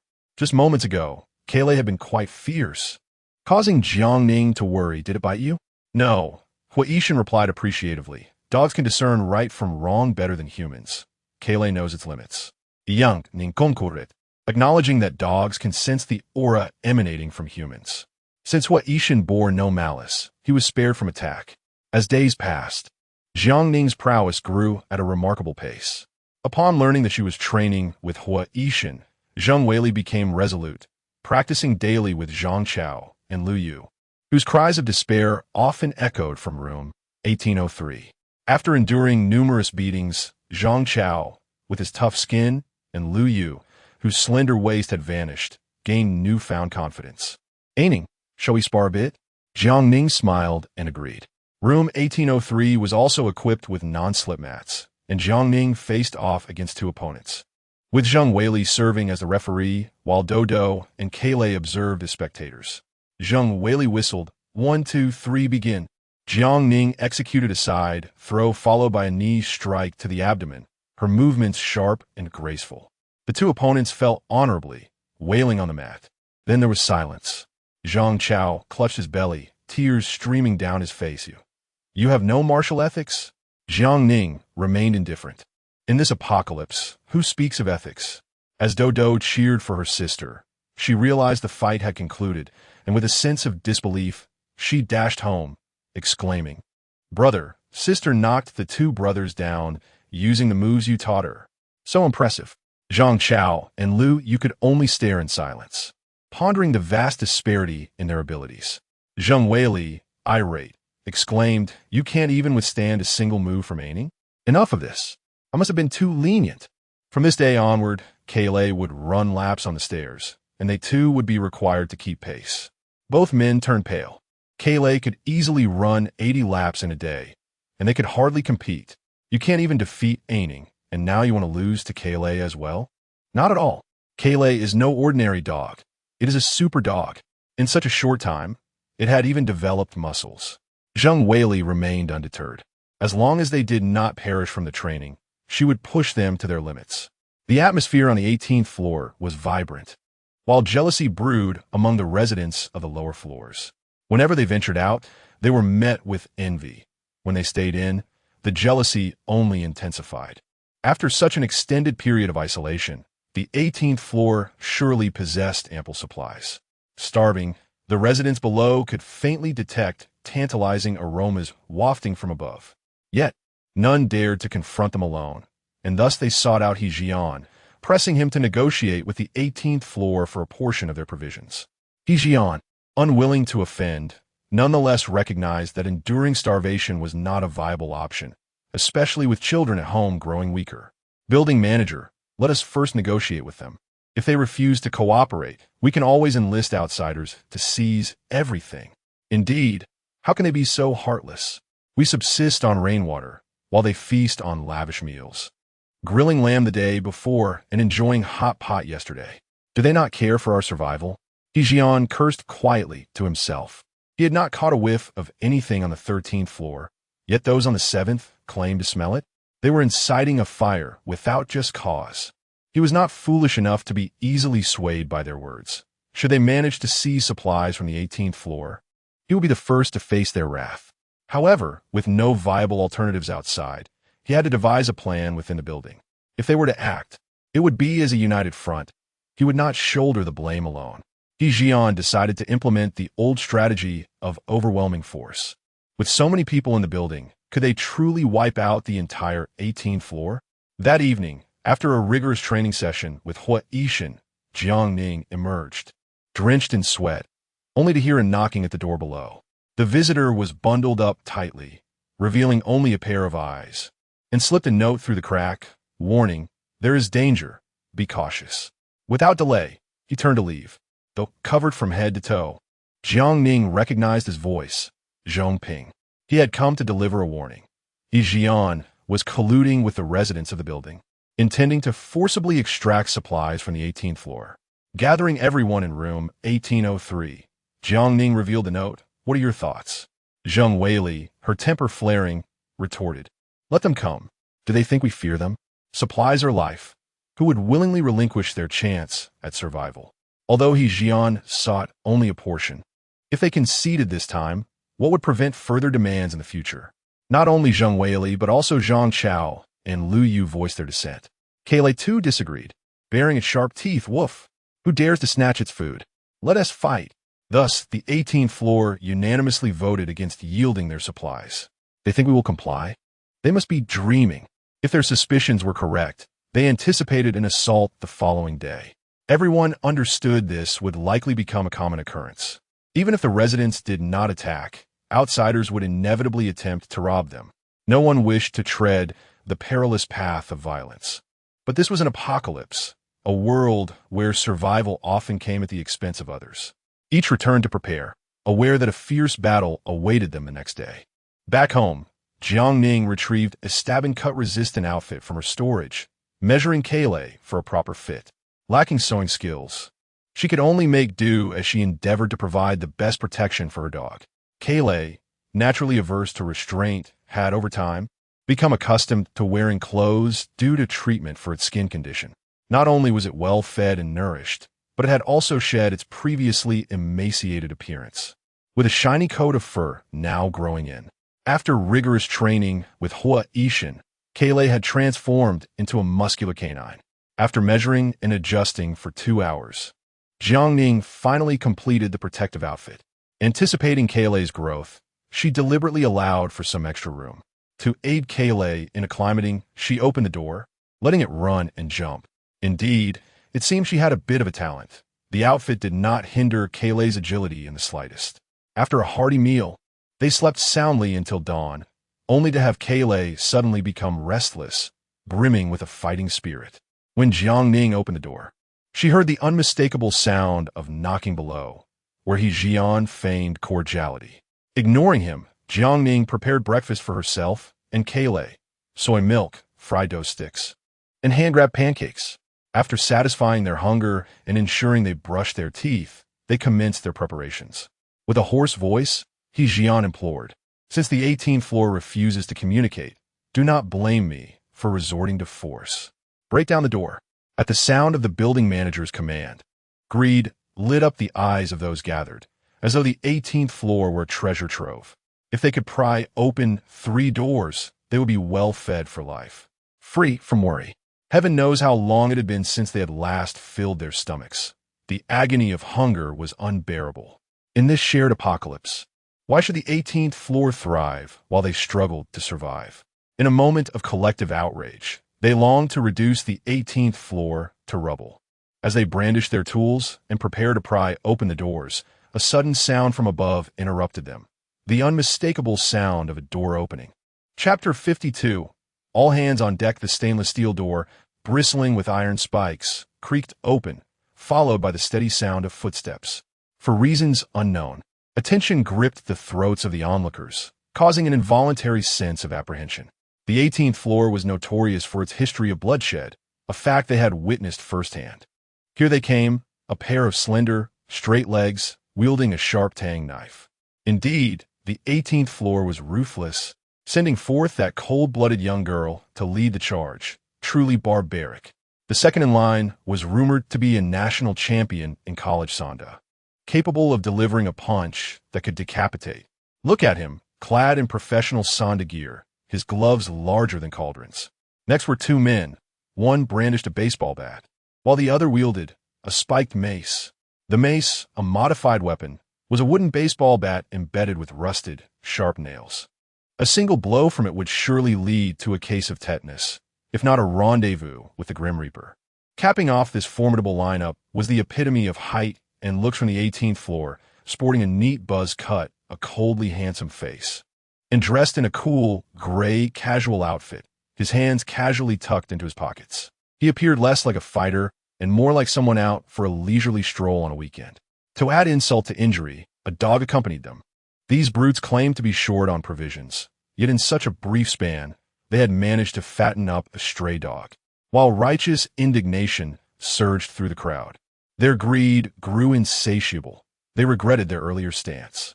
They should have aimed for everything, not just a third. They desired all the supplies from the 18th floor, including the dog. In this apocalyptic world, dogs were meant to be consumed by humans, yet this one had feasted on what ought to have been theirs. Once they dealt with the 18th floor, they would turn it into a dog stew. Each person rubbed their hands together in anticipation, secretly salivating as victory seemed almost within their grasp. However, Jiang felt a chill in his heart upon seeing the 18th floor's armament. They were unwilling to relinquish their food supplies. Are you bringing so many people to pry open our door? What is the meaning of this? Jiang Ning surveyed the throng crowding the 17th floor's corridor. The elderly, the weak, and women were conspicuously absent. Only men were present, some brazenly brandishing weapons, while others concealed them beneath their clothing. In one building, a myriad of life stories unfolded, some with rosy complexions, others pale and haggard. Regardless of their circumstances, they all had their eyes fixed on the 18th floor. Jiang Ning scrutinized their faces and soon spotted the familiar figures of Yang Weitsong and others among the crowd. He had lost weight, his eyes filled with a ravenous hunger for food, his once charming demeanor replaced by a look of despair. Seeing the show of force from the 18th floor, Jiang felt uneasy but forced a smile. "Little Jiang, we are here to discuss matters. Why the grand display?" Jiang Ning, uninterested in engaging in verbal sparring, replied, "The 18th floor does not possess what you desire. Even if we had a morsel, it was earned with our lives. You will not lay claim to it." Jiang feigned a troubled expression. "We are in dire straits and have come to borrow food. Though your side is larger in number, we do not wish to resort to violence. In these trying times, unity is paramount. Those with food should share, and those with strength should lend their might. Only then can we survive, right? In this special period, we have resolved not to abandon each other. All resources should be pooled together to ensure no one in the building suffers hunger." Jiang Ning scoffed. "What if we refuse?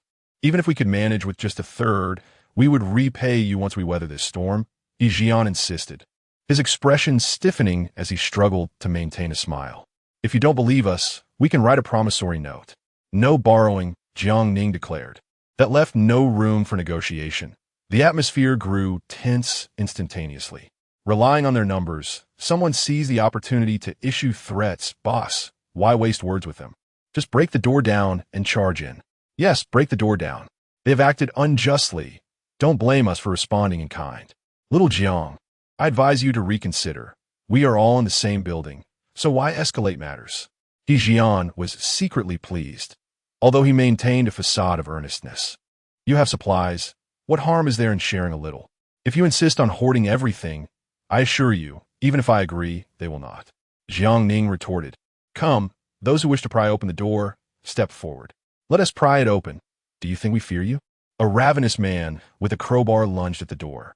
Jiang Ning did not draw her weapon, but instead retrieved something from her pocket. Pointing it through the iron bars of the man's head, "Move again, and a gun." "She has a gun." A gasp rippled through the crowd, and they recoiled, fearing stray bullets. Jiang's complexion drained of color. "Little Jiang, what are you doing?" Jiang Ning surveyed the crowd coldly. "What do you intend to do? Let us speak civilly." Jiang's heart raced as he pleaded internally. "Please, don't act impulsively."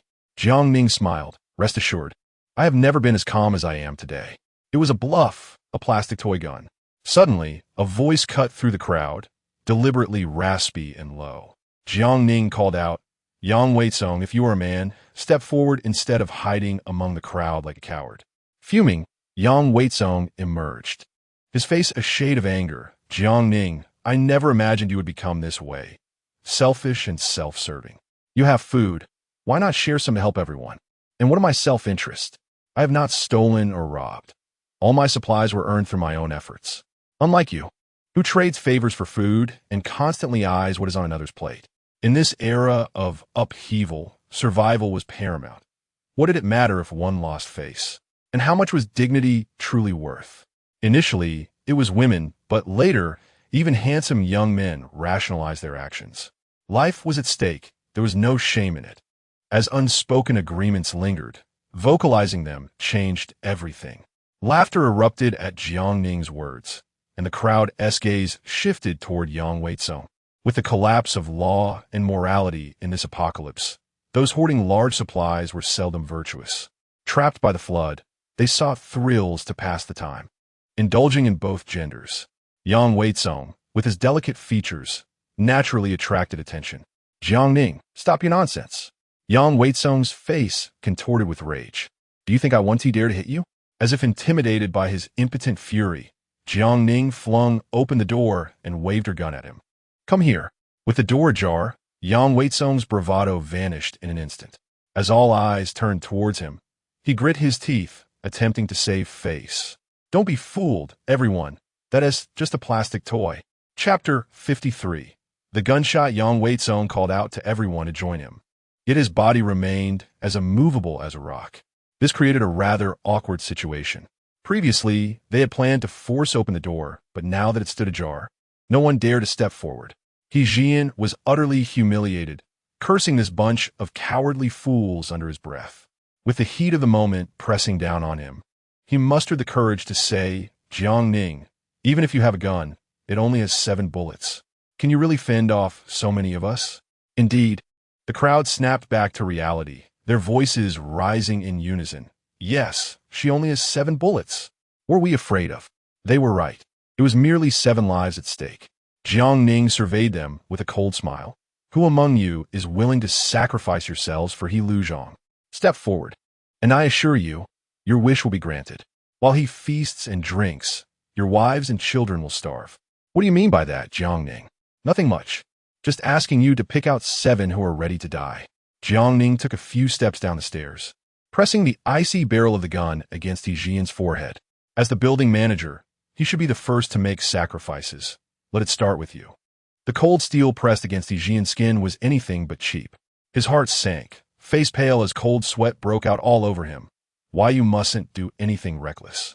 The one acting recklessly is you, He Luzhong, continuously threatening the 18th floor as if we were mere soft persimmons. Jiang Ning's gaze was sharp as a knife. I am not one to seek trouble, but I am not afraid of it either. After your repeated provocations, I must respond in kind. With that, her finger rested on the trigger. In that instant, all eyes were fixed on the tense standoff between Jiang Ning and He Jian. Jiang Ning's eyes glinted with murderous intent as she tightened her grip on the trigger. Suddenly, a piercing scream echoed from the stairwell. Someone's been killed. Someone's been killed. Panic erupted among those crowded at the stairwell, desperately trying to push into the corridor. Jiang Ning struck He Jian's head with the stock of her gun, sending him tumbling to the ground. At that moment, Kailei lunged forward like lightning, tackling the fleeing Yang Weizong with great force, its jaws wide open, ready to tear. Shouts of alarm, frantic escapes, and evasive maneuvers played out in the congested corridor. A person squeezed through the stairway, clutching their neck where blood gushed forth. Collapsing after only a few steps, convulsing on the ground with wide, terrified eyes, gasping for breath. Kailei, Jiang Ning shouted. The dog was relentless, biting Yang Weizong until blood poured forth before releasing its grip and bolting upstairs. As it leapt inside, Jiang Ning quickly locked the door, barring the throngs outside. The chaos pressed against the door, several individuals crashing into it, the sound of their screams chilling to the bone. In a sudden turn of events, many were caught off guard. Through the iron bars, a man, wild-eyed and bloodied, wielded a bloody kitchen knife, swinging it wildly as he howled like a beast. Damn it. You all deserve to die. I want you to pay for my daughter's life. Go to hell. I'll join you. Some reacted swiftly, pulling out knives from their clothes. Yet, in the cramped space, they could not maneuver, inadvertently wounding their own. The madman showed no restraint, his eyes bloodshot as he continued to slash, turning the 17th floor corridor into a hellish scene. Open the door. Listen. Please, save us. Many were paralyzed by fear, banging on the doors of the 17th floor residence, pleading for refuge, including those who had, just moments ago, been menacing. Now, they were like startled birds, flapping about in terror. Faced with death, they were all reduced to quivering wrecks. Jiang Ning did not open the door. Numb, she watched the chaos unfold outside, as if it were a mere television drama. Zheng Weili tightly clenched her fists, opened her mouth to speak, but no words came out. Eventually, she turned her head away. The madman's face was smeared with blood, twisted in rage, resembling a bloodthirsty beast risen from the depths of hell. A few robust figures swung their knives at the madman. The sharp blade struck his body, back, arms, and legs. The bloodied madman showed no sign of fear, seemingly impervious to pain. He recognized these attackers, screaming, "You killed my daughter. I will bury you with her." Like an indomitable demon, he fought against several, drenched in blood, until all his assailants lay defeated. Yet, he did not relent. With blood flowing from his wounds, he charged through the panicked crowd like a devil wielding a scythe. Others, regaining their composure, swung steel pipes or knives at his head, unleashing a brutal assault. With a thunderous bang, a gunshot rang out. The madman fell, a bullet through his skull, his bloodied face revealing a gentle smile. "Don't be afraid. Daddy is here to join you." It was not Jiang Ning who fired, but rather someone behind her. Zhang Chao and Lu Yu turned to see Hua Yishan holding a gun. Their pupils widened in shock. How impressive that he could achieve such precision amidst the chaos. Hua Yishan's expression was grave, devoid of any discernible emotion. He did not fire again, but turned to ascend the stairs. One bullet ended the carnage. The 17th floor was a cacophony of wails. And though He Jian and Yang Weizong had not been struck by blades, they were trampled in the chaos, lying in a pool of blood, unconscious, their fates unknown. Kale, unyielding, still wished to rush out and continue the fight. Each time it caught sight of Yang Weizong, it wanted to bite that scoundrel once more. "Help me, please." Those who were injured called out to Jiang Ning. Injuries from blades, trampling, and sharp iron spikes littered the scene with horror. Jiang Ning, a medical student, could heal, and they did not wish to die. Someone spoke up, followed by others echoing their plea. "Why should we save them? If they recover, they'll just attack the 18th floor again." Jiang Ning turned and ascended the stairs, ignoring the gruesome scene behind her. Zheng Weili and the others were taken aback, their hearts heavy with compassion, but recalling the threats they had just faced, their fleeting kindness was extinguished. Believe it or not, they would quickly forget the pain once healed. No one is born evil, yet extreme environments and the instinct for survival can breed malice. The group exchanged glances in silent understanding, then quietly turned to ascend the stairs, disregarding the enraged pleas and curses from behind. The stainless steel door closed behind them, muffling the chaos. Zheng Weili, regaining her composure, asked, "Ning, how do you have a gun?" Jiang Ning smiled, tossing the object in her hand over to her. Zheng Weili caught it, feeling its weight. "Is it fake? Where could I possibly find a real one?" The gun she had earlier was genuine, but Jiang Ning had swapped it for a trick. Zheng Weili examined it closely. "It's quite a good imitation. Most wouldn't know the difference. Even I was fooled. I stumbled upon it while out searching for dog food. I have another one. This one is yours to intimidate with." Chapter 54. The fury of the 17th floor. During her stockpiling, Jiang Ning deliberately purchased a few firearms, thinking they might intimidate others in critical moments. However, to her surprise, Hua Yishan possessed a genuine weapon. The order of the world had collapsed, yet the core governmental departments remained operational. Nevertheless, the flood had rendered efficiency akin to a tortoise's pace, although this particular matter was still tightly controlled. Thus, she refrained from using real firearms in plain sight until the very last moment. It was one thing to alarm the authorities. She could find no justification to explain her actions to Zheng Weili and the others. However, in these uncertain times, should the situation spiral out of control, she would not hesitate to pull the trigger. As she gazed at the tightly shut door of room 1801, Zheng Weili pulled Jiang Ning inside and inquired with curiosity, "How could he possess a gun?" "He has a background in special police. He likely has connections," Jiang Ning replied. "Who would have thought he not only could fight, but was also an exceptional marksman?" Now, not only has he eliminated the madman, but even Jiang and his gang will likely keep their heads down for a while. To be frank, seeing the madman perish at Hua Yishan's hands brought a sigh of relief to Zheng Weili and the others. He was a father, both great and pitiful, given his injuries. Survival was impossible, and should he fall into the hands of that gang, a complete dismemberment would be his fate. It was better to be liberated, to leave with dignity. With firearms in their possession, Zheng Weili and her companions felt a measure of security, yet they remained apprehensive about potential scrutiny. They had anticipated a fierce battle, yet it was a madman who disrupted their plans, a fortunate misstep indeed. The group became aware of the commotion below. The uninjured fled like birds, while the wounded could only curse and depart, witnessing the indifference of the 18th floor to their plight. Soon, the 17th floor fell silent. Many had gathered for the standoff, but numerous individuals merely pretended to agree while remaining uninvolved. The 17th floor, prioritizing self-preservation, locked their doors tightly. After all, being so close to the 18th floor, they would be the first targets of any retaliation. Yet, as the saying goes, when the city gates catch fire, the fish in the moat suffer. When they finally opened their doors, they were met with horror.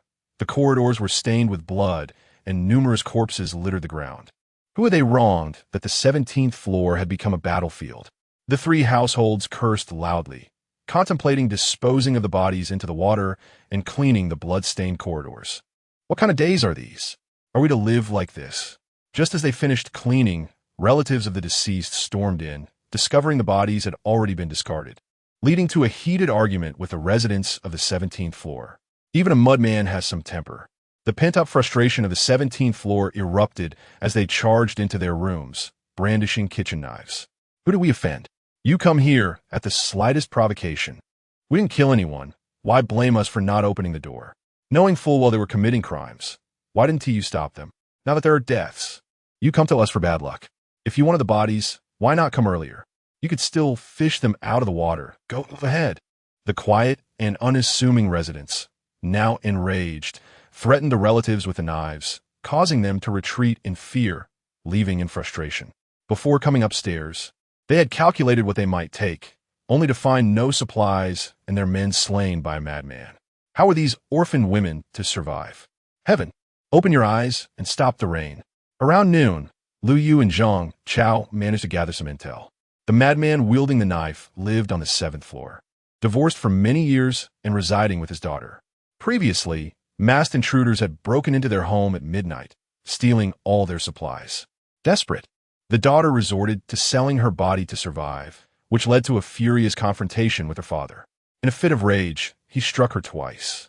Overcome with shame, she jumped into the floodwaters. Having depended solely on each other, the man, unable to endure the trauma, went mad, seeking revenge on society with his knife. Several were killed on the spot, while others succumbed to severe injuries. Many sustained less critical wounds, and numerous were trampled as chaos ensued. Yet, the torrential rain made it impossible to reach the hospital by boat. They could only endure in their home. Yang Weizong and He Jian lay unconscious, hoping for swift demise. This defeat left the opposing sides' morale shattered. The entire building resonated with sorrow. Jiang Ning pondered another matter. The group of red-faced individuals during the standoff were likely the masked robbers. Although several had been slain by the madman, others had escaped and would require close attention moving forward. The anticipated confrontation had not materialized, yet Kaylay felt restless, whining and sulking. There was no alternative. The naturally combative dog could only be soothed with culinary delights. Do you harbor a grudge against Yang Weizong? The diligent caretaker wondered, as Kaylay seemed to target him incessantly. With sharp teeth bared, Kaylay continued to express its disdain. It shared a grudge with the man, one that ran deep. Jiang Ning held the dog close, her gaze growing increasingly profound. Awakening from her midday slumber, the intercom crackled to life. Jiang Ning, are you teaching Dodo today? It was Hua Yishan. Jiang Ning replied, yes. Though they had not clashed today, conflicts were ultimately unavoidable. Self-improvement was the only path forward. A knock at the door startled Kaylay, who scampered to open it. Exchanging dog food for training with Dodo in room 1801. Locked inside, Dodo was not oblivious. Though her spirit seemed somewhat dulled, she asked, "Sister, will I grow up and be able to protect you and brother?" Jiang Ning reassured her, "Study well and grow quickly. Soon enough, you'll be able to protect us." Dodo, feeling confused, wondered, "Kaylee can do it. Why can't I?" "You're different from Kaylee. It is a dog that grows quickly, while we humans take our time." Jiang Ning encouraged the despondent child. "Listen to your brother. He will help you grow faster." This brought a smile back to Dodo, who eagerly lifted her shirt to show Jiang Ning her developing physique. "Sister, I believe I can do it. Brother helps me train every day." Jiang Ning was taken aback upon seeing Dodo's defined abdominal muscles. She herself had yet to achieve such a physique. While children were still growing, excessive training would not benefit them. However, given the current circumstances, Jiang Ning did not believe Hua Yishan was in the wrong. In this apocalypse, unexpected events could occur at any moment, and possessing self-defense capabilities was paramount. "Let us practice," she declared, ready to engage. The awareness on the 18th floor was notably high. Future days would undoubtedly become more challenging. Even through the wall, the sound of Zheng Weili's training could be heard thumping away. For dinner, Jiang Ning and Dodo enjoyed noodles, enhanced by a spoonful of meat sauce that made it particularly delectable. The intercom buzzed again, asking, "Shall we practice together later?" Without hesitation, Jiang Ning replied, "Yes." Upon entering room 1801, she wasted no time and dove straight into training, unleashing the pent-up energy from the morning's frustrations. Everyone harbors secrets, and she kept her inquiries about the gun to herself. Facing her fierce onslaught, Hua Yishan's defense was like an impenetrable fortress. After 2 exhausting hours, Jiang Ning emerged from the training as if pulled from the depths of water, collapsing onto the non-slip mat, panting heavily. He handed her a clean towel, saying, "Wipe yourself off." Jiang Ning expressed her gratitude, nearly collapsing from fatigue. Hua Yishan surprised her with his insight. "The recoil of your gun is quite strong. Your grip needs adjustment, or else you risk injuring your arm." Jiang Ning, momentarily bewildered, could only respond with a silent expression of disbelief. Chapter 55. Thermoregulating garment in the midst of a bustling crowd, compounded by torrential rain and poor visibility, she attempted to adjust her position, only to be seen through by his piercing gaze. Jiang Ning smiled, feigning ignorance. With her shoulders pulled back, she leaned forward while raising her gun, her elbows slightly bent. The lessons imparted by the expert resonated deeply within her, and she resolved to practice diligently at home. There was an unspoken understanding between them. Neither felt the need to inquire about the origin of their knowledge. After the gunshot echoed, the entire apartment block fell into a profound silence, and no one dared to entertain notions of approaching the 18th floor. Life must go on, and confinement within the walls could drive one to madness. Zhang Chao and Lu Yu, with bulging biceps, enthusiastically knocked on the door of apartment 1801, eager to venture out in search of supplies. As the water levels continued to rise, they had all but abandoned hope for a cessation of the rain. After all, this was the apocalypse. Who could predict what lay ahead? Resources were depleting daily, a reality that instilled a sense of urgency. Hua Yishan concurred, while Dodo insisted on joining the expedition. The clever dog, Kaylee, lined up eagerly, barking woof. The canine had matured, developing its own thoughts. And Jiang Ning could not contain her laughter as she prepared to protect it. Kaylee returned to the room, dragging out a raincoat designed for dogs and a protective suit. "Come on, it's time for your mission. Hurry up and dress for battle." Jiang Ning chuckled, playfully teasing, "Oh dear, my pup is off to earn its keep again." The black dog, proud yet bashful, waited expectantly. "I'll make sure you have meat to eat." Standing on the balcony, she waved them off as they left the community. Jiang Ning retrieved her sable fur coat, measuring it meticulously, intending to craft a garment for her dog. The rain continued to pour, but the temperature had noticeably dropped. Jiang Ning sensed that extreme cold was imminent. In comparison to flooding, it was the bitter cold that could prove fatal. While the Belgian Malinois could adapt swiftly to harsh environments, Jiang Ning was nonetheless apprehensive. Temperatures plunging to -60 or 70 degrees could spell disaster, even for humans bundled in layers. Recalling the frostbite that plagued her dog in her previous life, Her heart ached with concern. This time, she vowed, it must not suffer such torment. Zheng Weili paid her a visit and was taken aback upon seeing Jiang Ning dismantling the fur coat. "Are you making clothes for Kale?" she asked in astonishment. "Indeed. It has become increasingly cold these past few days. I was even awakened by the chill last night." Jiang Ning subtly reminded her. First there was the typhoon, and now we've endured over 2 months of rain. Who knows what sort of weather lies ahead? We may be in the south, where winters are generally mild, but it's nothing like the frigid temperatures of the north. Yes, in previous years, the north would already be blanketed in snow by now. Do you think they're facing floods as well? Jiang Ning wondered aloud. Given that it's winter now, surely it cannot be entirely frozen over? Zheng Weili shuddered at the thought. That would be a living hell. Fengshen was not particularly cold. Last winter, she wore short sleeves, but this year was uncertain. Jiang Ning interjected, "I believe it might be significantly colder than last year." Her words prompted Zheng Weili to feel uneasy, but they had stocked up on clothing and firewood, so they should be fine. As they conversed, she recalled something serious, and Ning, the residents of the apartment building, are currently in shock. But who knows what will happen next? You must store your supplies separately. If the 18th floor were to be breached one day, you wouldn't want to lose everything to looting. It was Zhang Chao who had suggested they act swiftly, dismantling the ceiling panels in the kitchen and bathroom to secure their food and medicine, hiding them in several locations. They left no stone unturned, even utilizing the ventilation ducts and the toilet tank. "Don't put all your eggs in one basket," Zheng Weili advised when Zhang Chao and Liu returned. "Have them assist you." "Are you not worried about rats gnawing at your supplies?" Zheng Weili asked, bemused. "Well, that is certainly better than having them stolen by people.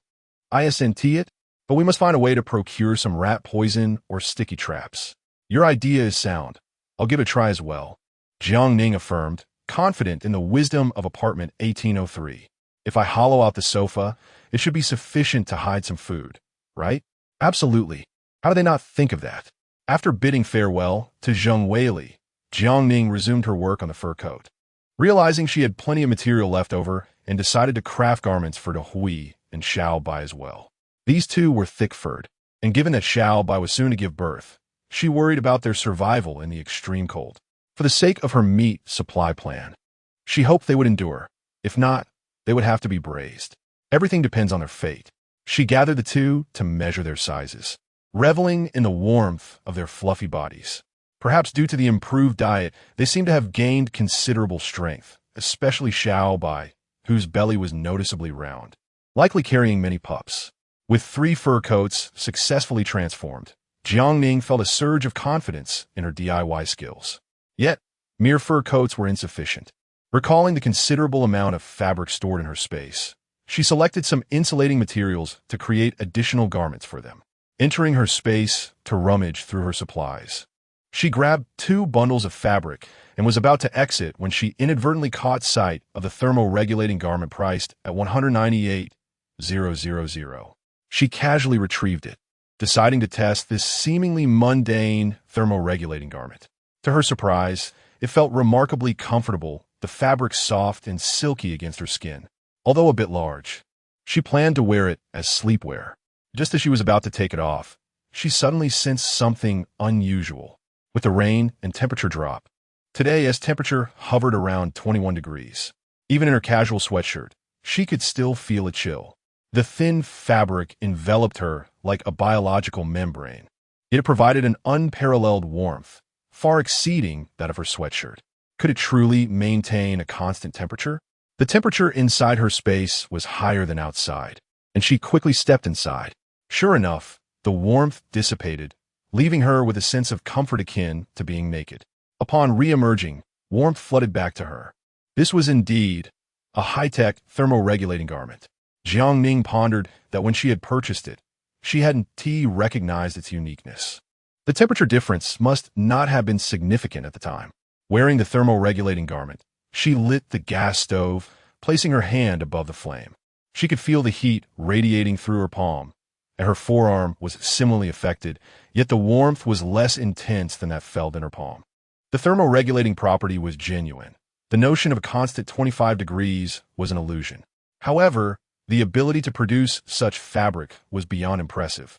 Had it not been for this natural disaster, once introduced to the market, it would have sparked a technological revolution. The price of 198,000 was indeed justified. The thermoregulating fabric was 10 yards long, equating to 333 meters, though the quantity was exceedingly limited. Careful usage could sustain her through even the most severe weather conditions throughout her lifetime. She decisively fashioned 2 sets for herself and Kaylay, while using scrap materials for the Hui and Xiaobai.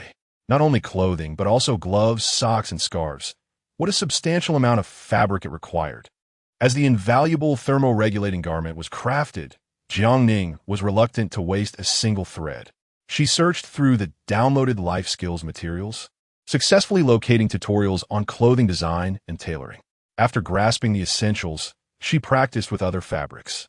Having paused her treatments for a few days, Grandma Zhong resumed her visits to the 18th floor. It wasn't her desire to stop, but the standoff had taken a toll.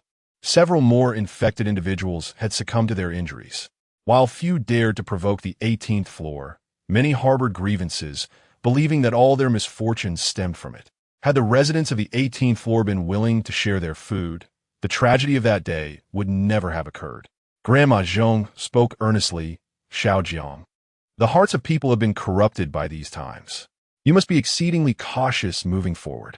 Chapter 56. Discovering the fish pond, Jiang Ning knew that it was Grandma Zhong who had sent Zhong Ping to relay the message. Although the gesture was of little consequence, she appreciated the thought. Thus, she waived the treatment fee 3 times and gifted half a bottle of medicinal alcohol for injuries.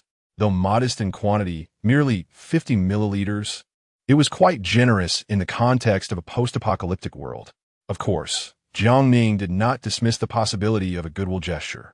After all, everyone had their eyes fixed on the 18th floor, and one should never underestimate the complexities of human nature. If the Zhong family was willing to share some information, it could save her considerable trouble. Grandma Zhong, the temperature has dropped significantly these days. You must protect your waist from the cold and dampness. In the evenings, use the medicinal alcohol for massage and keep warm under a quilt. Your injury will heal more swiftly. In her previous life, Grandma Zhong had perished from a cold, leaving only Zhong Ping alive, but he too did not survive long. This time, Jiang Ning had offered a reminder, and if she could grasp its significance, perhaps she might evade a similar fate. Thank you, Xiaojiang. I will certainly give it a try tonight.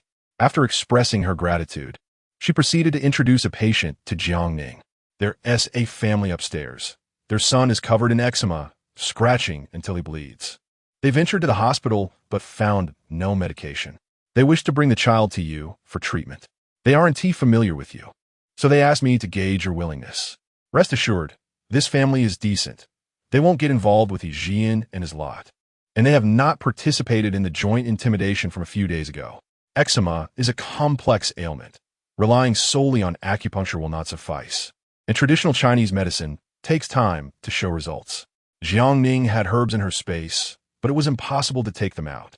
This illness is difficult to cure without medication. Regular exercise and sweating to detoxify can gradually improve one's health. Grandma Zhong, not wanting to impose, wrapped the medicine bottle in cloth and tucked it into her pocket to prevent others from catching a whiff of it, her mind wandering to various thoughts. Xiaojiang, did your dog bite a boy? Grandma Zhong inquired as she prepared to leave. The girl next door is stirring up trouble again. Their expressions do not look good. The youth of today, she mused, why are their thoughts so intricate? They claim to be alumni, yet gossip maliciously behind each other's backs, constantly coveting other supplies. The men involved in a recent assault on the 18th floor participated without remorse, slandering Jiang Ning behind her back. If Jiang Ning were in their shoes, even if she possessed resources, she would rather feed them to her dog than share with such ingrates. Once Grandma Zhong departed, Jiang Ning closed the door and entered her space, pulling out the ripe vegetables from her black soil garden. She set the planting pots on the balcony and brought over a small stool to dig up potatoes. The soil in her space was fertile, yielding a plethora of yellow potatoes, each round and plump. From dozens of planting pots, she harvested over 100 pounds of potatoes, a satisfaction that words could hardly encapsulate. The rabbits would not eat the potato sprouts, so she discarded them into her space as fertilizer. After replanting the potatoes and returning them to the black soil garden with her mind, a knock echoed at the door. Her armored dog returned from battle, standing proudly at the entrance, clutching 2 black plastic bags in its mouth. The others held firewood, and apart from the stoic Haitian, everyone wore smiles. Kayleigh raised its paws, its dark eyes sparkling with energy. "The one who cleans up after me. Why are you standing there in a daze? Hurry and come to welcome me. My teeth are about to ache from biting." Jiang Ning caught a whiff of fishy odor. It was evident that Kayleigh had been swimming again. Grabbing the heavy bags, Jiang Ning patted the dog's head in praise. "Well done, Kayleigh. You are simply marvelous." The contents of the bags revealed 5 fish, weighing nearly 20 pounds combined. The other bag contained 2 wild rabbits, also procured by Kayleigh from the mountains. After changing out of her raincoat into dry clothes, everyone gathered in room 1803. The urban landscapes had yielded no supplies, prompting the group to venture to the previously explored villa area. The villas themselves held little allure. Their goal was to enter the mountains. They pondered the possibility of encountering wild boars, but instead stumbled upon a reservoir deep in the mountains. The reservoir, teeming with fish, had allowed many to drift downstream, swimming in the mountain creeks. The murky waters obscured visibility, but Kayleigh's keen senses enabled it to detect and catch the fish. It was uncertain how many had been swept away, yet it was assured that the reservoir still harbored plenty. If we could devise a way to catch the fish, we could barter with the sharp-beaked monkeys for grain, ensuring we would not worry about sustenance for years to come. However, we must act swiftly. Resources are no longer found in the urban area, and it's likely that others will seek out the mountains as well. If the reservoir is discovered, we will be left with nothing, with water surrounding them. The terrain was fraught with danger, and relying on Kayleigh to bite each fish was impractical. Zhang Chao mused. If only we had a fishing machine. The fish were so close, yet out of reach, a maddening predicament. Could you create one? Chao, that is simply impossible. All those fish in one reservoir? Jiang Ning felt a pang of greed. She had only 100 fish in her space, and with Kayleigh's insatiable appetite for fish, it was far from sufficient. Grandma Zhong had mentioned that her grandson Zhongping worked at the Physics Research Institute. Perhaps he might have an idea? The fishing machine operates on ultrasonic waves. Zhongping should understand the theory behind it. What Ishan interjected, can he be trusted? I believe the Zhong family possesses good character. Zhongping seems dutiful. Asking him should pose no issue. Even if it doesn't pan out, there's no loss for the 18th floor. The others concurred. For the Zhong family was unaware of the reservoir's location. It was uncertain whether Zhongping could indeed construct a fishing machine. Without delay, they resolved to inquire. Next door resided Su Mingyao, who kept a watchful eye like a hawk. Jiang Ning found it inconvenient to approach. The men were equally ill-suited, as Su Mingyao employed various flirtations to procure food, previously attempting to entice Huishan. Zhang Chao and Lu Yu might not possess the necessary composure. Thus, Zheng Weili was designated to step forward. Jiang Ning's suspicions were validated. As soon as she knocked on the Zheng family's door, the neighboring door swung open. Upon seeing Zheng Weili, Su Mingyao's smile was sweet and innocent. Senior sister. Unfortunately, the power was out at this late hour, and her gaunt appearance made her resemble a ghost. Zheng Weili, unable to tolerate such a woman, retorted, "Don't call me that. We are not close." Su Mingyao, I'm fast, replied, "Senior sister, what brings you here to see Grandma Zhong at this hour?" Zheng Weili was tempted to give her a punch. Ignoring her, she continued knocking. Hearing the commotion, Grandma Zhong promptly opened the door. Zheng Weili produced an item from her pocket and handed it over. "Grandma Zhong, you left something behind during your acupuncture session this afternoon. And Ning worried it might cause you concern, so she asked me to bring it down." Grandma Zhong, perceptive as ever, sensed that Zheng Weili's late-night visit had ulterior motives. "Thank you, dear." "Oh dear, my house is a mess with water everywhere. I almost slipped and strained my waist. Is Xiao Jiang available? It would be troublesome if she could help me stretch. Also, Zhongping has a new electronic watch. Would you consider it as payment for the acupuncture? That should be acceptable." Zheng Weili did not linger, delivering her message before departing. Su Mingyao's smile remained. "Senior sister, would you like to come in and sit?" Chapter 57. Crafting a fishing device in the face of Su Mengyao's insincere invitation, Zheng Weili remained unmoved. With a swift shove, she effortlessly sent Su Mengyao crashing against the wall, exclaiming in frustration, "If I were a man, I would surely put an end to you." After selling yourself off, your energy remains unnaturally vigorous. It's as if you thrive on others' misfortune. The audacity of her presence was utterly revolting, as if she possessed no dignity whatsoever. By the time the occupants of 1202 heard Su Mengyao's cries, Zheng Weili had already ascended the stairs. Once upstairs, Zheng Weili vented her frustrations to Jiang Ning, stating, "Her cooing voice gives me goosebumps. This woman is a venomous serpent, adept at inciting men to the forefront. I had a chance to confront her earlier. If she dares to retaliate, it would be the perfect opportunity to dispose of her. Otherwise, trouble is inevitable." Jiang Ning nodded in agreement, acknowledging the need for a strategy. Unfortunately, Su Mengyao had grown clever, now lurking behind men and refraining from exposing herself. Zheng Weili had initially hoped for Su Mengyao to endure the trials of this apocalyptic world, yet fate had other plans, forcing a confrontation. "No worries. The knife is already sharpened," she mused. Shortly thereafter, Zhong Ping arrived, assisting his grandmother up the stairs. Without preamble, Jiang Ning inquired, "Can you fabricate a fishing device?" Zhong Ping hesitated, adjusting his glasses as he pondered for several moments. "I should be able to, but I lack sufficient materials." An aficionado of physics, Zhong Ping's room was cluttered with an array of components, some purchased, others salvaged from junkyards. He had even once won a prize for a life invention and had excelled in national physics competitions, a true prodigy. Jiang Ning pressed on, "Can you gather what you need?" He noted that the materials room on the 8th floor should still be intact, albeit unsure if it had been looted. The research institute was not particularly distant. Approximately 10 kilometers via a shortcut, Jiang Ning exchanged glances with Hua Yishan, silently weighing the risks of this venture. After some contemplation, Hua Yishan offered, "I can take you back to collect them." Zhong Ping, however, was no fool. He understood that a trip to gather materials for a fishing device at such an hour was not merely for catching a few fish. With his family already in dire straits, he proposed, "If I managed to create the fishing device, could I receive my share?"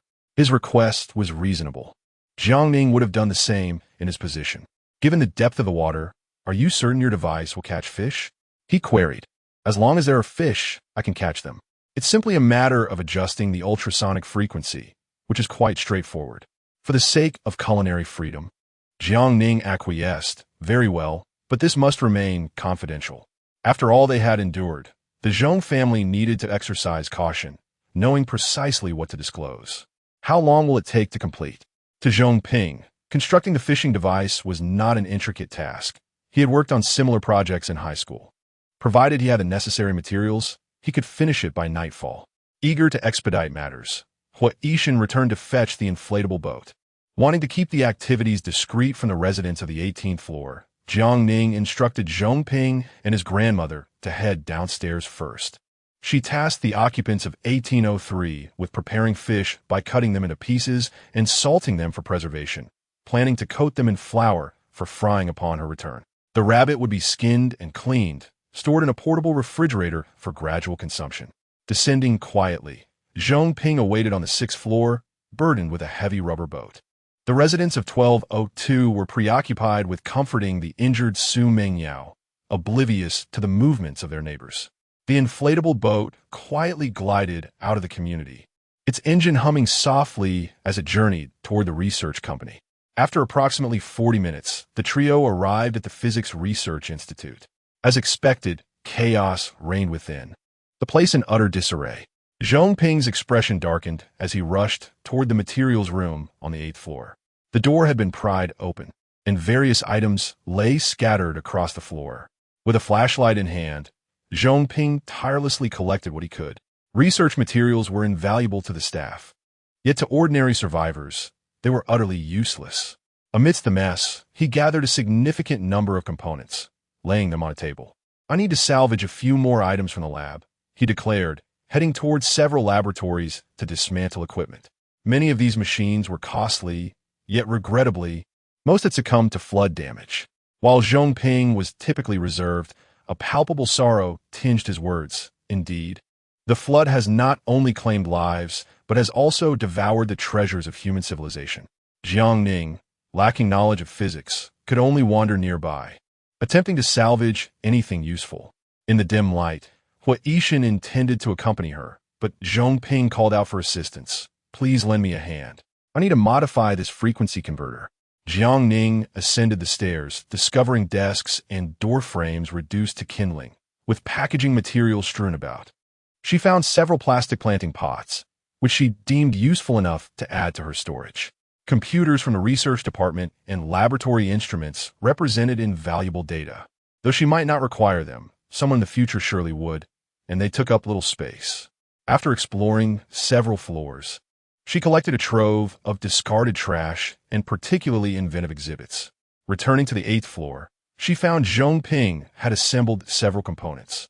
He had fashioned a casing resembling a frequency transformer from who knows where.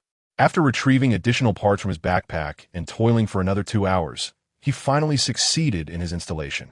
The machine emitted a crackling sound, which discomforted Jiang Ning, prompting her to cover her ears and step back. The water is too deep. I have accelerated the frequency.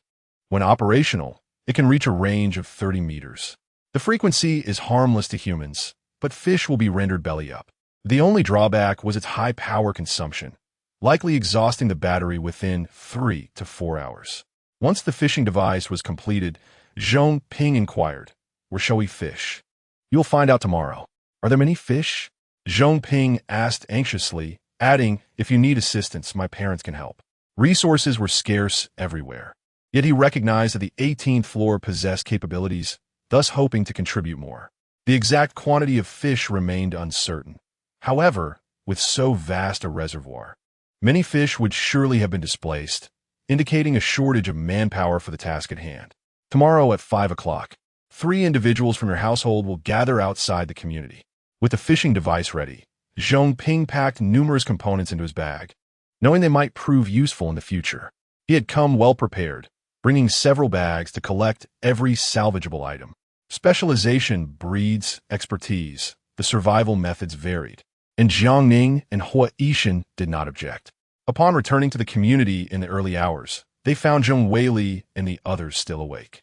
A dog leaped forward, embracing Jiang Ning. Zhang Chao's stomach grumbled, exclaiming, "Ah, you're finally back. We nearly starved." Upon entering, the aroma of fried fish filled the air, the golden brown morsels tantalizing. Jiang Ning, perplexed, inquired, "How could you all be at the brink of starvation?" Zhong Weili could only laugh in disbelief. "You might want to ask Kale." Chapter 58. The King of the Way Sister, I know, Dowdo interjected eagerly. The fish was caught by Kale, and Kale 1T let the older siblings eat it. What? Is that so? Jiang Ning was utterly confused. The dog was so adorable. How could it be so domineering? Wong. Kale tugged at her sleeve, pulling her toward the dining table. A large bowl of fragrant, crispy fried fish awaited, making one's mouth water just by the scent. The dog stood on the table, using its paws to nudge the bowl of fish forward, demanding, "Human eat." Jiang Ning looked bewildered at Zhong Weili and the others. They too had faced difficulties. After marinating the fish, they couldn't wait for Jiang Ning's return, concluding that they couldn't rely solely on her. Thus, the 3 of them had worked diligently and finally managed to fry the fish. Who would have thought Kale would glare fiercely at the fish, not allowing anyone to touch it? The dog was salivating, but wouldn't let anyone near. The atmosphere on the 18th floor was relatively democratic. After all, it was Kale who had caught the fish. Moreover, Kale was now a top-tier survival expert dog, and no one dared to offend it. Despite their cravings, they had to endure. Zhang Chao lamented, "Hurry up and eat. We're starving." Jiang Ning chuckled mischievously. "Our Kale is just amazing. It even knows how to take care of its owner." Kale excited barked Wong. Its eyes sparkled as if saying, "Human, I take care of you."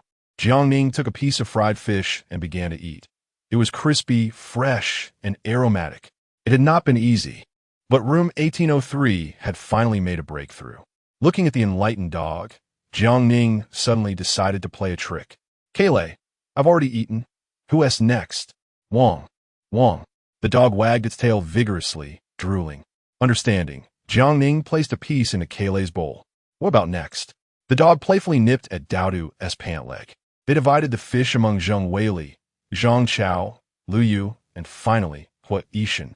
The dog appeared quite pleased with its arrangement. Hua Yishan, being the last, thought to himself, I understand Jiang Ning, but it's clear that the dog favors children. As its trainer, I am stricter during lessons. However, as long as tasks are completed, there are rewards. Yet, I never expected. He found himself adopting the very demeanor the dog despised. Hua Yishan was perplexed and slightly questioned his existence. Laughter erupted among the group as Zheng Weili served the porridge, and they began to eat. After discussing tomorrow's tasks, they yawned and returned to their respective homes. Enjoying Kayleigh's exclusive affection, Jiang Ning felt particularly elated. She retrieved 2 smart bathtubs filled with warm water, sprinkled some dried rose petals, and played soothing music, closing her eyes to relish a delightful soak. Kayleigh, with bubbles atop its head, lay back in the tub, tilting its head to gaze at its owner, its bright eyes sparkling with stars. Yes, it too had enjoyed a bath with rose petals. After the bath, wrapped in a blanket, she settled down comfortably to sleep. In her drowsy state, she heard the crackling of the intercom. Jiang Ning, are you up? A deep voice intermittently broke through her heavy eyelids. Since Kayleigh's arrival, her sleep quality had significantly improved. The alarm rang, jolting Jiang Ning awake at 4:30 in the morning. Groggy, she got out of bed to change. The intercom crackled again. It must have been Hua Yishan reminding her it was time to depart. She searched high and low, but couldn't find the intercom. How strange. Spotting Kayleigh lying motionless in its dog bed, Jiang Ning complained, Kayleigh, don't just stand there. Help me look for it. The dog remained unmoved, reclining lazily. Zizi, what on earth? It had been on the bedside table. How could it be gone? She searched under the bed, beside the dog bed, move aside. Kayleigh stayed put, continuing its lazy pose. Jiang Ning squinted, pondering, before bending down to lift the dog. Lo and behold, the intercom was trapped beneath Kayleigh's bottom. The caught-off-guard dog blinked its innocent eyes. Huh? How did the intercom grow legs? Jiang Ning hesitated. The intercom covered in dog scent was a dilemma. Should she keep it? Waiting online, quite urgent. After disinfecting it with alcohol spray and wiping it clean, she packed it away and prepared to set off. Facing Kayleigh's morning antics, Jiang Ning couldn't help but laugh and cry at the same time. Are you guarding the house or going out? Kayleigh dashed into the living room to fetch its gear. Jiang Ning swiftly dressed it, hurriedly leaving the house. She found Hua Yishan and Zhang Chao already waiting. Zheng Weili cradled a still-sleeping Daodu, whispering to the group, be safe, silently exiting the neighborhood. The Zheng family awaited them on a rubber boat. In the dark, visibility was poor. A flashlight beam revealed the gentle features of Mr. and Mrs. Zheng, both in their 40s, looking quite refined. They secured the rubber boat to the speedboat and headed toward the hillside villa area. Arriving just before 7, the sky began to lighten. After organizing their belongings, they trekked through the rain. Kayleigh was in the lead, effortlessly guiding the way. On this new day, it was time for the humans to continue enjoying their meat. The path was unclear and treacherous. Jiang Ning slipped, leaning back. Hua Yishan instinctively reached out to steady her waist. Be careful. Jiang Ning was securely supported and quickly grasped a nearby tree. She couldn't help but marvel at his strong waist. Not only was he carrying the speedboat, but he was also supporting her and the inflatable boat she bore, truly deserving of the title, King of the Waist. Hua Yishan advised those behind to be cautious of the muddy slope. Simultaneously, he commanded Kayleigh, don't show off and lead recklessly. The next stretch of road was relatively smooth. Walking slowly in the rain for nearly 2 hours, they finally caught sight of the vast reservoir nestled among the mountains. Kayleigh, courageous, insisted Jiang Ning remove its raincoat, diving into the water with a splash. Moments later, it emerged, clutching a wriggling fish in its mouth. Approaching Jiang Ning, it dropped the fish into her hands. Here, human, meat. They're fish. They're really fish, Mrs. Zheng exclaimed, her voice trembling as she fixed her gaze on the fish. Let us eat first, then we'll work. Exhausted from the climb, they took shelter under a tree from the rain. Jiang Ning packed the fish into a plastic bag and shared some steamed buns with Kailei. Hua Yishan munched on compressed biscuits, while Zhang Chao enjoyed rice balls. The Zhong family took out sweet potatoes, each slowly savoring one, unwilling to peel even the skin. It seemed the Zhong family truly had exhausted their supplies. But so what? A favor for a favor. Jiang Ning harbored no thoughts of charity. They must rely on themselves to earn their keep.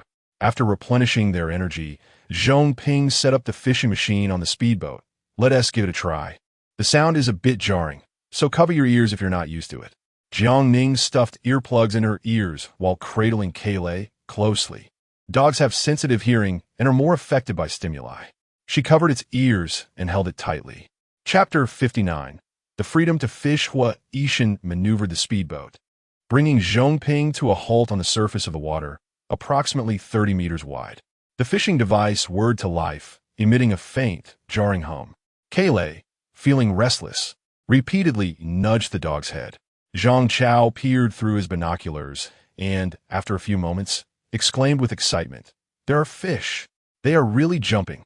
Jiang Ning took the binoculars and, indeed, observed fish leaping from the water, flipping on their backs within moments.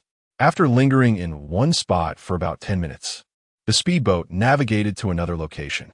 Jiang Ning inflated the inflatable boat and rowed over with a snakeskin bag. The dog paddled ahead, tirelessly splashing the water with its paws. The overturned fish drifted with the current, while the four of them in three inflatable boats rowed toward the belly-up fish, using paddles to scoop them into their bags. The fish were substantial, most weighing between 3 to 5 pounds, with some larger ones reaching 7 to 8 pounds. The reservoir teemed with a variety of fish: grass carp, silver carp, common carp, crucian carp, black carp, and tilapia. Amidst the persistent rain, the group dispersed to catch fish, their visibility of each other limited. The reservoir spanned an estimated 30 to 40 acres, and as the rain continued to pour, the water flowed steadily out, washing many fish downstream. Had it not been for this calamity, they could have harvested hundreds of thousands of fish from the reservoir, an abundant bounty indeed. However, the fishing device consumed a tremendous amount of power and would likely only capture a few more times. Ultimately, the overflowing water would wash away the fish, which was an incredible pity. While filling the bag with fish, Jiang Ning seized the opportunity to touch the fish in the water, pulling them into her space. Witnessing the fish vanish from the pooper's grasp, Kailei widened her eyes in astonishment. She had performed another trick. Under Jiang Ning's guidance, the dog had developed a habit. Whenever she performed a trick, it would immediately become alert, standing watch. As they swam and scooped, within less than an hour, they had filled a snakeskin bag with approximately 80 to 90 pounds of fish. Zhong's parents, diligent and unyielding, had already filled 2 bags. From a distance, Zhang Chao shouted, "You two slow down. The fish are getting washed away."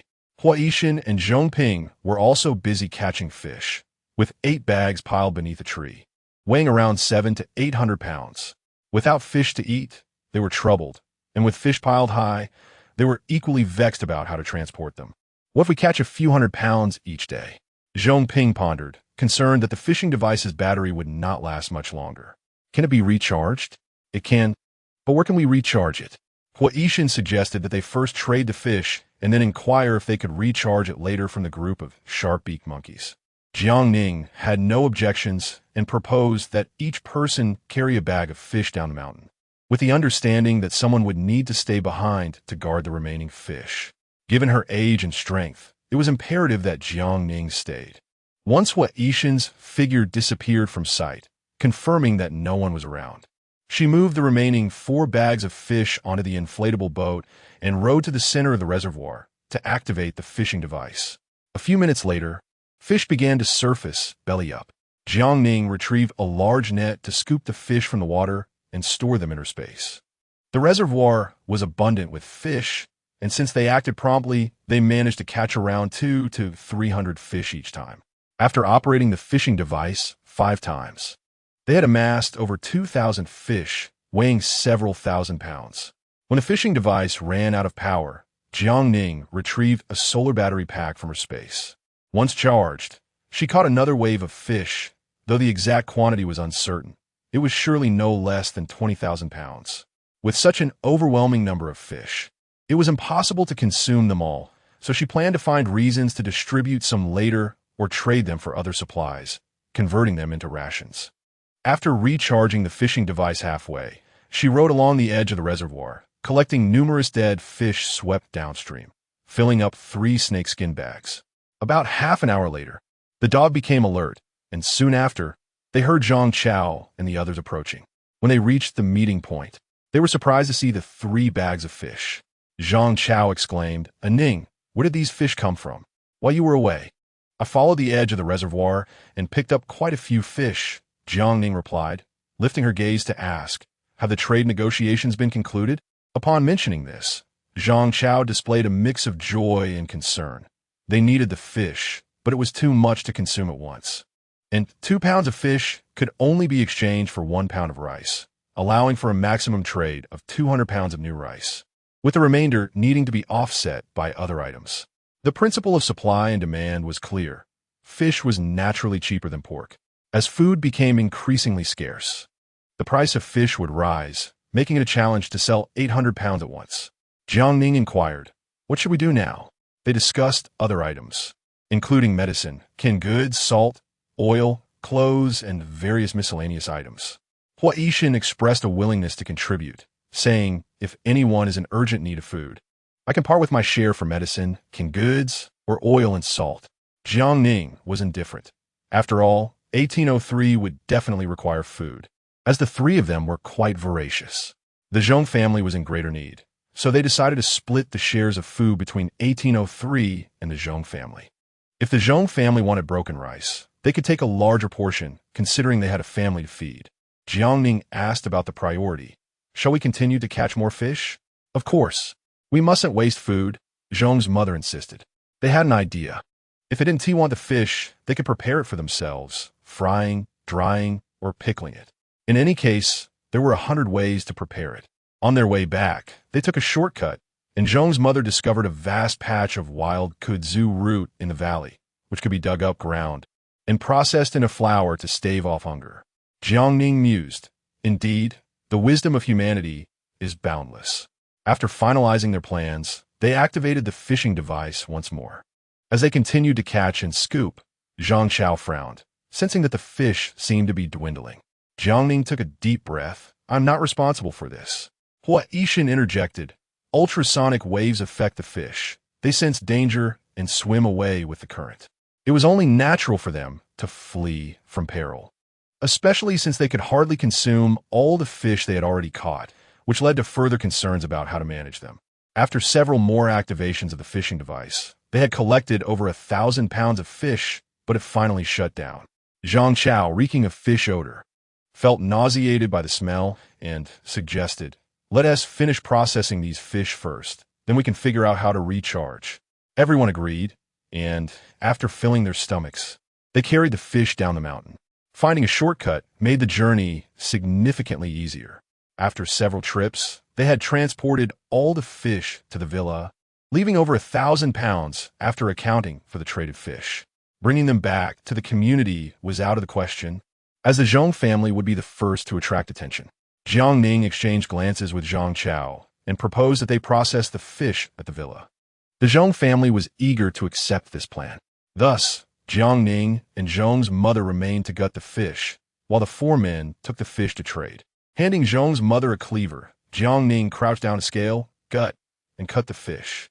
Kaylee picked up a plump fish and happily gnawed on it nearby. The leftover gas from the previous meat sauce was still stored in the villa. Although there wasn't much left, it would suffice for frying the fish. Jiang Ning used the pretext of searching for supplies to retrieve a gas stove and oil from the second-floor flue.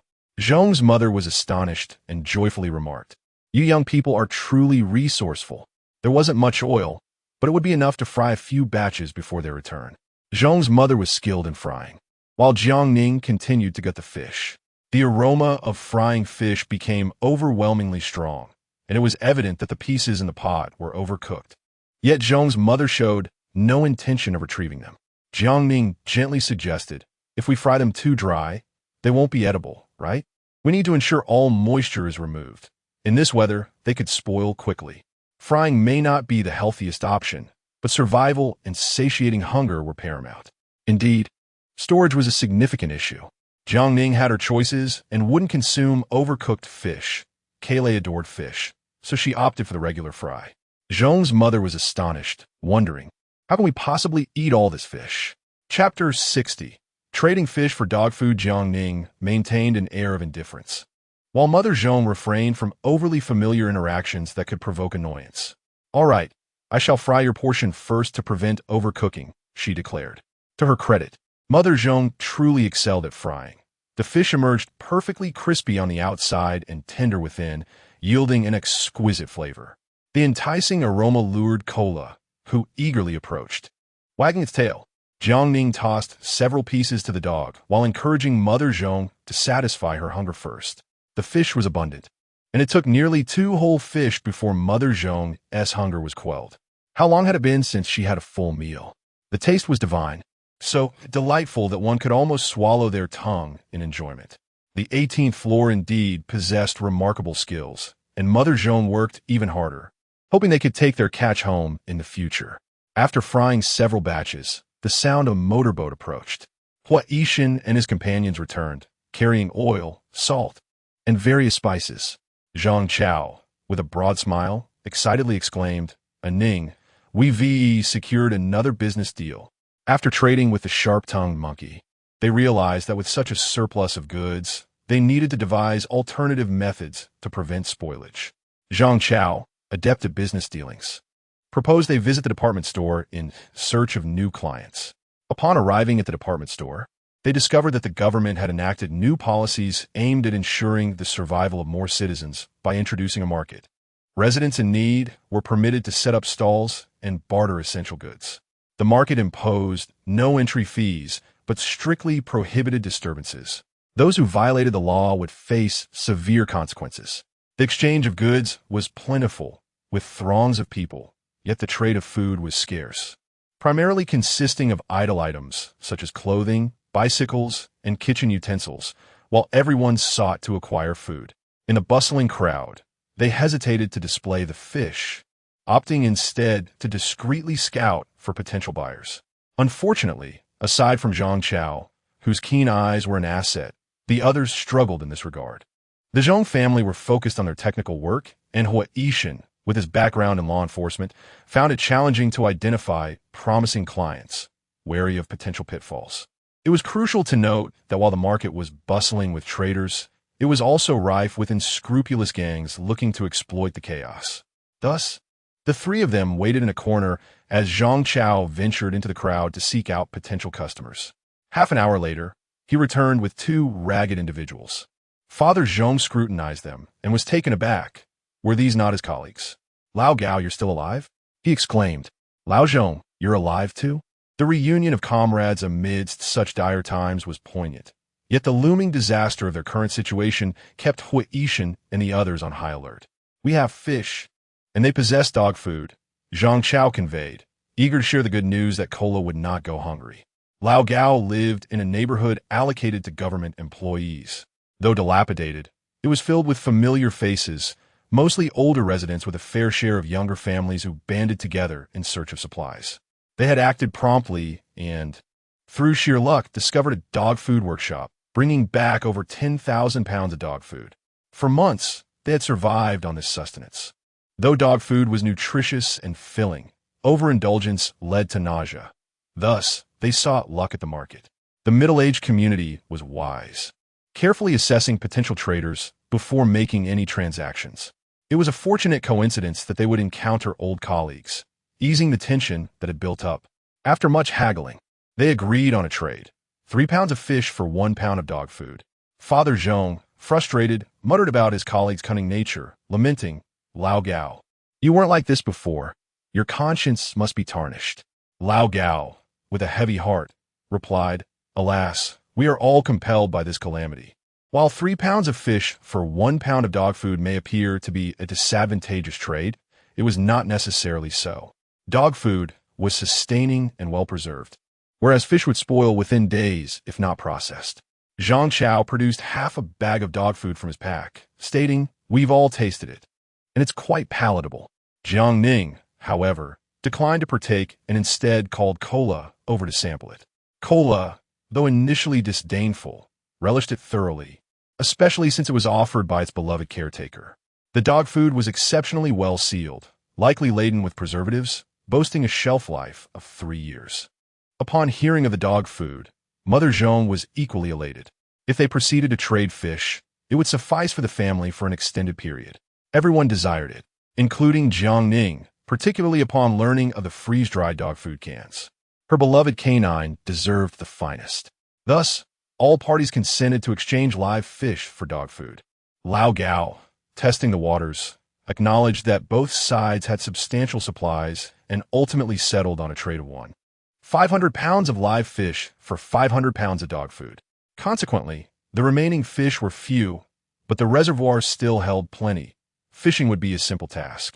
They promptly gathered their equipment, concealing the gas stove and other items. As they enjoyed the crispy fried fish, they divided the remainder. Jiang Ning pulled Hua Yishan and Zhang Chao aside, deliberating on how to allocate the share, considering that the Zhong family had contributed significantly. Although they were not members of the 18th floor group, it was essential to recognize that without Zhong Ping's ingenuity in creating the fishing gear, they would not have caught so many fish. Zhang Chao, quick-witted, proposed, "How about we allocate 1/5 to him, 1 portion for him, and half a portion for his parents?" It was crucial to strike a balance. Too stingy would be unacceptable, yet being overly generous was equally undesirable. Jiang Ning had no objections. Thus, they agreed on a 1/5 share. They had no inclination to exploit others and preferred to address matters openly.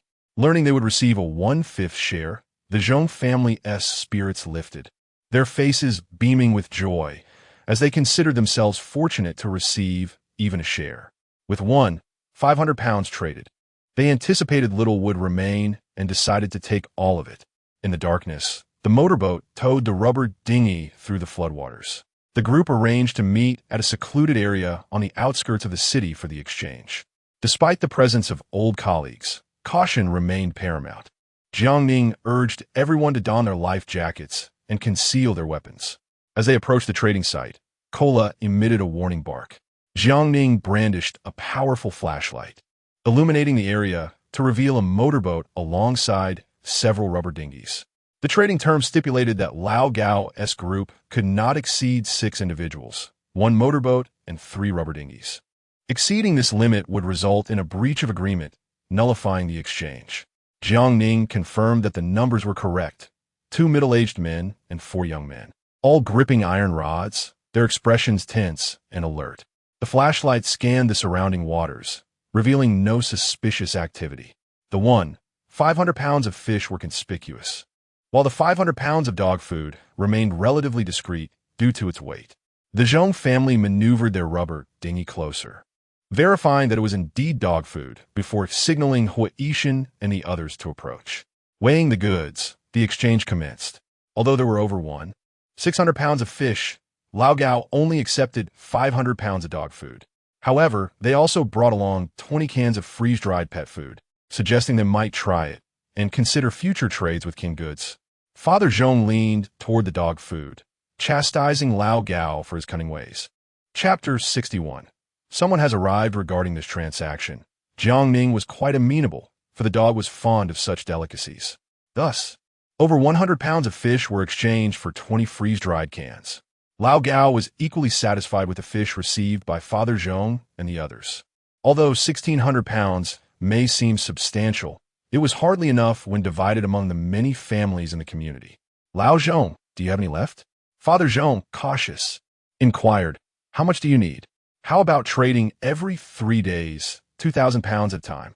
"No, you must do it tomorrow or the day after. Beyond that, there will be no opportunity. The water from the Sharpening reservoir is overflowing, and many fish have been swept away. Who knows when someone will discover the reservoir? We must act swiftly." With the entire community consuming fish, there was no need to hide or hoard. After some deliberation among Lao Gao and the others, they agreed to continue the transactions. "Tomorrow at dusk, we will meet here again. We shall take whatever you have." Daylight would draw too much attention. Night was the safest time for such dealings. Following their agreement, everyone dispersed. Jiang Ning and his companions were particularly vigilant. ensuring no one was tailing them before heading back to the community. With 500 pounds of dog food and other materials exchanged with the sharp-mouthed monkey gang, today's haul was bountiful. However, after the initial joy, a pressing issue arose. They had forgotten that their fishing device was out of power. What to do now? Father Zhong lamented anxiously. We have already promised Lao Gao and the others. We cannot abandon the dog food that is within our grasp. Zhang Chao suggested. Why not ask the sharp-mouthed monkeys for a recharge? These individuals were unscrupulous and demanded 200 pounds of fish for a single recharge, while exchanging fish was manageable. The risk of them seeing the fishing device might lead to theft and the deduction of the reservoir's location. Although they had been reliable thus far, this was the apocalypse, and human nature was the most unpredictable. They hadn't acted against them yet, but one could never be too sure. Jiang Ning had no shortage of means for recharging, but he was unable to reveal them. Ho Yishun, with an air of authority, declared, "Leave the recharging matter to me. You need not concern yourselves." His commanding presence deterred anyone from questioning him further. Not even the Zhong family, nor the 1803 group, dared to inquire. Even if they had, Ho Yishun would remain silent. Such is human nature. There exists an awe for the mysterious.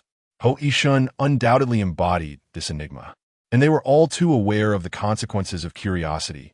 Once spoken, their harmonious relations could be shattered, possibly jeopardizing their very lives.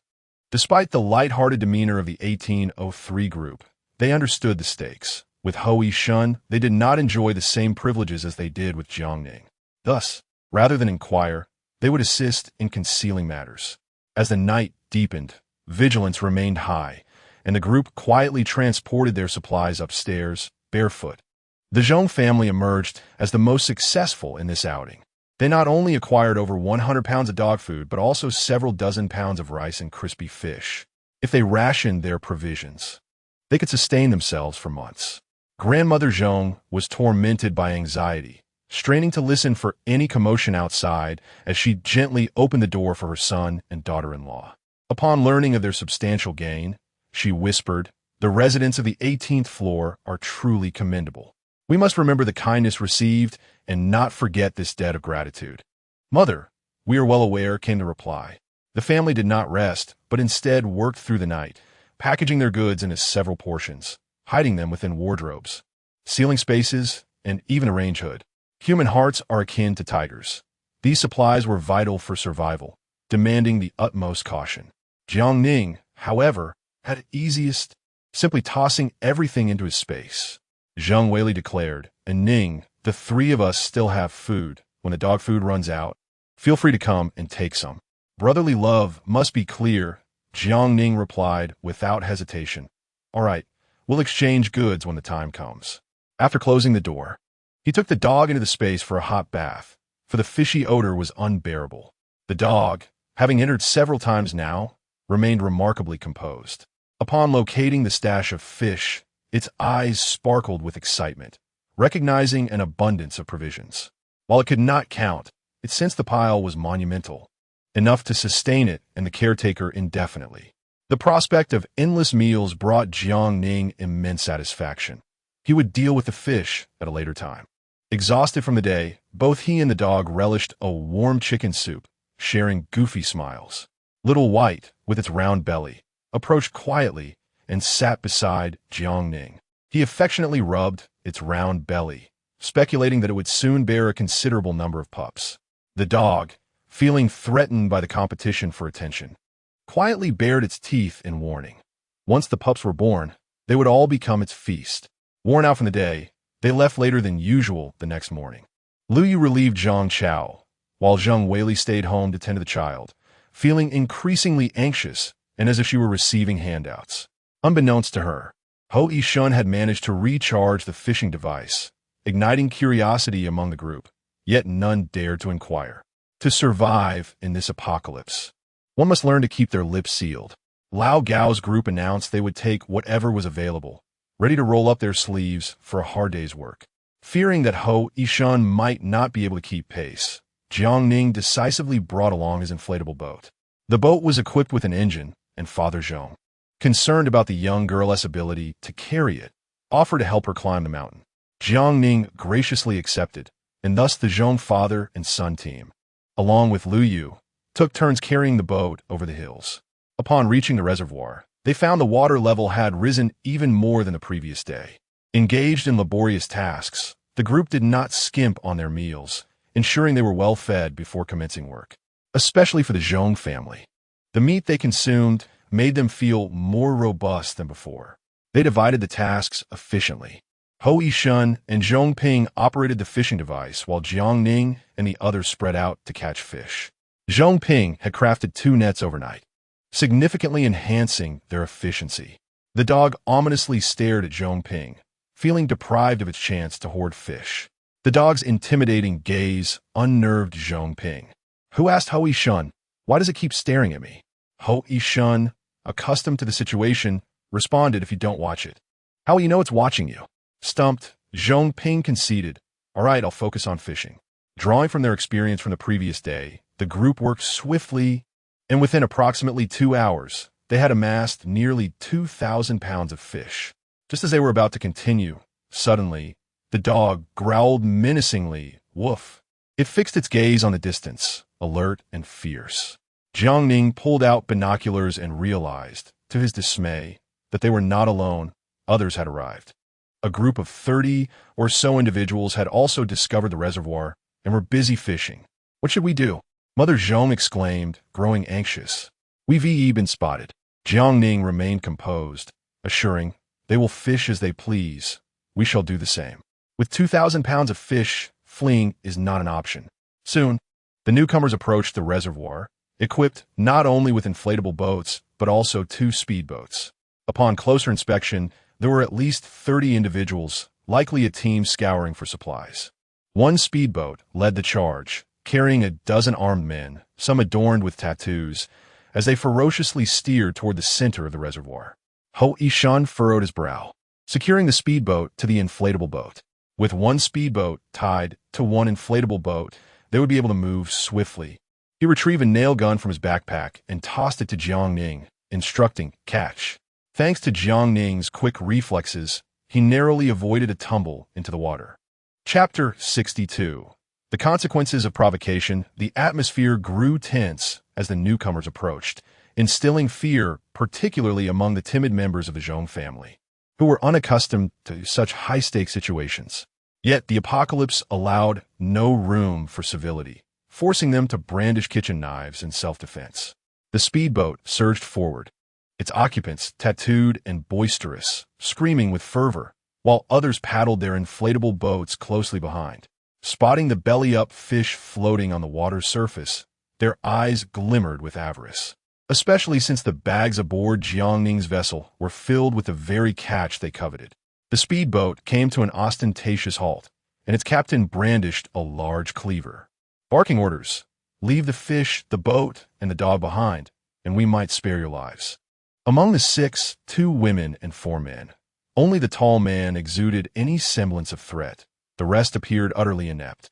Jiang Ning interjected, "If we leave everything to you, how do we escape?" The captors dismissed her concern, suggesting, "If you possess the skill, dive into the water and swim for your lives. If you don't drown, consider yourself fortunate." One of the men leered, "Little lady, you are quite lovely. If you make us comfortable, we might let you stay." While the lewd remarks stirred discontent within Ho Yishun, Jiang Ning remained unfazed, indicating the futility of negotiation. "Enough of your nonsense. If you wish to live, surrender your lives. I assure you, tonight will be unforgettable." Before he could finish, an arrow pierced his chest, sending him, along with the arrow, splashing into the reservoir. The group stood in stunned silence, witnessing Ho Yishun wielding his crossbow with deadly precision. Jiang Ning pondered silently about the extent of his arsenal. Without hesitation, she seized a nail gun and fired several rounds, not at the people but directly at the speedboat. It soon began to leak, causing panic among the dozen or so occupants, who stumbled about in terror, exclaiming, "They have guns and arrows." Ho Yishun was not one to act carelessly. When he struck, he aimed to kill, with several arrows released. Each found its mark, and screams erupted as the once belligerent aggressors fell into the abyss of the reservoir. Instinct for survival kicked in, with many thrashing in the water. Some even attempting to seize the opportunity to swim towards Jiang Ning and her companions for a chance at survival. 2 individuals, fortunate enough to evade the nail gun and crossbow, reached for the rope of the speedboat, but in an instant, their hands were severed, plunging them into the depths below. Their stunned expressions quickly morphed into anguished cries. Faced with Jiang Ning, who wielded her tang sword with an unflinching demeanor, the Zhong family trembled in fear. Murder, not just of one, but of an entire boatload. They had not even the opportunity to retaliate, as Hua Yishan and Jiang Ning swiftly dispatched them. Although the cold was biting, the usually mild-mannered members of the Zhong family found the sudden brutality jarring. Lu Yu, accustomed to such chaos, reassured them, "It's all right. You will grow accustomed to it." Within mere minutes, every person aboard the speedboat had met their end. The remaining speedboat, once filled with menacing figures, was rendered silent. As the driver careened to a halt, accidentally tossing several individuals into the water, nearly capsizing the vessel. What the hell? These beasts kill without a second thought. The onlookers were momentarily stunned, none daring to approach, yet their greed for the fish lingered. Thus, they boarded their inflatable boats, intent on encircling Jiang Ning and her crew. What now? Zhong Mu fretted, anxious about the 20 or so armed individuals approaching, knowing their own side was outnumbered and vulnerable to an ambush.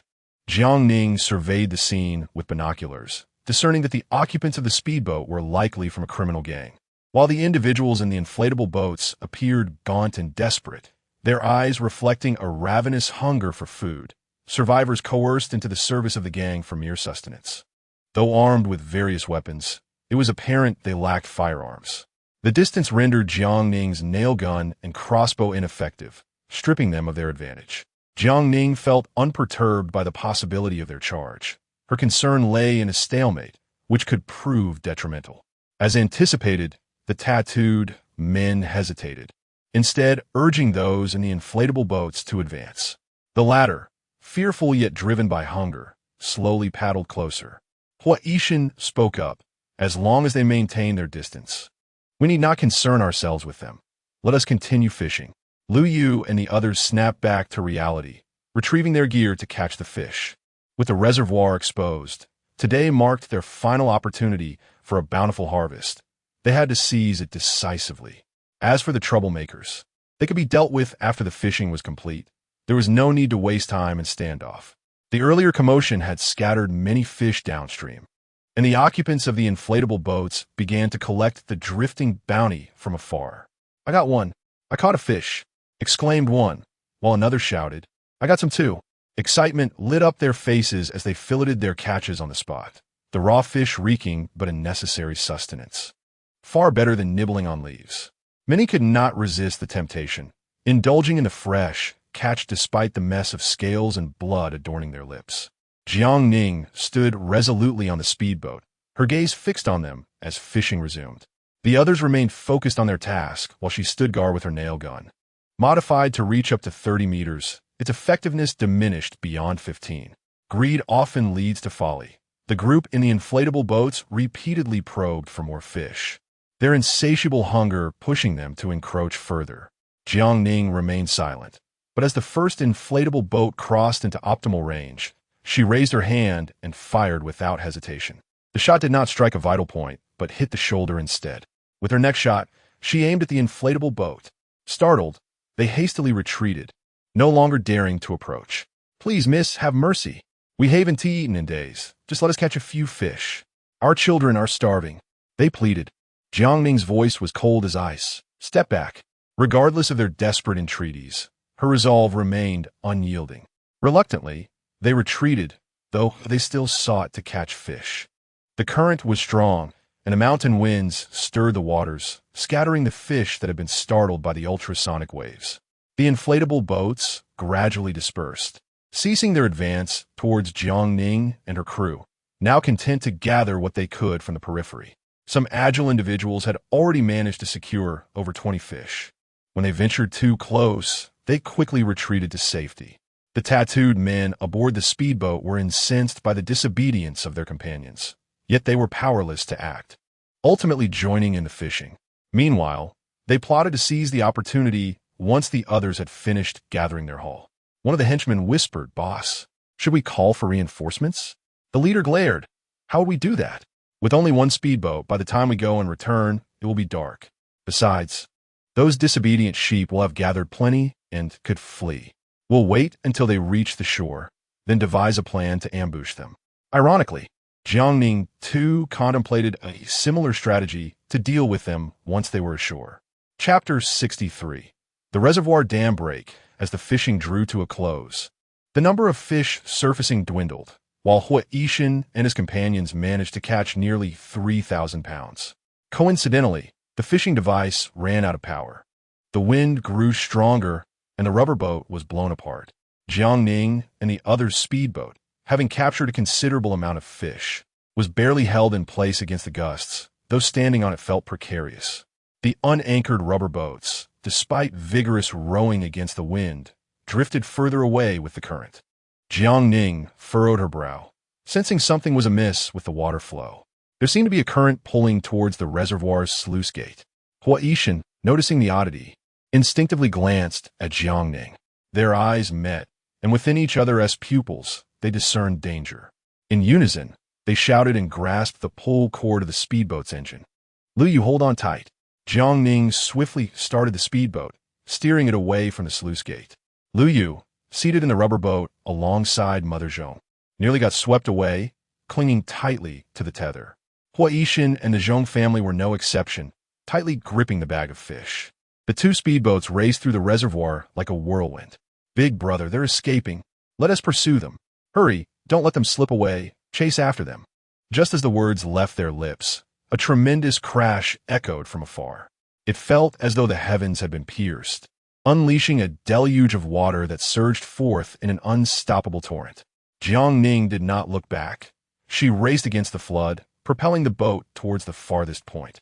Unable to resist the urge, Lu Yu glanced back, witnessing a gaping void in the horizon, an endless stream of water rushing towards it with destructive force. The water level continued to drop as the speedboat surged forward, finally reaching a stable distance. They kept the engine running to counteract the flood's pull. Lu Yu seized the opportunity to leap out, scrambling ashore and securely tying the speedboat's rope around a tree. The Zhong family did likewise, securing their boat before collectively dragging both the speedboat and the rubber boat onto the bank. Jiang Ning ascended the shore and retrieved binoculars to survey the distance.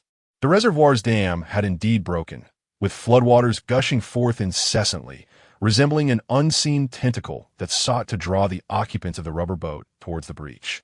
The tattooed fishermen, slow to react, finally managed to start their engine, yet they were no match for the overwhelming force of the flood, akin to a dying fish thrashing on a chopping board. Not only them, but all those ensnared within the floodwaters appeared diminutive against nature's wrath, futilely resisting, only to be mercilessly swallowed in an instant. Mother Zhong's face turned pale, her body trembling as she gasped, watching the water level recede. The struggling figures on the surface faded further away, shrinking to mere specks before vanishing entirely. Over 20 lives were extinguished in the blink of an eye. Had it not been for the quick reactions of the two young men, they too might have perished here today. A chill of dread coursed through her heart. Would there ever be an end to such calamities? Why was it so arduous to simply survive? Jiang Ning said nothing, sitting on the grass nearby and pulling out chocolate to replenish her energy. The dog approached, gazing at her with eager eyes filled with longing. "Hey, give me some too." It seemed a plead. "It's toxic. You can't eat it," Jiang Ning cautioned, placing the chocolate beneath its nose for a sniff. "You must never eat this." Yet, it was no jest. Chocolate could indeed be fatal for dogs. The creature, feeling slighted, turned its face away in discontent. Jiang Ning, rummaging through her bag, retrieved a bun and offered it to the dog. Lu Yu, startled yet relieved to have survived, couldn't resist capturing the moment on his phone, recording a video to share with his girlfriend later that evening. Hoard remained lost in thought, staring at the descending water level. 2 hours later, the surface finally calmed, the water level having dropped by several meters. Lu Yu climbed a tree to observe the distance through binoculars. "Wow, the reservoir has connected to the outside," he exclaimed. Hoard ascended to the summit, surveying the surrounding peaks. The collapse area of the reservoir lay lower, with the current winding around the mountains, eventually leading to the outer road. Jiang Ning pondered aloud. Could we possibly ride the current out, avoiding the arduous trek over the mountains? Theoretically, it was indeed plausible. Carrying over 3,000 pounds of fish through rugged terrain would be an exhausting ordeal. The group decided to give it a try. The terrain was gentle. Together, they pushed the speedboat into the water, gradually navigating with the flow. After a short while, they spotted a significant breach in the reservoir, approximately 40 to 50 meters wide. The sky had become ominously overcast, and visibility began to wane. Jiang Ning remained vigilant, yet she found no trace of the group from before. Perhaps they had been entirely consumed by the flood, or had miraculously survived and fled. Regardless of the outcome, she had not witnessed it. Upon reaching the delivery point, they found themselves ahead of schedule, so the speedboat anchored in the calmer waters, tying the rope to a tree. They extinguished the lights and settled down to rest. After about an hour, distant lights flickered into view. Kaylee, ever watchful, barked a warning. Woof! Jiang Ning quickly covered the dog's mouth and retrieved her night vision binoculars. Though visibility was compromised at night, she discerned the familiar figures of Lao Gao and his companions, their numbers matching those from the previous night. The cargo on their speedboat covered with waterproof tarps. After waiting for about 15 minutes without detecting any trailing figures, Jiang Ning switched on a powerful flashlight, signaling them to approach for the exchange. Lao Gao, initially believing they had not arrived, was surprised by their vigilance, fearing a potential ambush. The memory of last night's delectable braised fish, boiled fish, grilled fish, and sauerkraut fish made their mouths water, having subsisted on dog food for months. They hastily navigated their speedboat over. 1 pound of dog food in exchange for 3 pounds of fish was an incredibly favorable deal, especially considering they had amassed over 30,000 pounds of dog food and hundreds of boxes of canned dog food. Several residents inquired if they could procure more fish to store alongside the dog food for variety. Upon seeing the bags on their speedboat, Lao Gao's anxious heart finally settled. The transaction proceeded smoothly, with 3,000 pounds of fish exchanged for 1,000 pounds of dog food, leaving over 200 pounds for their own use, knowing that soon there would be no more fish to catch. Old Zhong, let us hold off for a couple of days. I'll reach out to you again. Each household received a generous portion of fish, enough to last several days, for they could not gorge themselves all at once, having nearly risked their lives for these catches. Old Zhong mused that if Lao Gao still desired more, they would have no means of supplying it. All right, reach out to us if you need anything. Trust is a delicate matter. Had they known this would be their final transaction, who could say whether they might have harbored darker intentions? After Lao Gao departed, Jiang Ning and the others began to divide their spoils.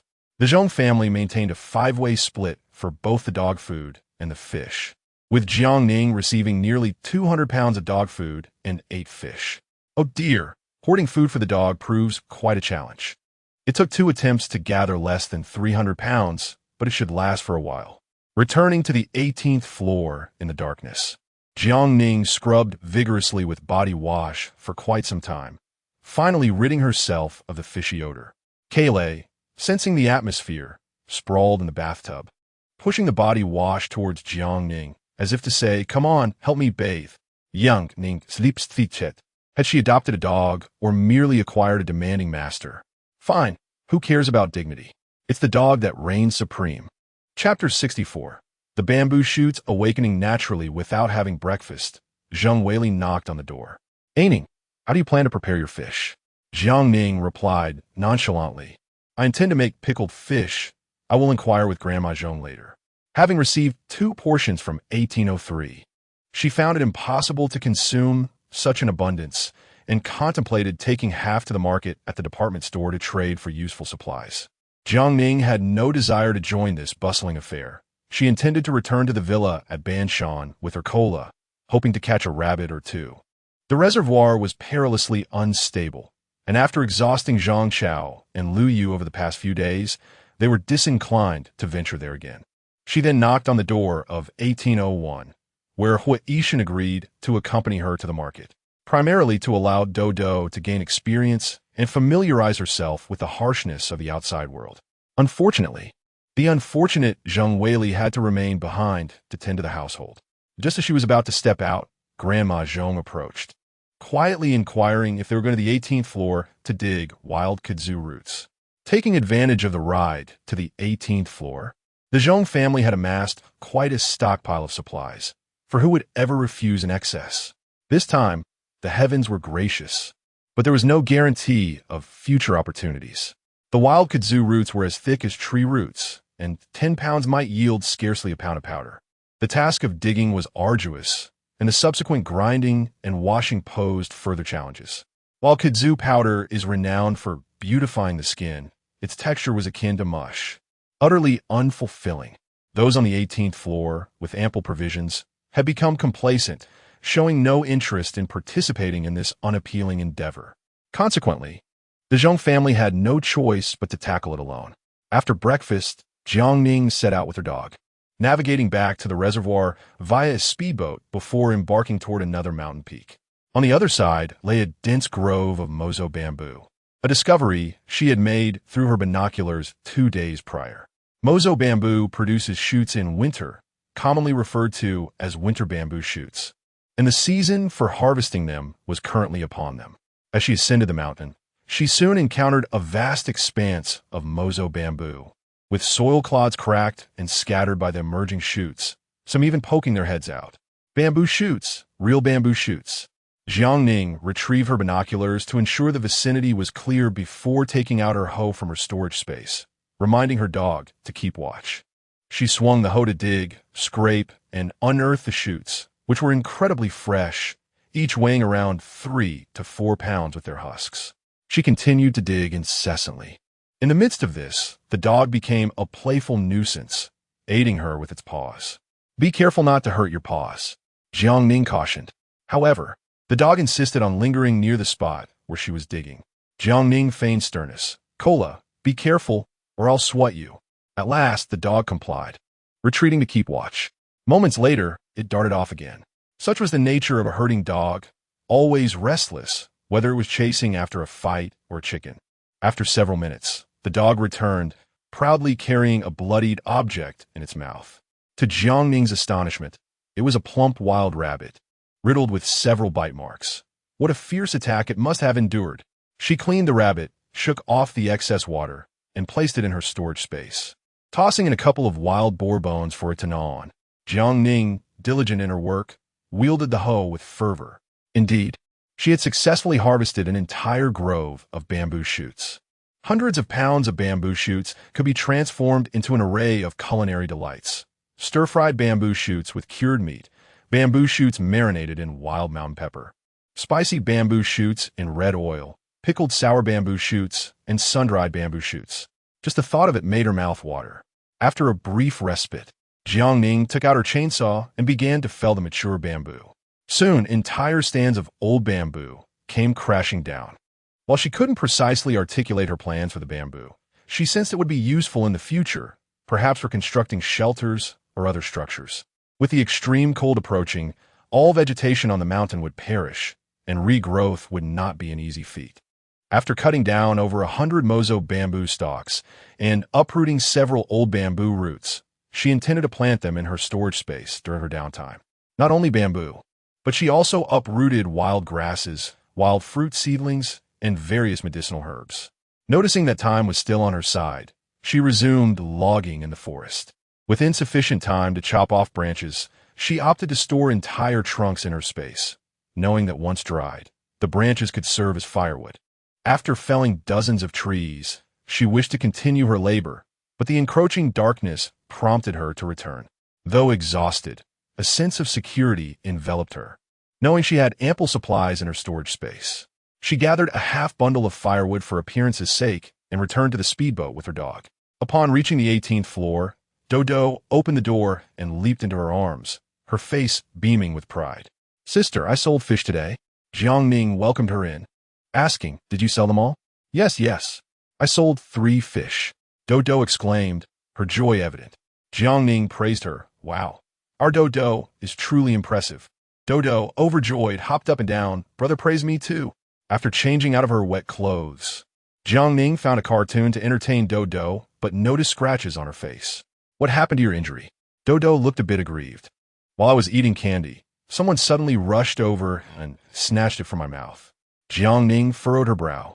Did they take your candy? Yes. They pried it out of my mouth. Dodo's eyes welled with tears as she recounted. That person's hands were so dirty, and they smelled bad. They even knocked me down. She touched her bottom. It hurt so much. Where was your brother? Jiang Ning inquired. He was watching nearby. Jiang Ning was baffled. And then? The person stuffed the candy into his mouth, and my brother told me to take it back.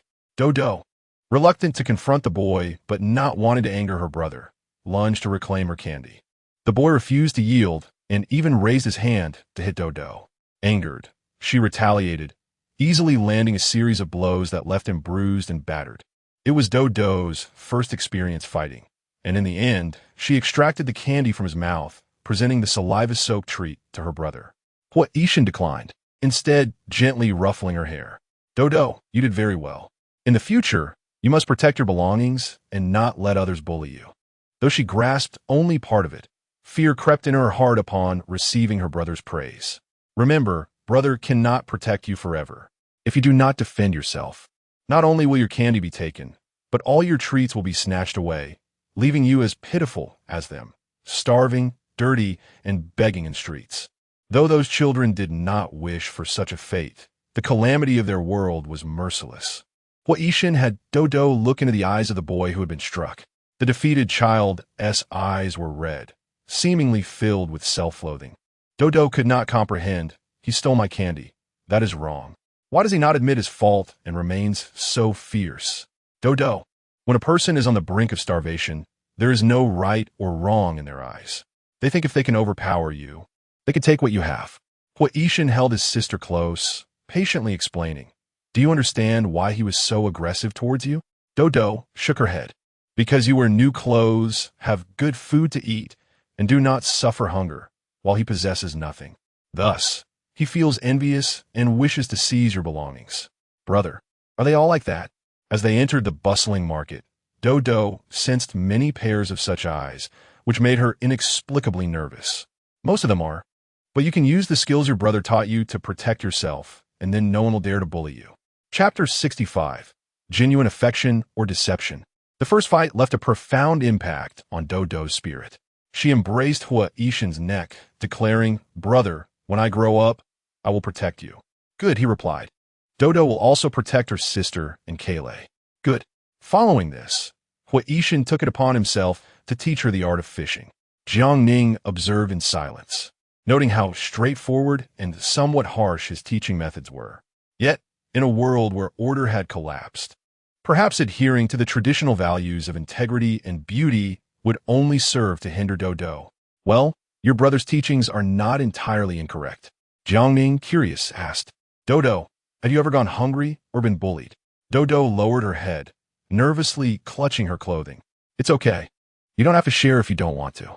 When brother is not home, I get so hungry, and the older brother at uncle's house bullies me, while aunt scolds me. Would you want to go through that again? No. Dodo shook her head vigorously, her voice tinged with tears. I don't want that. Then remember that feeling. If anyone dares to treat you that way in the future, you must retaliate. Do not be afraid. They cannot overpower you. But aunt said the police would take me away. As long as you do not instigate trouble, the police will not apprehend you. Jiang Ning reassured the little one. Today, after your scuffle, the police did not come to arrest you, did they? Upon hearing that the police would not pursue her, Dodo felt relieved. I will listen to brother and sister. I won't let anyone bully me again. Kale, nearby, bared his teeth, barking, Don't be timid, just go for it. Jiang Ning tugged at his ear, admonishing him not to encourage Dodo to fight. However, the damage had been done.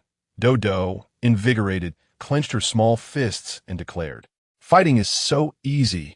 In the future, if anyone dares to bully me, I will fight them. Previously, she had felt inadequate, practicing diligently, yet unable to match her brother's strength.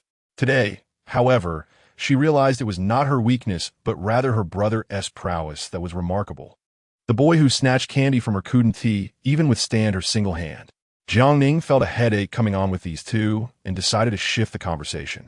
Dodo, what did you trade for fish today? Dodo eagerly replied, I traded for tools, textbooks, a skirt, and a hairband. The pink, fluffy rabbit-shaped hairband adorned Dodo's head, making her look particularly adorable.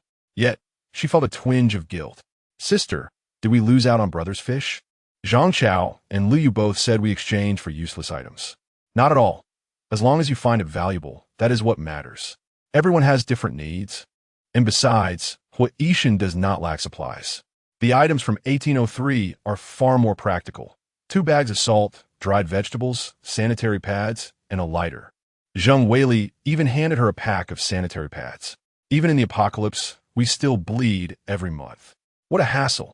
With ample storage space, Jiang Ning declined, mentioning she had stocked up during the e-commerce festival and found additional supplies later. Just keep them for yourself. These items are genuinely scarce. Zheng Weili, not one to be coy, suggested that Liu Yu and Zhang Chao were a bit addicted and planned to go again tomorrow. Do you want to join? No. I'll stay home for a few days. You can go out and have fun tomorrow. No need to bring the kids along. Zheng Weili, bursting with excitement, laughed heartily. Then I went tea-hole back. Indulging in leisure for a moment felt delightful, but sleeping until past 10, Jiang Ning resumed teaching Dodo math and language. After assigning her homework, she settled on the sofa to continue her DIY projects. Finally, she completed the first thermal outfit for Kayleigh. Kayleigh, come here, she beckoned. Fearing the garment would be easily soiled, she had chosen black fabric. Given the extreme cold, Jiang Ning crafted a one-piece thermal suit, carefully extracting the dog's tail from the hole. She cut an opening for its rear to facilitate its biological needs. I think I might have missed a spot. Not wanting to use a diaper for Kayleigh, she reluctantly made another cut. The black-furred dog, donning the black thermal suit, resembled something pulled from a coal mine. Dodo, ever candid, exclaimed, so ugly. Realizing her faux pas, she quickly covered her mouth and looked up at Jiang Ning with innocent eyes. Sister, I didn't mean it. Kayleigh, feeling slighted, bared his teeth and growled. Human, get this thing off me. It diminishes my majestic appearance. Jiang Ning embraced him, cooing, not at all. My Kayleigh is the most handsome dog in the world. Dodo, desperate to mend her earlier comment, added, Kayleigh isn't ugly. He is even more handsome than my brother. The outfit you made is beautiful. More handsome than the instructor? Kayleigh's dark eyes darted towards Jiang Ning, questioning Woof. Honestly, I'm not deceiving you. My dog is the most dapper one on this street. Kayleigh perked up, nestling closer into her embrace. If I'm that handsome, I want another one. This time, she chose an emerald green fabric for the new outfit. As she sewed, she observed Kayleigh's reactions. Unfortunately, Kayleigh's thick fur made it difficult to notice any temperature changes, and he showed no particular response to the garment. Once she finished the second outfit, Jiang Ning used leftover scraps to make something for the other dogs, stitching it together in a haphazard manner. It's not a beauty pageant. It'll have to do. As long as it keeps them alive, that's what matters. At noon, Hua Yishan arrived to pick up Dodo. Jiang Ning called out to him, retrieving a nail gun from her bag. I almost forgot to return this to you. It's a gift, she added, feeling a bit dazed. This was a life-saving tool. How could he be so generous? I modified it myself. I have another. Jiang Ning only had 200 rounds of ammunition, using them sparingly, and she had not anticipated him coming to offer such generous help.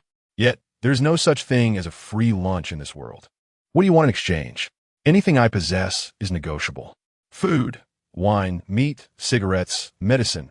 Choose whatever you desire. You've taught Dodo remarkably well.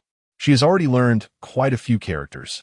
Exchanging knowledge seemed only fair, especially considering Kayleigh's substantial progress, with his robust physique and muscles providing her with immense security. Jiang Ning urged him to consider carefully. Opportunities like this don't come around often. Dodo chimed in, I want to eat dumplings, but I can't make them. Is that all? Jiang Ning was taken aback. Yes, sister, I want dumplings. Dodo gazed up, her big, watery eyes brimming with longing. Nothing is tastier than dumplings. He had even given her the nail gun. Today, she would teach him the secret to making dumplings. Unfortunately, kneading the dough and rolling it out was quite a task, and she could not retrieve the dumpling wrapper she had stored. However, although Hua Yishan was not skilled in cooking, he was an excellent worker. Thus, they set to work on the dumplings. They moved the operation to 1801, where Jiang Ning rolled up her sleeves and asked, Can your car's refrigerator still be used? We can make a larger batch and freeze some. When Dodo wants to eat, you can just take them out and boil them. Yes. Thinking of stocking up for herself as well, Jiang Ning specifically took 10 pounds of flour, mixing it with water for Hua Yishan to knead. Kneading dough is a laborious task, but for him, it was a piece of cake. Chapter 66. Nothing beats dumplings. Jiang Ning returned home to harvest chives, pick green onions, and pull out celery. She also soaked wood ear mushrooms and shiitake mushrooms, planning to prepare fillings of pork and chives, pork and celery with shiitake mushrooms, and would ear mushrooms with green onions and eggs. With 10 pounds of dough, it felt like it would take half a day to finish. Hua Yishan was washing vegetables nearby, while Jiang Ning used the hand-cranked meat grinder she had retrieved from her storage space to mix the fillings. Once the dough was kneaded, she would teach him how to roll out the dumpling wrappers. Without a doubt, Hua Yishan was skilled, though he possessed a slight obsession with perfection, constantly feeling that the dumpling wrappers he rolled out were not round enough. He had somehow procured a circular copper disc to cut the dough into perfect circles. Jiang Ning thought to herself, how meticulous. After the fillings were mixed, they began to wrap the dumplings. Dodo ran over excitedly, exclaiming, "Sister, I want to make dumplings too." Children are naturally playful, and Jiang Ning did not refuse, teaching Dodo step by step. At first, Dodo's attempts were quite clumsy, either tearing the wrapper or creating holes. But Jiang Ning encouraged her, saying, "You're doing great, Dodo. You'll get better, and later we can cook some for your brother." Hua Yishan watched silently, while Kale, the dog, looked on anxiously, barking woof. Dodo's dumplings may have looked terrible, but Kale was confident he could do better if only he had hands. Practice makes perfect, and Dodo was not merely playing around. Her brother had told her that work yields food, and she was there to help. Gradually, she grasped some techniques and finally wrapped a complete dumpling, declaring, "This one is for sister." Hua Yishan asked, "Why not for brother?" She replied, "Sister taught me to make it. I'll make another for brother, then one for Kale, and finally one for myself." With two of them wrapping dumplings, their speed increased significantly. Before they knew it, mealtime had passed. Jiang Ning placed the dumplings that Dodo had mishandled into a steamer and boiled 2 large plates. "Let's eat these first, and we'll finish the rest in the afternoon." The boiled dumplings quickly came out, and with vinegar and soy sauce as condiments, the 3 of them, along with Kale, dug in. The dough was expertly kneaded, chewy, and the fillings were incredibly fresh, each bite bursting with warmth and juice. Dodo, having burned her tongue, exclaimed, "Brother, sister, these dumplings are so delicious." Seeing her satisfied expression, Hua Yishan smiled knowingly. "I'll make these for you often." "Thank you, brother." "Thank you, sister." Kale devoured his food rapidly, soon finishing half a bowl, then nudging his bowl forward, barking, "Still want more." Jiang Ning realized that Kale's appetite was growing increasingly voracious. If it weren't for the ample supply she had hoarded, she would soon be impoverished by his insatiable hunger. Hua Yishan seemed to enjoy the meal as well, dipping his dumplings in vinegar and soy sauce, finishing a large bowl. He also relished the steamed dumplings, mixing in some leogama for extra flavor. Men truly are bottomless pits when it comes to food. Jiang Ning couldn't help but wonder if they were indeed eating from the same pot of dumplings. After filling their bellies, they resumed their work. The wrappers were quickly rolled out, and Hua Yishan helped with the wrapping. To Jiang Ning's surprise, his skills were even worse than Dodo's. Given the circumstances, Jiang Ning exhibited remarkable patience, saying, "No, just move your fingers a bit more like this." Hua Yishan, whose fingers were not very flexible, asked like this, teaching him hand on hand. She still found it frustrating as he managed to ruin one after another. Jiang Ning felt an overwhelming urge to swap her brain with his. He could shoot a gun with pinpoint accuracy, yet couldn't wrap a single dumpling properly. His ineptitude drew the disapproval of Dodo, who exclaimed, "Brother, your dumplings are so ugly." Fearing he might feel hurt, she quickly added, "Sister, let me teach brother." Hua Yishan crouched down, allowing Dodo to instruct him, asking, "Am I really that foolish?" Dodo kissed him on the cheek, sweetly assuring him, "Of course not. Brother is the best." Remarkably, under Dodo's gentle guidance, Hua Yishan began to learn. Jiang Ning felt her confidence waver, thinking, "Perhaps I am not qualified to be his teacher." However, once he found his rhythm, Hua Yishan improved rapidly, the number of dumpling wrappers diminishing at an astonishing rate. Sounds echoed from the hallway as Zheng Weili and others returned. Unable to find Jiang Ning in room 1802, they knocked on the door of 1801. Upon seeing the two making dumplings, they immediately took interest and washed their hands to help. Dodo happily relinquished her position and went to play with Kayleigh in the living room.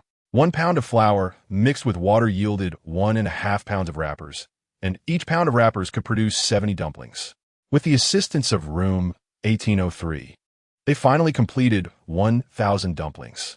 Jiang Ning planned to take 300 in exchange for an equal amount of flour and meat to give to Hoishin. Room 1803 also wished to make dumplings, but Jiang Ning was too exhausted to assist. She lent them her manual meat grinder and cut a large block of frozen pork that they had stored in her house. After resting for an hour, the intercom crackled to life. Jiang Ning, shall we practice today? Yes.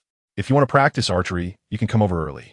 Who would refuse a windfall? Jiang Ning quickly got dressed, saying, I'll be right there. Her culinary skills might be lacking, but he was undeniably proficient in other areas, archery included. Having participated in her school's archery club, Jiang Ning had a slight foundation. To prevent Kayleigh from causing trouble, she isolated him in room 1803 while Dodo chased after him, calling Kayleigh, wait for me. Upon re-entering room 1801, Jiang Ning noticed a wooden circular target had been added to the living room wall, and Hoishin took out a crossbow. Although its appearance was somewhat peculiar, its lethality was unquestionable. Jiang Ning curiously asked, did you make this yourself? This is a dangerous weapon. Ordinary people cannot purchase it, Hoishin replied succinctly. Reluctant to elaborate further, Jiang Ning did not want to come off as bothersome. Hoishin retrieved bamboo arrows and explained the structure of the crossbow, aiming and firing. With her foundation in place, Jiang Ning caught on quickly. The living room was not spacious enough, so Hoishin led her to the hallway outside his room, extending the shooting range. He fitted a bamboo arrow into the crossbow, positioning himself behind Jiang Ning, holding the bow and aiming. Due to their height difference, he bent slightly forward, ensuring their line of sight remained parallel. This brought them remarkably close together, and, as he focused on the target, the warmth of his breath caressed Jiang Ning's fair neck, leaving her body tingling and rigid. Her heart raced as she caught a faint whiff of the soap he used. Are they too close? Jiang Ning felt immensely uncomfortable and instinctively tried to create distance. Hoishin noticed her tension and concentrated intently. Only then did Jiang Ning regain her composure, shaking off her chaotic thoughts and focusing on aiming. His warm hand gently guided her arm, holding the crossbow, nudging it slightly upward. She aimed and released. Whoosh! The bamboo arrow flew straight and lodged firmly in the target, scoring a 7, though it was a bit distant from the bullseye. To hit a 7 on her first attempt was quite commendable. Hoishin did not forget to encourage her. You're much better than Dodo. Thank you very much. Hoishin stood close, offering guidance a few more times. Once she improved from a 7 to an 8.5, having grasped the essential movements, he encouraged her to practice more for experience. He settled onto the sofa, scrolling through his phone with a serious demeanor, seemingly engrossed in whatever he was observing. Glancing at him, his profile appeared nearly perfect. Jiang Ning refocused, calmly continuing her practice. After shooting 20 arrows, one struck the bullseye. It was not particularly impressive, considering the proximity of the target. Increasing the distance would inevitably lower her accuracy. She needed to catch up to his level, just as he had done that day on the speedboat, hitting the mark with pinpoint precision. Half an hour later, Hoishin reminded her, no need to exert yourself too much. Just practice for an hour each day, and come at the same time. With the command of a superior, Jiang Ning packed up the crossbow. Her own home was not as spacious as room 1801, making it difficult to practice freely, so she did not hesitate. Next came a time for sparring practice, focusing on close combat techniques. Jiang Ning helped lay down non-slip mats, and, as she turned, she accidentally bumped into him. Sorry, there's nothing to worry about, Hoishin continued with his task at hand. Without the assistance of Cola to ease the situation, Jiang Ning found himself truly challenged against the relentless combat expert. Several times, he was forcefully pinned down. After being persistently subdued, Jiang Ning, driven by an intense desire to win, resorted to a fierce maneuver, feigning a strike to create an opening. Chapter 67. I have a baby Haitian, perhaps burdened by psychological shadows, momentarily froze, only to be swiftly toppled to the ground by Jiang Ning. With her long legs pinning him down, she forcefully twisted his arm. Their bodies intertwined like a twisted strand of dough, but it was evident that Jiang Ning held the upper hand. Haitian found himself in a predicament, half amused and half dismayed, as he refrained from unleashing a lethal counterattack. Indeed, even a flurry of chaotic punches could overwhelm a seasoned master. Embarrassed, Jiang Ning awkwardly stood up, apologizing. "I'm sorry for startling you." In a moment of excitement, she resorted to underhanded tactics, feeling somewhat ashamed. After 2 hours of practice, both were drenched in sweat. Jiang Ning, flushed and breathless, relished the exhilarating discomfort coursing through her body. Hungry little Dodo returned, clutching her doll. "Brother, sister, I'm hungry. What shall we have for dinner tonight?" Haitian turned to Jiang Ning, pondering whether she was to cook once more. It seemed she had other culinary ambitions, craving the gourmet delights from their shared space. Unable to refuse Haitian's generosity, she felt too embarrassed to decline, yet truly wished to avoid cooking. "How about dumplings?" Not wanting to subject Dodo to her brother's culinary experiments, Dodo clapped her hands in delight, exclaiming, "Yes, yes. Sister's dumplings are the best." Dumplings could be prepared in numerous ways. Having boiled them for lunch, they would now savor pan-fried ones for dinner. Pan-fried dumplings filled with chives were the most delectable. Jiang Ning returned to change her clothes before teaching Haitian how to make them. One could not deny the alluring aroma of pan-fried dumplings. Their golden, crispy exterior contrasted with the juicy, tender filling within. If it weren't for the rain outside on the 18th floor, calamity might have struck. Dodo, with grease glistening at the corners of her mouth, proudly proclaimed, "Sister, look, I have a baby." Haitian's lips twitched, speechless, while Jiang Ning chuckled helplessly at the innocent words of a child. It seemed he would have to impart another lesson to Dodo. After dinner, Haitian took the bowl from Jiang Ning's hands, stating, "I'll handle it." After checking Dodo's homework, Jiang Ning bid farewell and left. Upon opening the door, she coincidentally encountered Lu Yu, who called out, "Ning, come join us for dumplings." "No thanks, I just had my fill." Noticing the siblings enjoying their meal, she too had inadvertently overindulged. Lu Yu's gaze drifted toward apartment 1801, and he unexpectedly chuckled, "Well, if you want more, just come back." His peculiar expression left Jiang Ning baffled, yet she felt a twinge of guilt, suspecting he thought she had indulged alone. However, since Haitian remained silent, she couldn't unilaterally invite them over. Yet, those dumplings were truly delicious. She would have to stock up when the opportunity arose. In the days that followed, she enjoyed a blissful solitude at home, engrossed in reading, exercising, and crafting clothes for her 3 pets. All 10 little bunnies had survived, and the weight in her hands was quite substantial. Weighing in, the largest bunny had reached 3 pounds, nearly ready for slaughter. Little Bai had given birth to a second litter, even more impressive than the first, boasting 12 offspring. Unfortunately, they were born at an opportune time, and the chances of survival were slim. After a brief hiatus, Granny Zhong resumed her acupuncture treatments, and with improved meals, Jiang Ning felt significantly rejuvenated. She pulled out a bag containing about 3 pounds of white powder, her voice lowered with excitement. "Xiao Jiang, this is wild kudzu powder. I brought it for you to try." This was a life-sustaining resource, but Jiang Ning hesitated to accept it. "Child, please accept it. This is our family's heartfelt intention." Granny Zhong grasped her hand tightly, adding, "If it weren't for the opportunity you gave to Zhongping, our family would have perished." Jiang Ning smiled, replying, "First, tell me what you need. If I can assist, I can consider accepting it later." Granny Zhong appeared somewhat embarrassed. "You are too straightforward, dear." She genuinely wished to express her gratitude, knowing that the 18th floor had connections for exchanging food supplies. The Zhong family had been foraging for wild kudzu roots, and Zhongping had crafted a grinder to process the roots into powder, estimating they could produce over 100 pounds. Had the apocalypse not arrived, this would have been a valuable resource. However, satisfying hunger remained the priority. Kudzu, while nutritious and beneficial for beauty, was not filling. The Zhong family hoped to trade it for grains with those on the 18th floor. Jiang Ning pondered.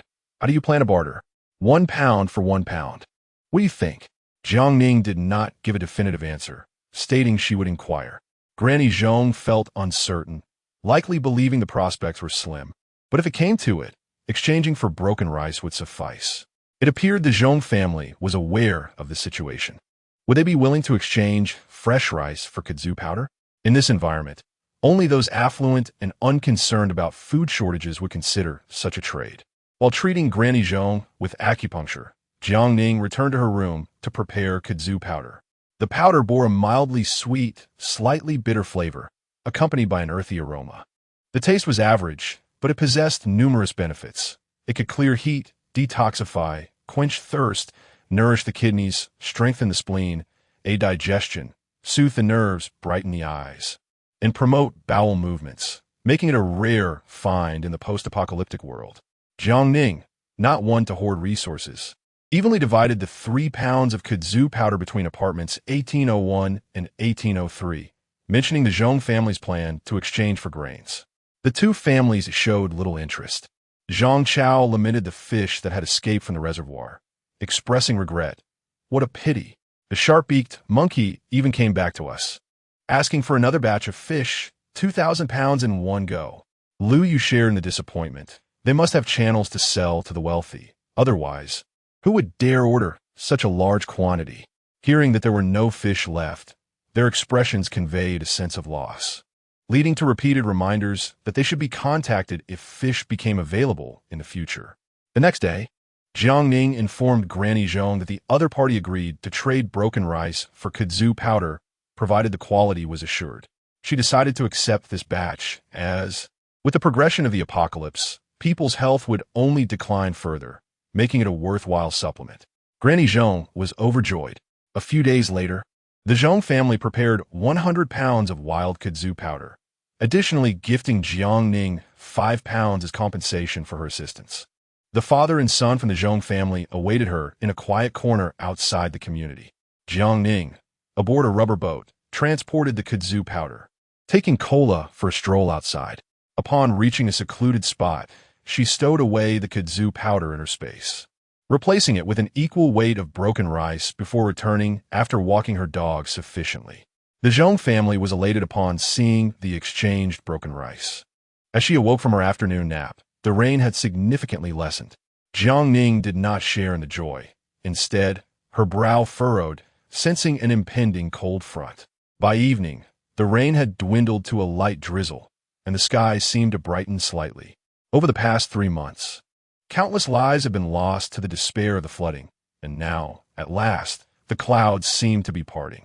Gazing at the sky, some people cheered with excitement, while others wept in sorrow, all united in hoping this dreadful natural disaster would soon come to an end. How she longed for this to be merely a dream, waking up to a world of prosperity, surrounded by family and friends. Apartment 1803 shared in the joy, yet carried an added weight. Ning, do you think it's truly over? When the typhoon had ended, they had been ecstatic, only to be met with floods shortly after. With the rain ceasing, what awaited them? Who knows? Jiang Ning replied, her expression pensive as she touched her arm. I feel as if it's gotten colder. It's winter now. Surely at 1 turn the south into a frigid northern region? Ugh, don't say such ominous things. Chapter 68. The Arrival of Extreme Cold Teased by Zhang Chao. Jiang Ning merely smiled and refrained from retorting.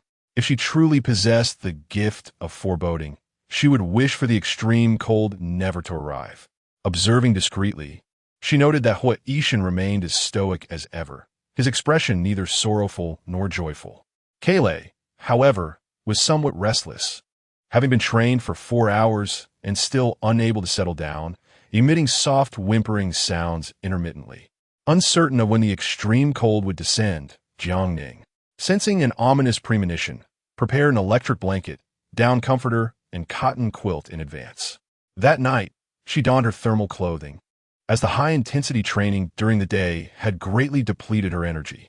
She had intended to stay awake, but before long, she succumbed to a deep slumber. Time passed, and she was suddenly roused by Kayleigh's incessant barking and the crackling sound of the intercom. Jiang Ning opened her eyes to feel an icy chill enveloping her. The room echoed with the sharp cries of rabbits.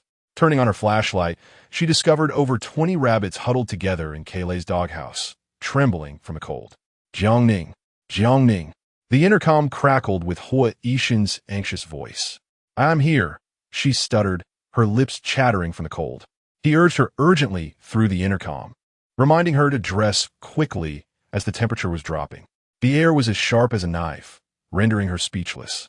Jiang Ning swiftly gathered Kayleigh and the rabbits into her space. Upon entering, a wave of warmth enveloped her, and it took a moment for her stiff limbs to regain their normalcy. She hurriedly donned the clothes she had prepared: thermal wear, cashmere sweaters, a mink coat, several pairs of socks, insulated snow boots, a scarf, and a warming mask. She knelt to dress Kayleigh in thermal clothing, a cashmere sweater, and a mink coat. Then she wrapped the two rabbits, gray and white, snugly. The remaining rabbits were placed into a foam box lined with layers of blankets. Their survival, now a matter of fate. Finishing her tasks, Jiang Ning did not forget to prepare a large bowl of warm ginger tea, its spiciness soothing her throat and stomach. Just as she stepped out of her space, a loud banging on the door nearly startled her. Jiang Ning. The force was astonishing. Even the stainless steel door seemed unable to withstand it. They have arrived. The moment she stepped out, the air sliced through her like a blade, each breath inflicting a piercing pain in her chest. Kayleigh began to cough, incessantly scratching at his nose. Rushing to the door, Jiang Ning found Hua Yixin kicking it. As soon as she opened it, his worried voice reached her. Jiang Ning, are you all right? He wrapped a fur coat tightly around her. Jiang Ning, momentarily stunned by Hua Yixin's military coat, quickly regained her composure. I'm fine, just a bit frozen. It feels like my ears are going numb. That's good to hear. Hua Yixin fastened the buttons of her fur coat before proceeding to knock on the door of room 1803. The occupants had already been awakened by his pounding and were frantically searching for thick clothing to wear. Received. Received. Jiang Ning, now bundled in 2 layers of fur, resembled a ball. Seeing her dazed expression, Hua Yixin shook her shoulders lightly, his demeanor serious. Return to your room immediately and start a fire for warmth. Okay, Jiang Ning replied, turning to head back. Hua Yixin instructed, do not lock the door. She complied, returning to her room to retrieve the kettle. Noticing the door to room 1801 ajar, she hurried inside. I made some ginger tea. You and Dodo should drink some to warm up. Dodo, bundled like a ball on the bed, had a pale face from the cold, shivering uncontrollably and unable to speak. Hua Yixin lifted her, carefully pouring the ginger tea into her mouth. Be careful, it's hot. After filling her up with a generous bowl, Dodo finally regained her senses, pouting as if about to cry. Brother, don't cry. Your tears will freeze, and your face will get hurt. Jiang Ning quickly poured a bowl for herself and knocked on the door of room 1803. Inside, the 3 were in a frenzy, hastily putting on clothes and wrapping themselves in blankets. Their hands trembled as they held the warm ginger tea, especially Zhang Chao, whose face had turned a shade of purple from the cold.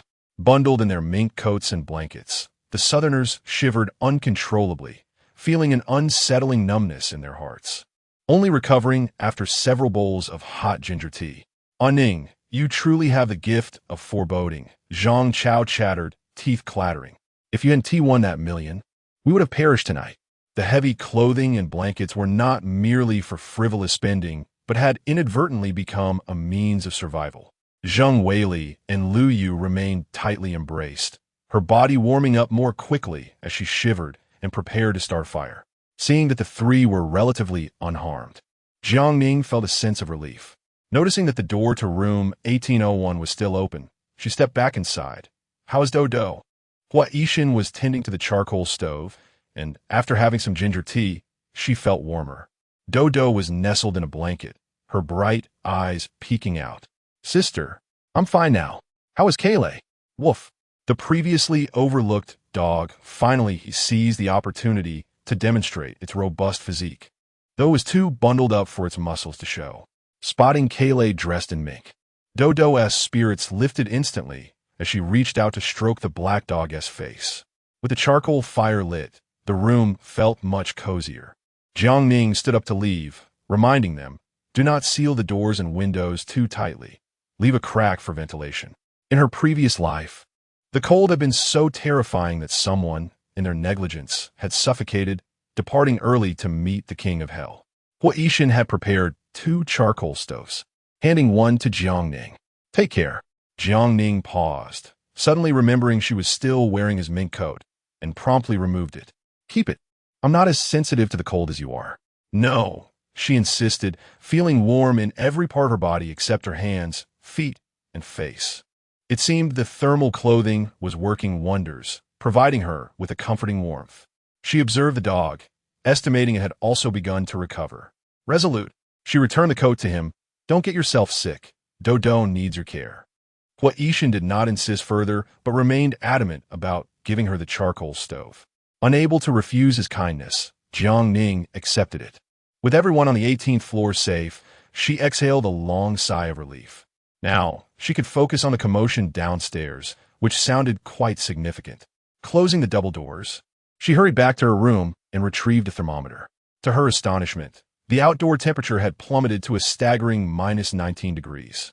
In a region where winter temperatures rarely exceed 15 degrees, and the historical low remains at 0. The sudden drop from 20 degrees to -19, a nearly 40-degree plunge, was nothing short of catastrophic. More terrifying than the cold itself was the threat of extreme hypothermia. Rapid heat loss from the body could lower core temperature, inducing shivering, respiratory failure, and even death. Indeed, it was not the cold that claimed lives, but rather the perilous loss of body heat. Many would not even have the chance to open their eyes, remaining in an eternal slumber, perhaps dreaming of a beautiful world where the rain had ceased and civilization would be restored. Woof!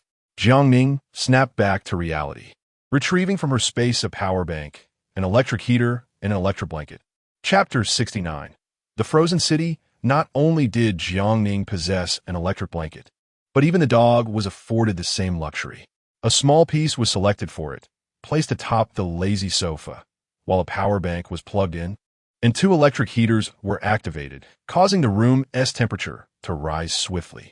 The large gray and white rabbits, sensing the warmth, crawled out of the foam box and hurried to the lazy sofa to jostle for space with the dog. At a crucial moment, the dog exhibited its dominant demeanor, allowing them to nuzzle against its body, forming a warm cluster. Upon inspecting the foam box, Jiang Ning discovered that 2 large rabbits had perished, presumably from fright.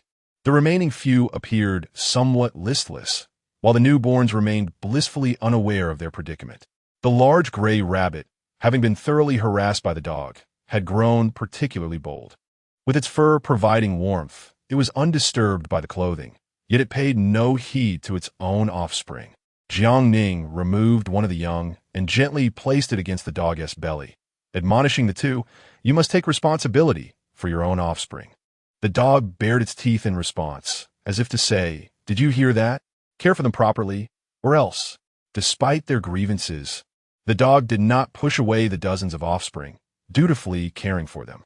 The remaining large rabbits were taken to the bathroom, where Jiang Ning dispatched them with an electric shock baton, subsequently storing them in her space to prepare for future culinary exploits, whether braised or spicy. The question of whether she could afford to care for them paled in comparison to the allure of their flavor. Returning to her room, she gazed at the glowing coals and found herself momentarily lost in thought. What did Huaishan mean? He had nearly burst through her door, offered her a fur coat, and presented a charcoal stove. This man, with a stern visage, did not flinch in the face of life and death. Yet his expression was filled with urgency when he had knocked. Did he fear that she might freeze to death, leaving no one to teach Dodo? In the dead of night, fatigue enveloped her, and contemplation became an arduous task. In the vastness of the world, sleep was paramount. Any matters could wait until tomorrow. Jiang Ning shed her outerwear and nestled into the warm embrace of her blankets, swiftly succumbing to slumber. In her past life, she had nearly succumbed to the cold, wrapping herself in all her clothing. This time, the warmth of the bedding was akin to spring, and she felt truly grateful. The chill of the air made her drowsy, and she lingered in bed until 10 o'clock, still reluctant to rise. The intercom crackled to life. "Jiang Ning, are you awake?" She reached out, groggily responding, just woke up. Her voice was languid, tinged with a nasal quality. What? Ishan inquired with concern. Have you caught a cold? No, I'm still under the blankets. Jiang Ning yawned. How are you and Dodo? I'm up, preparing breakfast for Dodo. Would you like some? Jiang Ning promptly declined. No, I'm not hungry yet. I'll just have lunch later. The dog leaped on the bed, pawing at the intercom, barking woof. Oh dear, the intercom was nudged aside. What is wrong? Nothing, just Dodo causing a ruckus. Jiang Ning quickly retrieved the intercom. I can't chat right now. That's all. All right. Take care to stay warm. After turning off the intercom, Jiang Ning felt an urge to scold the dog, only to find it bounding around the bed, spinning and leaping incessantly before crashing into her embrace. You little rascal, she teased, tugging at its mouth. How can you be so mischievous? The dog burrowed into the blankets, its bright eyes looking up at her, tilting its head in a playful manner. Jiang Ning wrapped it in a blanket and stroked its head, asking, Were you during this time in your past life? The world had been covered in ice and snow, and countless lives had perished from the cold, making it inconceivable how it had survived. Its skin had been frostbitten, riddled with sores. Jiang Ning shuddered at the thought, and with moist eyes, reassured Dodo, It will not happen again. I will ensure you live well this time. Woo-woo. The dog pawed at her, offering comfort. I'm fine, and you'll be too. After lingering in bed until after 11, she entered her space to brush her teeth and wash her face. Outside, the cold made her overheat as she entered. But thankfully her stay was brief. Otherwise, the drastic temperature changes could lead to illness. The room felt like spring with the electric heater. Yet stepping outside was like facing a coal blade. The heater and power bank could not be moved outside, but having the rabbit stay in her room was untenable. After a brief inspection, one of the young rabbits had honorably perished. She prepared another room, retrieving a lazy sofa and an electric blanket to transfer the rabbits. Simultaneously, she reminded the dog, Dodo, you keep an eye on them. Do not chew the wires or relieve yourself on the electric blanket, or I'll have to stew them. The dog acknowledged her, pinning down the large gray rabbit. Did you understand? Speak. After airing out the room, she went to the living room to pretend to tend to the charcoal stove. Clutching a heated rubber hot water bottle, Jiang Ning stood on the balcony, gazing into the distance. Just yesterday, the city had been engulfed in raging floods, yet overnight it had been encased in ice. Gone were the sounds of rain, leaving an eerie silence, as if time itself had come to a standstill. Even if she were to experience it all over again, fear still gripped her heart. Fortunately, the temperature had not continued to drop, granting humanity a brief respite. However, at -19 degrees, it remained a catastrophic disaster for the southern regions, and her phone was rendered inoperable. She closed the doors and windows, turning off the heater that had worked tirelessly throughout the night, replacing it with 2 fresh ones to avoid overuse.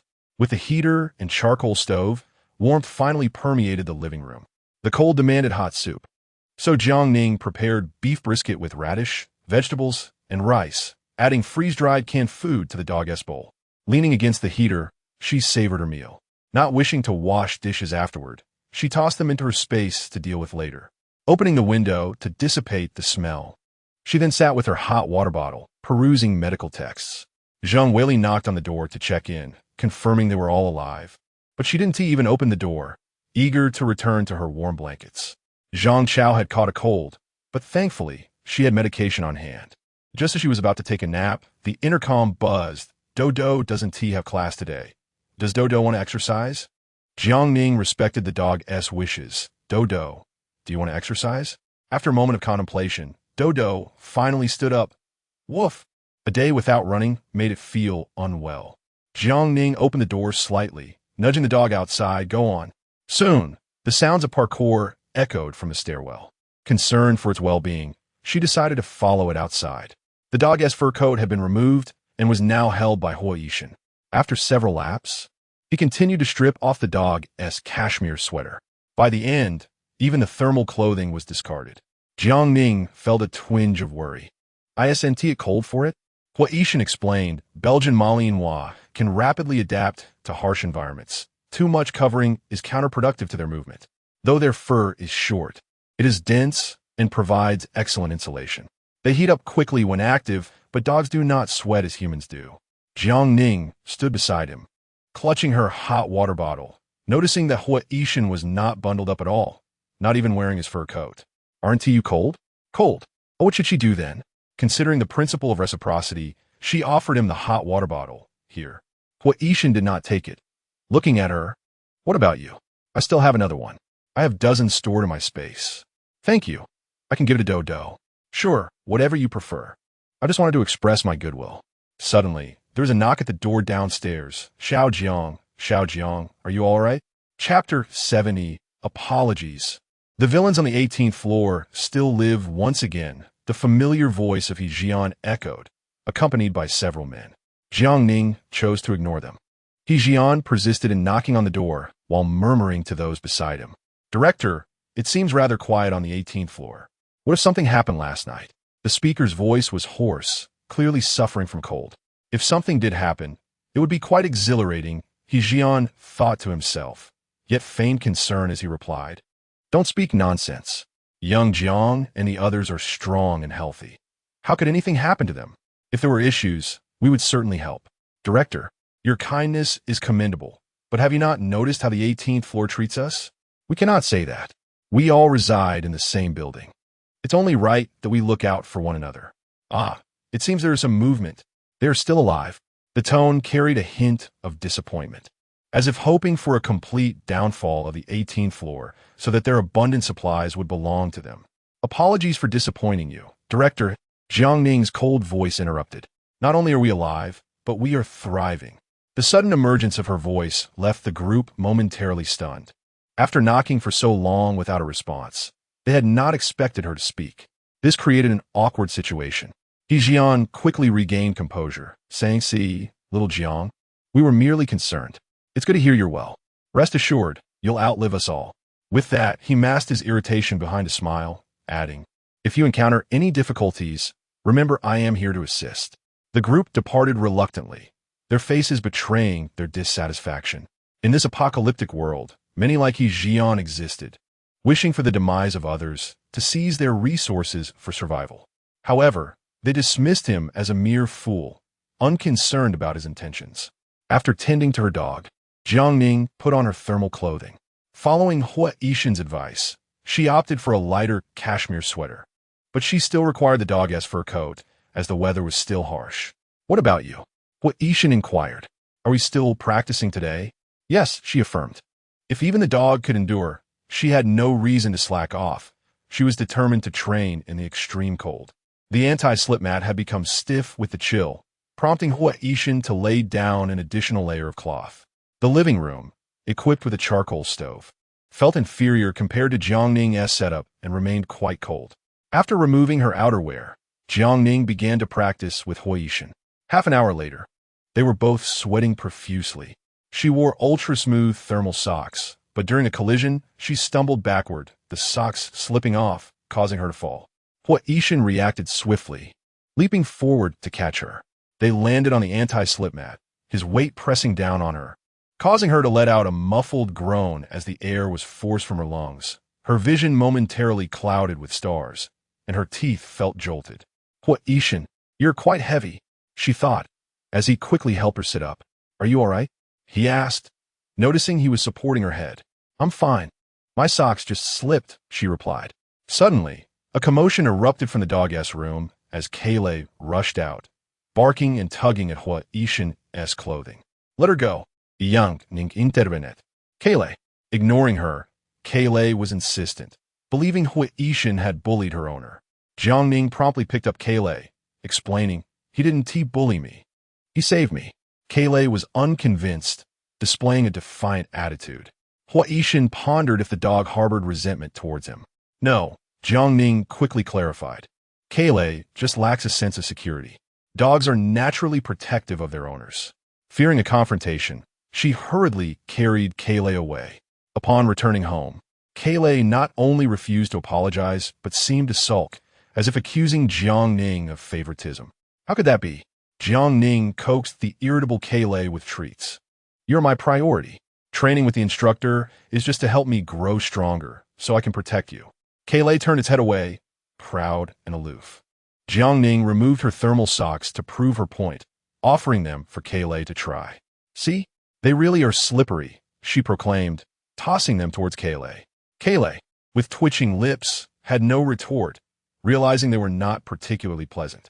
Kayle leaped onto her, playfully scratching at her. Jiang Ning embraced the dog, saying, "Kayle, you must be a sensible dog. Tomorrow, apologize to the instructor, all right? If he hadn't acted swiftly, I could have been hurt, and then you would be without your owner." "Apologize? Never," Kayle protested, looking innocent, its paws resting on her shoulder, whining softly. "Please, this is your home. You mustn't wander." Reluctantly, Jiang Ning recognized that teaching Kayle to apologize was part of Hua Yishan's training responsibility.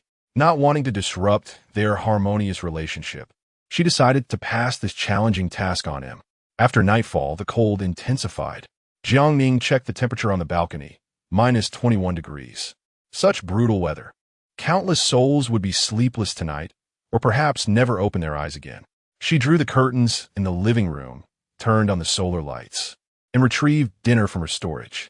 Despite having 3 heaters running, her hands and feet remained cold, and the meals chilled rapidly. To warm herself, she prepared a lamb hot pot, sharing it with Kayle in haste. Next, she made 2 servings of pig offal soup, adding dog food to Kayle's portion. "Eat quickly," she urged. The heartwarming dinner prepared by her owner was savored by Kayle, albeit a bit too hot. Post-meal, Jiang Ning felt the warmth returning to her body. She checked onto Hui and Xiao in another room.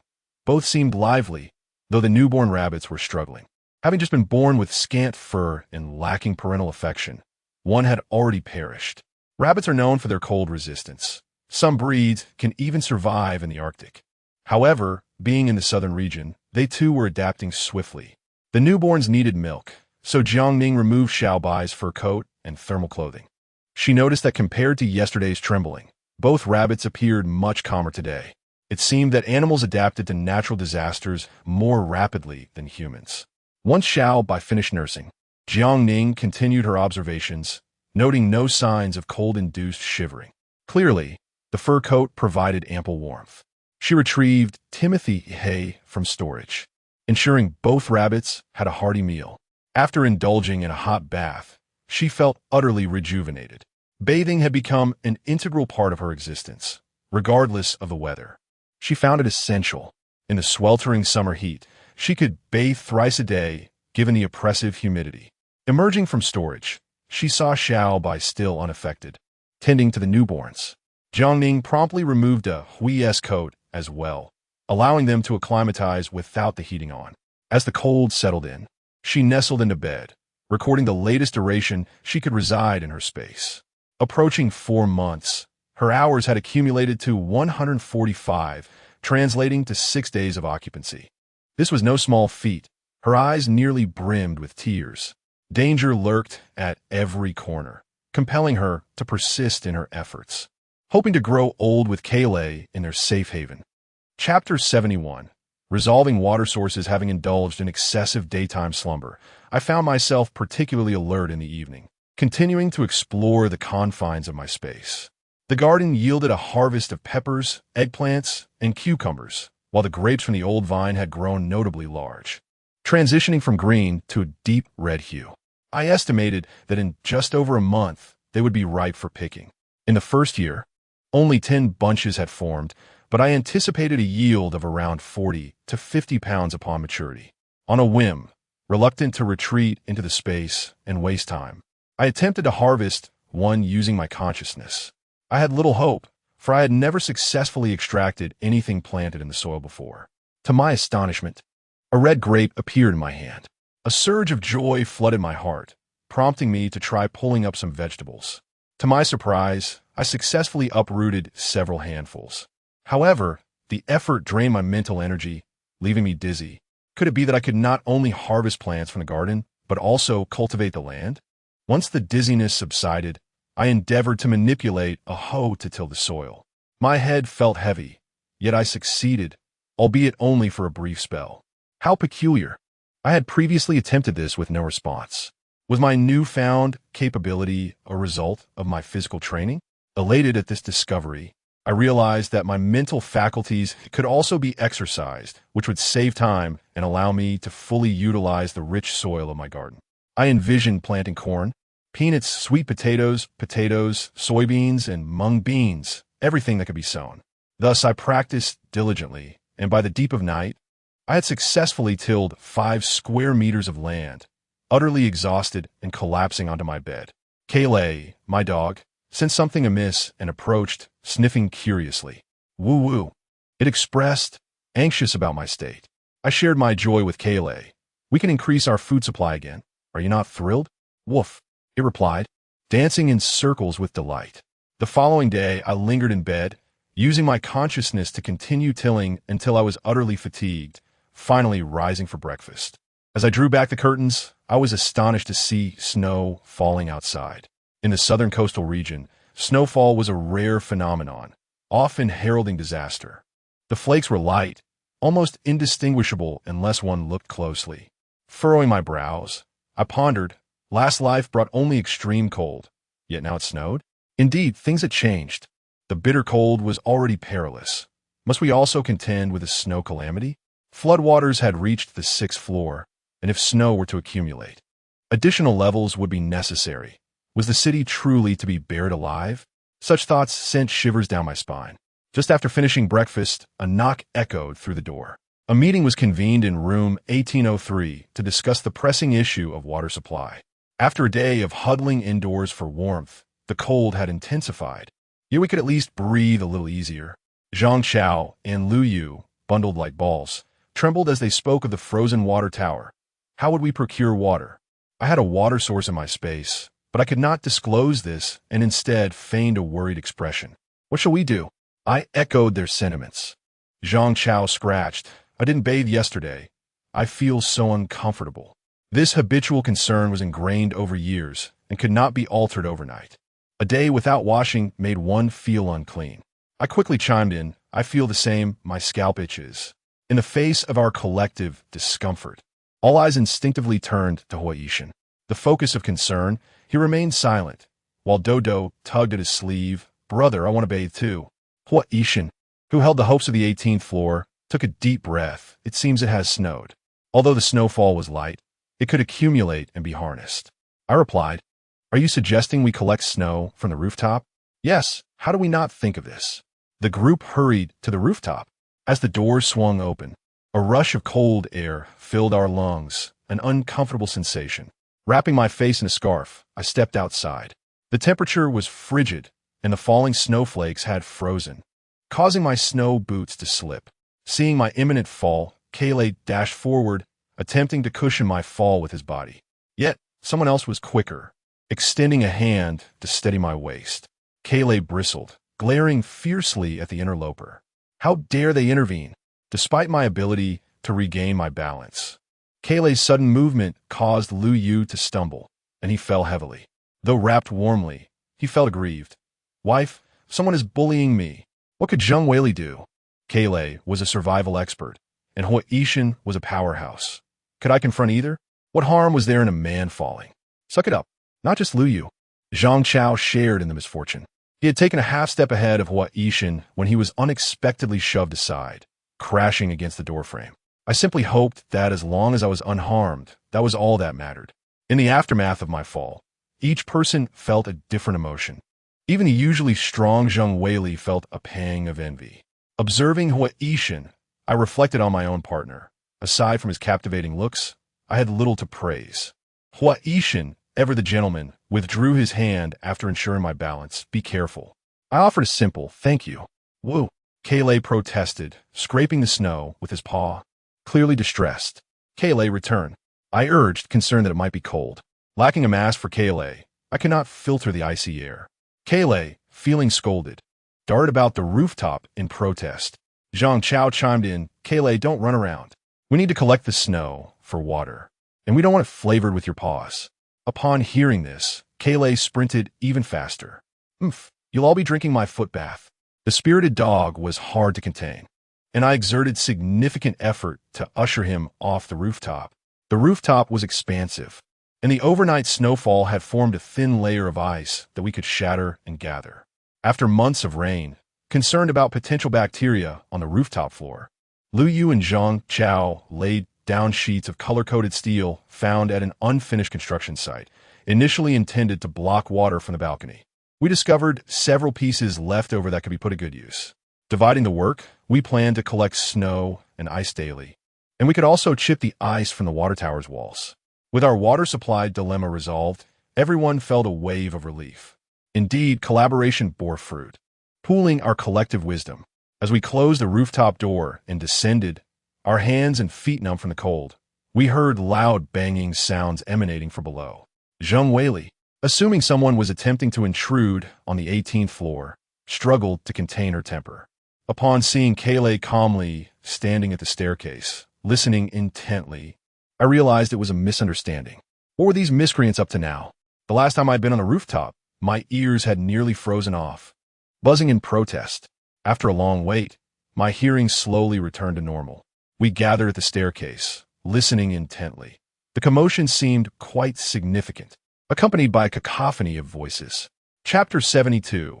Protection of grain. Lu Yu possessed a pair of pointed ears, seemingly attempting to pry open a door.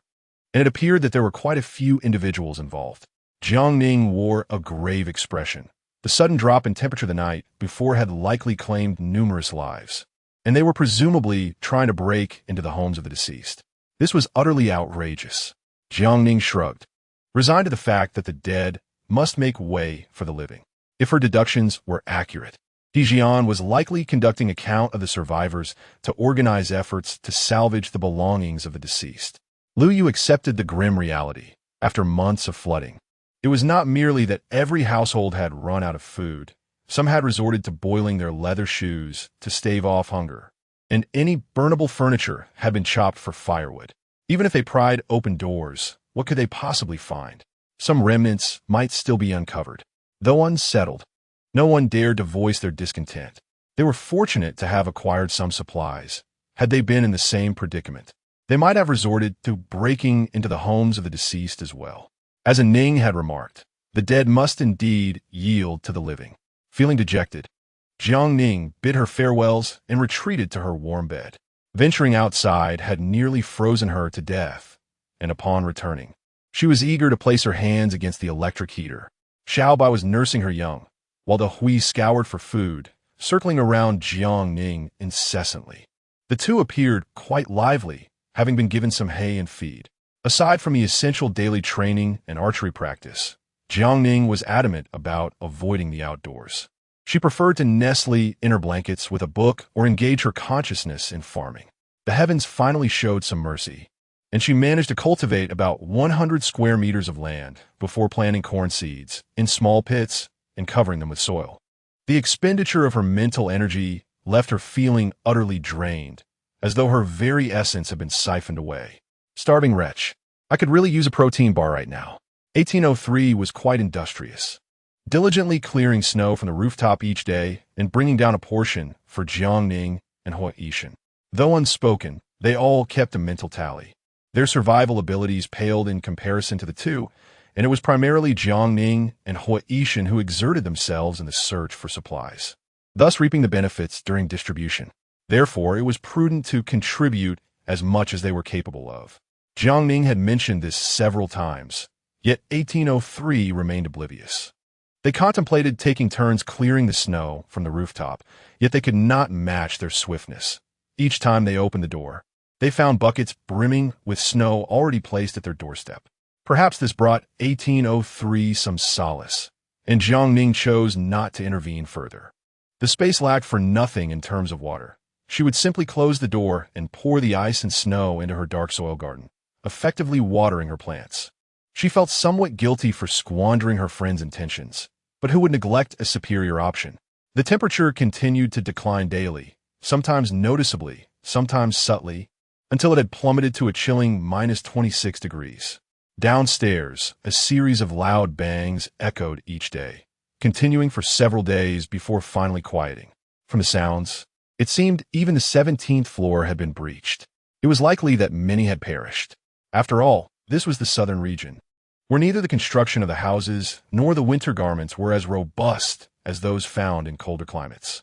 On this particular day, Another knock echoed from downstairs. It was Grandma Jiang. The weather was harsh, and it was evident she was not visiting for acupuncture. As they were all familiar faces, Grandma Jiang wasted no time and got straight to the point. "Little Jiang, we have matters to discuss." Noticing her visibly poor spirit and worried demeanor, Jiang Ning furrowed her brow and replied, "Please go on." Grandma Jiang's composure faltered instantly as she grasped Jiang Ning's hand, her voice trembling with emotion. "Little Jiang, you are truly our family's savior. Had you not advised me to apply the medicinal alcohol and wrap myself in a quilt to sweat, I would have frozen to death that night when the temperature plunged. I would not have had the chance to awaken." She had been roused from her slumber, shivering, to knock on her son and daughter-in-law's door, hurriedly ensuring her grandson was bundled in warm clothing. Awakening just in time, she had narrowly escaped the clutches of death. The Zhong family was fortunate, yet others were not so lucky. The flooding had already claimed many lives, and this time, the death toll had risen significantly.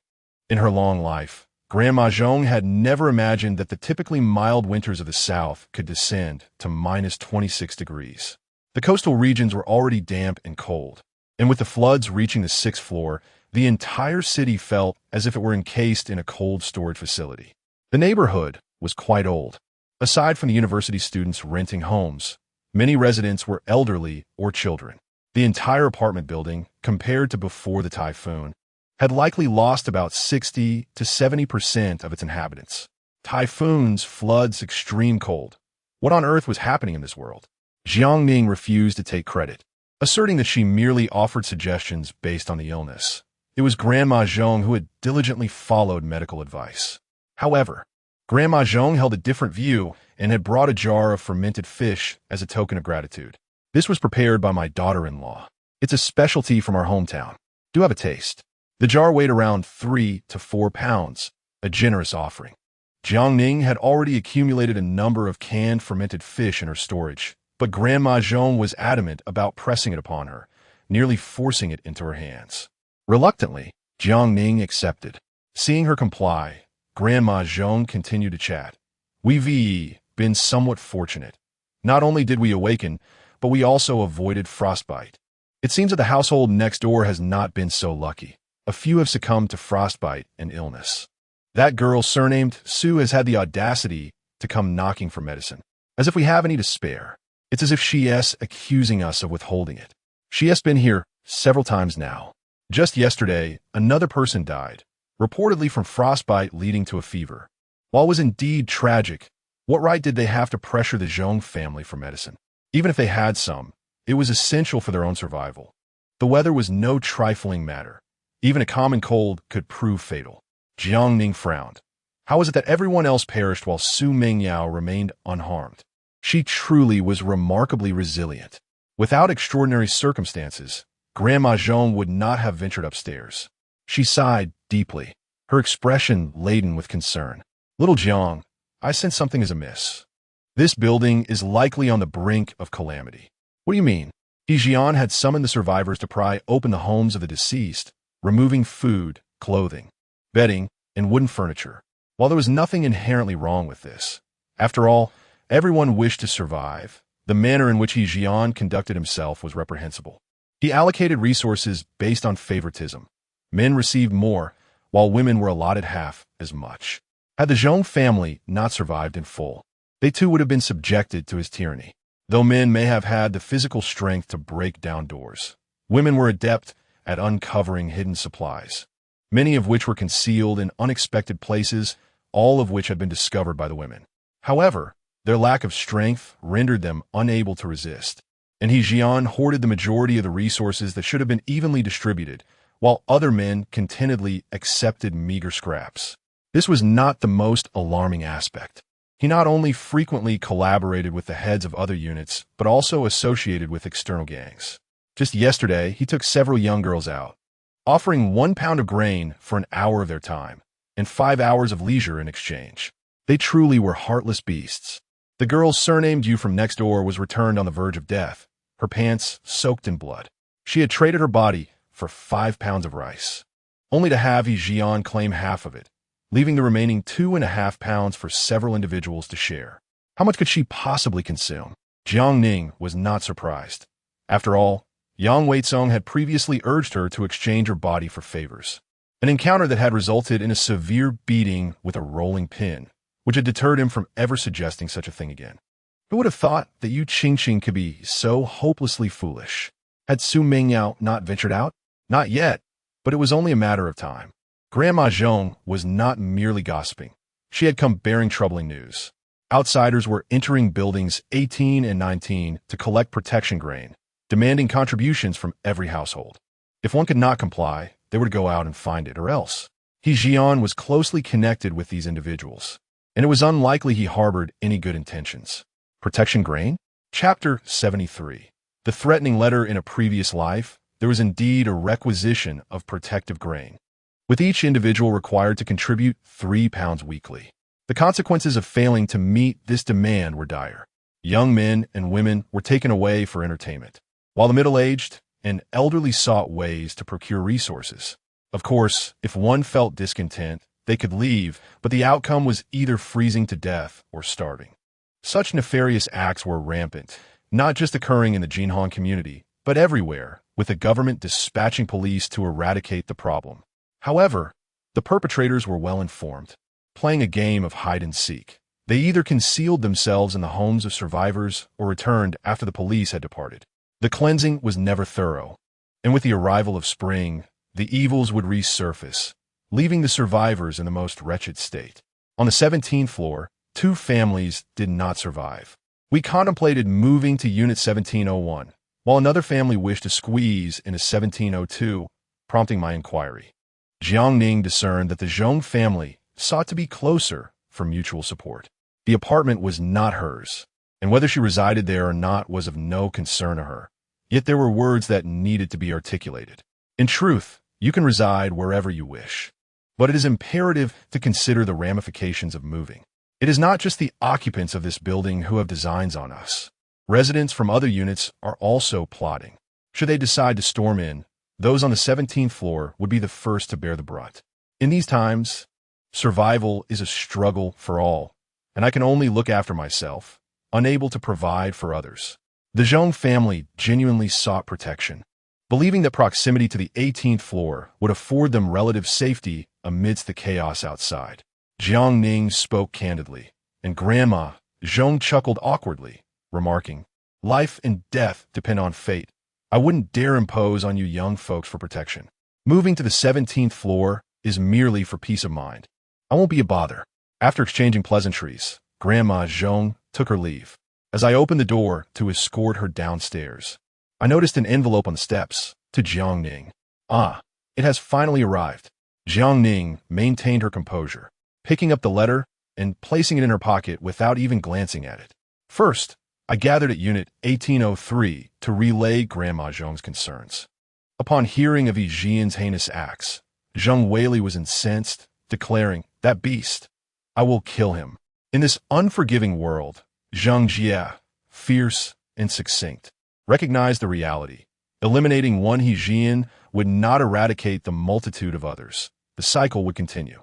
Moreover, he did not force those with favorable appearances. It was a mutual transaction. The pressing issue was, what if those sinister gangs truly invaded? Unlike the rabble downstairs, they were armed, and for every adversary dispatched, another would arise. Lu Yu and Zhang Chao's expressions shifted dramatically. They had not anticipated such chaos outside. Should we move? Jiang Ning inquired. Where to? Zhang Chao pondered. What about the hillside villa? Setting aside the fact that the highest building there was submerged up to the 2nd floor, did it possess bulletproof glass and multiple stainless steel doors? Even if they did, would that prevent others from breaching?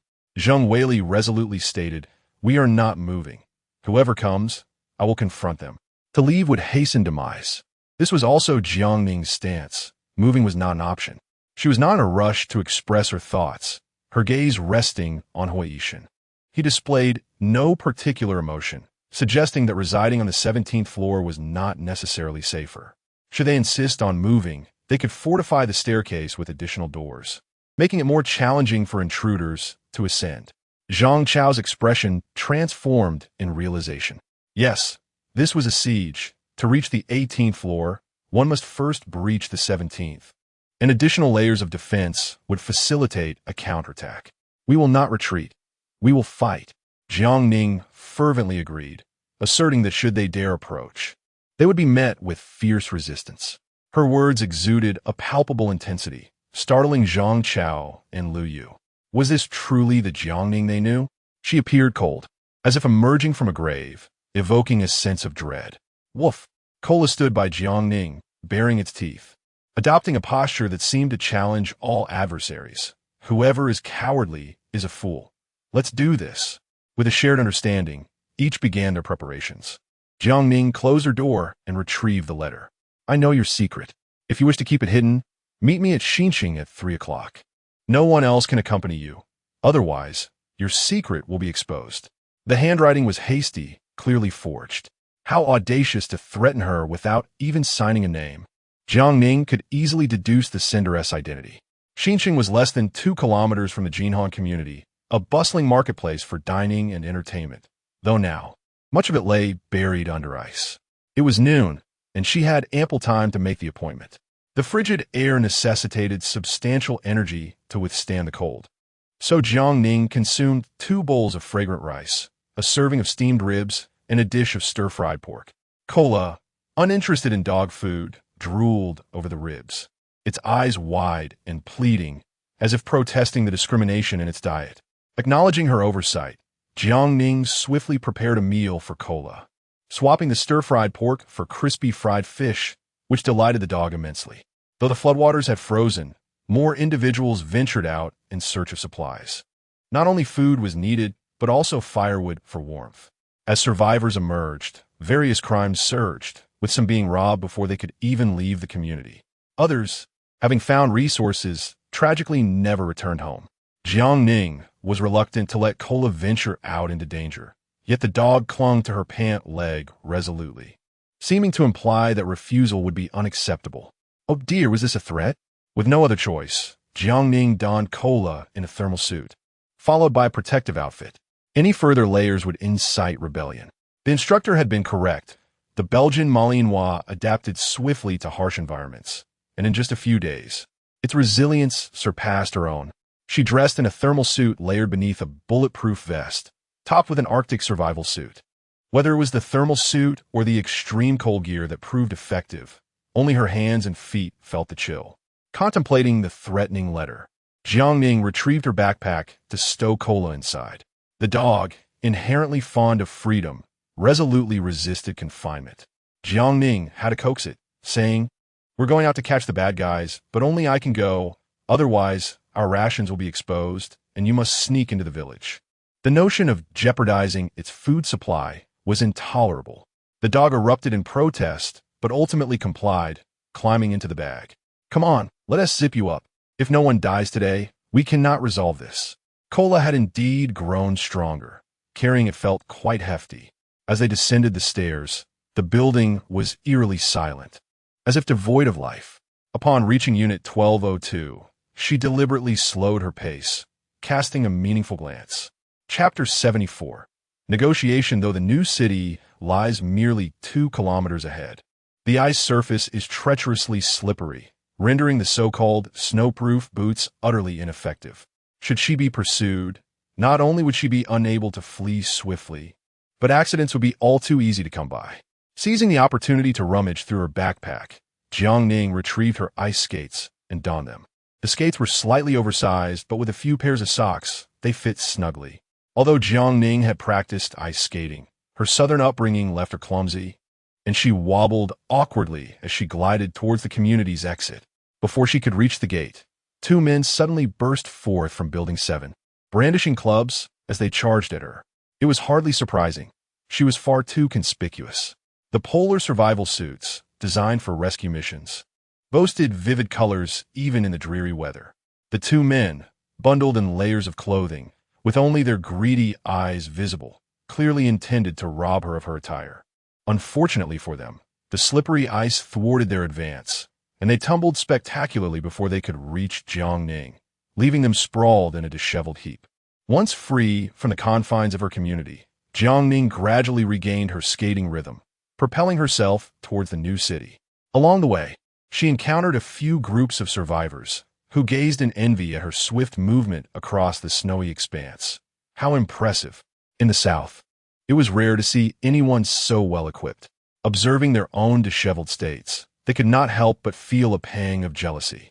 As she skated with increasing confidence, she soon arrived at the new city. Jiang Ning switched back to her snow boots and released her dog from her backpack, making her way towards the uppermost level of the commercial center. In just a few months, what was once a bustling marketplace lay in ruin, littered with debris and stained with splatters of blood on the walls.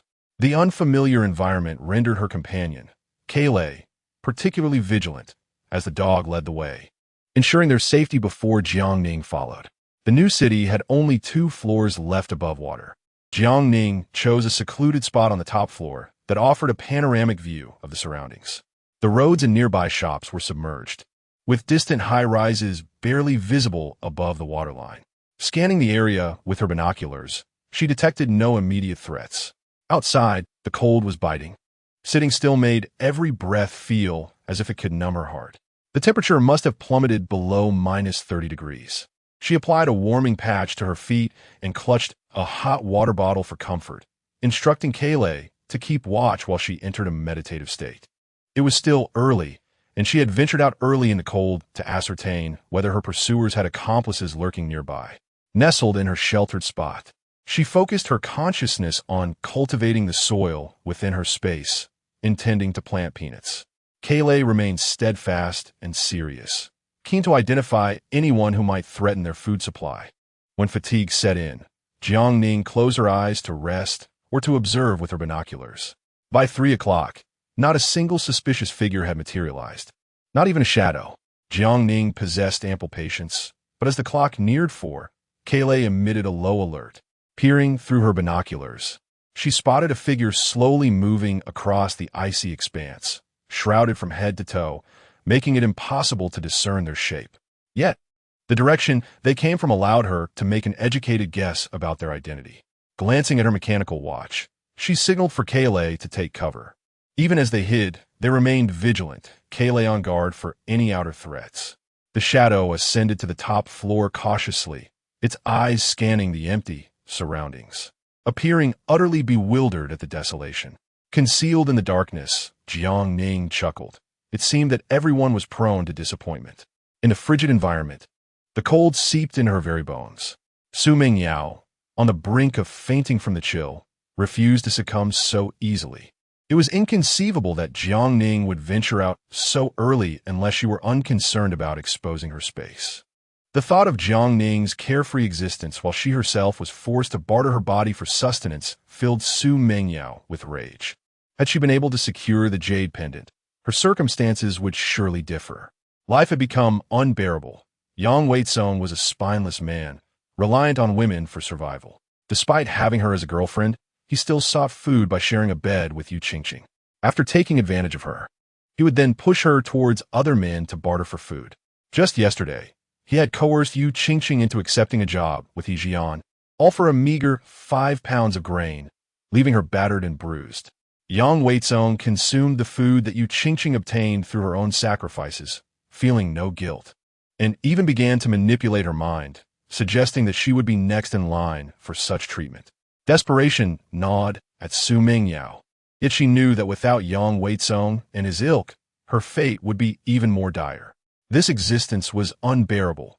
She wished to escape, to return to a life filled with warmth and delicious food, to wear countless new dresses.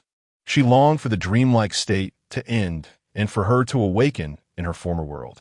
Alas, it was a dream from which she would never awaken. As tears threatened to spill, she hesitated, fearing the cold would mar her face. With no alternatives, she stubbornly remained in place, waiting for Jiang Ning to reveal herself. Jiang Ning emerged slowly, sipping from a thermos, and upon witnessing Su Mingyao's near collapse from the cold, she approached. Jiang Ning, Su Mingyao exclaimed, her eyes sparkling with recognition. She knew Jiang Ning would fear exposing her space.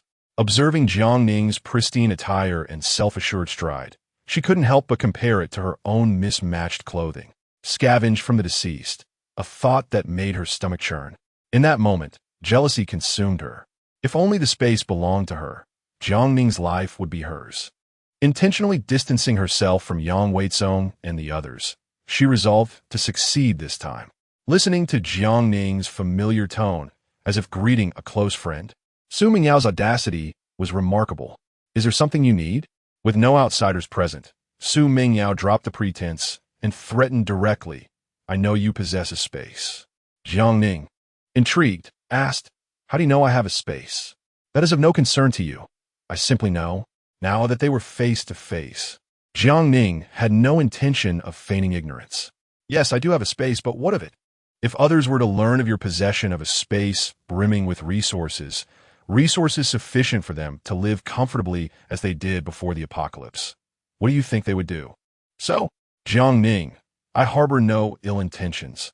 I genuinely wish to befriend you. Allow me to reside on the 18th floor, and I shall keep your secret safe. Just the 18th floor? Su Mingyao brimmed with confidence. With so many resources in your space, it wouldn't be unreasonable to share a little with a friend, would it? How much sharing are we talking about? Understanding Su Mingyao's stubborn nature, she opted for a strategic retreat.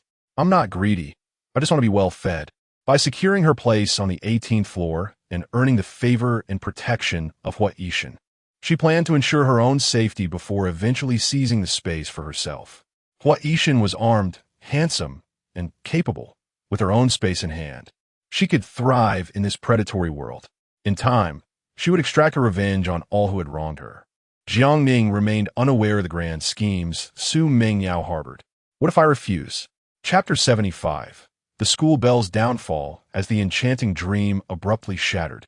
Su Mingyao's fleeting illusion was dashed. Yet, having summoned Jiang Ning, she had already devised a strategy. You possess so much. What harm is there in sharing a bit with me? It is far preferable to being discovered and besieged by others intent on seizing it from you, which could lead to your demise. Listening to her self-assured words, Jiang Ning could not help but chuckle. No, you misunderstand me. I am rather tempestuous, prone to impulsive actions without consideration for the consequences. I would rather shatter than yield. And what threat can you pose to me? Coming here empty-handed? Su Mingyao felt a jolt of alarm and, feigning bravado, warned Jiang Ning, since I dare to summon you, I naturally have a backup plan. If you so much as touch a hair on my head, you shall not leave this place unscathed. Amused by her threats, Jiang Ning found her demeanor akin to toying with a dying mouse. To trade a packet of instant noodles, you would willingly share your bed with 2 or 3 men. Do not claim that you have hired a multitude of thugs to encircle me. Their fees are exorbitant. I doubt you could afford even a month's worth of their services.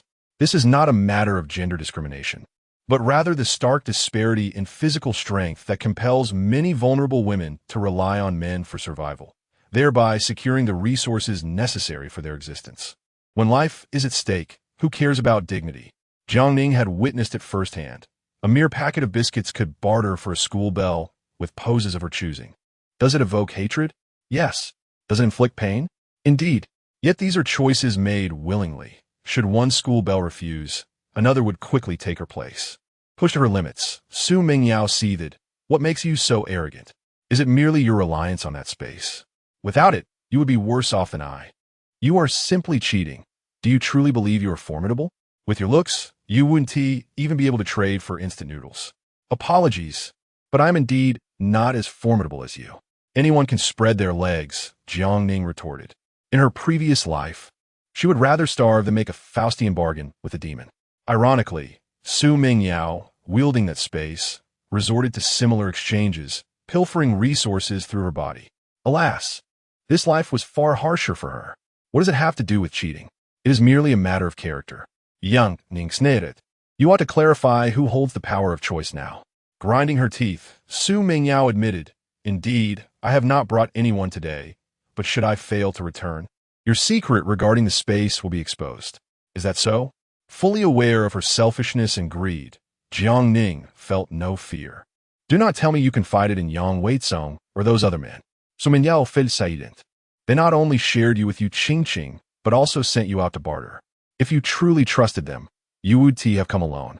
Instead, they will have encircled you, threatening to extract the space from you. Unfortunately, Su Mingyao was oblivious to the fact that the space could not be taken. As long as she did not enter it, no other living being could access it. Yang Weizong was selfish, and Su Mingyao was even more so. She feared not only the loss of the space, but also the possibility of it being snatched away. Thus, it was utterly impossible for her to confide in Yang Weizong or the others. Realizing she had been seen through, Su Mingyao fumed. Jiang Ning, do not be so self-assured. If you doubt me, then try me. Very well, Jiang Ning replied with a smile. Let us see what unfolds. Su Mingyao's expression hardened. Let us see who prevails. At this moment, she could not show weakness. Any sign of fear would signify defeat. With her back straightened, she warned, You shall not regret this. Turning on her heel, she stormed away. Jiang Ning did not pursue but watched her depart. Angered, Su Mingyao gritted her teeth, since she refused to heed reason. She would ensure that all of Feng City learn of her space, leaving no refuge for her. Resolute, she hastened down the stairs. Just as she reached the bottom, a dark figure lunged at her with ferocity. Woof! Ah! Startled and shivering with trepidation, Su Mingyao instinctively recoiled as an unknown entity collided with her. A sharp pain suddenly coursed through her, rendering her breathless. She looked down to see a blade protruding from her chest, crimson blood seeping forth. Who gave you the audacity to threaten me? A cold voice resonated behind her. She opened her mouth to scream, yet no words emerged. Her eyes widened in shock. Jiang Ning had actually killed her? I care not whether you traverse realms, rewrite fate, reincarnate, or possess a system. How could you have fallen to such depths? Believing yourself a chosen one or endowed with 9 lives. Jiang Ning gripped the hilt of the knife, twisting savagely before withdrawing it, blood cascading from the blade. Su Mingyao collapsed, struggling for breath, her eyes bulging as if they would burst from their sockets. Her bony hand reached towards Jiang Ning. You. Heaven has its paths, yet you chose to tread upon hell's threshold. Jiang Ning's gaze was icy. In this unforgiving world, survival is dictated by one's own merit. You sought to plunder from others, and thus I shall escort you to the abyss. Ah, knowing she possessed a space, what of it? One must have the ability to seize it. As for who she was, a mere conjecture, Jiang Ning had no interest. All that mattered was eliminating the threat. The frigid air, coupled with significant blood loss, quickly rendered Su Mingyao's corpse rigid, her wide eyes remaining open until the very end. It was not yet 5 o'clock, but the sky was already darkening ominously. Jiang Ning did not linger and made her way downstairs with the dog, Kale. The dog, filled with unrelenting resolve, cast a final glance back before hastening to catch up. Donning ice skates, Jiang Ning glided toward home. Kale sprinted alongside her, exuberantly keeping pace. A 2-wheel drive could not contend with a 4-wheel drive. The dog raced ahead, swiftly outpacing her. Trained by Hua Yixin, Kale's speed was lightning quick, his form remarkably poised and graceful. Truly the most striking creature on the street. Unable to contain herself, Jiang Ning called out, Kale. The dog skidded to a halt, turning to face her, then, without hesitation, dashed back. Woof! He circled around her before dashing ahead once more. As dusk approached, the most perilous time of day began to unfold. Groups of onlookers roamed the icy streets, eyeing both Kale and Jiang Ning with avarice and ill intent. To stray alone would invite danger. Kale, robust and formidable, incited a sense of criminal desire among many. Several individuals brandished hidden weapons, swiftly converging upon Kale. Quick, capture it! Chapter 76. Administration of medication. The 4-wheel drive vehicle glided smoothly, while Kola executed devilish maneuvers, leaping and dodging, leaving their pursuers in utter disarray. Their aggression was not limited to the dog. They displayed a brutality that even spared no regard for Jiang Ning. Rather than retreat, Jiang Ning surged forward, accelerating towards them. The speed of her skating was remarkable, and despite the man wielding a steel pipe slipping in his cotton shoes, he refused to abandon his pursuit. As Jiang Ning zipped past him, the man barely had time to raise his weapon before she flashed by like a bolt of lightning. With a resounding thud, the man was hurled away, his thick hat unable to protect him from the lethal strike of a golf club. He collapsed to the ground, his eyes wide with shock, blood gushing from his mouth until his breath ceased altogether. Jiang Ning wasted no time. Whether aimed at her or Kola, she charged forward, brandishing the golf club against those who sought to obstruct her. They were nothing more than highwaymen, living only to prey upon others. After delivering several crushing blows, the girl clad in a red extreme cold suit had vanished from sight by the time the others encircling them realized the gravity of their situation. They initially assumed the fallen men had merely stumbled, unaware that their lives had been extinguished. Upon closer inspection, they discovered the horrific truth. Their heads had been brutally smashed in. A young girl exhibiting such ferocity? The shock and disbelief flickered away almost instantaneously, and the living wasted no time stripping the deceased of their clothing, donning the warm garments without a hint of hesitation, even as they still bore the warmth of the dead. Famished, their eyes glinted with a complex mix of emotions as they stared at the corpses, saliva pooling in their mouths. Ultimately, they resisted their basest instincts, turning away with great difficulty, uncertain of how long they could endure such restraint. Kola, growing increasingly exhilarated, stuck out its tongue as it glanced back at its relentless owner. Just as Jiang Ning was about to catch up, Kola suddenly skidded to a halt, tauntingly inviting her to pursue. With a wild burst of speed, it dashed away again. The girl and her dog chased each other until they returned to the Jinrong community. After a refreshing romp, Kola appeared invigorated, its sleek muscles glistening with vitality. Jiang Ning rewarded her with a piece of jerky and began to tidy up her belongings as she ascended to the 12th floor. Suddenly, a staggering figure burst forth. Jiang Ning almost struck out with her weapon, only to recognize Yu Qingqing, pale and ghostly, as if dusted with lime. Without a doubt, Jiang Ning could see that Yu Qingqing did not have long to live. She lacked even the faintest traces of vitality. Whether it was Yang Weizong's undue flattery or her misguided belief that easy gains were at hand, Yu Qingqing had exhausted herself for mere rations, sacrificing her health for a meager 5 pounds of grain, with half of it claimed by He Jian and the remainder meant to sustain Yang Weizong and his ilk. Jiang Ning could not fathom this. Perhaps it was merely a manifestation of a severe case of infatuation. Even in her second chance at life, she was grateful for her past enlightenment. Otherwise, she might have fared even worse than Yu Qingqing.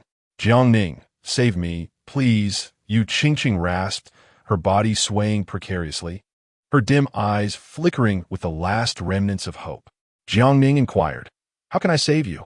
I am bleeding profusely and have a fever. Could you spare some medicine? I do not wish to die."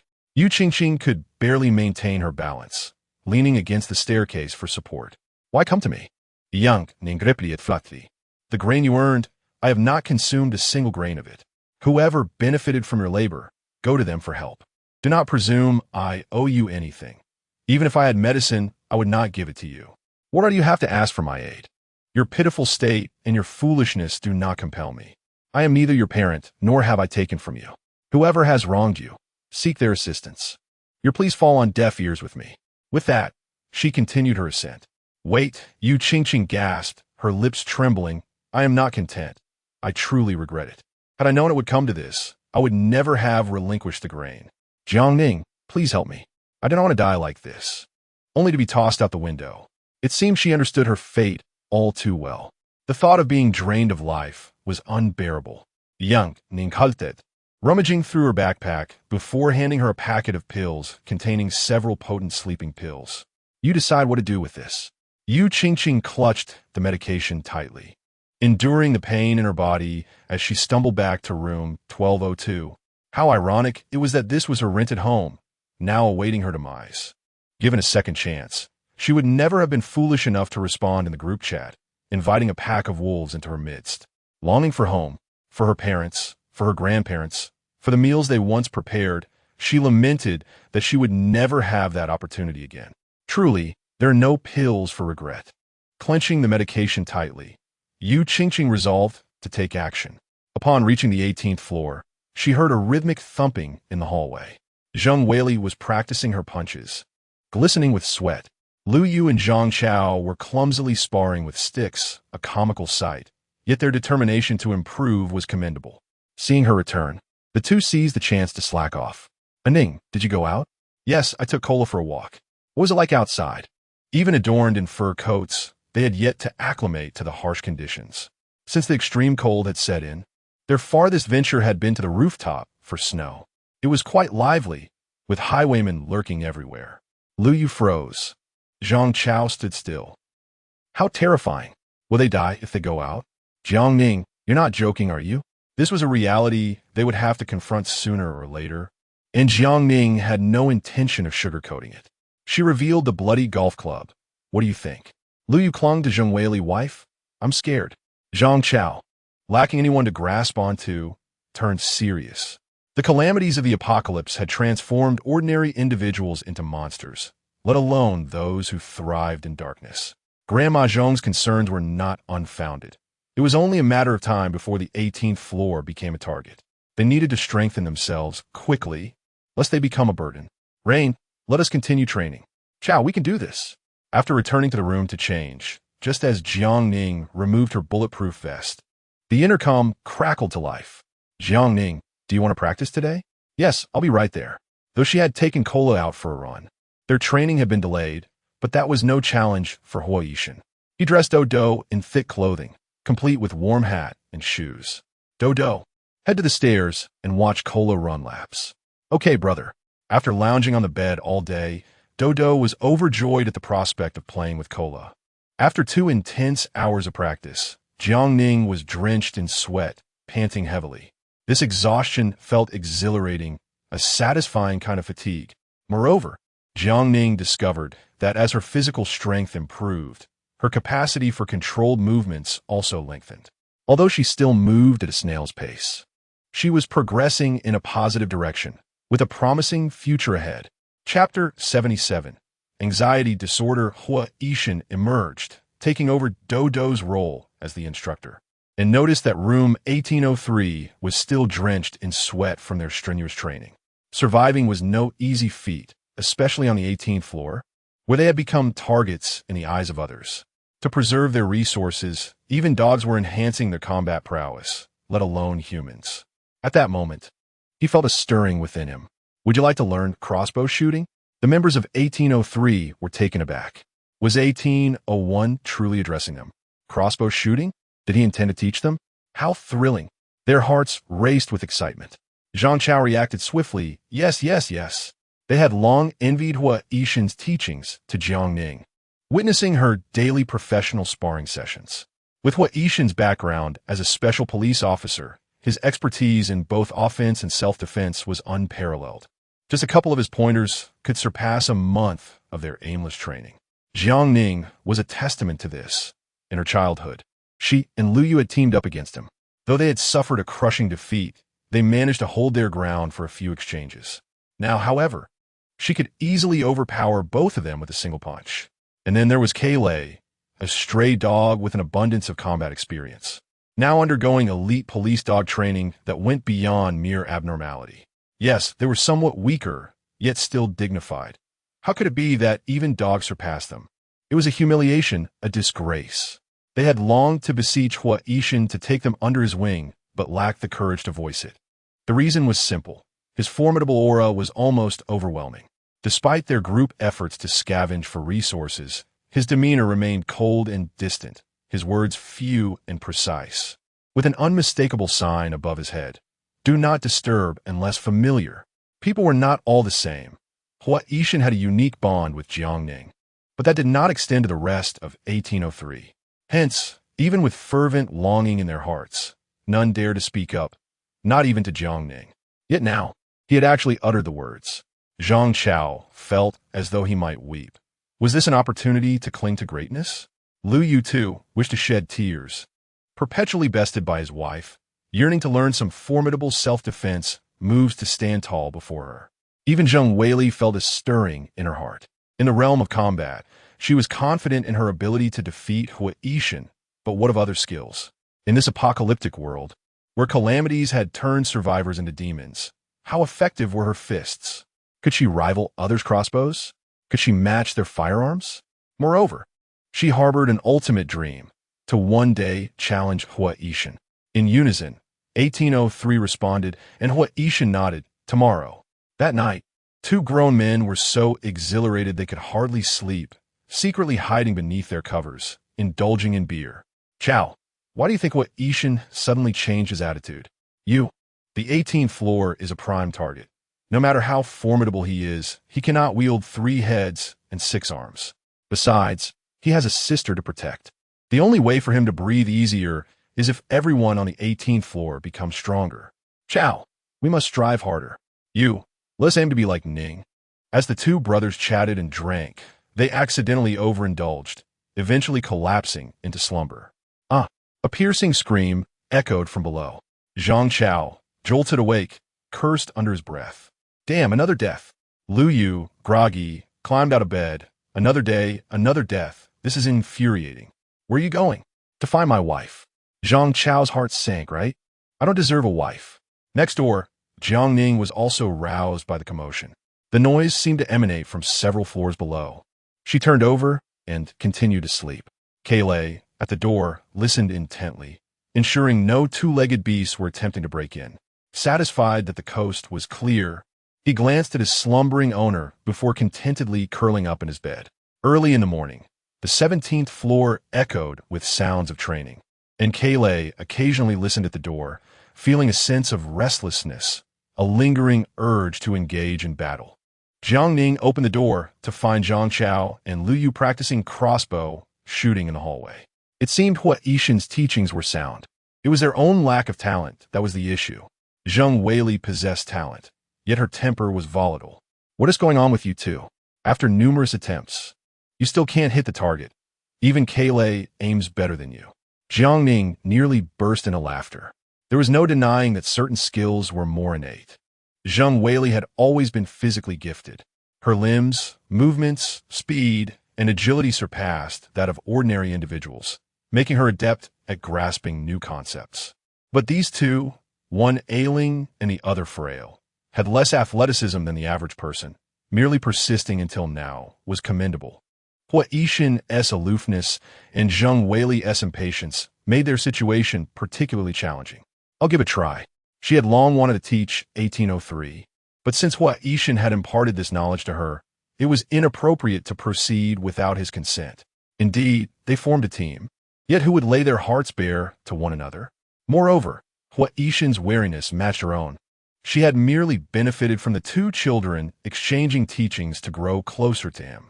In this apocalyptic world, survival geniuses were a rarity. Most were ordinary individuals like Zhang Chao and Lu Yu. Their perseverance alone was commendable. With their team on the 18th floor and Kaylay by their side, Jiang Ning's mindset had shifted from the anxiety and panic she had felt upon her rebirth. Yet Zheng Weili and the others were different. Their unease and fear deepened, naturally leading to irritability. Jiang Ning stepped forward, patiently teaching them, breaking down each action into manageable steps. A strict teacher does not always produce outstanding students. But with her years of training experience, Jiang was quite adept at guiding her pupils. She encouraged them to set aside their impatience and rebuild their confidence. As training progressed, Zhang Chao and Lu Yu grew increasingly skilled, their aim sharpening with every attempt. Zheng Weili expressed her gratitude to Jiang Ning. I've been losing clumps of hair lately, and my temper has been flaring. Each time I lose my cool, I feel guilty, yet I cannot seem to control myself. I should ask Zhang Chao if there are any anti-anxiety medications. Jiang Ning offered her advice. I believe we collected some. Just be mindful of your emotions. Zheng Weili was taken aback. Are you saying I have an anxiety disorder? Not just you. Many people are affected. Jiang Ning nodded. I initially struggled with it too, but Kaylay helped me recover. No wonder, Zheng Weili reflected. I felt something was off. Even my menstrual cycle has become irregular. She lamented. I used to be quick to anger, but I maintain an optimistic outlook. Now I am overwhelmed with negativity. As they conversed, a knock echoed from downstairs. Familiar faces appeared. Mrs. Zhong's family, the family of the child who had suffered from stomach pains, and former residents of room 1703. After hearing Jiang Ning's words, Mrs. Zhong had been hesitating about moving, but the bloodshed next door last night had terrified her. Upon waking, her family decisively relocated. What a pity that such a polite and delicate young girl had unwittingly invited danger into her home, ultimately paying with her life. The most terrifying aspect of a meek and honest person going mad was that the food procured with their bodies could not be enjoyed in safety. In a frenzied state, she had slipped sleeping pills into the water and brutally murdered 2 individuals with a kitchen knife. Ultimately, she too was slain, her body tossed from a window. The room was drenched in blood. The man with the knife wore a deranged expression, his gaze chillingly sinister. It was likely that he, too, had lost his sanity. Mrs. Zhong remembered him, the young man from the 8th floor, handsome and sunny, who had once greeted everyone with a smile. Alas, he had resorted to relying on women for sustenance. Now, one had gone missing, never to return, while another had met his end at his own hands. What would become of him in the future? Chapter 78. Shattering glass. Grandma Zhong, now aged, could no longer withstand the stress. It was not merely her who had succumbed to madness in the building. Hence, she decisively relocated to the 17th floor. Although the 18th floor had also witnessed violence, it was in the spirit of self-defense, a mindset far superior to that of others. The 2 families not only moved their belongings up, but also dismantled the stainless steel door, aspiring to create a fortified haven akin to the 18th floor, even installing 3 additional doors along the staircase. However, lacking the necessary tools, they sought assistance from the 18th floor. Jiang Ning refrained from rushing to speak, instead observing Hua Yishan and Zhang Chao, among others. While tools were available, they could not be freely utilized. Hua Yishan possessed a handheld impact drill, and 1803 had some acetylene for welding. Yet, human nature is inherently wicked, and their decision to move to the 17th floor clearly indicated a desire for refuge. Extending a free olive branch might easily foster a sense of dependency among them. The 18th floor was not a savior. Even protecting themselves was a challenge, let alone sheltering others. Nonetheless, installing 3 additional doors on the staircase would benefit the 18th floor as well, providing crucial time for defense if assailants were to charge up. However, maintaining a balanced relationship with the 17th floor was paramount. Through silent communication, the 18th floor reached a consensus swiftly. The impact drill was nearly out of power, and the acetylene supply was dwindling. Lending the tools was feasible, but when would they be returned? Upon hearing Jiang Ning's words, the other 2 families fell silent, unable to respond. Grandma Zhong understood the implication. Young lady, we need to look out for one another in our building. These tools are indeed rather special, and if we cannot return them immediately, perhaps we could offer other items as collateral. What do you think? Jiang Ning replied. Very well, you may discuss it. Ultimately, Grandma Zhong produced a bracelet. The Su family offered a jade Buddha figurine, and 1703 contributed a gold necklace. Jiang Ning accepted on behalf of the 18th floor, handing over the impact drill and acetylene to the 17th floor, while dispatching Lu Yu and Zhang Chao for technical guidance, ensuring the doors were installed securely. Additionally, the 17th floor made a request to access the rooftop for melting snow into water. Since the rooftop was communal and a cooperative relationship had been established between the 2 floors, denying them access would be unreasonable. However, each visit would require opening a door, posing a risk to the 18th floor. After some contemplation, Jiang Ning proposed a fixed schedule.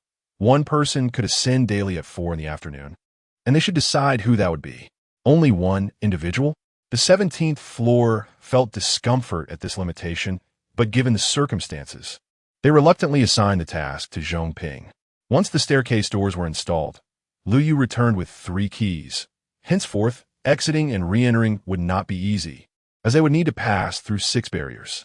Furthermore, the 17th floor provided a skateboard, and Lu Yu decided to donate the 3 kilograms of iron nails he had on hand, welding them onto the doors for enhanced security. Meanwhile, the Zhong family planned to gather firewood the next day.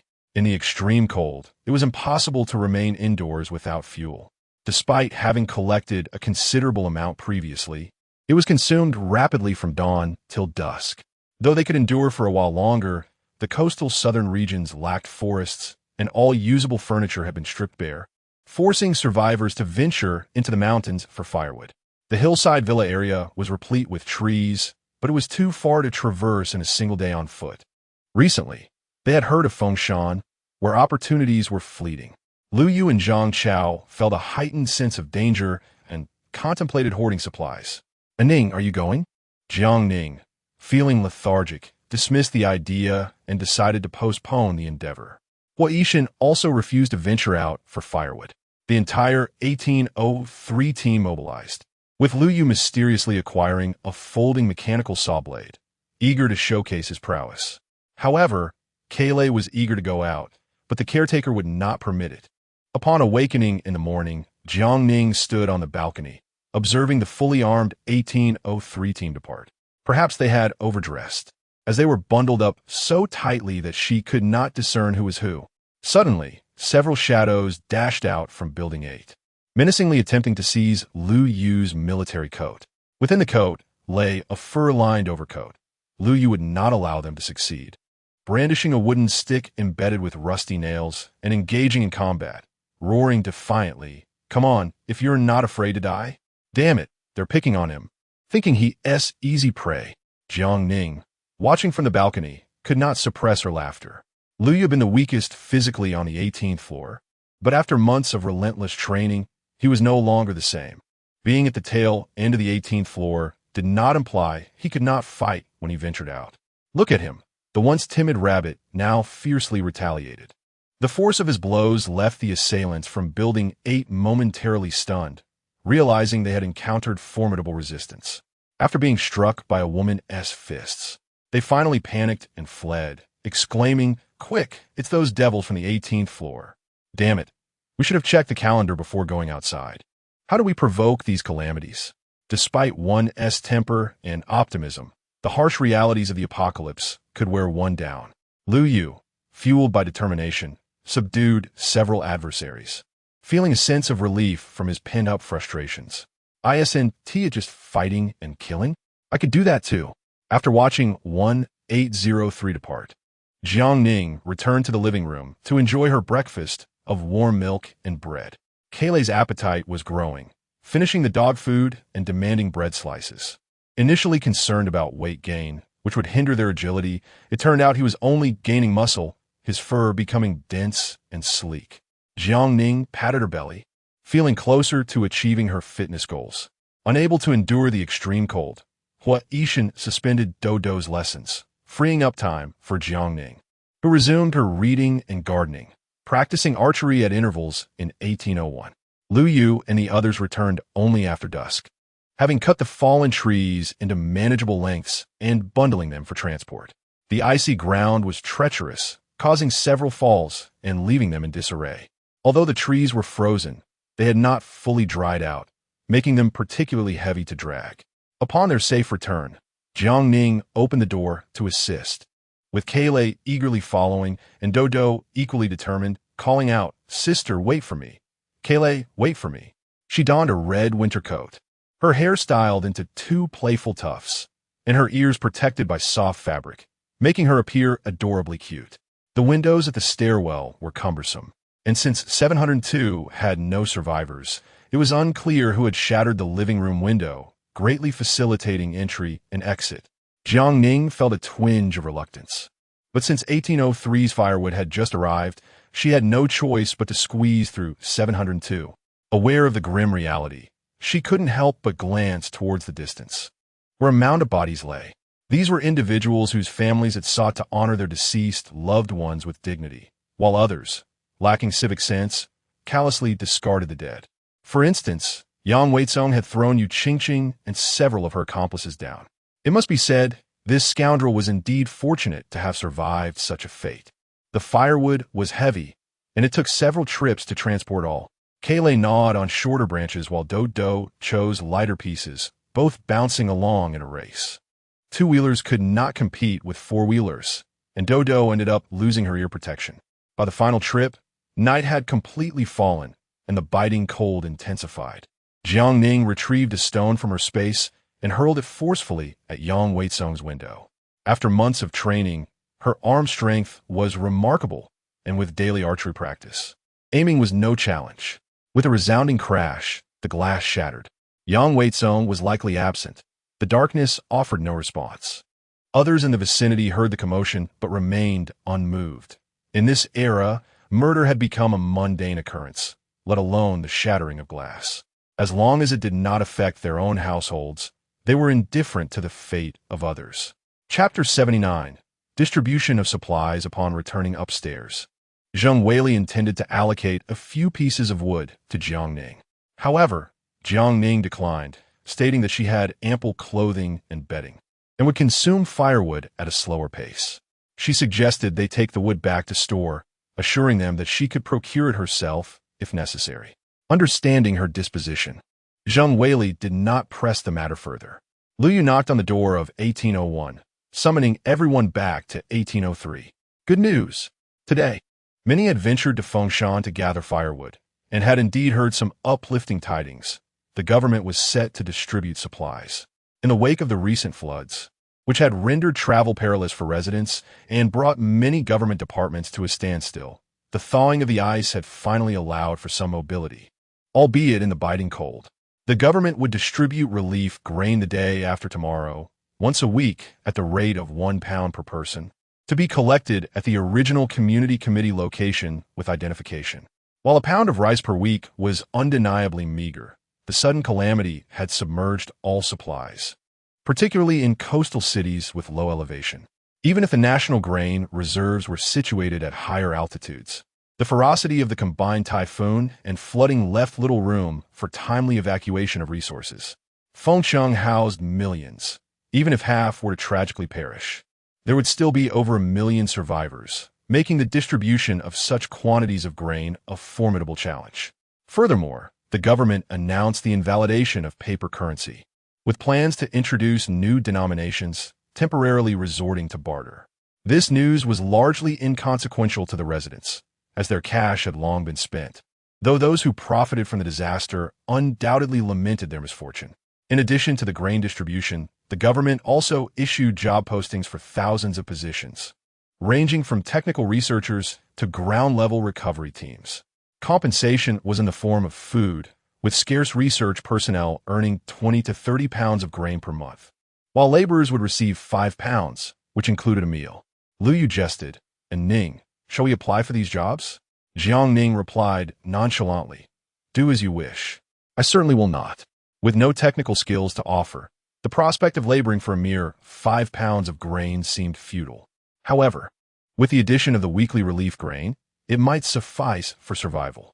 Lu Yu, half joking, remarked that their task on the 18th floor was to safeguard their stronghold, rather than to scramble for a pittance of grain. The residents of 1803 resolved to conserve their resources, confident they could endure for at least 2 years. The government had shifted from a passive stance to an active one, with various departments diligently combating the disaster. There was no need to risk their lives for such scant rewards. After all, while one may earn a living, it was uncertain if one would have the chance to spend it. Thus, the occupants of the 18th floor chose to embrace a more languid approach, rejecting the competitive scramble for work. As Jiang Ning prepared to leave, she noticed a wound on Zhang Chao's hand and inquired, what happened? He shrugged it off, explaining that while cutting trees in Fengshan, they had been targeted by several groups who attempted to steal their firewood and saws, all of which they successfully repelled. The outside world was chaotic. Venturing out alone was perilous, and even traveling in groups of 3 held its dangers. A moment's inattention could lead to disaster. Jiang Ning wished to offer words of comfort, but found herself at a loss. After all, this was not just a norm, but a reality that would only become more brutal with time. On the day of grain distribution, Zhang Chao arrived early to knock on the door. Jiang Ning expressed her desire to avoid the queue, suggesting, you go ahead, I'll stay back to guard the house. Thus, the residents of 1803 set off early to line up at the community committee. The indomitable spirit of humanity surpassed all expectations. While cocooned at home, it felt as if the world had come to a standstill, permeated by an eerie silence of death. Yet, upon the release of the relief grain, throngs of people surged forth. They departed in the morning and returned just after 1 in the afternoon, extracting bags of rice from beneath their thick layers of clothing. The new rice was mixed with broken grains, and to prevent fraud, one had to present their identification to collect their share.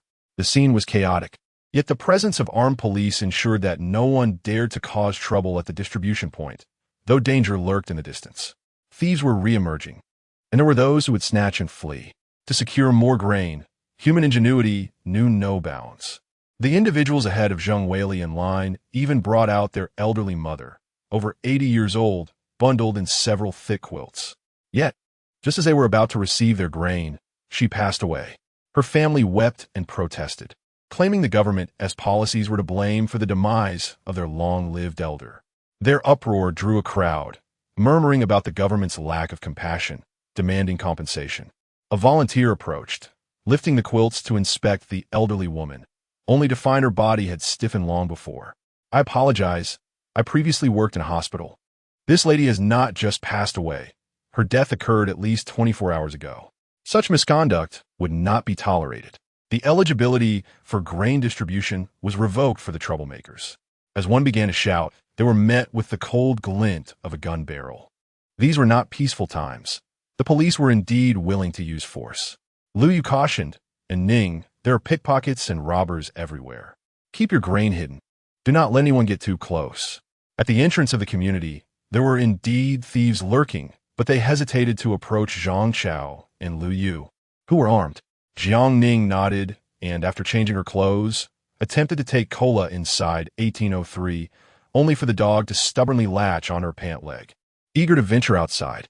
"No, the streets are filled with those who would covet you." Upon hearing this, Kola's bright eyes dimmed, and she lowered her head in silence. Jiang Ning crouched to comfort her when Dodo flung the door open, exuberantly exclaiming, "Sister, let us go."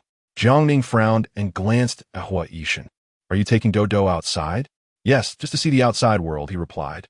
Jiang Ning conceded, recognizing that exposure to experiences was vital for growth, especially in such dire times. After all, one must mature quickly to avoid a grim fate. Jiang Ning had no further objections, but Kola's eyes sparkled with anticipation. If even the little one could go, why couldn't she? Ultimately, to prevent any mischief, Jiang Ning tied a leash around Kola. The dog, naturally spirited and yearning for freedom, felt humiliated by the restraint, yet bore it, for the one holding the leash was her owner. Thus, Jiang Ning led Kola, while Hua Yishan accompanied his sister. As they descended the staircase toward the community committee, the committee was not far, approximately a kilometer away, though the icy ground made progress slow. Jiang Ning's concerns were not unfounded. Before leaving, she had deliberately stripped Kola of her fur coat, yet the dog still attracted all eyes. They were not unfamiliar with dogs, but none had seen one so robust and majestic, standing tall with an air of authority. The audacity of it all. Was there no sense of justice left? Faced with the avaricious and famished gazes, Kola stood undaunted, returning their stares with a fierce glare. The young woman holding the leash seemed formidable, and the man beside her had an expression as cold as death, exuding an aura that could kill. It was likely they were part of a nefarious gang. Otherwise, who could afford to keep such a dog and dare to parade it? The sheer presence was intimidating. Even a mere glance sent shivers down one's spine. Identifying a sinister group was simple. The type of dog they owned spoke volumes. Such intimidation, dogs empowered by their masters. This was not a confrontation to be taken lightly. They were not the sort to provoke. Chapter 80. The mischievous child. In an instant, a multitude of thoughts began to swirl in the minds of the onlookers. Yet none dared to take action. Dodo, rarely allowed outside, was filled with uncontainable joy, with her left hand clasping her brother's and her right hand grasping her sister's. She paid no heed to the biting cold, skipping and hopping with exhilaration. Most residents had come early to collect their rations, and by the time Jiang Ning and Hua Yishan arrived, the queue was not particularly long. After waiting for no more than 20 minutes, it was their turn, requiring them to provide identification and address, verifying their identities before receiving their provisions. Each person needed to bring their own bags for the rations. Jiang Ning carried a flour bag, which felt quite light with just 1 pound of grain. Noticing that both the instructor and Dodo had received their rations, the anxious Kola, glancing left and right, became increasingly agitated. Woo! It too had waited in line, so why was it left out? Jiang Ning chuckled. "You're a dog. You're not entitled to relief rations." Kola, indignant, glared at the volunteers. "I may be a dog, but you're not treating me fairly." The volunteers, enchanted by the appealing canine, found it hard to believe such a splendid dog could thrive in this environment. Not only the volunteers, but even the police officers maintaining order couldn't help but steal several glances. In the past, their department had a dog, but unfortunately, it was no more. Perhaps this was the innate charm of dogs, effortlessly drawing people close. After collecting their rations, each person carried one bag back. Seeing Dodo with her bag, Cola, feeling discriminated against, insisted on carrying one too. Observing its gloomy demeanor, Jiang Ning had no choice but to hand over the grain bag to the dog. With the bag clamped in its mouth, Cola's mood brightened, and it trotted alongside Dodo. Woof. As they walked, two children frolicking on the icy surface suddenly charged towards Dodo, snatching the grain bag from her hands and fleeing. Dodo fell hard onto the ice. Quick to react, Cola leaped towards the child with the bag. The child toppled over, dropping the grain bag onto the ground. Dodo didn't cry. Instead, she scrambled up and rushed towards the thief, ready to retaliate. How dare they take her things? With a flurry of punches aimed at the child's face, the little thief let out cries of pain. Cola seized the pants of another child, thinking this one too must be punished. Remembering her brother's words, Dodo was furious and showed no mercy.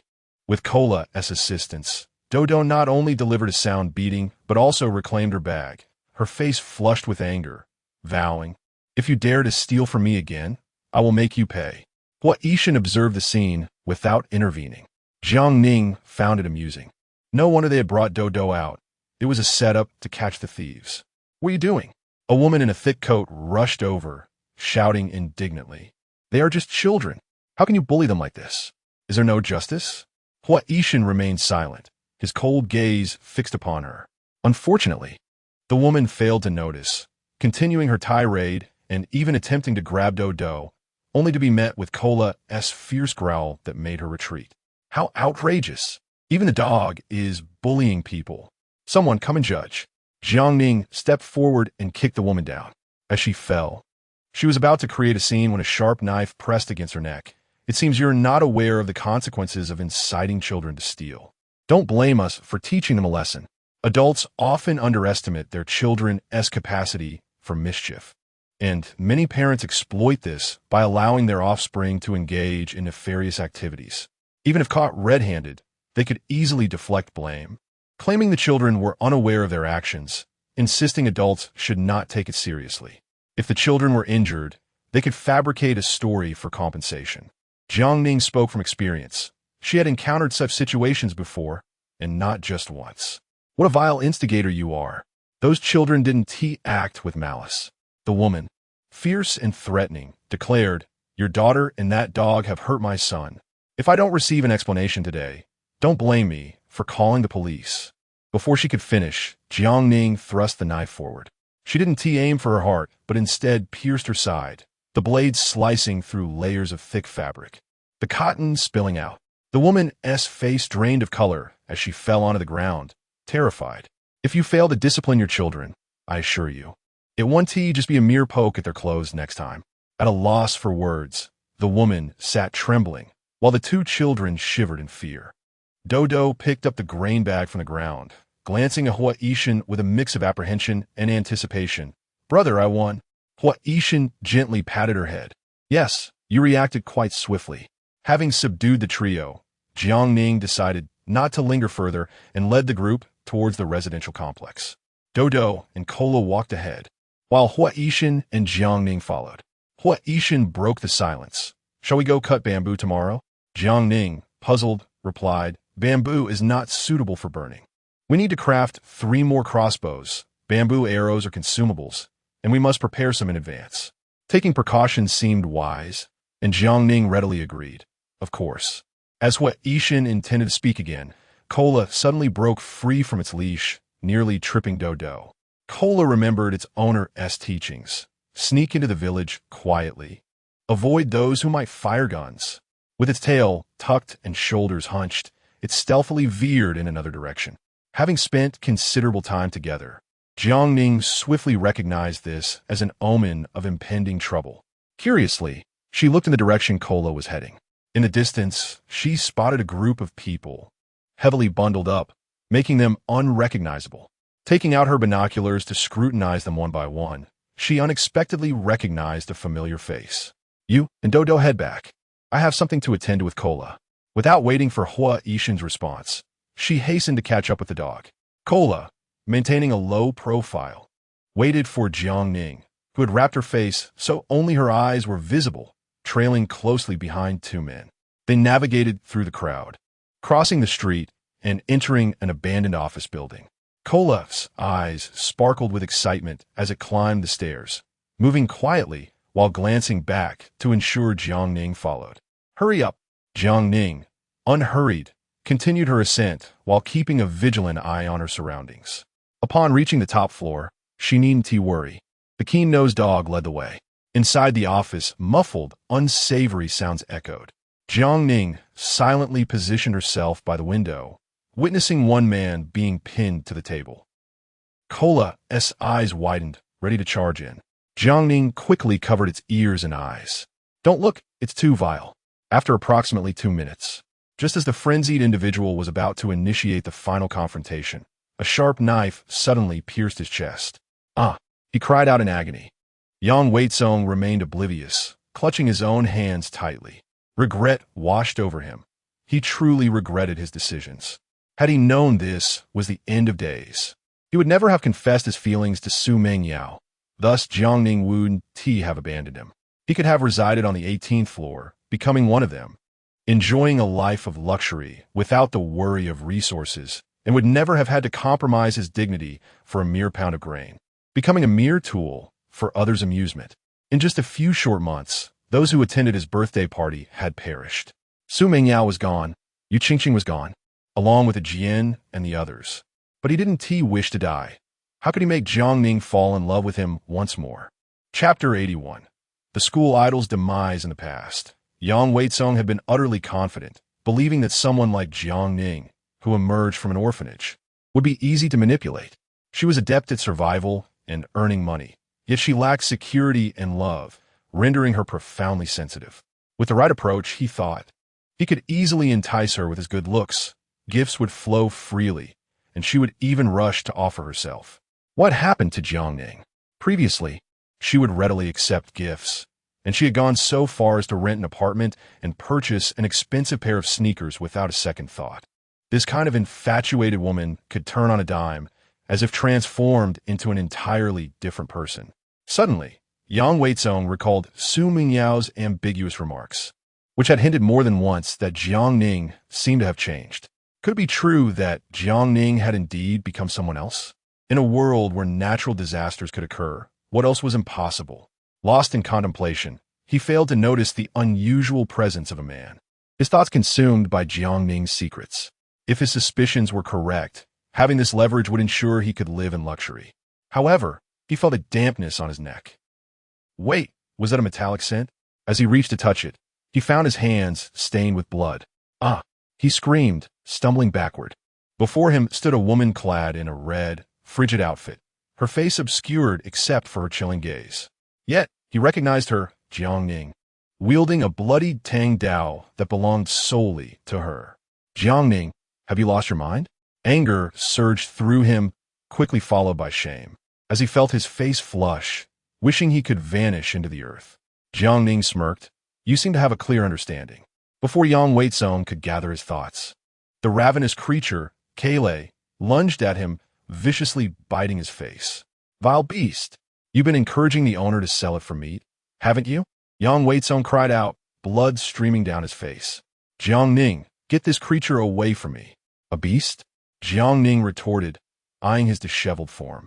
It possesses far more humanity than you, and it never relies on others. The owner remained silent as Kale continued to bite. It was a tit-for-tat situation. Each time he tried to escape, Kale would retaliate. In a desperate struggle, Yang Weizong accused her. It was you who killed Su Mengyao. Indeed, I did. But what of it? Jiang Ning halted Kale, her voice icy. Don't speak as if you were innocent. Wasn't it you who stabbed Yu Qingqing? With a desperate instinct for survival, his blood congealed on his face as he trembled. You are not Jiang Ning. What do you mean? You are merely a vessel, possessing Jiang Ning's body. Have you read too many novels? She scoffed. Don't try to deny it. I know you are not her. Yang Weizong's tone was resolute. He believed he knew her well enough to discern the truth. Unexpectedly, Jiang Ning did not refute his claim. You are right. The real Jiang Ning has long since perished. I am not her. She smiled calmly at him, with blood smeared across his face. Yang Weizong failed to comprehend the ambiguous expression on her face, and he foolishly felt a sense of satisfaction at her admission. I can keep your secret. What are your conditions? I want to enter the 18th floor and be with you all. Is that all? I require half of your supplies. Are there any additional conditions? Of course, I want to move in first, and once I win her favor again, I will fully integrate into life on the 18th floor. Rest assured, if you agree to my terms, I will keep your secret safe, never revealing a word to anyone. But I do not trust the living. Yang Weizong froze. What? Before he could grasp the implications of her words, a sudden pain pierced his chest. His pupils dilated in shock. He had never anticipated her abrupt betrayal. Only the dead could truly keep a secret. What a so-called school idol. Apart from his handsome face, he was utterly worthless. As the delusions of love shattered, Yang Weizong found himself less than a dog, regretting that in his past life he had been ensnared and had squandered his worth, leading to a miserable fate. The blade was drawn, blood splattered. Had it not been for his desire to test whether he was aware of the space, he would not have uttered a single word. In the end, Su Mingyao had indeed kept her lips sealed, revealing nothing to him. This group had finally met their end. As long as he remained vigilant, the secret of the space would remain undiscovered. Despite his demise, Kale remained unrelenting, lifting its paw to urinate on his face. Jiang Ning observed, TSK, TSK. Even more vengeful than her, one must never offend the master of the dogs. After relieving itself, Kale continued to rummage through the other man's belongings. The scene was painfully absurd, prompting Jiang Ning to turn away in silence. Kale persistently dug through the clothes, pulling out a bag of food and a gleaming gold bar. The food weighed approximately 5 pounds, consisting of fresh rice. The gold bar was estimated to weigh half a pound, which could fetch a considerable sum in the pre-apocalyptic world. The dog dropped the items at Jiang Ning's feet. Here, owner, I brought you supplies. Jiang Ning stored the items in her space without cleaning the scene, swiftly departing with Kale. Death was a daily occurrence. Surrounded by corpses, who truly cared who was responsible for the killings?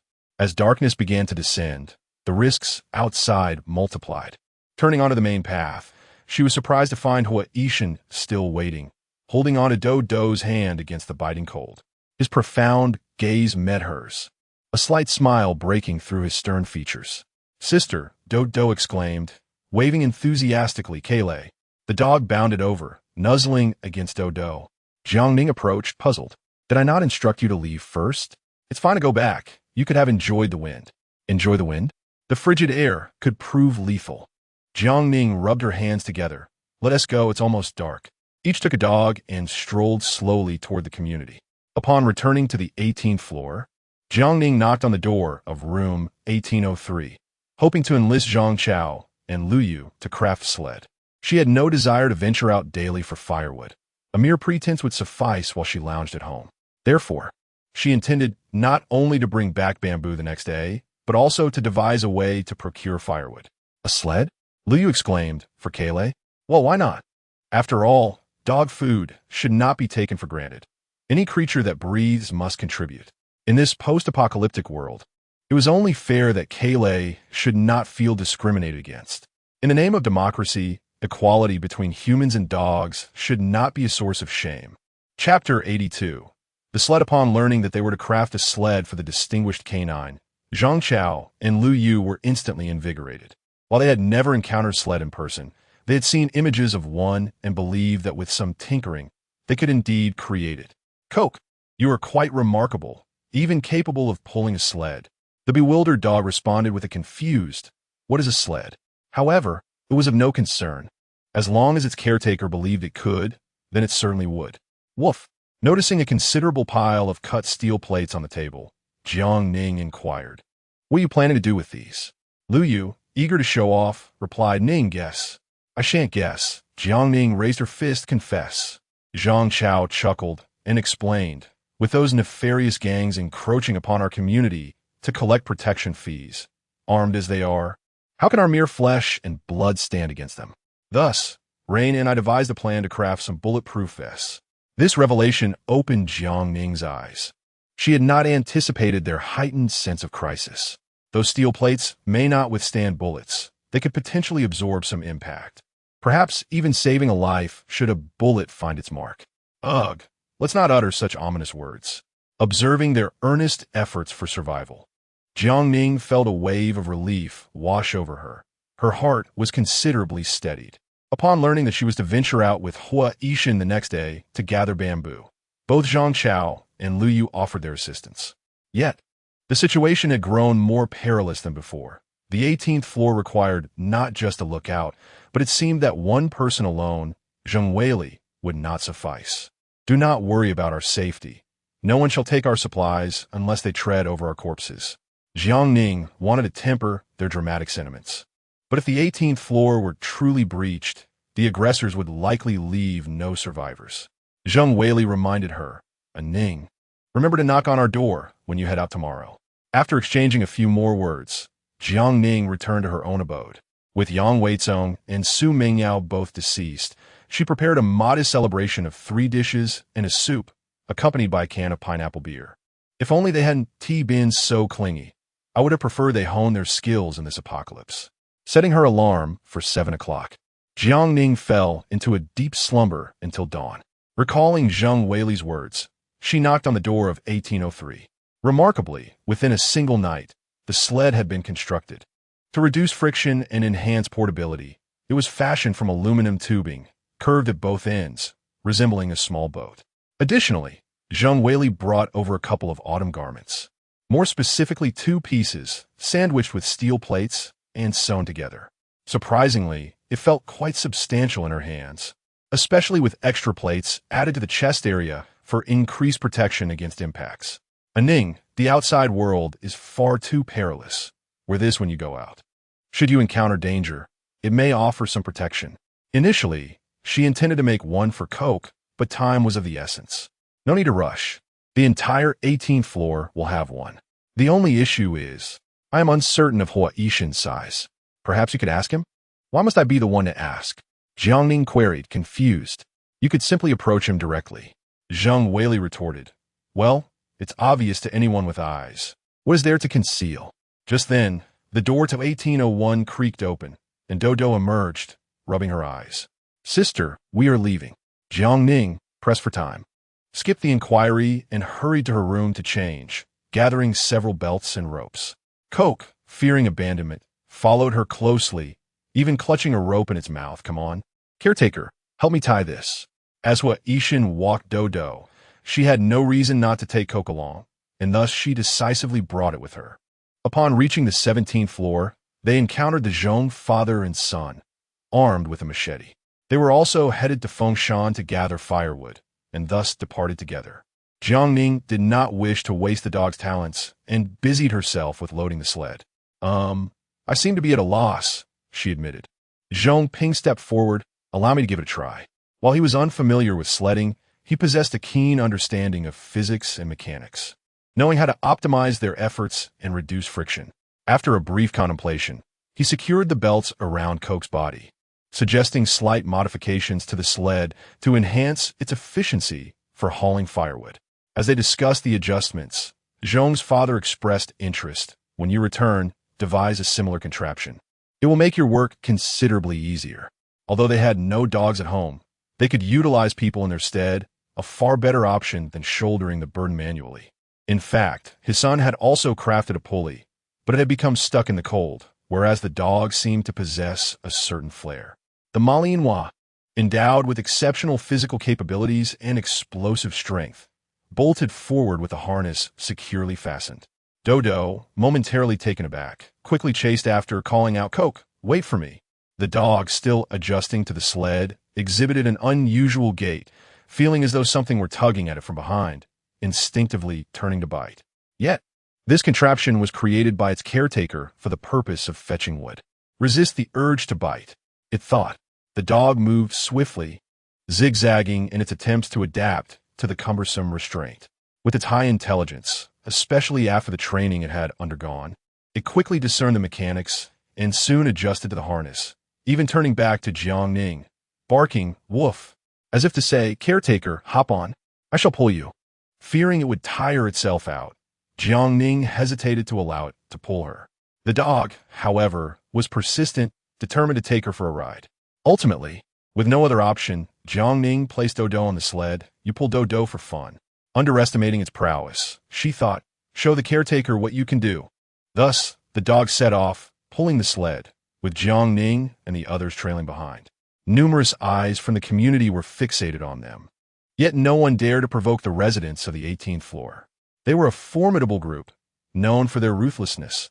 Last time, a resident from Building 8 had been injured by a nail-studded club and subsequently succumbed to tetanus. It was said that the man was among the least fearsome of the 18th floor, as the woman wielding a knife was far more brutal, and there was another man known for his expertise in headshots. Indeed, they are not to be trifled with. After a smooth stretch of pulling, Coke halted and turned to Dodo, "Get off."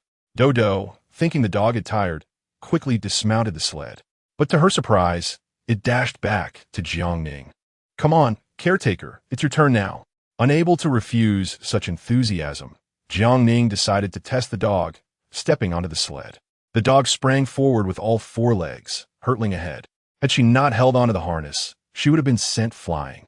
Consequently, Hua Yishin and the others could only watch in astonishment as the dog sped away, dragging Jiang Ning with it until they vanished from sight. Abandoned. Dodo's eyes widened in urgency. "Brother, let us hurry and chase after them." Chapter 83. The serpent scorpion demon the dog, with remarkable stamina, sprinted through the wind with great agility. Its robust physique and graceful movements allowed it to traverse the icy surface with ease, deftly avoiding any frozen corpses encountered along the way. However, it was unaware of the direction towards Foam Mountain and was prone to making mistakes. Jiang Ning found its poor memory frustrating, recalling their previous encounter while hunting pigs.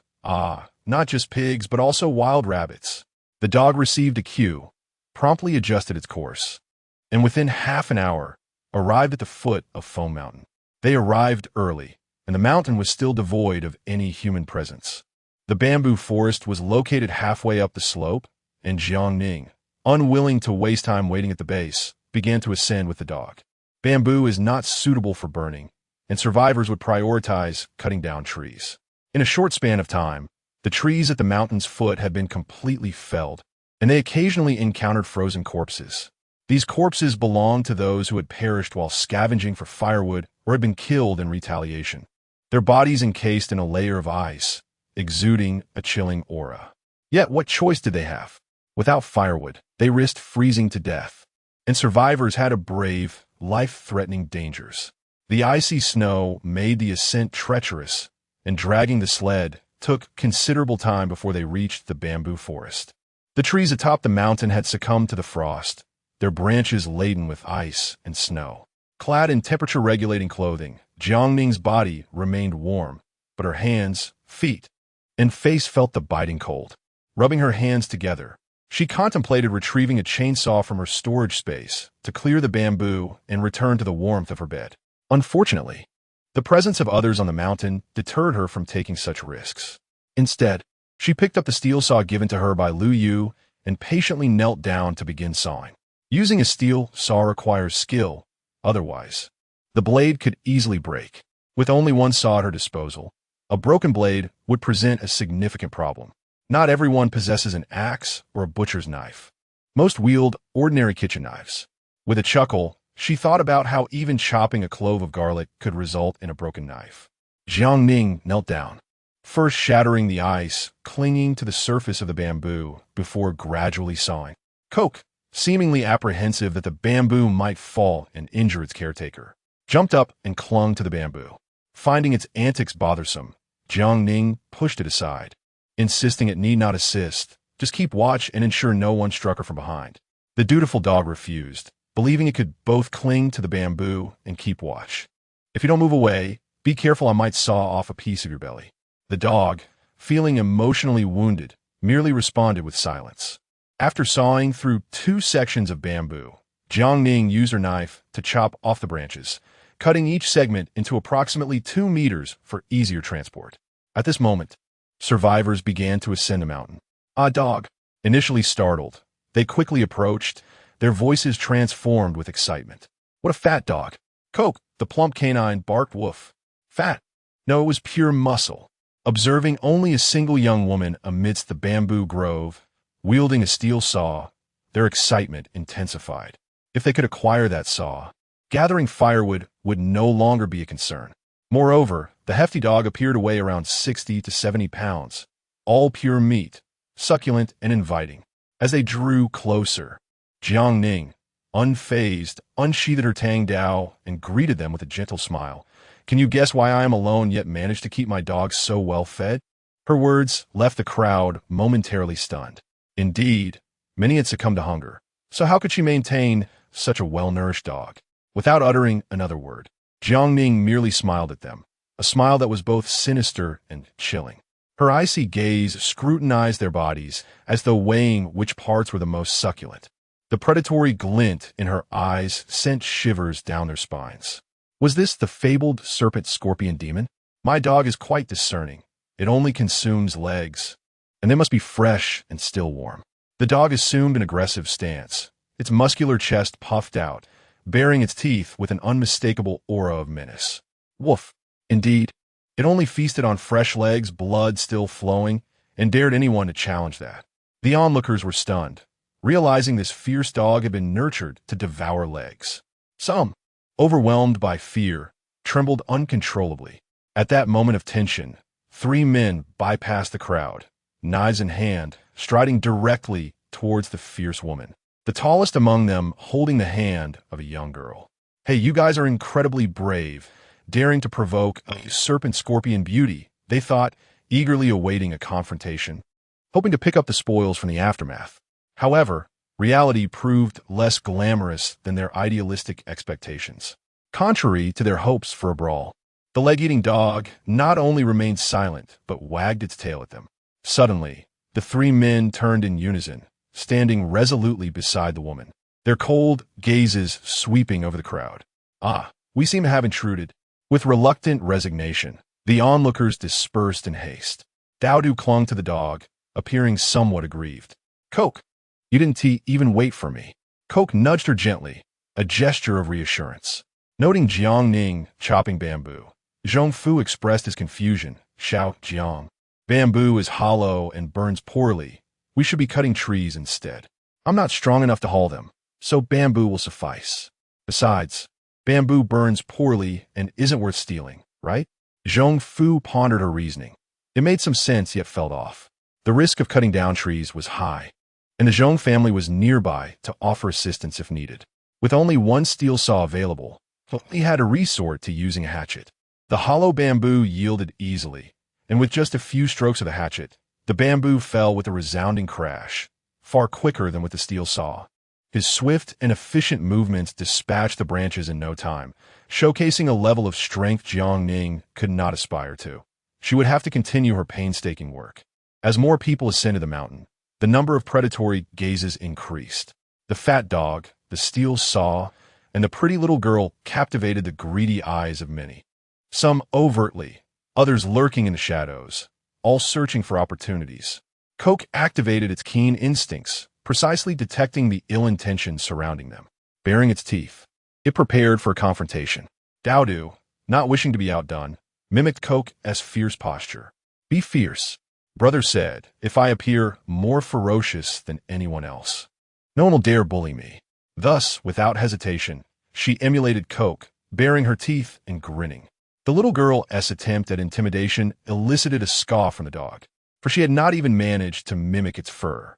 With a determined look, she straightened her back, pulled in her stomach, and bared her teeth, attempting to appear fearsome. Be fierce. Do you understand what it means to be fierce? But this was merely cuteness, the kind that would invite one to gobble her up. Despite Coke's patient instruction, Dowdu's cheeks ached from her efforts.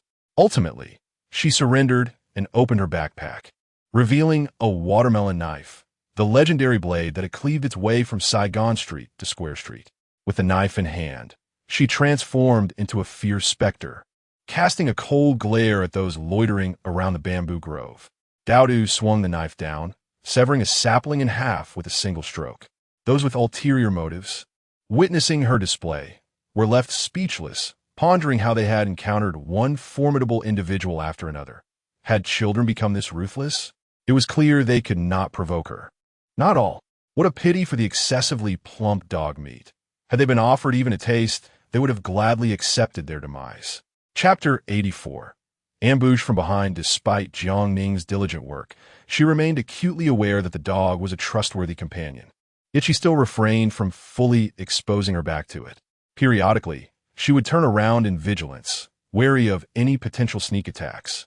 To her surprise, upon glancing back, she spotted Dodo retrieving a watermelon cleaver from her bag. Ah, has the little glutinous rice dumpling learned to wield a knife? She thought instinctively, casting a glance at Hoard. Did you teach her? He did not deny it. Is that not appropriate?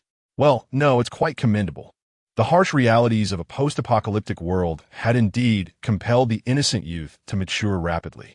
From typhoons to floods and extreme cold, many once innocent children had learned the art of wielding a blade. Dodo could not afford to lag behind. Failure meant that the Grim Reaper's scythe would come knocking at her door. Simple and crude as it may be, it was undeniably effective. She swiftly chopped bamboo, tying equal lengths together with rope. Dodo volunteered to drag the bamboo back, prompting Hoard to secure a few sections for her, ensuring she wouldn't tie her halfway through. Brother, I can drag it home. The mountain was bustling with people. Some children were dressed in ragged clothing, yet they tirelessly swung their knives to gather firewood. Dodo, well-fed and well-dressed, felt a strong urge to work even harder. She was resolute, determined not to be a burden to her brother. Once the bamboo was prepared, Hoard inquired of Jiang Ning, "Do you require firewood?" Though there was ample firewood in their space, it was difficult to retrieve without a clear path. "What about you? Do you need some?" Thus, they collaborated to fell a pine tree, intending to split it evenly for their return journey. They could not manage to bring back more than this, as it would be a daunting task.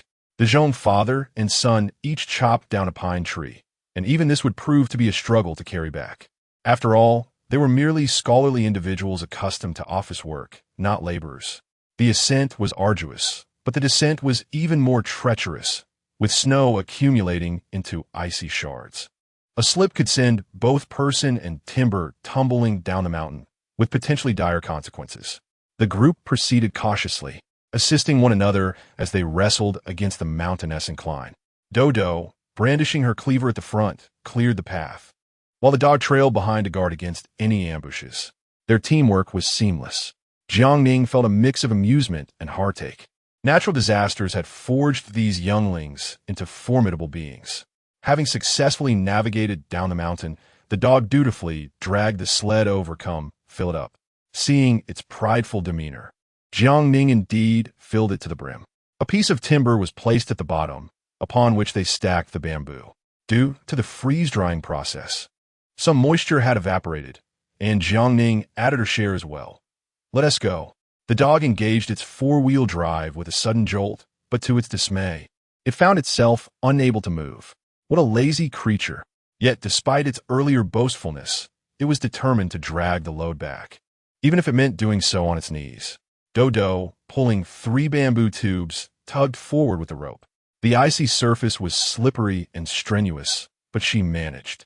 Hoard carried the firewood, with one hand still grasping a large bundle of bamboo, striding with commendable posture. The Zhong father and son, witnessing this, felt a pang of inadequacy.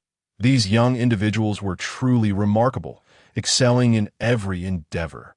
With renewed vigor, the dog propelled itself again, seemingly effortlessly this time. A glance backward revealed the dog as handler was pushing with all his might from behind. A surge of adrenaline coursed through them, propelling them forward as they worked in unison, attracting glances filled with envy and admiration from onlookers. Such a fine dog. It's far less trouble than raising a child. As they continued, the journey to the community stretched several kilometers. They paused intermittently to conserve their strength, even taking a moment to eat along the way. After a brief rest, Dodo, distracted, slipped and fell. Hoard promptly set down his burden and rushed forward to assist his sister, while Jiang Ning pushed the sled with all her might. Suddenly, three men emerged from behind, two wielding knives and one brandishing a brick. The knife wielders charged directly at Hoard, while the one with the brick lunged toward Jiang Ning, with a distance of roughly 5 or 6 meters between them. Hoard sensed the danger without turning around and delivered a swift kick that sent one assailant flying. He then quickly pivoted, cleanly snapping the neck of the other. Jiang Ning felt a rush of wind approaching from behind and instinctively drew her knife to counterattack. With a swift thrust, the blade pierced flesh. Simultaneously, a brick descended upon her head with great force. Jiang Ning twisted away, narrowly evading the blow as she sidestepped.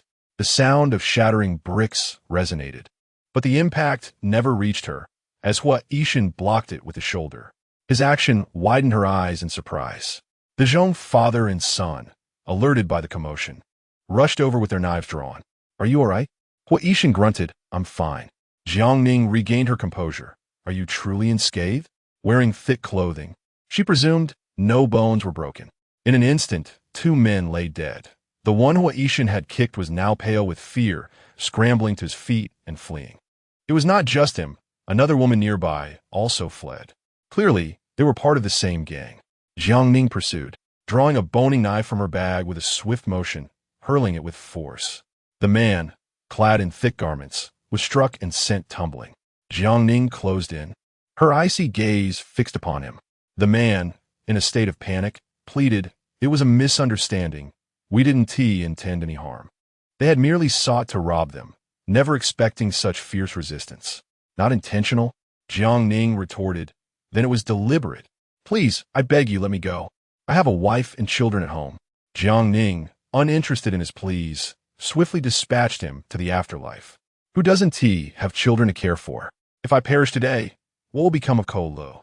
The woman, witnessing her partner's demise, rushed over, clinging to him desperately, hurling curses at Jiang Ning. "You beast!" Killing without a second thought. "Is there no law left? Wake up, darling, please don't leave me." Her cries echoed with profound sorrow as she clutched the lifeless body. "Law?" Jiang Ning found it amusing. "You wish to speak of law after attempting to ambush us? You're unharmed, not a hair out of place, so why resort to such brutality? Oh, so it's our fault for not being killed by you? What absurd logic." The woman attempted to retaliate with her insults, but Jiang Ning would not grant her the opportunity. "If you are indeed a couple, you ought to remain together." The woman gaped, disbelief etched on her face, unable to fathom that Jiang Ning would truly commit murder. Her mouth opened in shock, but the cold air rushed in, rendering her speechless, her body stiffening rapidly. The incident unfolded unexpectedly, with other passers-by witnessing her ruthless actions, instilling fear in their hearts. One elderly lady, with an air of misplaced authority, interjected, "Young lady, while their ambush was wrong, you've taken it too far. They did not strike you directly. They merely sought to rob, and they have families to care for." Others remained silent, yet their agreement was palpable. Did she not realize they intended to kill for their possessions? Jiang Ning found it laughable. "If I spare her today, am I to await her revenge tomorrow? You shouldn't be so ruthless. Don't extinguish every life. You wouldn't know the pain unless the knife were drawn against you." Jiang Ning shot back the elderly woman with a chilling smile. "It seems you have your own elderly and young to care for. Are you so eager to meddle in others' affairs? Shall I grant you that wish?" Chapter 85. Take off your shirt. "Let me examine you." As soon as Jiang Ning's words escaped her lips, the elderly woman turned pale with fright, no longer daring to utter another word. Fearing that Jiang Ning might still be in a murderous mood, she hurriedly turned to leave. The others were equally terrified, breaking into a cold sweat. Resembling a gaggle of frightened geese, too afraid to utter a single trivial remark. They were perplexed as to why they had meddled in someone else's affairs. Terrified of attracting the attention of a potential killer, they scurried away. Kayleigh managed to break free from the leash and rushed towards Jiang Ning. Her face a mix of anxiety and fury, whimpering, "What's wrong?" Jiang Ning gently patted her head, reassuring, "It's nothing." Dodo followed closely, her face etched with concern. "Sister, are you all right?" The palpable concern from the two warmed Jiang Ning's heart amidst the chaos of this apocalyptic world, reminding her that she was still cared for. The Zhong family father and son also broke into a cold sweat. Relieved, it's good that you're fine. With a forceful thud, Jiang Ning worried that Hua Yishan might have injured his bones. Are you sure you're okay? Hua Yishan moved his shoulders, a flicker of pain crossing his eyes. I should be fine. No major injuries. Although he didn't appear particularly agile, it was evident that even if his bones were unharmed, there would certainly be soft tissue bruising. Mr. Zhong suggested, let us head back quickly. If it's really bad, we should go to the hospital. Don't count on any medicine, but the surviving doctors are still treating patients at the government's request. As for the medicine, we'll have to figure that out ourselves. It will be best to find an experienced orthopedic doctor for peace of mind. Hua Yishan switched shoulders to carry the wood, while Jiang Ning slowed her pace behind him, pushing the sled and keeping an eye on his movements. Despite his injury, he didn't falter. Dodo, worried for her brother, wiped her eyes but didn't cry. Upon returning to the Jinrong community, Zheng Weili and the others rushed downstairs to help carry things. When they learned of Hua Yishan's injury, they were taken aback. How could someone so formidable be hurt? However, none of those who returned spoke of how he had been injured. Zhang Chao glanced at Jiang Ning, a hint of understanding dawning upon him. After moving the items upstairs, Jiang Ning entered 1801 and said, take off your shirt. I need to examine you. Having only studied medicine for a year, though she was somewhat knowledgeable, she understood more than the average person. Hua Yishan didn't refuse. He first lit the charcoal stove, and once the room warmed up, he said, Dodo, take Kaylee outside. Dodo, although confused, complied obediently. Kaylee, reluctant to leave, sensed something was amiss with Jiang Ning and followed her lead, leaving with a downcast demeanor. Although feeling somewhat awkward, Hua Yishan still removed his upper garments. Dressed warmly for winter, he had to shed several layers until only a thermal shirt remained. Sitting upright, he was unsure where to place his hands. Jiang Ning felt slightly embarrassed as well, but proceeded to pull back the fabric from his shoulder, gently probing the surrounding area. Does it hurt around the bones? It does hurt, but it doesn't seem to be a bone issue. There are occasional spasms, accompanied by a dull, numb swelling sensation. Soft tissue bruising would indeed require time to heal. Fortunately, he was bundled up. Otherwise, a fracture would have been inevitable. I'll get some medicinal alcohol to massage it. Taking anti-inflammatory medication and applying a plaster will speed up recovery. I have plenty of supplies from last time. Hua Yishan insisted on using his own supplies, and Jiang Ning didn't press the issue, although the medicinal alcohol he had prepared was frozen. I'll go home to get some. I have small bottles. Once home, she retrieved a large glass jar from her supplies and poured in about half a bottle of mineral water. To prevent him from noticing anything unusual, she added some hot water to the basin, and when the time was right, tossed the mineral water bottle in. The medicinal alcohol had thawed. Now expose your shoulder. Though it was freezing, Hua Yishan was not accustomed to being bare-chested in front of a girl. He changed into a sleeveless gym tank top, ensuring the rest of his body was tightly wrapped. Jiang Ning removed his shoulder strap and applied the medicinal alcohol, massaging it with just the right amount of pressure. Neither spoke, and the atmosphere grew somewhat awkward. Jiang Ning cleared her throat. Thank you for saving me. You could have easily avoided it. I miscalculated. Well, how should I put it? Jiang Ning could have evaded the danger, but wouldn't it be fair to say he was meddling? What if next time he couldn't evade it?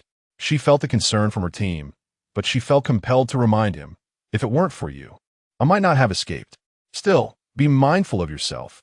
You can't take such risks again. Look at how frightened Dodo is. It's nothing, just a minor injury. I know my limits. He had his limits, but she didn't want to owe him a favor. Debts of gratitude are the hardest to repay. After about 10 minutes of massage, she applied the plaster and sorted out the medications he needed. As she departed, Jiang Ning reminded him, you must keep an eye on it. If you feel any discomfort, let me know immediately. All right, thank you.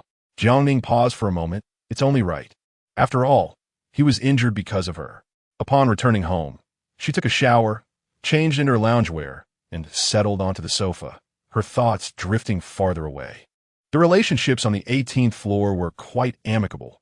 None were petty individuals, and there hadn't been any significant conflicts over the past few months. Due to Dodo, the usually aloof Hua Yishan was notably kinder to her than to Zhang Chao and others. However, in this apocalyptic world where survival was paramount, everyone would naturally prioritize their own safety. Even within the same team, there was no necessity for him to rush in to shield her from the brick, was there? If it had been Zhang Chao and the others, it would have been understandable, given they grew up in an orphanage together and shared a long-standing bond that would instinctively draw them to help each other in times of peril. But Hua Yishan? Jiang Ning pondered, concluding that he must have had great confidence in his abilities, ensuring there was no mortal danger before intervening to save her. It wasn't her confidence. In terms of combat prowess, he undoubtedly ranked second on the 18th floor. He was also the crucial link in communication with 1803 and devoted to tutoring Dodo. If she were to perish, it would diminish the fighting strength of the 18th floor, significantly increasing the risk to their defenses. He would also need to find a new teacher for Dodo. His cold and taciturn nature would not allow for the same rapport with 1803 as before.